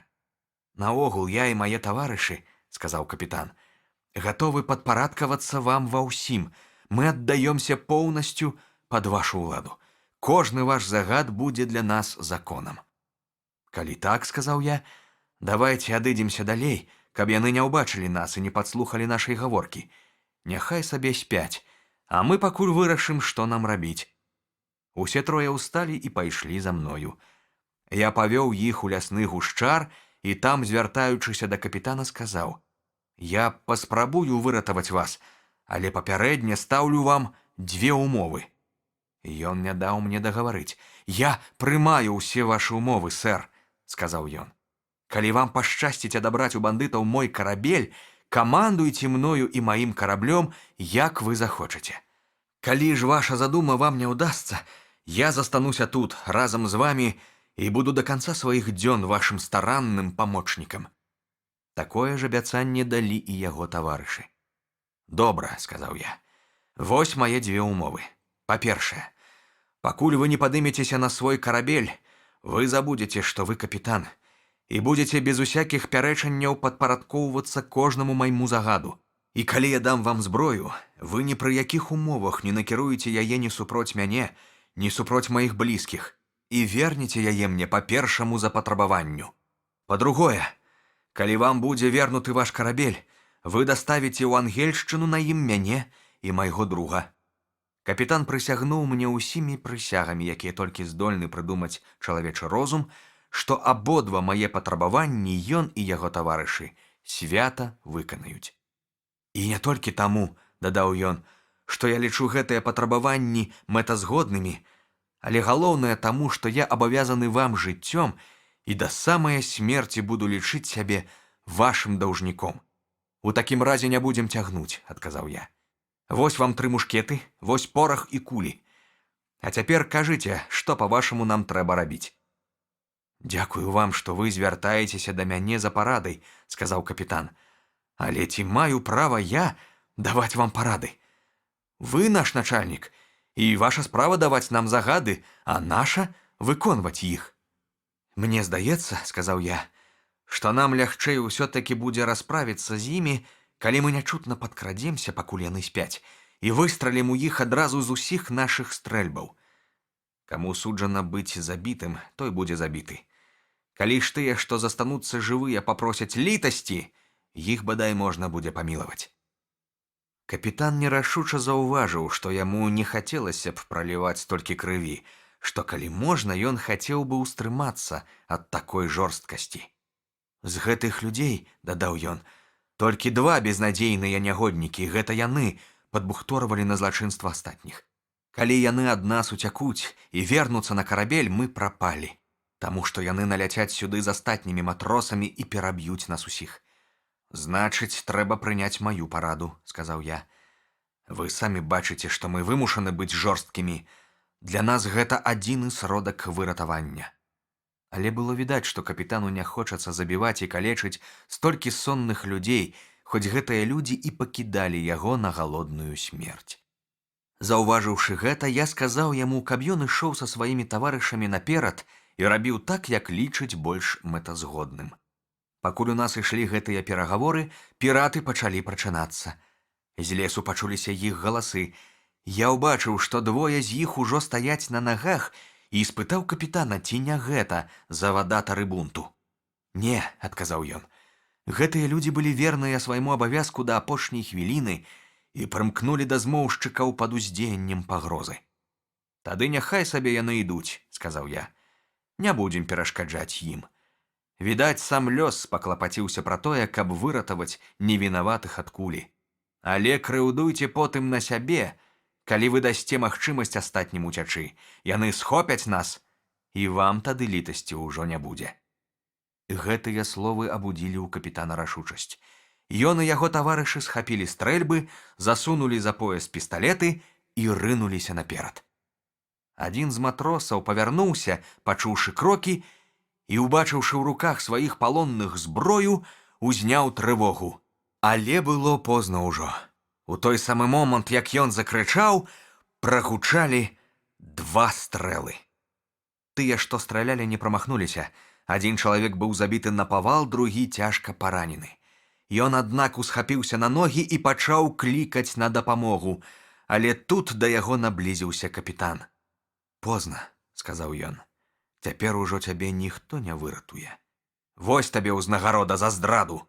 З гэтымі словамі ён ускінуў мушкет і так моцна стукнуў здрадніка прыкладам па галаве, што той змоўк назаўсёды. Цяпер, не лічачы 3 чалавек, якія, відаць, зайшлі ў другі бок лесу, у нас заставаліся толькі 3 праціўнікі, з якіх адзін быў лёгка паранены. У гэты час падышлі і мы з Пятніцай. Ворагі ўбачылі, што ім не выратавацца, і пачалі прасіць літасці. Капітан адказаў, што ён гатовы памілаваць іх, калі яны на справе дакажуць, што раскайваюцца ў сваім вераломстве і прысягнуць, што дапамогуць яму завалодаць караблём. Яны пападалі перад ім на калені і пачалі горача запэўніваць яго ў сваім раскаянні. Капітан паверыў іх клятве і заявіў, што ахвотна даруе ім жыццё. Я не пярэчыў супроць гэтага, але патрабаваў, каб палонным звязалі рукі і ногі. Як толькі перагаворы скончыліся, я загадаў Пятніцу і памочніку капітана збегаць да баркаса і зняць з яго ветразь і вёслы. Неўзабаве вярнуліся і тыя 3 матросы, якія блукалі па выспе. Яны зайшлі далёка і цяпер прыбеглі, пачуўшы нашы стрэлы. Калі яны ўбачылі, што капітан з іх палоннага зрабіўся іх пераможцам, яны нават не спрабавалі супраціўляцца і, не пярэчачы, далі сябе звязаць.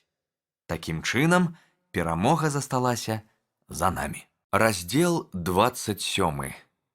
Бойка з піратамі. Цяпер, на волі, я мог падрабязна расказаць капітану пра ўсе свае прыгоды і няшчасці і распытаць яго пра тыя сумныя падзеі, у выніку якіх ён застаўся без карабля. Я пачаў першы. Я расказаў яму ўсю гісторыю свайго жыцця за апошнія 27 гадоў. Ён слухаў вельмі уважліва і не раз выказваў здзіўленне маёй мужнасцю і працавітасцю, якія пазбавілі мяне ад непазбежнай смерці. Цяпер, калі ён падрабязна даведаўся пра маё жыццё на бязлюднай выспе, я запрасіў яго самога і яго спадарожнікаў да сябе ў крэпасць, куды мы зайшлі маім звычайным шляхам па прыстаўных лесках. Я прапанаваў сваім гасцям добрую вячэру, а затым паказаў ім усю сваю хатнюю гаспадарку з усімі прыдуманымі мною за многія гады мае адзіноты прыстасаваннямі. Усё, што гэтыя людзі тут убачылі, здалося ім цудам. Усё, што я расказаў ім пра сябе, яны слухалі як чароўную казку, але больш за ўсё іх уразілі збудаваныя мною ўмацаванні і тое, як хітра схавана было ў гушчары лесу маё жытло. Паколькі дрэвы тут растуць куды хутчэй, чым у Ангельшчыне, Мой гай за 20 год пераўтварыўся ў дрымучы лес. Дабрацца да майго дома было магчыма толькі па вузкай пакручастай сцяжынцы, якую я пакінуў, калі садзіў дрэвы. Я растлумачыў капітану, што гэта крэпасць галоўная мая рэзідэнцыя, але, як і падабае каралю, у мяне ў далечыні ад сталіцы ёсць летні палац, які зрэдку я таксама наведваю. Я, вядома, з ахвотай пакажу яго вам, сказаў я, але цяпер у нас ёсць больш важная справа. Трэба падумаць, як адабраць у ворагаў ваш карабель. Розуму не прыкладу, што нам рабіць, сказаў капітан. На караблі яшчэ засталося 26 чалавек. Усе яны ўдзельнікі бунту, гэта значыць, такога злачынства, за якое паводле нашых законаў адна кара — смерць. Піратам добра вядома, што калі яны здадуцца нам, іх адразу ж, як толькі мы вернемся ў Ангельшчыну, сустрэне шыбеніца. І таму, што губляць ім няма чаго, бараніцца яны будуць адчайна. А пры такіх умовах нам, з нашымі слабымі сіламі, немагчыма пачынаць з імі бойку. Я задумаўся. Словы капітана здаліся мне пераканаўчымі. Трэба было як мага хутчэй прыдумаць які-небудзь рашучы план. Цягнуць і марудзіць не было калі. З карабля магла з'явіцца новая шайка піратаў і перарэзаць усіх нас. Лепей за ўсё было б завабіць іх у пастку хітрасцю і напасці на іх знянацку, але як гэта зрабіць? З хвіліны на хвіліну яны маглі з'явіцца тут. Напэўна, сказаў я капітану, там на караблі пачалі ўжо непакоіцца, чаму так доўга не вяртаецца лодка. Хутка яны захочуць даведацца, што здарылася з матросамі, якія паехалі на бераг і пашлюць да нас другую лодку. На гэты раз у лодцы прыедуць узброеныя людзі, і тады мы не справімся з імі. Капітан згадзіўся са мною. Перш за ўсё, гаварыў я далей, мы павінны паклапаціцца пра тое, каб бандыты не здолелі адвесці свой баркас назад. А таму трэба зрабіць яго непрыгодным для плавання. Гэта значыць прадзіравіць яго дно. Мы зараз жа заспяшаліся да баркаса. Гэта была вялізная лодка з крутымі бартамі. У баркасе аказалася многа рознага дабра. Мы знайшлі там сякую такую зброю, парахаўніцу, 2 бутэлькі, адну з гарэлкай, другую з ромам, некалькі сухароў, вялікі дроб цукру, фунтаў 5 ці 6, загорнуты ў парусіну. Усё гэта было мне вельмі дарэчы, асабліва гарэлка і цукар. Ні таго, ні другога я не спытваў ужо шмат гадоў.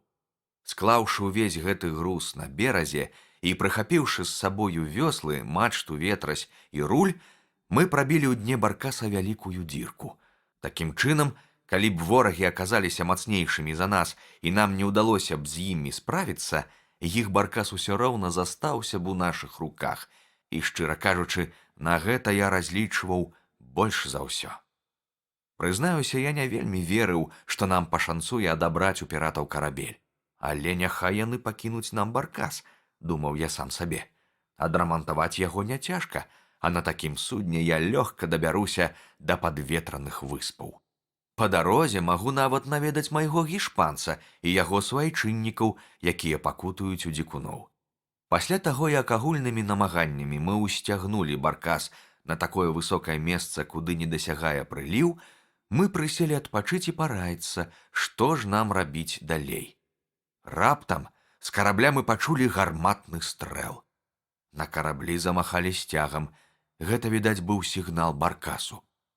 Крыху пазней грымнула яшчэ некалькі стрэлаў, сцягам махалі не перастаючы, але ўсе гэтыя сігналы заставаліся без адказу, баркас не рухаўся з месца.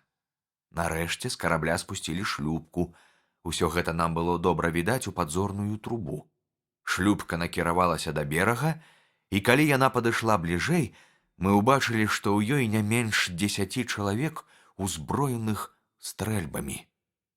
Ад карабля да берага было каля 6 міляў, так што мы маглі разгледзець людзей, якія сядзелі ў шлюпцы. Нам відны былі нават іх твары. Цячэннем шлюпку аднесла крыху на ўсход ад таго месца, куды прычаліў баркас, а веслярам, відаць, хацелася прычаліць абавязкова да гэтага месца. і таму некаторы час ім давялося ісці ўздоўж берага, непадалёку ад нас. Тады вось мы і змаглі добра разгледзець іх. Капітан пазнаваў кожнага і паведамляў мне пра кожную сваю думку. Па яго словах, між імі знаходзілася 3 вельмі сумленныя матросы. Ён быў упэўнены, што іх падбухторылі супроць іх волі, пад пагрозай расправы, але затое боцманы ўсе астатнія закончаныя бандыты і нягоднікі. «Баюся, што з імі мы не справімся», – дадаў капітан. «Усё гэта адчайны народ, а цяпер, калі яны яшчэ даведаюцца, што мы супраціўляемся, яны нас не памілуюць.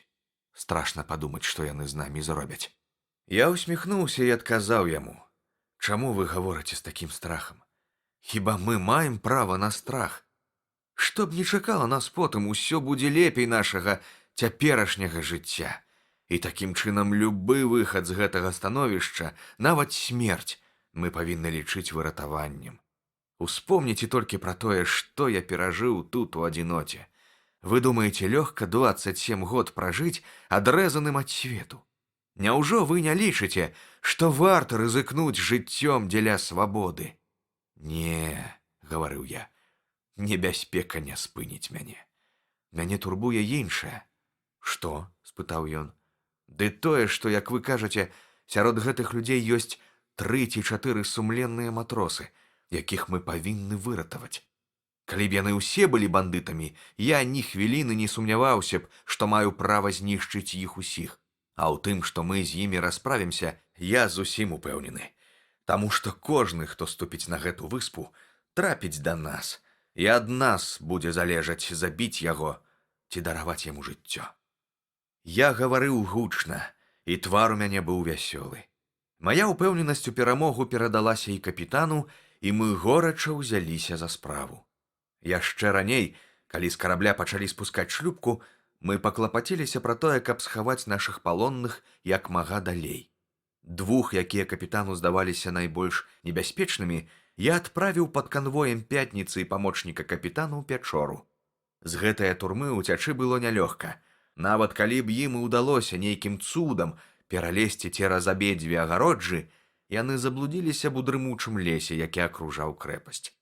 Сюды не маглі даляцець галасы іх хаўруснікаў, і адсюль немагчыма было ўгледзець, што адбываецца на выспе. Тут іх зноў звязалі, але Пятніца ўсё ж іх добра накарміў і запаліў ім у Пячоры некалькі нашых самаробных свечак. А памочнік капітана аб'явіў ім, што калі яны будуць паводзіць сябе ціха, праз дзень ці праз 2 ім вернуць волю. «Але», – дадаў ён, – «калі вы паспрабуеце ўцякаць, вас пры першай жа спробе прыстрэляць без усякай літасці». Яны абяцалі цярпліва пераносіць сваё зняволенне і горача дзякавалі за тое, што іх не пакінулі без ежы і святла. З астатнімі 4 палоннымі абышліся не так строга. Праўда, 2 мы да часу пакінулі звязанымі, таму што капітан не мог паручыцца за іх, а 2 я нават узяў на службу па асобай рэкамендацыі капітана. Абодва яны прысягнулі, што будуць служыць мне шчыра і аддана. Такім чынам, калі лічыць гэтых 2 матросаў і капітана з яго 2 таварышамі, нас было зараз 7 добра ўзброеных людзей. І я не сумняваўся, што мы без цяжкасці справімся з тымі 10 малайцамі, якія павінны былі зараз прыехаць. Тым больш, што сярод іх, паводле слоў капітана, былі сумленныя людзі, якіх, як ён сцвярджаў, нам будзе няцяжка перацягнуць на свой бок. Падышоўшы да выспы на тым месцы, дзе стаяў іх баркас, матросы прычалілі, выйшлі са шлюпкі і выцягнулі яе на бераг.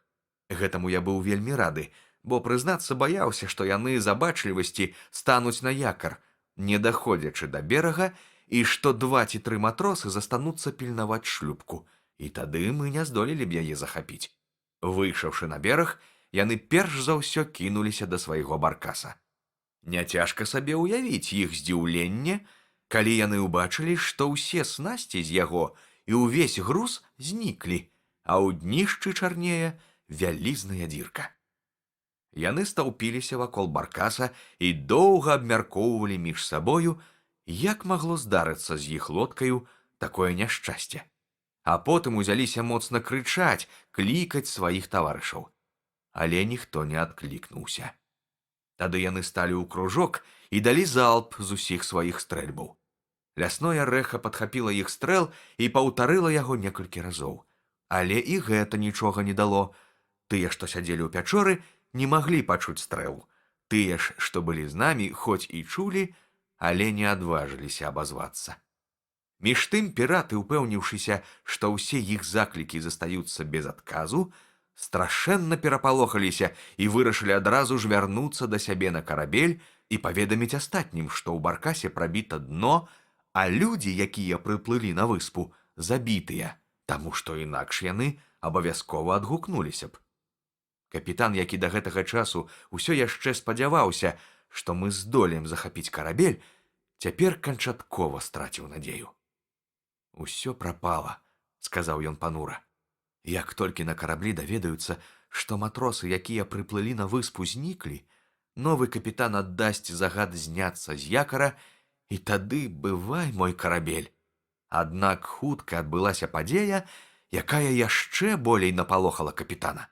Не прайшло і 10 хвілін, як мы ўбачылі, што шлюпка, якая адчаліла ад берага, раптам павярнула назад і зноў накіроўваецца да нашай выспы.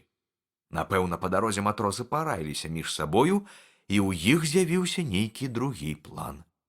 Мы моўчкі сачылі за імі.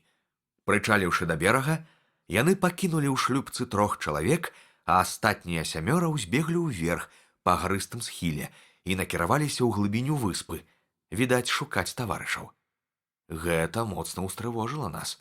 Калі нам нават пашанцуе захапіць 7, якія выйшлі на бераг, наша перамога будзе дарэмная, бо мы не дагонім шлюпку, на якой засталіся 3 астатніх, а тыя, вярнуўшыся на карабель, раскажуць таварышам пра тое няшчасце, якое здарылася на выспе.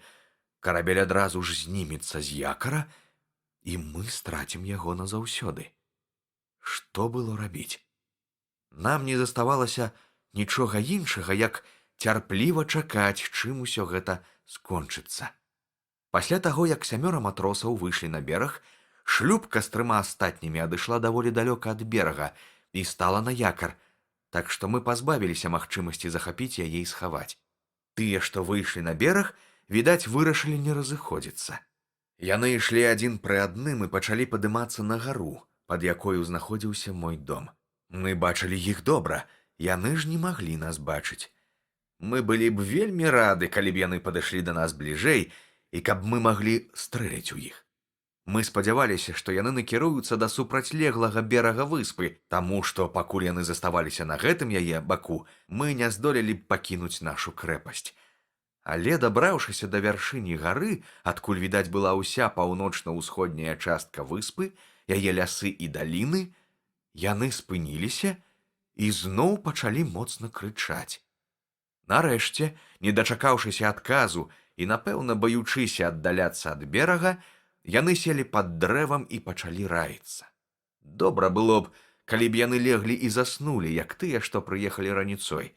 Тады мы хутка здолелі б з імі расправіцца. Але яны і не думалі спаць. Яны адчувалі, што на выспе адбываецца штосьці нядобрае, і вырашылі трымацца асцярожна, хоць і не ведалі, якая небяспека ім пагражае і адкуль яна можа прыйсці. Убачыўшы, што яны раяцца, капітан выказаў адну вельмі вартую ўвагі думку. «Зусім магчыма, — сказаў ён, — што яны на сваім вайсковым савеце вырашаць яшчэ раз падаць сігнал загінуўшым таварышам, і ўсе адразу стрэляць. Тут бы нам і кінуцца на іх, пакуль іх стрэльбы будуць разраджаныя. Тады ім нічога больш не застанецца, як здацца, і ўсё абыдзецца без кровапраліцця». План, па-мойму, быў някепскі. Але для таго, каб яго ажыццявіць, нам неабходна было быць на вельмі блізкай адлегласці ад ворагаў, бо мы ж павінны былі кінуцца на іх у тую самую хвіліну, як яны дадуць залп. Але яны знаходзіліся ад нас так далёка, што не магло быць і думкі пра раптоўны напад на іх. Ды яны і не стралялі. Мы не ведалі, на што рашыцца. Нарэшце я сказаў: «Па-мойму, да наступлення ночы нам няма чаго рабіць, а ўначы, калі гэтыя 7 не вернуцца ў лодку, мы зможам непрыкметна прабрацца да мора і завабіць якой-небудзь хітрасцю тых траіх, што засталіся ў лодцы. Мы доўга сядзелі ў засадзе і з нецярпеннем чакалі, калі ж піраты крануцца з месца. Нам здавалася, што іх нарадзе не будзе канца. Раптам яны адразу ўсхапіліся і накіраваліся проста да мора.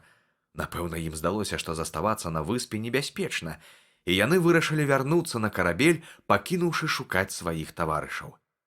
«Кепскія нашы справы», — падумаў я. «Відаць, нам давядзецца назаўсёды развітацца з караблём». Я сказаў пра гэта капітану, які прыйшоў у такую роспач, што ледзь не страціў прытомнасць. Але тут я прыдумаў вайсковую хітрасць, якую і пусціў у ход. Хітрасць нескладаная, але план мой удаўся выдатна. Паклікаўшы да сябе Пятніцу і памочніка капітана, я загадаў ім спусціцца да бухтачкі, той самай, якую Пятніца некалі пераплыў, калі за ім гналіся людаеды. Затым, абагнуўшы яе, звярнуць на паўмілі да захаду, падняцца на пагорак і крычаць з усяе сілы, пакуль не пачуюць матросы, якія вяртаюцца да лодкі. Калі ж матросы адгукнуцца, перабегчы на другое месца і зноў крычаць і клікаць. І такім чынам, мяняючы кірунак, завабліваць ворагаў усё далей і далей углыб выспы, пакуль яны не заблудзяць у лесе, а потым кружным шляхам вярнуцца сюды да мяне. Матросы ўжо садзіліся ў лодку і гатовы былі адчаліць, як раптам з боку бухтачкі пачуліся моцныя крыкі. Гэта крычалі Пятніца з памочнікам капітана. Ледзь толькі піраты пачулі іх галасы, яны зараз жа адгукнуліся і з усіх ног кінуліся бегчы ўздоўж берага ў той бок, адкуль чуліся гэтыя крыкі. Але бухта загарадзіла ім дарогу, таму што быў прыліў, і вада ў бухце стаяла вельмі высока. Тады яны паклікалі тых, што засталіся ў шлюпцы, каб яны пад'ехалі і перавезлі іх на другі бераг. І я гэтага толькі і чакаў. Яны перабраліся цераз бухту і пабеглі далей, прыхапіўшы з сабою яшчэ аднаго чалавека. Такім чынам у шлюпцы засталося толькі двое. Я бачыў, як яны адвялі яе ў самы канец бухты, бліжэй да зямлі, і прывязалі там да чэзлага дрэўца. Гэта вельмі мяне ўзрадавала. Даўшы магчымасць Пятніцы памочніку капітана рабіць сваю справу, я загадаў астатняму атраду ісці за мною. Хаваючыся ў густым і высокім хмызняку, мы абагнулі бухту і раптоўна ўзніклі перад тымі піратамі, якія засталіся ля берага. Адзін з іх сядзеў у шлюпцы, другі ляжаў на беразе і драмаў. Убачыўшы нас за 3 крокі ад сябе, ён памкнуўся быў ускочыць, каб уцячы, але капітан, які стаяў спераду, кінуўся на яго і стукнуў прыкладам. Затым, не даючы апамятацца другому матросу, ён крыкнуў яму: «Здавайся, або смерць!» Гэта быў адзін з тых матросаў, пра якіх капітан казаў, што яны прымкнулі да бунтаўшчыкоў не па сваёй волі, а пад пагрозай. Матрос не толькі здаўся па першаму нашаму патрабаванню, але адразу ж выказаў жаданне ўступіць у наш атрад. Хутка ён даказаў сваімі ўчынкамі, што ён варты нашага даверу. Тым часам Пятніца з памочнікам капітана не пераставалі крычаць і клікаць. Адгукваючыся на крык матросаў, яны вадзілі іх па ўсёй выспе з пагорка на пагорак, з аднаго гаю ў другі, пакуль не завялі ў такую непралазную гушчэчу, адкуль нельга было выбрацца на бераг да надыходу ночы. Можна сабе ўявіць, як стамілі і знясілілі яны непрыяцеля, калі і самі вярнуліся да нас смяротна стомленыя. Цяпер нам заставалася толькі падпільнаваць піратаў, калі яны будуць вяртацца да таго месца, дзе яны пакінулі шлюпку, і, ашаламіўшы іх нечаканым нападам з цемры, прымусіць іх здацца нам у палон. Яны вярнуліся няхутка. Нам давялося прачакаць некалькі гадзін, і толькі тады мы пачулі, што яны паволі прабіраюцца да берага. Ішлі яны паасобку, далёка адзін ад аднаго. Пярэднія крычалі на задніх: «Хутчэй, хутчэй!» Заднія адказвалі: «Мы не можам, мы стаміліся». Усё гэта было нам на руку. Нарэшце яны падышлі да бухты. За гэтыя некалькі гадзін пачаўся адліў, і шлюпка, якая была прывязана да дрэва, апынулася зараз на сушы. Немагчыма апісаць, што сталася з піратамі, калі яны ўбачылі, што шлюпка на мелі, а людзі зніклі. З гучнымі праклёнамі кідаліся яны па беразе. Яны крычалі, што іх занесла на зачараваную выспу, што тут жывуць або разбойнікі, якія ўсіх іх перарэжуць, або водзяцца чэрці, якія з'ядуць іх жывымі. Некалькі разоў браліся яны клікаць сваіх таварышаў, называючы іх імёны і прозвішчы, але, вядома, адказу не атрымлівалі. Пры слабым вячэрнім асвятленні нам відаць было, як бегаюць яны ўперад і назад, ламаючы ў роспачы рукі. Стаміўшыся ад гэтай бязмэтнай беганіны, піраты кінуліся ў лодку, каб перадыхнуць, але не праходзіла і хвіліны, як яны зноў выскаквалі на бераг і зноў бегалі ўперад і назад. Мае спадарожнікі прасілі ў мяне дазволу напасці на ворага, як толькі сцямнее. Але я не хацеў кровапраліцця і вырашыў расправіцца з піратамі больш мірным чынам. А галоўнае, я ведаў, што вораг узброены з галавы да ног і не хацеў рызыкаваць жыццём сваіх людзей. Трэба было пачакаць, ці не падзеляцца сілы праціўніка на 2 ці 3 атрады, а пакуль што я загадаў свайму войску наступаць на ворага. Пятніцу і капітана я паслаў наперад. Яны павінны былі падкрасціся да піратаў паўзком і, калі спатрэбіцца, страляць у іх ва ўпор. Але нядоўга ім давялося паўзці.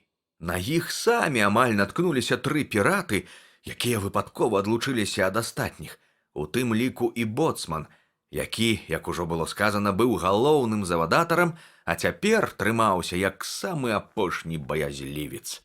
Ледзь толькі капітан пачуў голас віноўніка ўсіх сваіх няшчасцяў і зразумеў, што той у яго ўладзе, ён прыйшоў у такое шаленства, што не вытрымаў, усхапіўся на ногі і стрэліў бандыту проста ў грудзі. Тады, вядома, стрэліў і Пятніца. Боцман быў забіты на павал, другі пірат моцна паранены, ён сканаў гадзіны праз 2, трэці ж здолеў уцячы. Пачуўшы стрэлы, я адразу ж рушыў наперад усю сваю армію, якая налічвала цяпер 8 чалавек. Вось яна ў поўным складзе. Я, першы фельдмаршал, Пятніца, генерал-лейтенант, затым капітан з 2 афіцэрамі і 3 радавых, ваеннапалонныя, якім мы даверылі зброю. Калі мы падышлі да праціўніка, было ўжо зусім цёмна, таму нельга было разабраць, колькі нас. Я паклікаў да сябе аднаго з ваеннапалонных, таго самага матроса, якога піраты пакінулі ў шлюпцы. Цяпер ён ваяваў у нашых шэрагах, і загадаў яму паклікаць яго былых таварышаў па імёнах. Перш чым страляць, я хацеў паспрабаваць весці з імі перагаворы і ў выпадку, калі яны будуць паспяховыя, скончыць справу мірна. Мая спроба ўдалася поўнасцю. Зрэшты, інакш і быць не магло. Вораг быў даведзены да адчаю. Яму толькі і заставалася, што здацца. Тым часам мой матрос крычаў на ўсё горла: «Том Сміт! Том Сміт!» Том Сміт зараз жа адгукнуўся: «Хто мяне кліча? Ты, Джиммі Рой?» Ён, відаць, пазнаў гэтага матроса па голасе. Джиммі Рой адказваў: «Гэта я! Том Сміт! Кідай стрэльбу і здавайся! А не, дык вы загінулі! Вас у 1 хвіліну укакошаць! Дык каму ж здавацца? Дзе яны там?» — крыкнуў зноў Том Сміт. «Тут!» — адазваўся Джиммі Рой. «Іх 50 чалавек! І з імі наш капітан!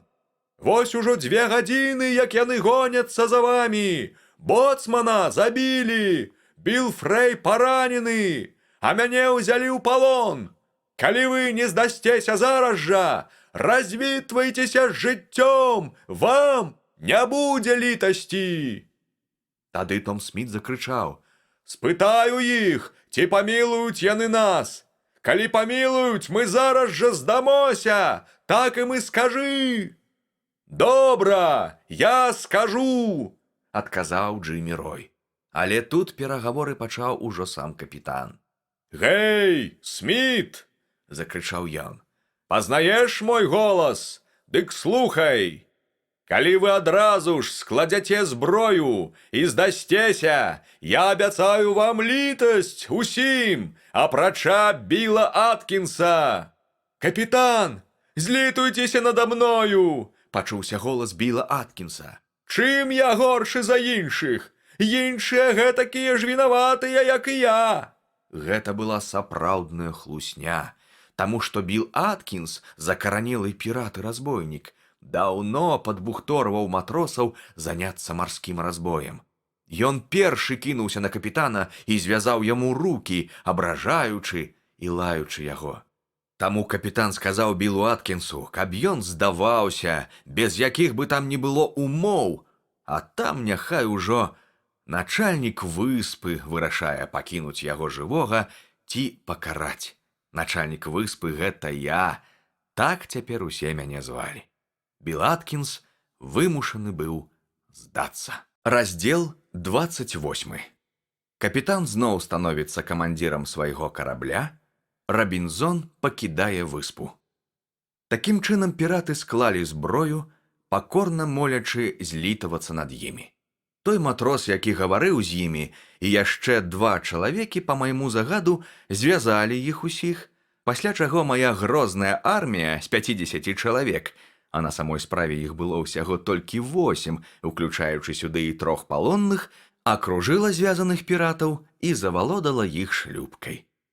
Сам я, аднак, не паказваўся ім з некаторых меркаванняў вышэйшай палітыкі. Капітан цяпер мог як належыць гутарыць са сваімі матросамі. Ён абвінавачваў іх у здрадзе і жорстка папракаў за вераломства. «Вы хацелі адабраць у мяне мой карабель, каб заняцца марскім разбоем і зрабіцца піратамі», — сказаў ён ім. «Гэта подла і агідна. Вы зганьбілі сябе на ўсё жыццё, самі выкапалі сабе яму і павінны быць удзячнымі лёсу, калі не трапіце на шыбеніцу». Злачынцы каяліся, відаць, шчыра, і малілі толькі аб адным, каб ім даравалі жыццё. «Я не маю на гэта ўлады», — адказваў капітан. «Цяпер ваш лёс залежыць ад начальніка выспы. Вы думалі, што высадзілі нас на пустынны бязлюдны бераг, але вы памыляліся. На гэтай выспе многа людзей, і кіруе імі сумленны высакародны начальнік. Па дабрыні свайго сэрца ён памілаваў вас, і, відаць, адправіць у Ангельшчыну, дзе ваш лёс будзе вырашаны па закону. Але Білу Аткінсу начальнік загадаў рыхтавацца да смерці. Заўтра раніцой ён будзе павешаны». Усё гэта капітан, вядома, выдумаў, але яго думка зрабіла моцнае ўражанне. Аткінс упаў на калені, молячы капітана хадайнічаць за яго перад начальнікам выспы. Астатнія таксама пачалі прасіць, каб іх не адпраўлялі ў Ангельшчыну. Бачачы такую пакору гэтых людзей, напалоханых пагрозай смерці, я сказаў сабе: «Вось калі прыйшоў да мяне час збавення. Гэтыя няшчасныя так напалоханы, што, вядома, выканаюць любое наша патрабаванне. Варта нам загадаць, і яны дапамогуць нам завалодаць караблём». І адышоўшы далей за дрэвы, каб яны не здолелі разгледзець, як несамавіта выглядае грозны начальнік выспы, я крыкнуў: «Паклікаць да мяне капітана!» Адзін з нашых людзей урачыста падышоў да капітана і сказаў: «Капітан, вас кліча начальнік». А капітан не меней урачыста адказаў: «Перадайце яго мосці, што я зараз з'яўлюся». Пачуўшы гэта, піраты зусім паніклі. Яны паверылі, што непадалёку ад іх знаходзіцца сам губернатар з атрадам у 50 чалавек. Калі капітан падышоў да мяне, я паведаміў яму, што хачу завалодаць караблём з дапамогай нашых палонных. Капітан быў у захапленні. Мы вырашылі заўтра ж прывесці гэты намер у выкананне. Але для таго, каб дзейнічаць пэўна, сказаў я, нам патрэбна адлучыць адных палонных ад другіх. Аткінса з 2 такімі ж бандытамі мы пасадзім у падзямелле. Няхай пятніцай ваш памочнік адвядуць іх туды. Астатнім жа я знайду адпаведнае месца. Так мы і зрабілі. 3 адвялі ў пячору, якая сапраўды нагадвала даволі такі змрочнае скляпенне, Астатніх жа я адправіў на сваё лясное лецішча, туды, дзе стаяў мой будан. Высокая агароджа рабіла яе таксама даволі надзейнай турмой, тым больш, што вязні былі звязаныя і ведалі, што іх лёс залежыць ад іх паводзін. На другі дзень я паслаў да гэтых матросаў капітана. Ён павінен быў пагутарыць з імі, даведацца, які сапраўдны ў іх настрой і пачуцці, а потым зрабіць мне падрабязную справаздачу пра сваю гутарку. Я хацеў ведаць, у якой ступені можна давяраць гэтым людзям і ці не будзе небяспечна ўзяць іх з сабой на карабель. Капітан павёў справу разумна і рашуча.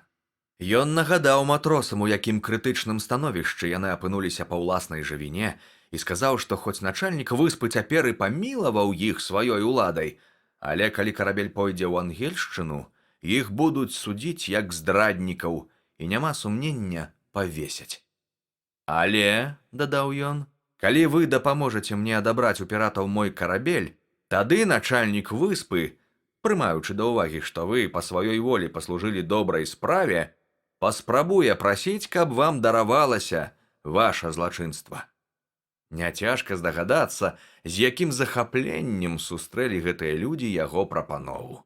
Яны ўпалі перад капітанам на калені і кляліся, што будуць біцца за яго да апошняй кроплі крыві, што калі ён выпрасіць ім памілаванне, яны будуць усё сваё жыццё лічыць сябе яго даўжнікамі, пойдуць за ім, куды ён загадае, хоць на край свету, і будуць шанаваць яго як роднага бацьку. «Цудоўна», – сказаў капітан. «Пра ўсё гэта я далажу начальніку выспы, і са свайго боку буду прасіць яго, каб ён памілаваў вас». Затым ён вярнуўся да мяне, зрабіў мне падрабязную справаздачу пра сваю гутарку з матросамі і дадаў, што, па яго перакананню, мы, пэўна, можам спадзявацца на гэтых людзей. Але я быў той думкі, што асцярожнасць ніколі не пашкодзіць, і таму сказаў капітану: «Вось што мы зробім. Мы возьмем пакуль што толькі 5. Няхай не думаюць, што мы маем патрэбу ў людзях. Ідзіце і скажыце ім, што хоць у нас і дастаткова людзей, але так, для выпрабавання. Мы возьмем і 5 з іх, астатнія ж 2, разам з тымі 3, што сядзяць у крэпасці, гэта значыць у маёй пячоры, будуць пакінуты начальнікам выспы ў якасці закладнікаў, і калі іх таварышы, якія будуць прымаць удзел у нашай бойцы, парушаць сваю прысягу, усе 5 закладнікаў будуць павешаны». Гэта была выключна суровая ўмова. Калі капітан перадаў палонным мой адказ, яны зразумелі, што з начальнікам выспы жарты кепскія. І, вядома, ім заставалася адно – прыняць мае ўмовы.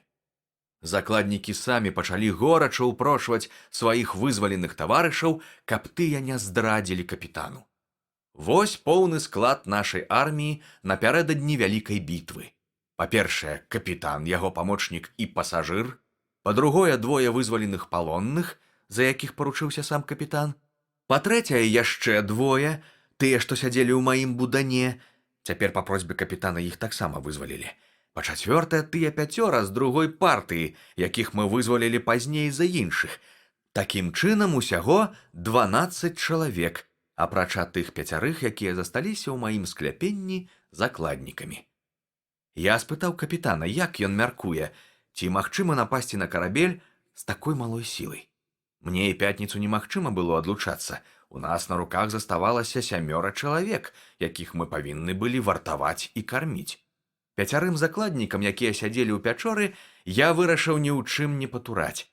2 разы ў дзень пятніца насіў ім ежу і ваду і сам карміў іх, таму што мы нават не развязалі ім рукі. Астатнім жа мы далі некаторае паслабленне. Гэтым 2 я вырашыў нарэшце паказацца. Я прыйшоў да іх разам з капітанам. Ён сказаў ім, што я давераная асоба начальніка выспы, які даручыў мне нагляд за ваеннапалоннымі, таму яны не маюць права нікуды адлучацца без майго дазволу, і пры першай жа спробе непаслушэнства іх закуюць у кайданы і пасадзяць у губернатарскую крэпасць. З гэтага часу я ні разу не паказваўся палонным у якасці начальніка выспы, а заўсёды як яго давераная асоба, прычым кожны раз я нагадваў пра начальніка, пра гарнізон, пра гарматы і крэпасць. Цяпер заставалася толькі падрыхтавацца да будучай бітвы, старанна адрамантаваць абедзве лодкі, прыладзіць снасці і прызначыць каманду на кожную з іх. Усе гэтыя клопаты я ўсклаў на капітана. Ён прызначыў камандзірам шлюпкі свайго пасажыра і даў яму 4 чалавек.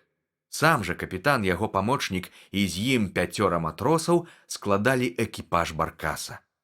Капітан сцвярджаў, зусім справядліва, што лепш за ўсё падысці да карабля ў цемры, і ў бліжэйшы ж вечар адчаліў ад берага.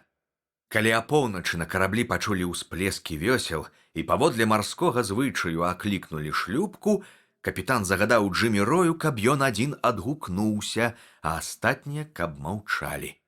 Джиммі Рой крыкнуў, што ён прывёз усіх матросаў, але прыпазніўся, бо доўга шукаў іх, а потым пачаў падрабязна плесці і выдумляць розныя байкі наконт гэтага. Пакуль ён балбатаў, такім чынам баркас і шлюпка прычалілі да борта. Капітан і яго памочнік першыя ўскочылі на палубу са зброяй у руках і адразу ж збілі з ног ударамі прыкладаў 2 піратаў, якія, ні аб чым не здагадваючыся, выйшлі ім насустрач. Выявілася, што гэта карабельны цясляр і другі памочнік капітана, якія перайшлі на бок піратаў. Увесь капітанскі атрад дзейнічаў дружна і адважна. Усе матросы, што знаходзіліся на палубе, былі схоплены, пасля чаго капітан загадаў замкнуць люкі, каб усіх астатніх затрымаць унізе. Тым часам падаспелі камандзіры матросы другой шлюпкі. Яны занялі ход у карабельную кухню і ўзялі ў палон яшчэ 3 чалавек.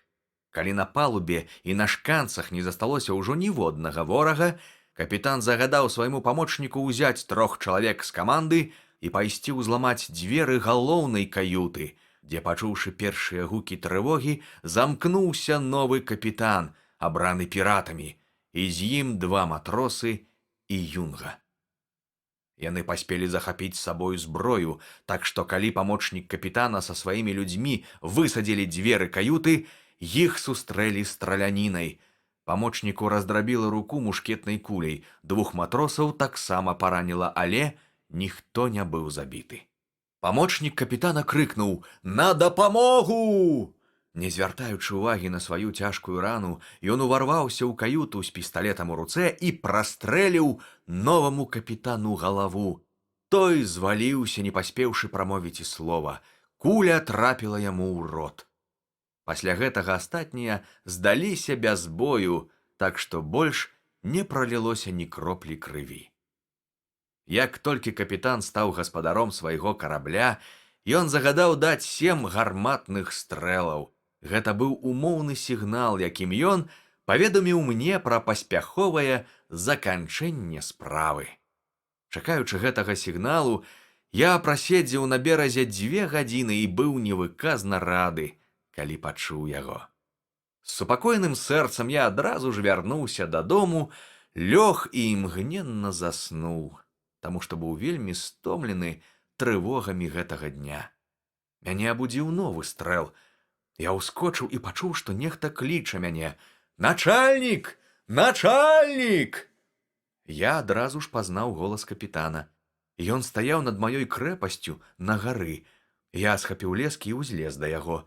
Ён абняў мяне і сказаў, паказваючы на мора: «Мой дарагі друг, мой выратавальнік, вось ваш карабель, ён ваш, і ўсё, што на ім, ваша таксама, і ўсе мы таксама вашы».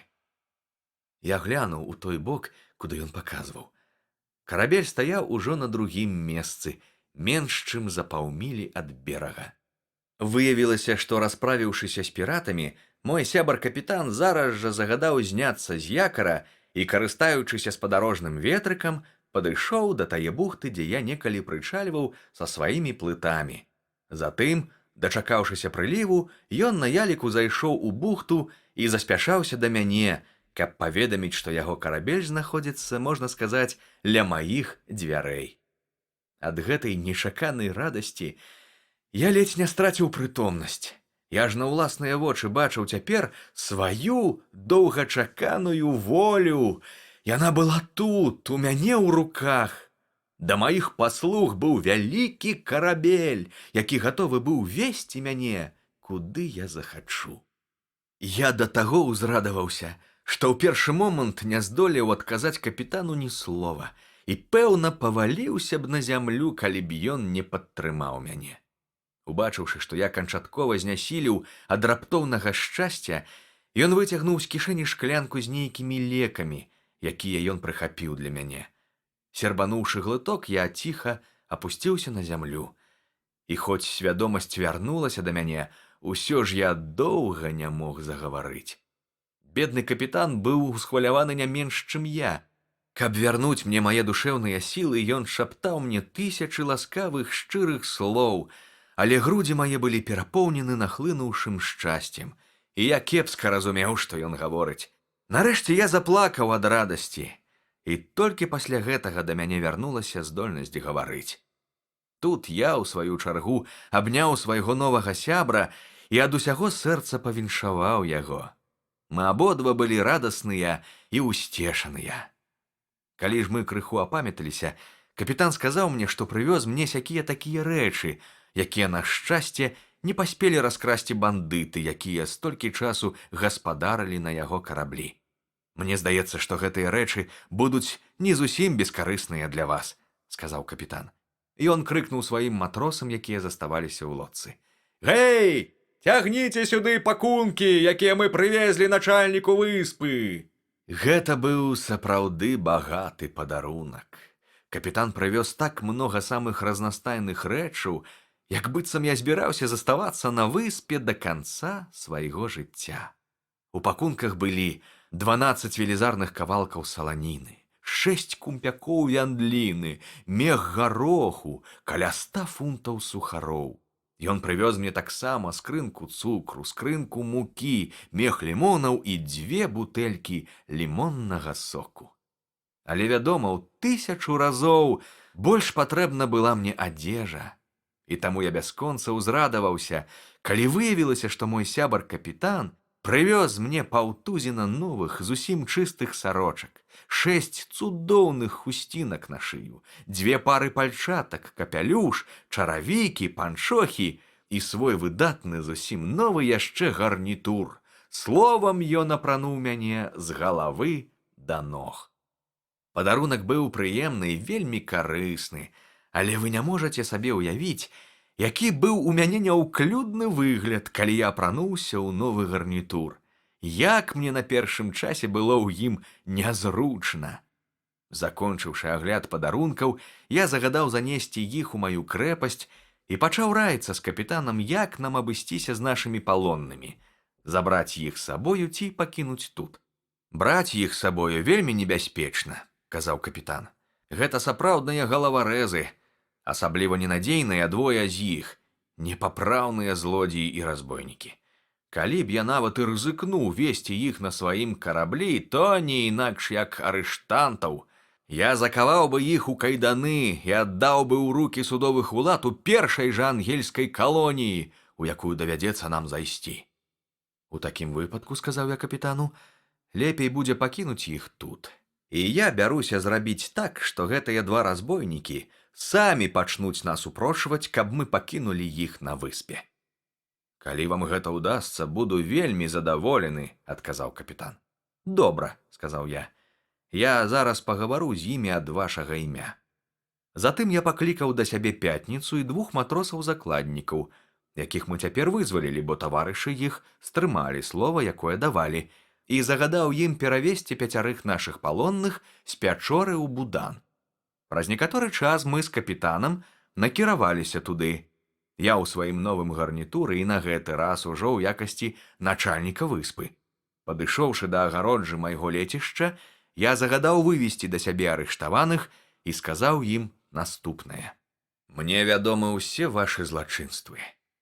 Я ведаю, што вы напалі на безабаронных пасажыраў і забілі іх. Ведаю і тое, што вы хацелі зрабіцца піратамі, каб рабаваць мірныя караблі. Цяпер ведайце, што па майму загаду карабель вернуты капітану. Варта мне загадаць, і вас павесяць як разбойнікаў, злоўленых на месцы злачынства. Таму, калі ў вас ёсць што сказаць у сваё апраўданне, Кажыце, бо я маю намер пакараць вас як забойцаў і здраднікаў. Адзін з іх адказаў за ўсіх, што ім няма чаго сказаць у сваё апраўданне. Але калі нас арыштавалі, капітан абяцаў нам літасць, і мы пакорна молім вас зміласцівіцца над намі і дараваць нам жыццё. Я не ведаю, якую літасць я здолею зрабіць для вас, адказаў я. Я маю намер пакінуць выспу з усімі маімі людзьмі. Мы ад'язджаем на радзіму. Што ж датычыць вас, то паводле слоў капітана ён павінен закаваць вас у кайданы і, прыехаўшы ў Ангельшчыну, аддаць вас пад суд за здраду. А суд адразу ж вынесе вам смяротны прысуд. Іншага прысуду і быць не можа. Смерць на шыбеніцы. Вось што чакае вас у Ангельшчыне. І таму наўрад ці будзеце вы задаволены, калі мы возьмем вас з сабою. У вас ёсць адно выратаванне. Вы павінны застацца на выспе. Толькі пры гэтай умове я здолею вас памілаваць. Яны з радасцю згадзіліся на маю прапанову і доўга дзякавалі мне. Лепей жыць у пустыні, казалі яны, чым вярнуцца на радзіму, дзе нас чакае шыбеніца. Я загадаў развязаць іх і сказаў: ідзіце ў лес на тое месца, дзе вас схапілі, і заставайцеся там, пакуль па вас не прышлюць. Я загадаю пакінуць вам сякую-такую зброю, харчовыя запасы і дам неабходныя ўказанні на першы час. Вы здолееце цудоўна тут жыць, калі будзеце настойліва працаваць. Пасля гэтых перагавораў я вярнуўся дадому і пачаў рыхтавацца ў далёкае плаванне. Я, аднак, папярэдзіў капітана, што мне спатрэбіцца некаторы час, каб сабрацца ў дарогу, і папрасіў яго адпраўляцца на карабель аднаго, без мяне, а раніцой прыслаць па мяне шлюпку. Калі капітан адчаліў, я загадаў паклікаць да сябе палонных і завёў з імі сур'ёзную гутарку. Я зноў сказаў ім, што, па-мойму, яны робяць разумна, застаючыся на выспе, таму што калі б капітан узяў іх з сабою, іх абавязкова павесілі б. Я падрабязна расказаў ім, як я сам трапіў на гэтую выспу, як патроху паляпшаў сваю гаспадарку, як збіраў вінаград, як сеяў рыс і ячмень, як навучыўся пячы хлеб. Я паказаў ім сваё ўмацаванне, свае каморы, свае палі і загоны, словам зрабіў для іх усё, каб жыццё іх на выспе не здавалася такім цяжкім. Я пакінуў ім сваю зброю. Гэта значыць 5 мушкетаў, 3 паляўнічыя стрэльбы і 3 шаблі, 1,5 бочачкі пораху і даў падрабязныя парады, як даглядаць коз, як даіць і адкормліваць іх, каб яны былі тлусцейшыя, як рабіць масла і сыр. Такім чынам мне давялося расказаць гэтым людзям усю доўгую гісторыю майго цяжкага, працавітага і адзінокага жыцця на выспе на працягу 28 год.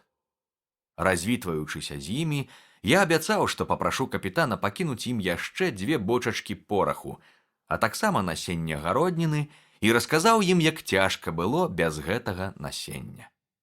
Мех гароху, які капітан прывёз мне, каб я ўжываў яго ў ежу, я таксама аддаў ім і пры гэтым параіў выкарыстаць для пасеву ўвесь гарох, каб яго потым было больш.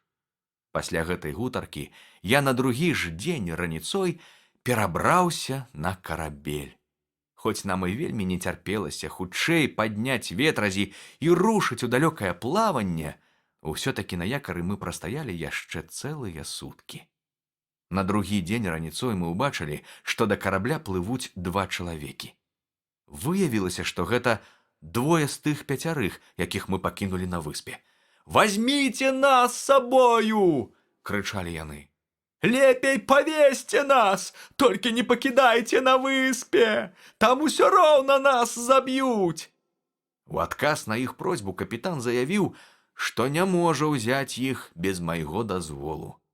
Урэшце рэшт, прымусіўшы іх даць урачыстую прысягу, што яны выправяцца і будуць паводзіць сябе добра, мы ўзялі іх на карабель.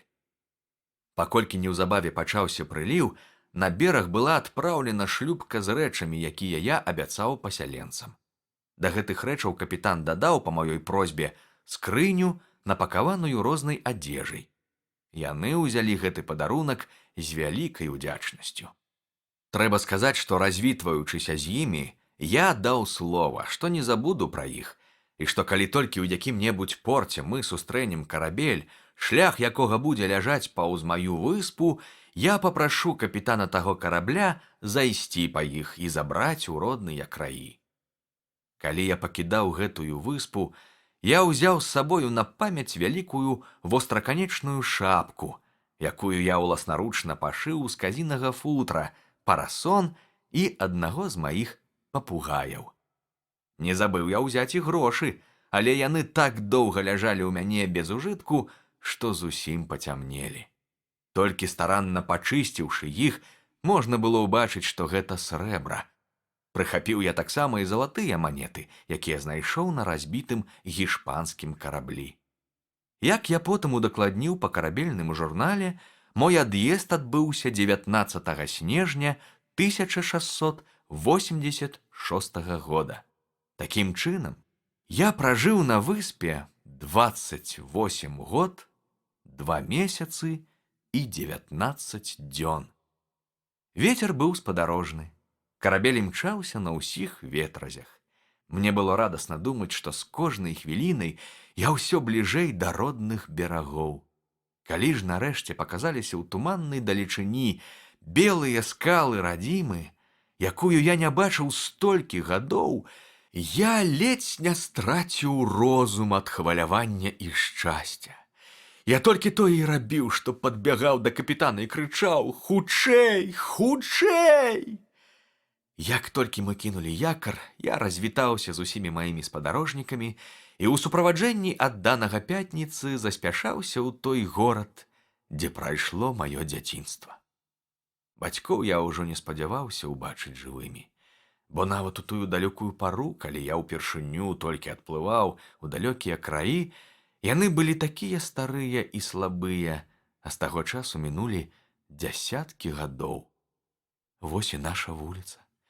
Вось і наш стары дом, які я так безразважна пакінуў.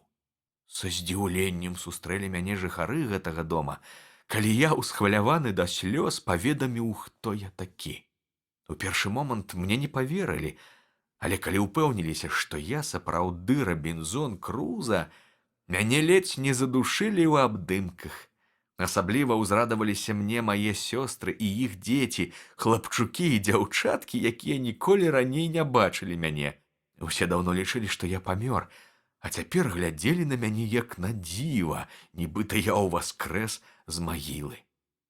Пасля першых прывітанняў і абдымкаў усе наперабой пачалі распытваць, дзе я прападаў столькі гадоў, што я бачыў у заморскіх краінах, якія былі ў мяне прыгоды, і хто такі Пятніца, і адкуль узялася ў мяне такая дзівосная вастраверхая шапка, і чаму ў мяне такія доўгія валасы і такі загарэлы твар. Калі я ўбачыў, што іх распытванням не будзе канца, я пасадзіў іх усіх, і дарослых, і дзяцей, ля каміна, і пачаў падрабязна расказваць ім усё тое, пра што напісана тут, у гэтай кнізе. Яны слухалі мяне з вялікім захапленнем.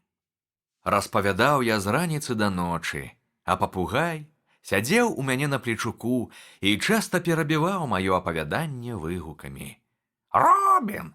Робін! Робін Круза! Шчаслівы Робін Круза! Куды ты трапіў, Робін Круза? Куды ты трапіў? Дзе ты быў?»